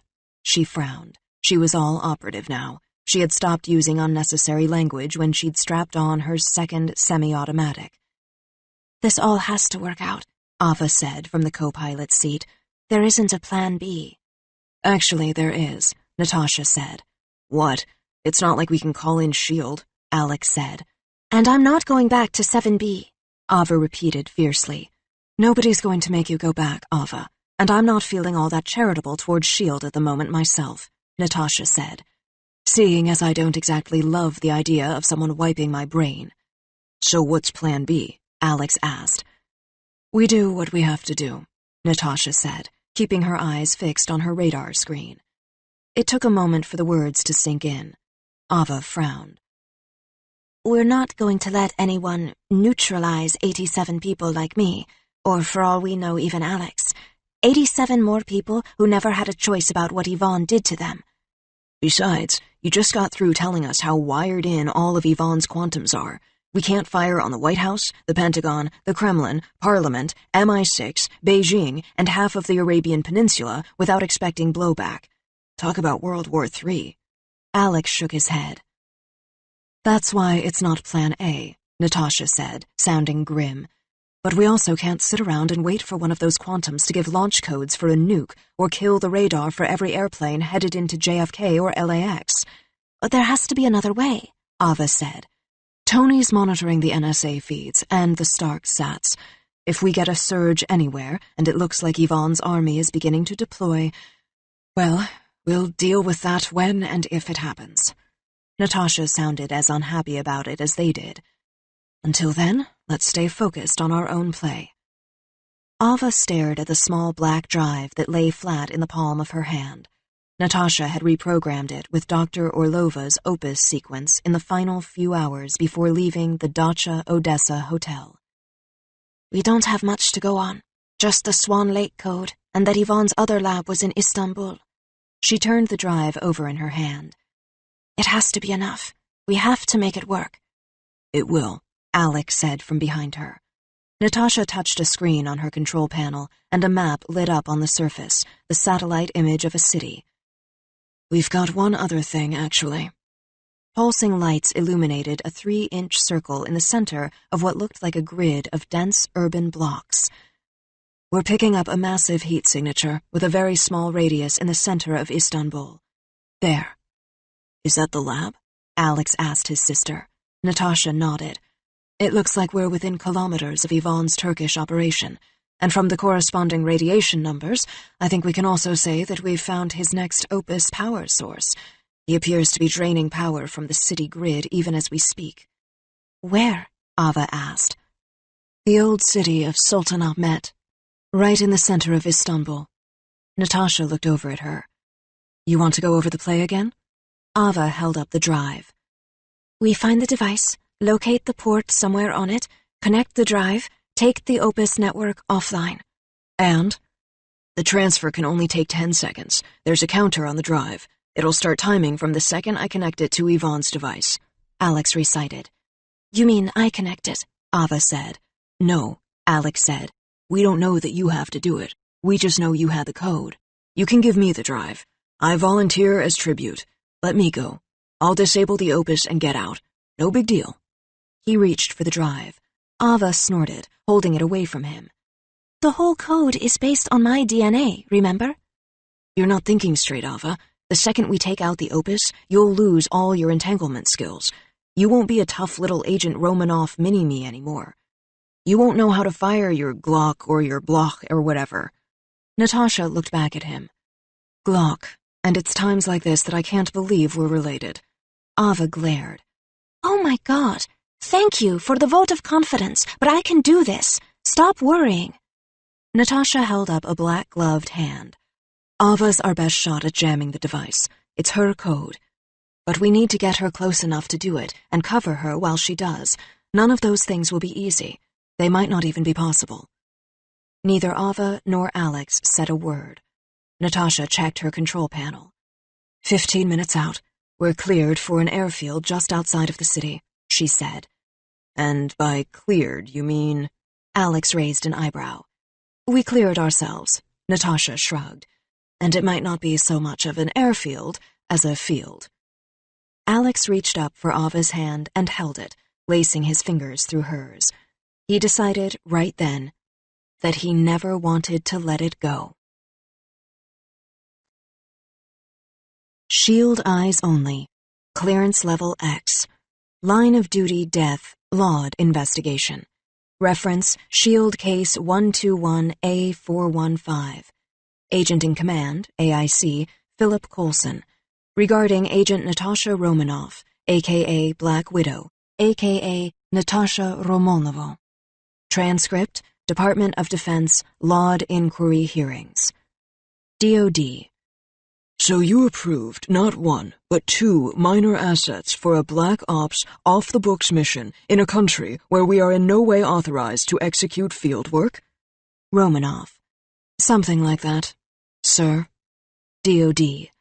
And you thought this would be okay because... Romanoff. Because that's my job. Because Ivan Somodorov was my responsibility 8 years ago. Because I was supposed to keep him from getting to Ava Orlova the same way he'd gotten to me, the same way he'd gotten to her mother, and I failed. Because there was nothing I could do to save anyone when it came to Ivan Somodorov, but God help me, that wasn't going to keep me from trying. DOD. Did you ever stop to think that there were other ways to go about that job, Agent? Romanoff. No, sir. DOD. Because? Romanoff. I guess I'm a Romanoff, sir. DOD. And that's something you have to live with now. Romanoff. We have to live with a lot of things, sir. That's the other part of being a Romanoff. Chapter 30. Natasha. Streets of Sultanahmet, Istanbul, Turkey. It hadn't been hard to find Ivan's lab. It had taken longer to find a way from the dead farmland where they'd hidden the plane to the center of Istanbul. Natasha tagged Ivan's location 20 minutes after they'd rolled out of the back of a dusty truck, thanks to Russian wireless. There may have been 68 million subscribers to Megaphone Wireless, but very few of them happened to be in the part of Istanbul's old city where Ivan's lab was located. The combined wireless signals of an underground crew of Ukrainians and Russians practically formed an electronic "We are here." Now Natasha led the way into a crowded marketplace. "We think Ivan's working in Sultanahmet, right?" Alex said. He pointed to a street sign. "We're here." Must be the Turkish word for the part of the city with the most tourists, the most mosques, and the most men. Ava scanned the crowd. "It's the old town. Ivan's back to hiding in plain sight," Natasha said. "It's kind of brilliant, actually. Every foot of this place is sacred. No government in the world could touch any of these buildings, even if Ivan Somodorov and his entire army were inside, not without causing international chaos." She was impressed. "Great. So he's a genius. 50 points for Ivan Claw." Alex was grim. Natasha tried to put it out of her mind. What was about to happen? What she was going to have to do. She knew, when it came down to it, that she was going to be the one who had to pull the trigger. She always was, wasn't she? Stay focused, Romanov. It's all about the mission. Keep your mind on the mission. Natasha hadn't told them how impossible it would be to do what they needed to do. She also hadn't mentioned how bad the situation was, considering what Stark had told her. The entangled were hidden throughout the families of the Pentagon, not to mention Langley. In New York, they were invisible among the interns and the neighbors and the dog walkers and the gardeners and the children of diplomats working at the United Nations. The North American targets would be the first to go. Children of senior members of the Kremlin were entangled too. Moscow's FSB had over 250,000 employees by Natasha's count. Who would notice the irregular behavior of one agent with one compromised family? Students in Islamabad had been flagged. Pakistan's ISI could be compromised for months before S.H.I.E.L.D. ever knew the difference. And names they'd found operating just outside MI6, in the center of London, could be disastrous. Or the son of the deputy minister in charge of India's research and analysis wing. He was close enough to trouble to be strategically useful to Ivan. And, of course, the student analysts they'd found in Berlin. The BND knew far too much about the former Soviet world for Ivan to leave it standing. S.H.I.E.L.D. was working overtime to build their case now, but they were coming from behind. Natasha shook her head. It was going to be a bloody mess. That much she knew. If she couldn't get to the Opus before Ivan activated them all, it wasn't going to be up to Natasha or Tony or the kids. S.H.I.E.L.D. would take them all out before anyone could stop them. Including Ava Orlova. And including my own brother. So focus. She looked at the two of them now. They're just kids. She looked past them to the spires rising in the distance. The Hagia Sophia, on her left, was the color of the rose-petaled jam the street vendors offered up from their blankets, a complex compilation of shapes, boxy and sharp and round. The blue mosque on her right competed in the sunlight for size and significance. Glittering gold reflected as it twisted itself atop the spires, and crowds rushed the paths and archways into its courtyard. See? That's the Blue Mosque, holiest spot in all of Sultanahmet. Natasha nodded with her head. Ava looked up at the familiar name. Where? I don't see it. She frowned. By where those birds are? What birds? Natasha never pointed, and she only gave the barest indication of where she was looking now. Ivan's very first lesson, never move in the direction you seem to be moving, was harder to shake than she had ever let on. And across the street, that's the Hagia Sophia, which was basically the building that caused the Crusades, Natasha said, keeping her eyes on the sky. There they are, the birds. A whole group of them, tiny as swallows, nothing more than gray splotches that hovered over the cobblestone street in front of them, weaving from storefront to storefront. So it's pretty much the Helen of Troy of houses of worship? Alex looked at the ancient building, interested. Natasha kept her eyes trained above the buildings. It's a pattern, a repeating pattern. Birds don't fly like that. Ava took in the crowded street corner. I'm guessing we're a little late for the Crusades, but it seems like those same 2 blocks are still where everyone here is headed. Should we walk that way? Those aren't birds. Don't walk. Run. Natasha shoved them roughly in front of her and took off through the intersection. Those are Yvonne's drones. As they ducked through the streets, Natasha kept her head down, letting only her eyes scan the streets around her. Ava and Alex followed. This way.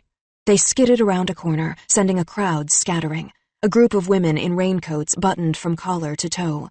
Natasha looked over her shoulder. At least 6 small gray objects still followed, maybe 100 feet above the street. If she listened, she could make out the faint hum of their motors, even from here, even above their pounding footsteps. They had to get off the open street. In here, Natasha hissed. Ava and Alex followed her down the pavement, pushing through a crowd of vendors, past scattered places where the sidewalk became a cafe or a shop. The road was so clogged now, it was like an outdoor mall without walls. Dust flew as they moved.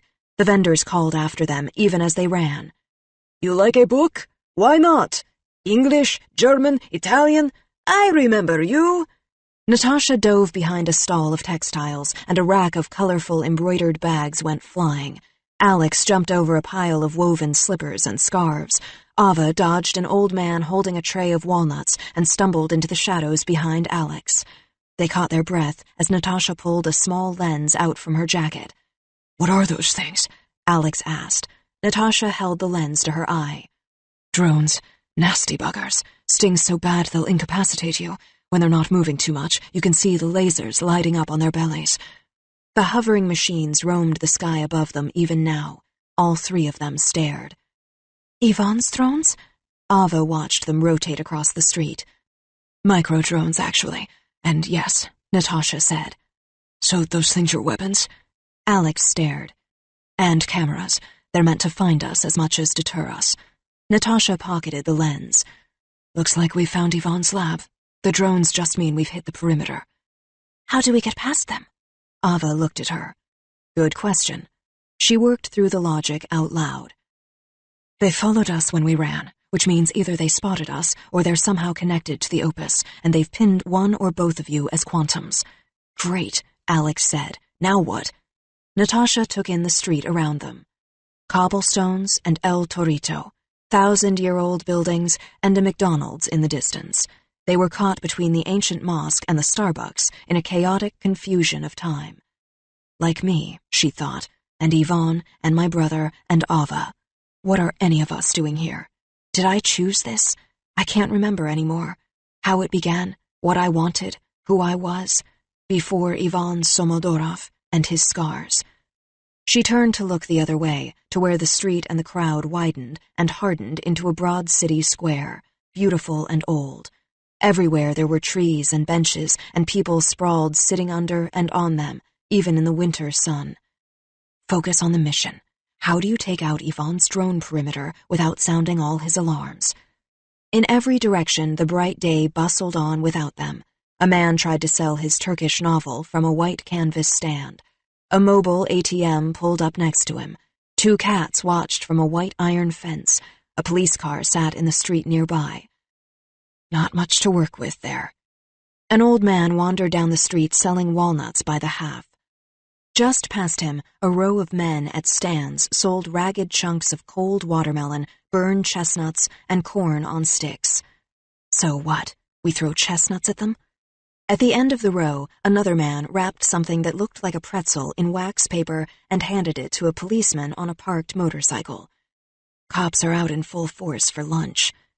The solution came to her before she could look away. Give me a 3-minute head start, then move it. She kept her head down, taking off down the sidewalk toward the food stalls. She looked behind her. The drones were still hovering over the last block. It's the Opus. Those things aren't even picking up on me. They're there for Alex and Ava.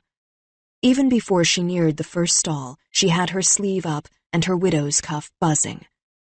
You try, the man said, holding up a stick of corn as her cuff sparked and his entire cart exploded into flames. She pushed through the crowd. The policeman dropped his pretzel, and the chestnut grill went up next. Then the pretzel stand. Then the books. The crowd began to run. The sky was now filled with billowing black smoke, the air with police sirens. It was impossible to see the drones now, and impossible to be seen. 8 seconds later, Alex and Ava appeared at Natasha's side, and they slipped through the chaos of the street without another word. The smell of burned chestnuts, like burning rubber, was still in the air as they turned off the busy street a few blocks later. Police sirens were still echoing in the distance. "This is it," she said, letting her pistol slide into the palm of her hand. "How do you know?" Alex looked at her. "This isn't my last stand," Natasha said. She didn't smile. She had meant to, but she found she couldn't. A ramp in front of them led to a wide, dark doorway. Natasha hesitated, but Alex was the one who spoke first. "If something happens, don't," Natasha said. "Don't, ever." "I just wanted you to know, I'm glad we met. I mean, again. Now, I'm glad you found me, Tosh." "Technically," Natasha said gruffly, "you found me." "Technically," Ava said simply, "I found you both." They were silent. Natasha's thoughts were reeling, but she couldn't seem to pull them in. Now that it was time, she was too exhausted to say anything. If she was being honest with herself, she was too scared. "But I want you to know," she thought, stealing a glance at her brother. "Everything." Natasha looked quickly down at her own black boots, now as battered as any soldier's. She tried to think about what she would tell him, if she could, if she were the kind of person who could say things like that. That you are important, that you always were, that I never wanted to leave you, that I'm proud of you, every bit as proud as if I'd had something to do with the person you became, that I always cared, even when I lost you, that some part of me would not stop until I found you, and that some part of you was waiting. It's in your eyes, she thought, all of it, our parents and our past, the beginning and the end. She took a breath, looking up at the door in front of them. She focused on the peeling curls of paint, the splintered wood frame. I hope you love this girl, and that she keeps you happy. I hope you let me go right away, and I hope you know that I never will. She looked up at her brother's face and found that his eyes were bright and blurry, and in that moment she knew that he loved her too. You have Romanov eyes, she said finally. It was all she could bring herself to say. Alex nodded. He reached for his sister as she pulled away. Enough. We're Romanovs. Like Kalashnikovs, only tougher. But her brother just stood there, waiting for her, until she finally, reluctantly, pulled him in for the quickest hug in history, not longer than the time it took for 2 brisk pats on her brother's back. Я люблю тебя, сестренка. Love you, sis. Natasha nodded, a pained expression on her face. Can we just shoot someone already? So the 3 of them went inside without saying another word. It was only when Natasha rounded the corner that she caught a glimpse of her brother and Ava, quietly kissing each other goodbye. Shield eyes only. Clearance level X. Line of duty death, Laud investigation. Reference, Shield Case 121A415. Agent in Command, AIC, Philip Coulson. Regarding Agent Natasha Romanov, a.k.a. Black Widow, a.k.a. Natasha Romanova. Transcript, Department of Defense, Laud Inquiry Hearings. DOD. You know the Turkish government isn't very happy with us right now. Romanov. We had no choice. With Dr. Orlova gone, it wasn't like Ivan Somodorov could build another opus. We knew this was our best chance for a fatal hit. DOD. You wanted to take out quantum entanglement for good? There was no part of you that was curious to see how the QE tech could progress on American soil under the safe and watchful eye of the American government? Romanov. Because we have such a great track record in that department? Some progress isn't progress at all, sir. Some progress causes as much damage as good. DOD. Your so-called unicorns, Vita rays and gamma radiation? Romanov. Exactly, sir. DOD. You're not the least bit tempted, Agent Romanov. Romanov. If you told me I could turn back the clock and have Odessa never happen, that might be tempting. DOD. But you can't, can you? Romanov. Nobody gets a reset, sir. Not even me. Chapter 31. Ava. Somodorov Facility. Yerebatan Saray. Just off the cisterns, Istanbul. A curving ramp took the three of them below the ground. When Ava looked up, her eyes adjusted to the darkness of the space, and as they did, she couldn't believe what emerged. Where she was at this particular moment didn't look like anything she had seen on Earth before. Lit rows of columns mapped out the vastness, all hidden beneath the bustle of the old city. Some were thicker than others and lit with a strange red light.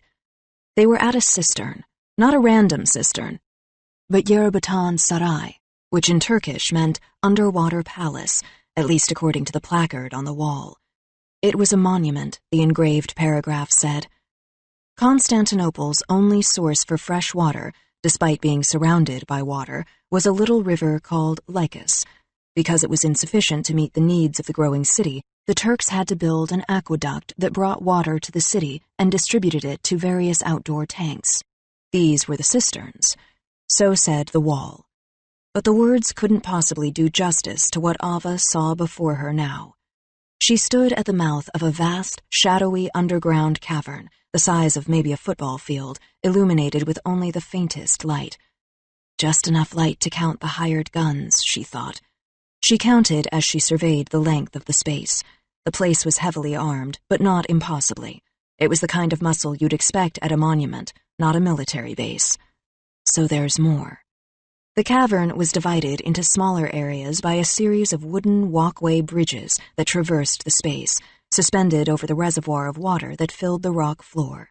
A handful of tourists moved along the paths. Tourists? Check. Going to have to remember that. In between the bridges, rows of enormous columns reached up at evenly spaced intervals, appearing to hold up the carved ceiling. The shafts and capitals were uneven and seemed absurdly luxurious, as if they had belonged to a previous building from a more glorious time. This was not such a time. Ava was overwhelmed. My father came here to work every day. Can this really be where Ivan keeps his lab? Somewhere this beautiful and peaceful? Natasha held out her wrist. A light on it was flashing, and she yanked her black leather sleeve down to cover it, leaning in toward Ava and Alex. Her voice was a low whisper. Look for the entrance to his private facility. How could there be a lab? Here, Ava answered. The cisterns are probably just a way to get underground unnoticed. Think of them as a giant lobby. We probably won't see anything that looks like a lab until we get to the far perimeter, but it'll be here somewhere, hiding in plain sight, right? Just find the door. Natasha motioned toward the shadows. What about Ivan? Alex looked at his sister. Leave him to me. What aren't we leaving to you? Alex raised an eyebrow. Morale? I pretty much suck at that. Natasha almost smiled. And you can cover me. That's why you're armed. But that's the only reason. If it has a pulse, it's mine. Got it? Then she grabbed Ava's arm. Ava? I understand. You don't. You aren't me. You might think you are, but you're not. You don't know what's going to happen in there, even if you think you do. I have your memories, Ava reminded her. I know what's going to go down. But you don't have my stomach. Not for this, Natasha said. Ava said nothing. I'm serious. Natasha squeezed her arm more tightly. Ava pulled it away. I got it. You're the pro, Tosh, Alex said. Natasha met his eyes. That's right, I am. So no heroics, not from anyone else. Get me in, Ava said. I do the thing with the drive, and we get out of here.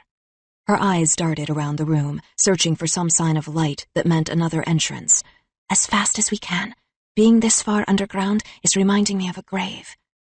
Flip the stupid switch. That's why I'm here. She tried not to think about what would happen after. If Natasha was right, it would basically scramble every hard-wired neuron in her body. With any luck, it would also scramble 100 other entangled assets wherever they were around the world, including Alex, possibly. He hadn't shown any of the signs, but that didn't mean he wasn't part of the program. Ava tried to focus back on the conversation around her. Alex spoke in low tones. I'm pretty sure we just walked right in the back door. The one they use for the public visitors, which probably gives them their cover. Maybe we work backward from there, start at the far end? Affirmative. Natasha wagged her head toward the back of the cave. Follow my lead, kids. With that, Ava and Alex followed Natasha Romanoff out of the light and into the darkness of history. Ivan Somodorov's history. Ava shook her head. Good pick, Ivan. It's like the place was made for a firefight, and even better, it's hidden beneath a massive urban population, with a massive urban power grid. No wonder you set up camp here. She took in her environment with her entangled brain firing rapidly. Perfect for snipers. You could get off a shot from any of the hidden nooks and crannies. Good coverage, but easy penetration. The water in the cistern, though. Need to get a read on how deep and how wide. Ava! Natasha hissed. Ava looked up, startled. Bridge! Natasha motioned. It was time to move. They took the nearest bridge, keeping to the side where the shadows were the thickest. One after the other, they moved like rats through the darkness, darting from column to column, threading and winding their way through the wooden maze. One bridge connected to another above the illuminated, rippling water of the cistern. The reflected light on the surface was beautiful and hypnotic and distracting, so Ava avoided it. Instead, she trained her eyes on the walls in the distance. Look for the entrance to his private facility. The cisterns are probably just a way to get underground unnoticed. Think of them as a giant lobby. That's what Natasha had said. Now she hopped from one bridge to another, ducking behind a column just as a group of guards headed their way, deep in conversation. Alex motioned to Ava, and she froze behind him. Diermo. Ava checked over her shoulder, but now there were two guards at her rear. They're switching shifts. She looked ahead. She could just make out the barrels of their guns, glinting in the reflected light. A bridge didn't leave many options when it came to traffic patterns, especially not when the traffic was armed with automatic weapons, and wearing more Kevlar than a fencer. Those aren't guards. They're soldiers. Ivan's Russian mercenaries. Natasha gestured and slipped into the freezing, dark water without a splash. Alex slid in after her, then Ava. The cold bit through Ava's clothes. She kicked her way behind a bridge piling, pushing beneath the surface to another, then another, until she was well out of range of the guns. Slowly, quietly, she broke the surface, next to the cave wall. Only her eyes emerged above the red-lit water, and only long enough to get her bearings. Natasha's and Alex's heads were bobbing above the water next to her. All clear.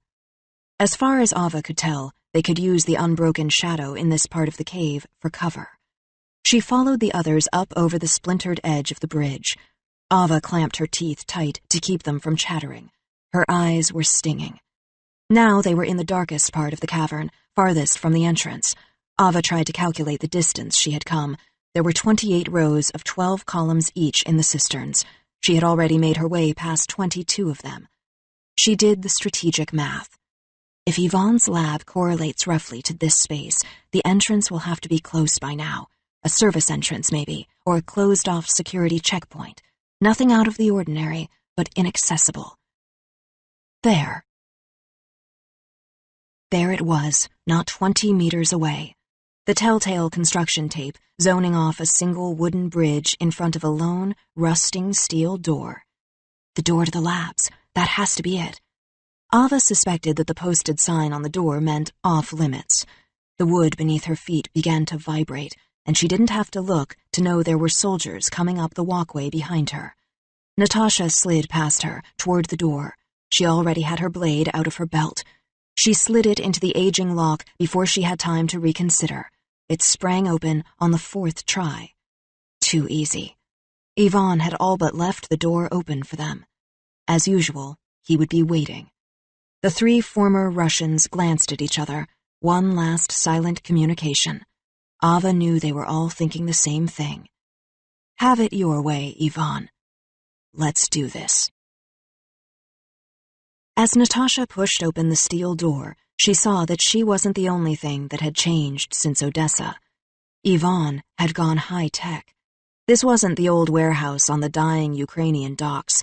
This was a massive, state-of-the-art scientific facility the size of an airplane hangar, which was exactly what it looked like.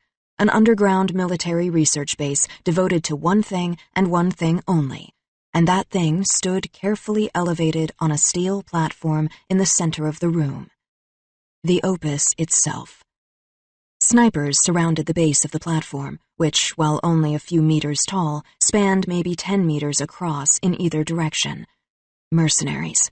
Again.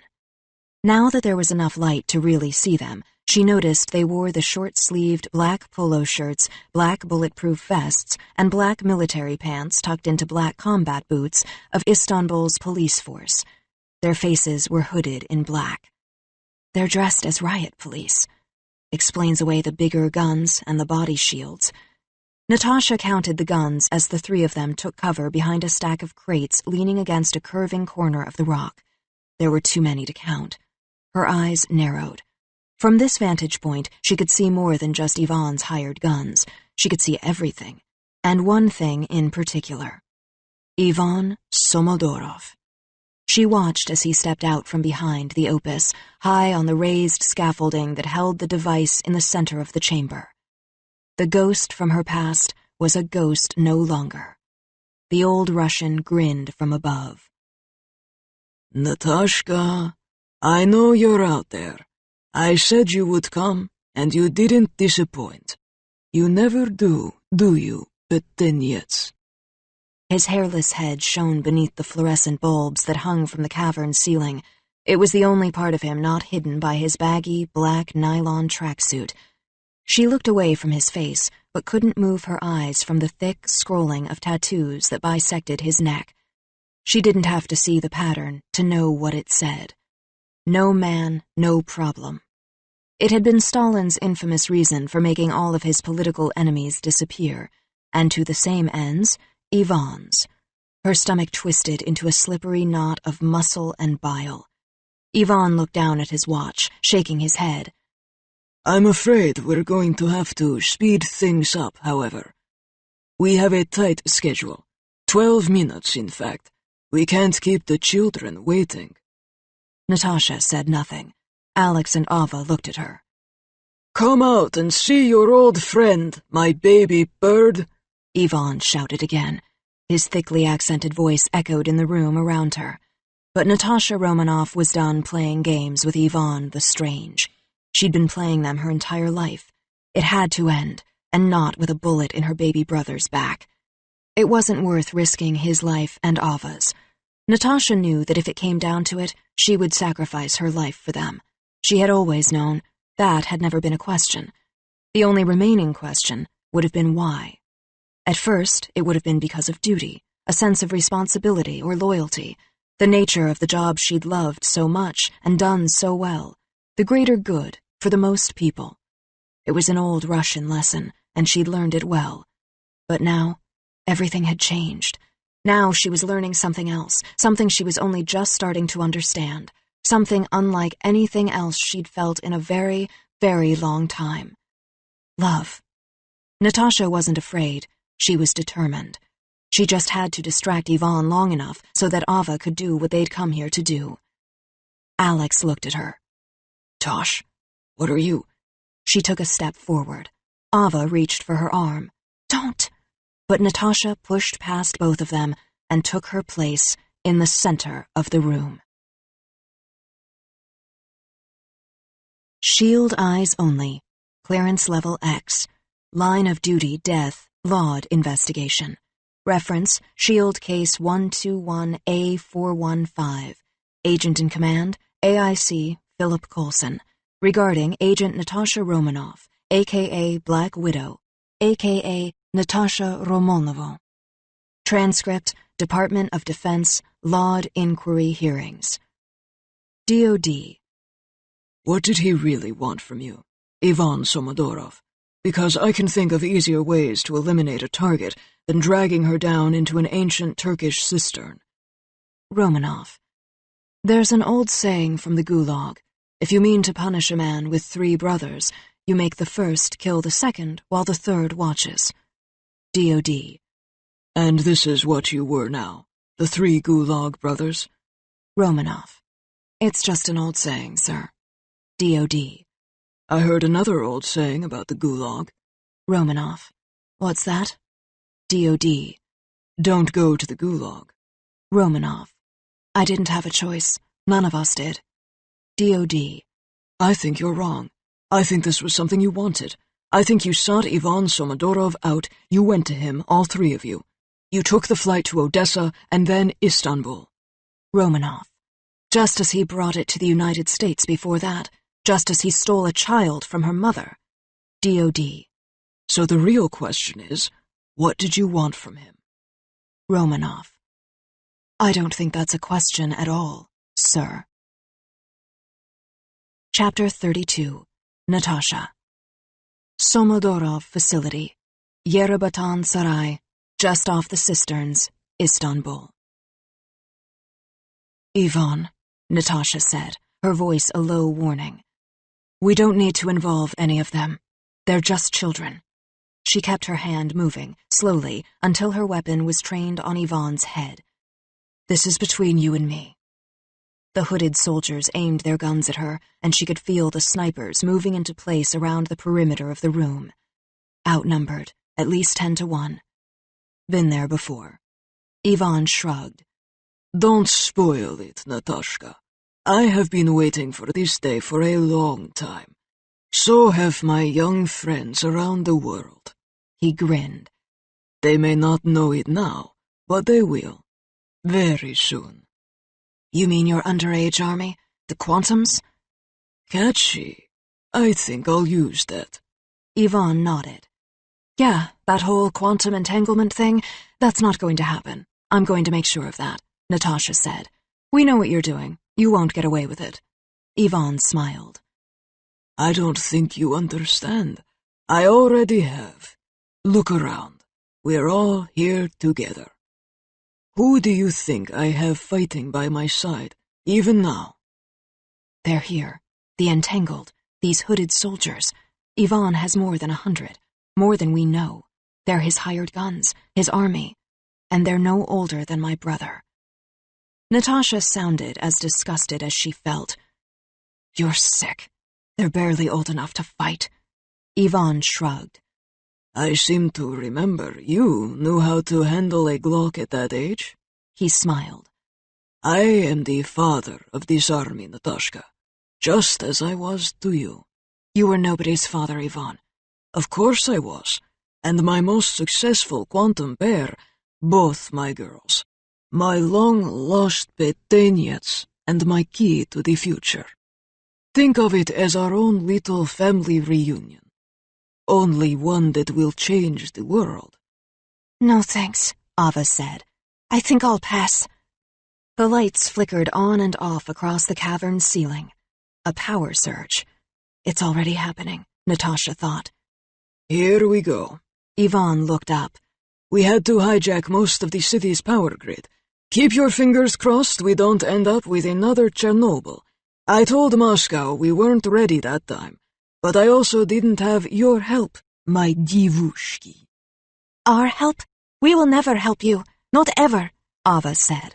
Natasha looked over her shoulder at Ava, and then Alex. Just like you kids practiced. You take left, you take right. Then she looked back at Ivan. Sorry, we're going to have to pass. Life is a series of crushing disappointments, Ivan said with a shrug. Natasha shrugged back, and then attacked. Alex broke left, Ava broke right. Ava rammed herself into the soldier closest to her. He went down, still firing, and rolled out of the way.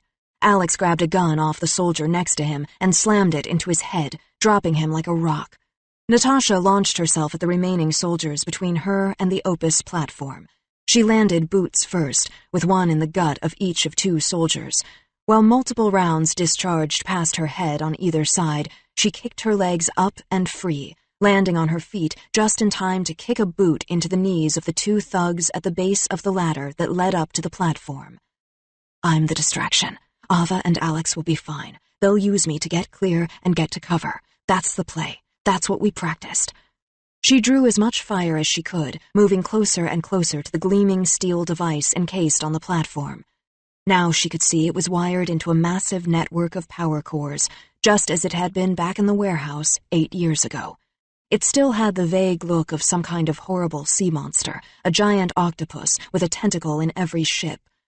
Only this Opus device was 10 times larger than the one in Odessa, and this time it looked like it was connected to 10 times more firepower. This blast radius just might take out half the city above. No pressure, Romanoff. Now she was so close she could see the timer on the surface of the device. They didn't have much time. 10 minutes to shut this party down. But there was nothing Natasha could do to end it without Ava and the drive. A round of sniper fire bit the air around her, and Natasha ducked, crouching along the floor. She rose above the steel surface of the Opus. Ivan Somodorov looked back at her. It was only the two of them now, just as it had been at the very beginning. Natasha Romanoff and Ivan Somodorov. She realized the snipers had stopped. He's not letting them target me. Why not? He wants to do the honors himself? She shrugged. I've come to kill you, Ivan. It's time. I know you think that, he said. And I have been waiting, my Natashka. I don't know why it had to be like this, Natasha said, but it did. That's a bit philosophical, Ivan said. But I'm afraid it doesn't matter now. I'm glad you're here to see it. Soon, many pieces will fall into place, and a movement will be born. We will bring about the great rebirth of all that we have lost, the Red Room in all its glory, the empire of the people and the greatest federation the world has ever seen. Let it go, Ivan. You're starting to sound like kind of a loser. Let's just get this over with. He smiled, which only made him look like some kind of feral animal. Now, is it a dumpling moon tonight? I didn't care enough to look. Of course you do. You always have. That's your greatest weakness, and your most terrible secret. Shut up, Ivan. Why do you think you were such a ripe target for the Opus? All those lovely little connections, reaching out every which way, desperate to connect with someone, anyone. He chuckled, pulling out a cigarette. A Biela Morcanal. Your last, she thought. He lit it, taking a drag. You must fit in so well in America, Peteniets. This gooey ball of mush, she said. I really do. She raised her weapon. Do it. She heard the sound of the next squad of snipers at the door, moving into ready positions at the perimeter of the room. Ivan's backup plan. She counted the footsteps. There were many, more than she would have liked. He's been preparing for this, for us. She listened. At 10 o'clock, at 3, at 5. She didn't even have to look. The math didn't work. Even so, she couldn't bring herself to lower her gun. Ivan held up his hand. No need, he called over his shoulder. She won't do it. She can't. He looked back at Natasha. She never could. You seem pretty confident, Natasha said, for a guy sitting at the center of my crosshairs. Of course. I should know. He pointed at her left arm, smiling his crooked, toothed smile. I'm the one who clipped your wings. She lined up the shot. It's not our moon, my Natashka. We still have much to accomplish together. I knew you'd come back to me. Why else would I have done any of this if not for you? Because you're a clinical psychopath, comrade? He moved closer. Because it's your mission, Peteniets. To be here, now. You just can't remember. You just don't know it. This lab contains the last remaining functional Opus prototype. Or dysfunctional, Natasha shrugged. Potato, potato. You've done exactly as you were asked. You proved it could work. Ivan smiled. All according to the plan of one Yulia Orlova, the only Soviet scientist ever to solve the puzzle of quantum entanglement. He gestured to the device in the center of the room. I give you her Opus, named for her team. Spare me the details, Natasha said, but Ivan was transfixed. Ivan pointed to the stark lettering on the side of the steel casing, one at a time. His finger barely touched the silver O. See? Orlova. That's her. Before I turned her into something less than human. Ivan moved his finger to the letter P. This was Yulia's husband, of course. Anatoly Pavlov. He was the one who came up with the initial brain-computer interface. I killed him myself. Ava's father, Natasha remembered. Ivan pointed to the U. Pyotr Usev. He was just a Red Room functionary, but he kept our lab open long after the others were closed, until he too met an unfortunate end. They found him floating in a water tower after asking for one too many promotions. Ivan shrugged, moving his finger one last time. Which brings us, humbly, to yours truly. Ivan smiled. Ivan Somodorov, old army dog, defender of the people, patriot of the Red Room, old friend of the Romanovs, living and dead. Who stole everything from everyone and called it science, Natasha said matter-of-factly. Not science, progress. You can't stop a new day from coming. This is bigger than you and me, Natashka. Orlova, Pavlov, Usev, Somodorov. What is that, a poem? She gestured with the barrel of her gun to Ivan's face. Written to the rhythm of Ava's DNA? A rebellious act, in a misguided parenting moment. Ivan sighed. No matter. You've done your job, and I commend you. You've come back to me, and made an old man proud. Don't be. Her voice was flat. He took a step, laying his hand on the barrel of her weapon. You don't fool me. You'll always be Divushki Ivana. He pushed the barrel gently out of the way.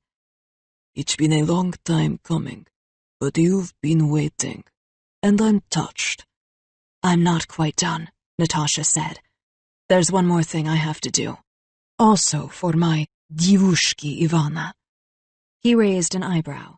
She didn't look away from his cold Russian eyes. You could say it's also been a long time coming, for all of Ivan's girls. Da? Da. Before he could answer, she pulled the trigger. It broke like glass. The bullet flew through the hand that had chained her to the radiator on so many winter nights. It pierced Ivan's jaw, shattering it into bone as fine as dust. It shot through the base of his skull. His eyes went blank. His legs buckled beneath him. She looked away before the body hit the ground. Shield eyes only. Clearance level X. Line of duty death, Laud investigation. Reference, Shield Case 121A415. Agent in Command, AIC Philip Coulson. Regarding Agent Natasha Romanov, a.k.a. Black Widow, a.k.a. Natasha Romanova. Transcript, Department of Defense, Laud Inquiry Hearings. DOD. So you eliminated the target, Ivan Somodorov. There's one for your bucket list. Must have felt good. Romanov, pausing. Have you ever killed someone, sir? DOD. Afghanistan, from 35,000 feet. Romanov. No offense, sir. It's not the same, and it never feels good. DOD. How does it feel, Agent? Romanov. A gun might as well shoot both ways at once, sir. You want to take out the person in the crosshairs? You have to get okay with taking out the person at the trigger. You don't get to choose. DOD. You seem to say that a lot. Romanov. I'm Russian. DOD. You were. Romanov. I was, sir. DOD. Either way, you crossed off Ivan Somodorov. Romanov. I think I've got to get a better bucket list. DOD. What about the Opus? Romanov. Next on the list. Chapter 33. Ava. Somodorov Facility, Yerebatan Saray, just off the cisterns, Istanbul. The burst of sniper fire that followed was deafening, even on the far side of the lab. Ava ducked behind an overturned table. Alex slammed a hooded soldier into a supply rack behind him and crouched next to her. Natasha, Alex said, breathless. Sounds like she's in trouble. Ava looked back up at the platform where the Opus was. A row of snipers remained between them and it. It didn't matter. This is taking too long, Ava said. We have to find a way to get up there. He nodded. How? I have to shut down the Opus, jam the drive into the device and take out the army. My mother started it. Now it's up to me to end it. She didn't say anything. She just felt herself starting to move. Wait! Shouted Alex. He picked up a weapon from an unconscious soldier and handed it to her. She noticed, for the first time, that he was already carrying one himself. I'll draw them off you. You won't make it 5 feet if I don't. No way. It's too risky. Just cover me from back here. He held up his weapon. Just a few seconds. I'll keep moving. I'll meet you on the platform. The firefight on the other side of the lab picked up. Ava couldn't count the rounds. Alex was already moving, and she knew she couldn't stop him. He pulled his other gun from his waistband and released the safety. She looked at him. You aren't trained for this. I'll be fine. I'm a Romanov. He touched her cheek with his hand. Just wait until they come after me. Then make your move. Gunfire blew past him. They had been spotted. Get down! Ava screamed, pulling him down as hard as she could. Hold on, he shouted back. Cover me!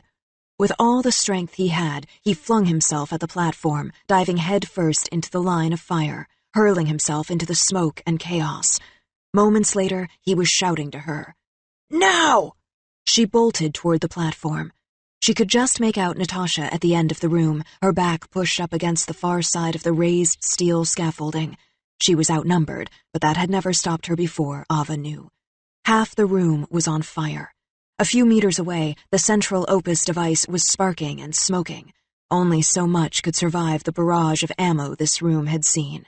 They would have to work quickly. Alex dodged behind steel shelving, firing from both weapons. Ava followed as he cleared the path for her. She was paces behind him now, and every bit Natasha Romanov's quantum double.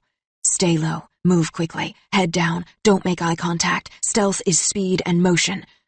Ava saw Natasha freeze from across the room. She heard the screaming in Russian. Get out of here, brother! Do it, he said under his breath. Do it now, Ava. He fired shot after shot. Ava couldn't speak. She stumbled forward, kneeling in front of the Opus. She pulled at a side panel with both hands, searching for a port as bullets scattered past her head. I can't find it. Keep looking, Alex shouted. He kept firing. Ava spotted a sparking, burned side panel and rocked it back and forth, harder and harder, until she found a generator cell loose enough to rip from the side of the nucleus device. She yanked it free.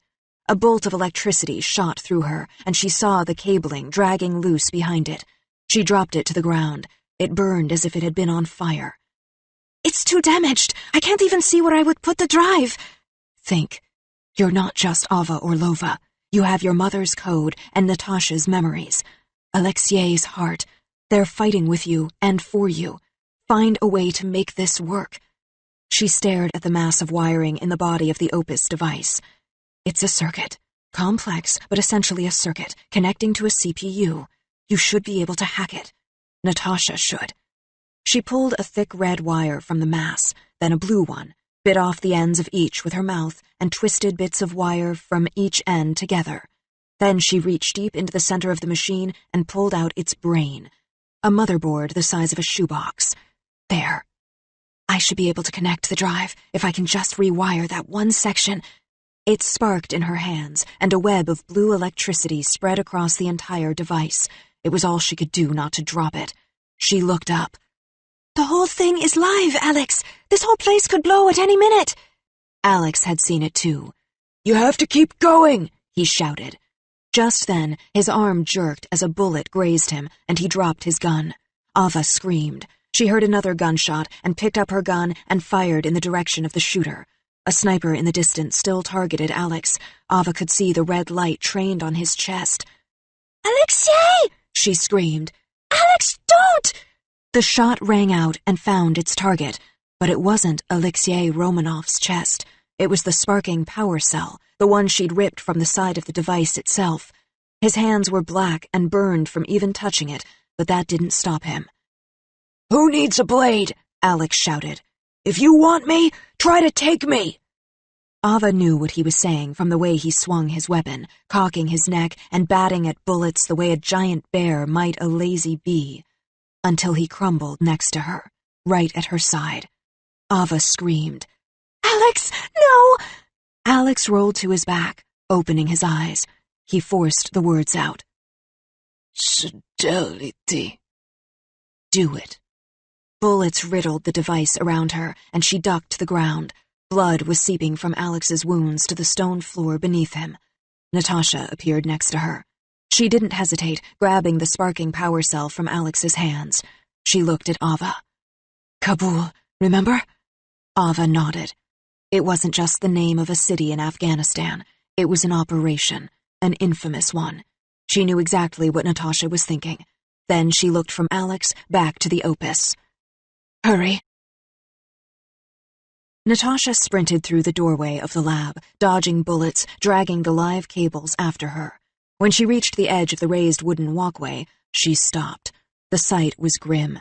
Hundreds of Ivan's troops, dressed as Istanbul's police force, were streaming into the cavern and across the walkways in front of her. Armed to the teeth.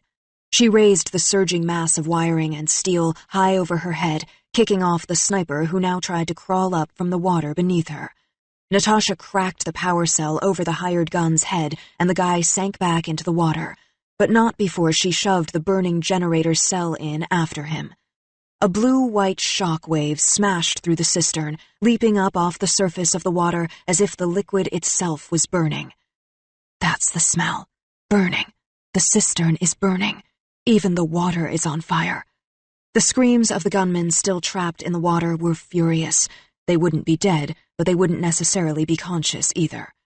Natasha Romanoff had shut down half of Somodorev's army. In 5 seconds. She backed away from the burning tsunami that enveloped the larger lake of the cistern, and then began to run as if her life depended on it. Which it did. Shield eyes only. Clearance level X.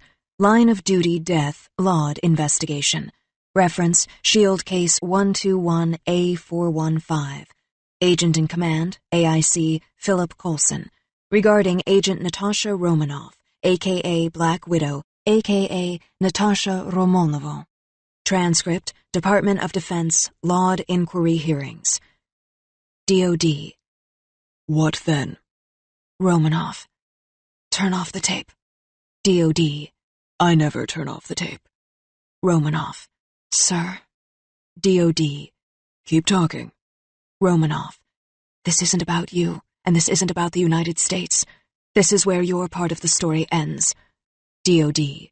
"That's not how this works." Romanoff. The rest is personal. It isn't about saving American lives. It isn't about saving anyone's life. DOD. "What do you imagine is personal about your life at this point, Agent Romanoff?" Romanoff. No, this isn't yours. It's mine. Some things have to be mine. DOD. "Says who?" Romanoff. This isn't about the Avengers Initiative or Turkish public safety or any kind of global peacekeeping mission. This is my life. DOD. "You're the last line of defense for citizens of the United States of America, not to mention the world. Act like it." Chapter 34. Ava.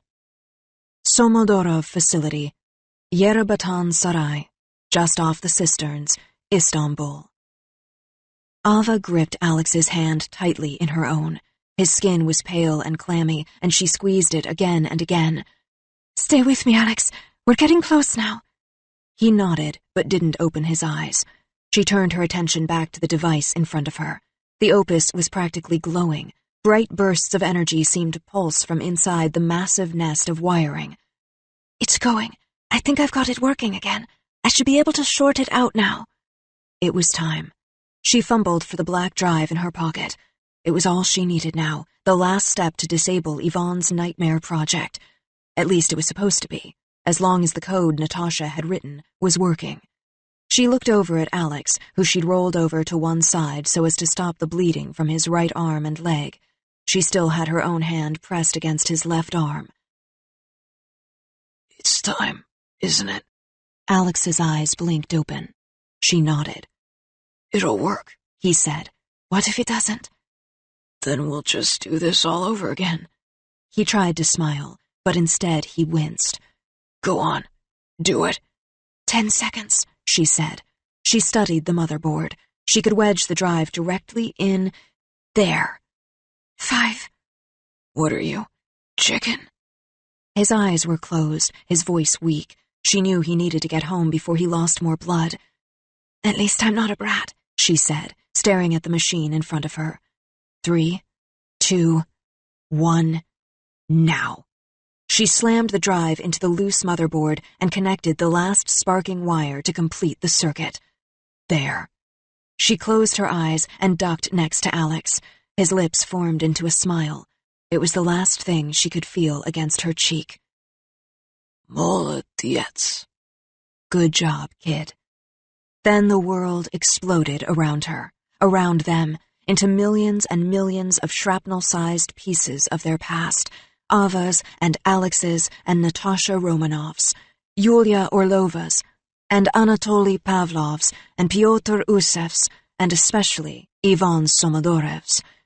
Clouds of thick black smoke ballooned over her, enveloping her and everyone still alive.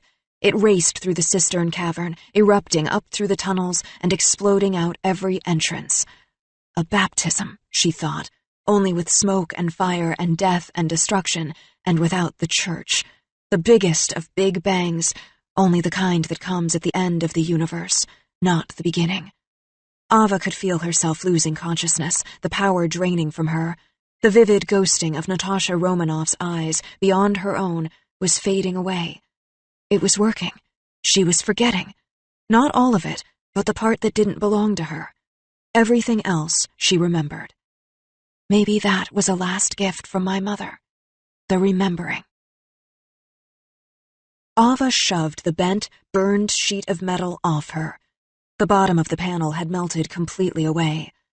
It's over, Ava said, sitting up into the world of white dust and gray ash. I mean, I think it's really over. I feel it. She lay her hand against Alex's warm cheek. Come on, Alex, let's get out of here. We'll get you fixed right up. Bossy, he muttered. A shower, that's what I want. Clean sheets pulled up over our heads for 1,000 years. Alexei Romanov by my side for 1,000 more. She looked at Alex. His face was pale, but his eyes were moving behind his closed lids. Can you walk? She reached for his hand and squeezed it. For you? Anything. His lips barely moved as the words slipped out. Always. His last word was a whisper as he squeezed her hand back slowly, tiredly. Once, and then twice. Hang on, she said. Just a few minutes more. He had lost a lot of blood. He was also the reason that she was still alive, and that her mind was her own again. If he hadn't drawn the fire of half of Somodorov's snipers, would she have even been able to shut down the Opus? And if her mother hadn't taken the Luxport job, if she hadn't run the project, if her father hadn't worked in the Istanbul lab, would Ivan have taken her for his test subject? But if he hadn't taken her, would she ever have met Natasha Romanoff? And if she hadn't met Natasha Romanoff, would she ever have found her way to Alex? Ava didn't even want to think about it. She heard Natasha calling in the distance, picking her way through the rubble. We've got to get out of here. The police, the real police, are everywhere. Over here, Ava shouted back. But as the smoke cleared and her eyes stung, she knew there was still one thing missing, only one thing she had left to do, something she had never done before. She rolled over on her side, even though she was cut and bleeding, and the rubble beneath her was as rough as a bed of broken glass and stones. I love you, whatever your name is, Alex Manor or Alexei Romanov. Do you hear me? I love you. I want to play with your dog in the park and meet your stupid cat. I want to fence with you and dance with you and go get ice cream with you. She smiled. And I want to kiss you, really kiss you, until I can't find the place where you leave off and I begin. She nuzzled into the Alexei smell of his shirt. How does that sound? She heard a scraping noise as Natasha shoved a busted lab table out of the way. Alex? Ava leaned curled against him, listening for the solid, stoic beating of his heart, as she had when they were falling asleep in the Dacha Odessa hotel the night before. She waited. She didn't hear it. She listened again. Alexei? She frowned, pulling herself up next to him. She touched the side of his bloody face. It was cold. Then she knew Natasha was shouting, but something was wrong, because Ava couldn't hear anything at all. The world went silent, as if the blood were coming from her own punctured eardrum instead of his. Everything stopped. Nothing moved. She didn't know if the fire on the water was still burning or if ash was still falling through the air. It didn't matter. Nothing did. Nothing. As she rolled him onto his side, breathed air into his purple-blue mouth, kissed his cold lips, held his quiet face, in the distance, his sister shoved her fists against his ribs, up and down, in and out. Breathe, damn it, breathe. He's marble now, she thought. Already. Like my parents, like Yvonne, like the snow that covered Alexei's face in his nightmares. People shouldn't be marble. People should be warm, and they should stay, and they should touch, and they should whisper, and they should laugh and love and weep and wait and wait. Wait! Alexei Romanov, you have to wait. Wait for me. Alexei, don't. Shield eyes only. Clearance level X. Line of duty death, Laud investigation. Reference, Shield Case 121A415. Agent in Command, AIC, Philip Coulson.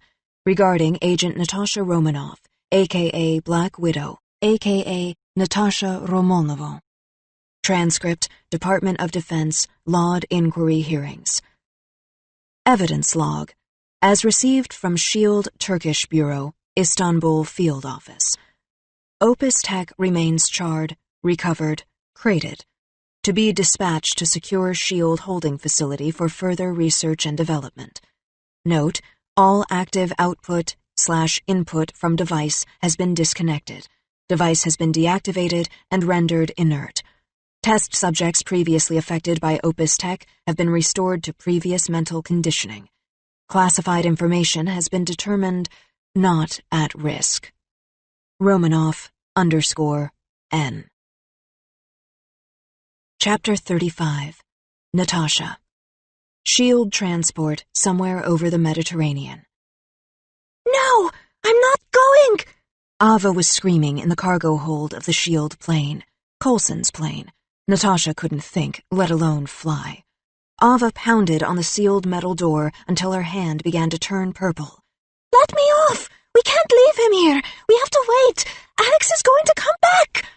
The floor of the plane angled steeply up as Ava spoke. She stumbled, but Natasha kept her on her feet. They were going, like it or not. Natasha's Shield brain was on autopilot. It was 2 hours and 40 minutes to the Bulgarian border by car. On the plane, that meant only minutes until they were no longer in Turkish airspace, which meant they were gone. She let her hand drop to the girl's shaking curls. Ava, Natasha said gently. Alexei's not going to come back. He's gone. Every part of him is gone. We both know that. Ava sank to the floor of the cargo hold. Natasha slid down onto her heels next to her. Ava was shaking. She tried to talk, but her mouth was trembling so hard it was difficult to make out the words. But he was here this morning. We were here, both of us, in the hotel. It didn't seem possible. It shouldn't be. Natasha understood. I know, but he had to go. She slid her arm around Ava, who clung to her so tightly that she wondered if her gun was going to discharge. Ava shuddered, still crying. Why?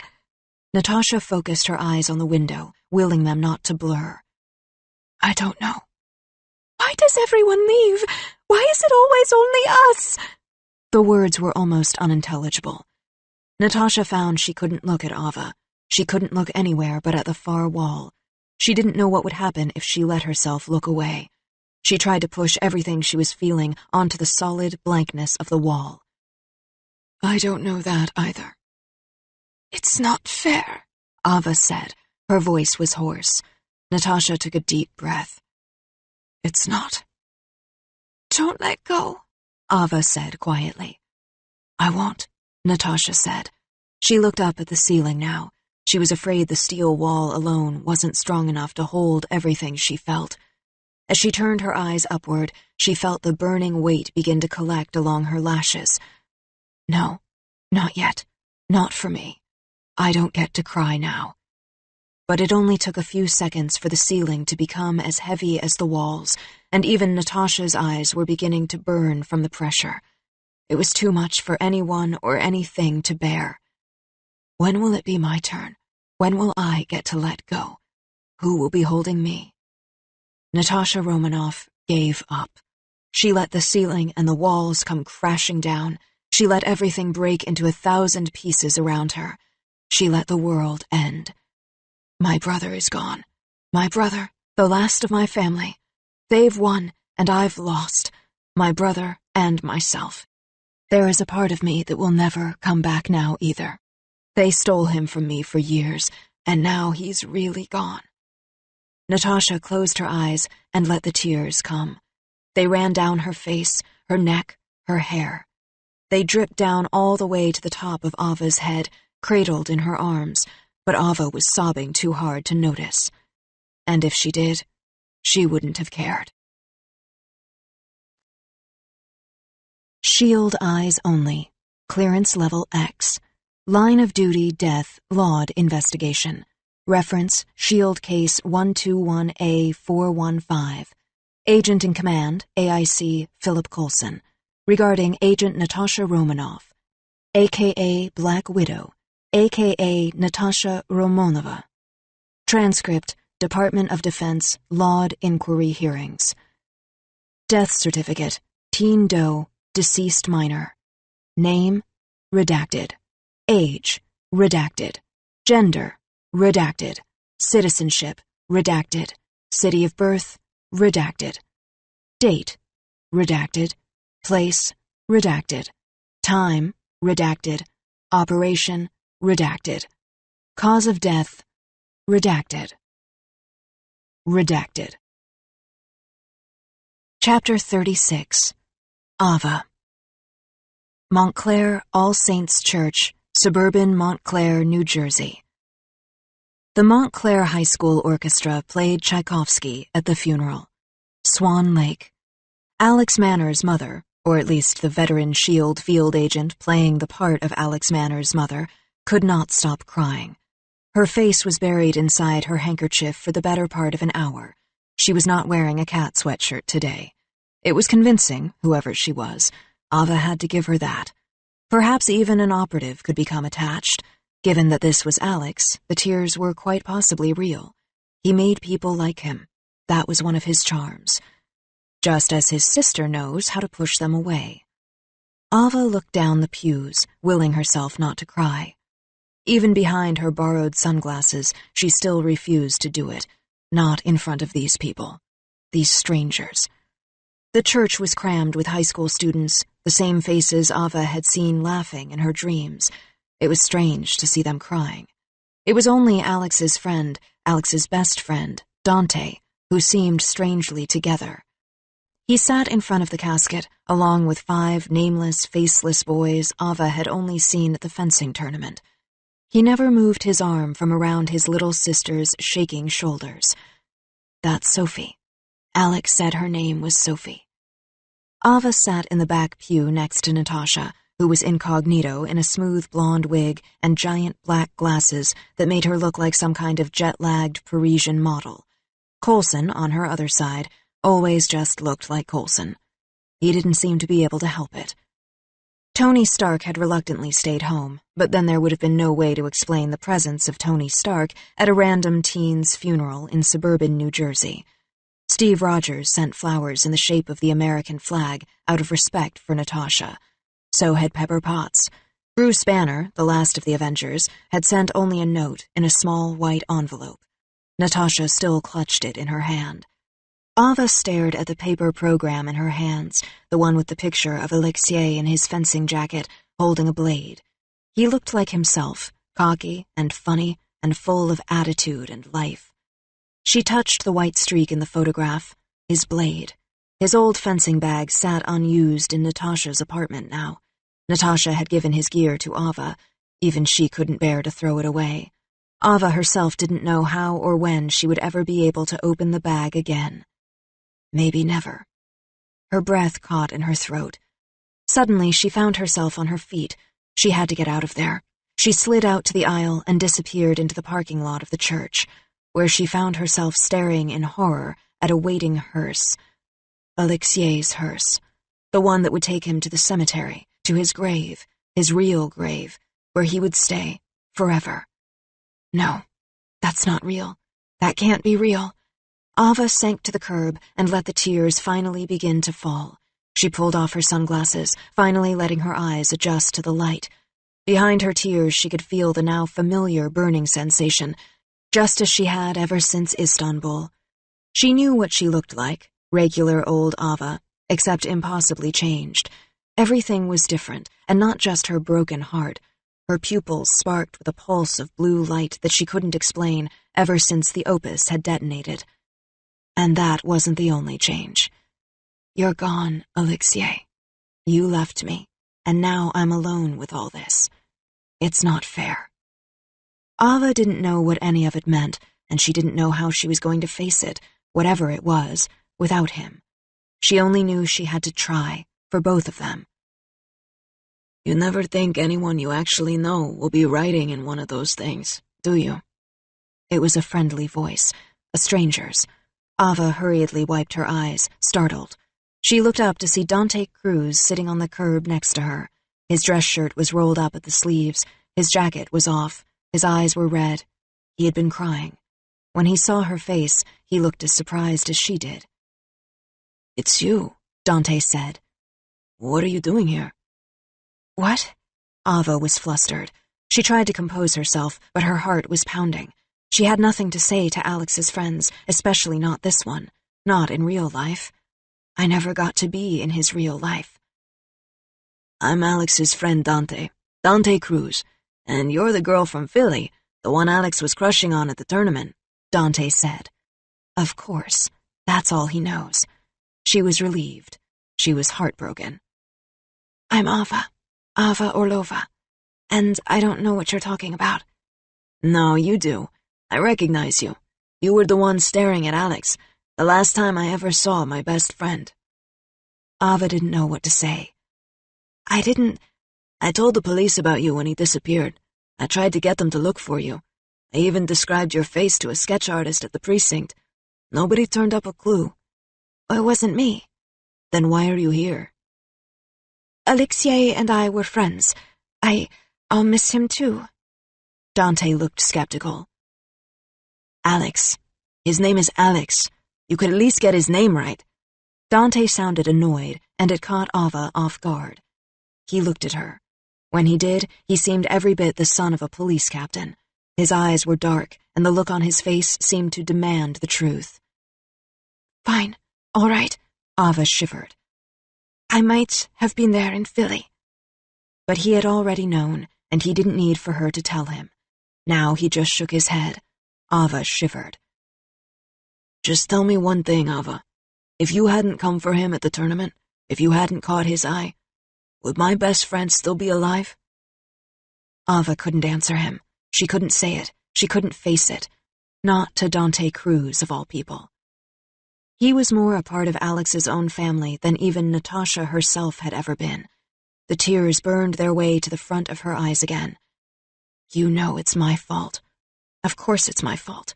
He would still be alive if he hadn't met me, if I hadn't dreamed him, if Natasha hadn't stalked him, if I hadn't lived inside her head every step of the way. Everything that happened was because of one of us, Natasha and me, the two people who loved him more than anyone. I thought so, Dante said bitterly. He stood up, leaving her alone on the curb. I have to get back in there. I have a coffin to carry and a best friend to bury. His eyes were dark. He slung his jacket over his shoulder. "I'm sorry," Ava said miserably. "I miss him so much." Dante looked at her, but she couldn't stop the tears now. She didn't try. Shield eyes only. Clearance level X. Line of duty death. Laud investigation. Reference Shield case 121A415. Agent in command, AIC Philip Coulson. Regarding Agent Natasha Romanoff, a.k.a. Black Widow, a.k.a. Natasha Romanova. Transcript, Department of Defense, Laud Inquiry Hearings. DOD. What do you expect me to say? Romanoff. My expectations are appallingly low, sir. DOD. I can't decide if you should be suspended or incarcerated. Romanoff. What I deserve is not the same question as what should happen. DOD. Because of you, a kid is dead. Romanoff. You don't have to tell me that. DOD. Duly noted. But you alone are responsible for your actions, Agent. Start acting like it. Romanoff. I always do. DOD. Any last words? Romanoff. It's not what I have to say that matters. It's what I have to do. DOD. Which is? Romanoff. With all due respect, what happens now is none of your business. DOD. Are you finished? Romanoff. No. Screw you, sir. Now I'm finished. DOD. That's the understatement of the century, Agent Romanoff, and even that is probably an understatement. Rustling. Agent, where are you going? You can't just walk out on a federal... 11 months later. Chapter 37. Natasha. Shield Academy of Operations Administration Building. Natasha Romanoff strode through the main entrance to the academy, brushing the snow from her black leather jacket. She found herself stopping only in front of the Wall of Valor, the clandestine agency's carved stone memorial to its own fallen. She caught her breath when she saw his name. It was like seeing her own gravestone. Alexei Romanoff. She traced the letters with a black-gloved finger, leaning her head against the stone. It's been what? Almost a year now? You aren't gone. You're laughing. You're learning how to ride your bike, chasing a balloon at the frozen Moscow Zoo, playing with a dog who jumps as high as your head. Her eyes closed.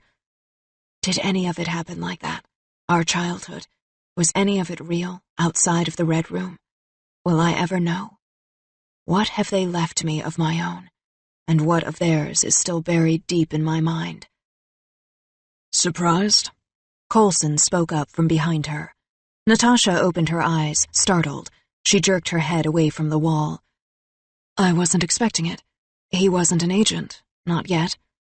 He would have been a great one. He certainly showed he had what it takes. And who knows how many lives he saved in Istanbul. Natasha nodded, finally forcing herself to turn away. And Ava? Come on. I'll show you. Natasha peered through the window of a nondescript door in a nondescript hallway. Does she ever talk about it? Not unless she has to. But it's not holding her back? If anything, it's pushing her forward. She's the top of her class in every single subject, Agent Romanoff. Natasha looked at Agent Coulson. And her... condition? She didn't know what else to call it, the mysterious blue electricity that had radiated from inside Ava ever since the Opus had exploded in Istanbul. She had gotten the worst of it, being closest to the blast radius. If Alex had lived... Ava hasn't lost her spark, if that's what you're asking. Coulson nodded. We still don't know much. We've let her experiment in the labs, though. She's rigged a couple of old fencing blades she had, now extendable and retractable. They seem to help her channel her power. Alexei's blades, Natasha thought. The ones I gave her. So I'm not the only one who can't let him go. She only nodded. And? Coulson shrugged. Let's just say I'd hate to be the guy on the other end of that attack. And you've been monitoring her yourself? Natasha asked. I drop in and out, as promised, but it's not just me, you know. She still talks to the cab driver's daughter. I think the girl takes care of Ava's cat. Oksana. He nodded. And Ava gets the occasional call from Tony Stark. Apparently he likes to tell her jokes. Natasha rolled her eyes. Who knows why Tony Stark does anything? Anything else? She asked. A letter now and then from a kid named Dante Cruz. He was my brother's friend, I know. Natasha watched Ava make her way up the sheer face of a climbing wall, her ponytail bobbing behind her. She looked weightless almost, limitless. Nothing was holding her down now. As if the wall in front of her was the only thing that mattered, the only thing she had to think about. She doesn't seem almost a year older. She seems almost a year younger. Go on, Coulson said. Natasha pushed her way inside. A dozen academy students, male and female, were suspended on cables, rappelling down from the soaring gymnasium ceiling. Ava spun on her cable, sizing up the targets around her. She kicked up her boot and slid her sidearm into her fingers, taking out the surrounding targets without blinking an eye. A perfect score. It was only then that Natasha realized Ava hadn't fired a single bullet. The Glock she was holding was still crackling with the telltale blue light. From the looks of it, the weapon in Ava's hand had worked like an EMP device, discharging the girl's own energy. She might as well have been Zeus, firing lightning bolts from the sky. Natasha raised an eyebrow. See what I mean? Coulson smiled. Natasha kept her eyes on Ava. She's sparky, all right. A horn sounded, and the remaining cables dropped to the floor, dropping their recruits right along with them. Ava raised her fist with a triumphant shout. Yes! Natasha stared up at her, the girl with the cinnamon ponytail. It was hard to believe she was the same person. She's ready?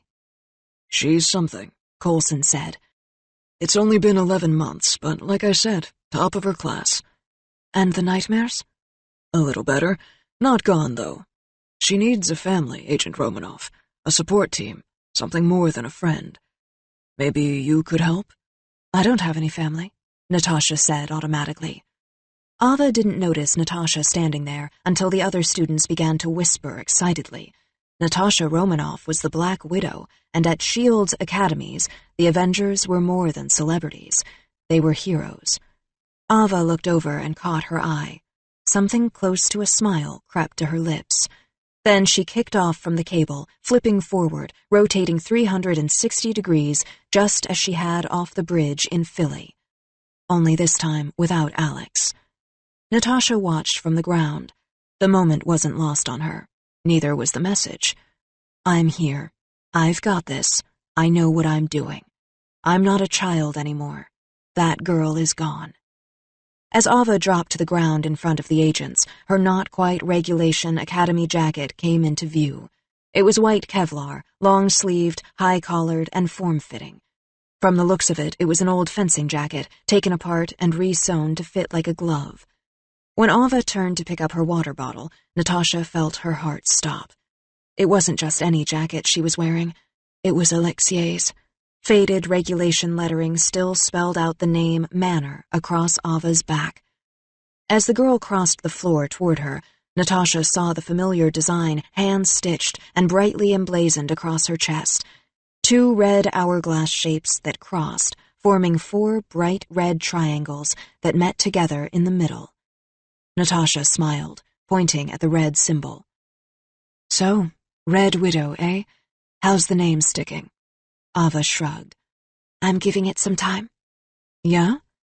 How much time do you need? Natasha held up a set of keys. See, I've got this plane, and S.H.I.E.L.D.'s got this base in Rio, and an old friend of mine's got this nasty little situation brewing in South America. And? Ava raised an eyebrow. And I owe him. And, of course, I could use the backup. Or at least, the vacation. Coulson looked surprised. Natasha smiled. What do you say? Want to help me get a little red out of my ledger? Red Widow? Ava shrugged. If you want, she said finally, playing it off. Like looking into a mirror, Natasha thought. She might as well be my shadow. She smiled. Go get your stuff. I'll meet you outside. Ava looked hopefully at Coulson. He nodded, and she disappeared out the doors before he could change his mind. Smart girl. By the time Coulson walked Natasha to the front doors of the academy, she could see Ava standing outside in the evening snow, next to a gleaming red Harley and a duffel bag full of what Natasha suspected would be old spy gear. Shivering. Coulson nodded toward the motorcycle. New hog? Natasha shook her head. Tomorrow's Ava's birthday. That's her present. Ah. Coulson smiled. Well, I hope this time you remembered a card. Natasha pulled a card out of her pocket. He felt in his pocket for a pen. I happen to have a 1956 Mont Blanc fountain. Already signed and everything. Natasha shrugged. I used a Sharpie. He laughed. Go easy on her. Natasha looked at him. He sighed. Fine, go hard. She reached for the door. Coulson grabbed her arm. She may not be your brother, Agent Romanoff, but she's still the closest thing you're ever going to find to a sister. Maybe even a friend. Natasha pulled open the door, then her mouth twisted into something close to a smile. You know, it's emotionally complex, Phil. Is it? He smiled. I'd say that's a start, Natasha. Well, it's not the end, she answered. And with that, she walked out into the snowy night. Shield eyes only, clearance level X. Line of duty death, Laud investigation. Reference Shield case 121A415. Agent in command, AIC Philip Coulson. Regarding Agent Natasha Romanoff, a.k.a. Black Widow, a.k.a. Natasha Romanovna. Transcript, Department of Defense, Laud Inquiry Hearings. Note in file, text logs, secure text. Director's note. What follows is the first existing file attributed to case 121A415. Coulson. Agent Romanoff, are you available for a mission? Director Fury wants you to fly this one solo. Romanoff. Kind of busy. New puppy. Coulson. Wait, you got a puppy? Romanoff. What do you think? Coulson. Right. We need you in Odessa within 12. MI6 has new intel on some old SVR we've been tracking. Romanoff. Target? Coulson. Think of it as a chance for you to reconnect with an old friend, Ivan Somodorov. Romanoff. I have as many friends as I have puppies. Be there in 6. Coulson. It's never too late to make friends, Agent Romanoff. Romanoff. It really is. Coulson. You can call me Phil, for example. Romanoff. Romanoff out. Private Archives, blank slate, highly classified. From Romanoff Natasha to Romanoff Natasha. Witness, Coulson, Philip. I, Natasha Romanoff, do swear that on this date, see file, I asked SHIELD agent Philip Coulson to perform a level 6 alpha wipe on my own cerebral cortex and on that of my only living genetic brother, Alexei Romanoff. I, Natasha Romanoff, do assert that both my brother and myself agreed to this procedure in hopes of hiding the sole surviving members of our family from the Red Room. I, Natasha Romanoff, do pass legal guardianship of Alexei Romanoff to SHIELD Director Philip Coulson following today's procedure. All financial transactions will be cleared through the Romanoff family estate as administered by Pepper Potts.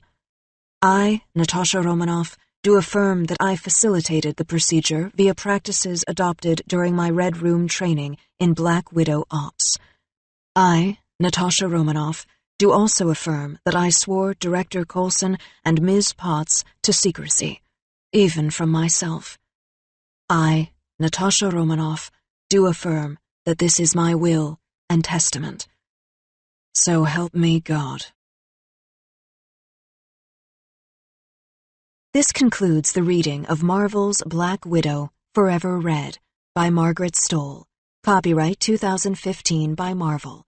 This book was read by Julia Whalen. This unabridged recording was published by arrangement with Marvel Press, an imprint of Disney Book Group, and was produced in 2015 by Blackstone Audio, Inc., which holds the copyright. Neither this recording nor any portion of it may be reproduced or used for any purpose without prior written authorization from Blackstone Audio, Inc. If you would like to obtain a monthly update telling you about new releases, call 1-800-SAY-BOOK. That's 1-800-729-2665. For a complete listing of our titles, visit our website at www.downpour.com. Thank you.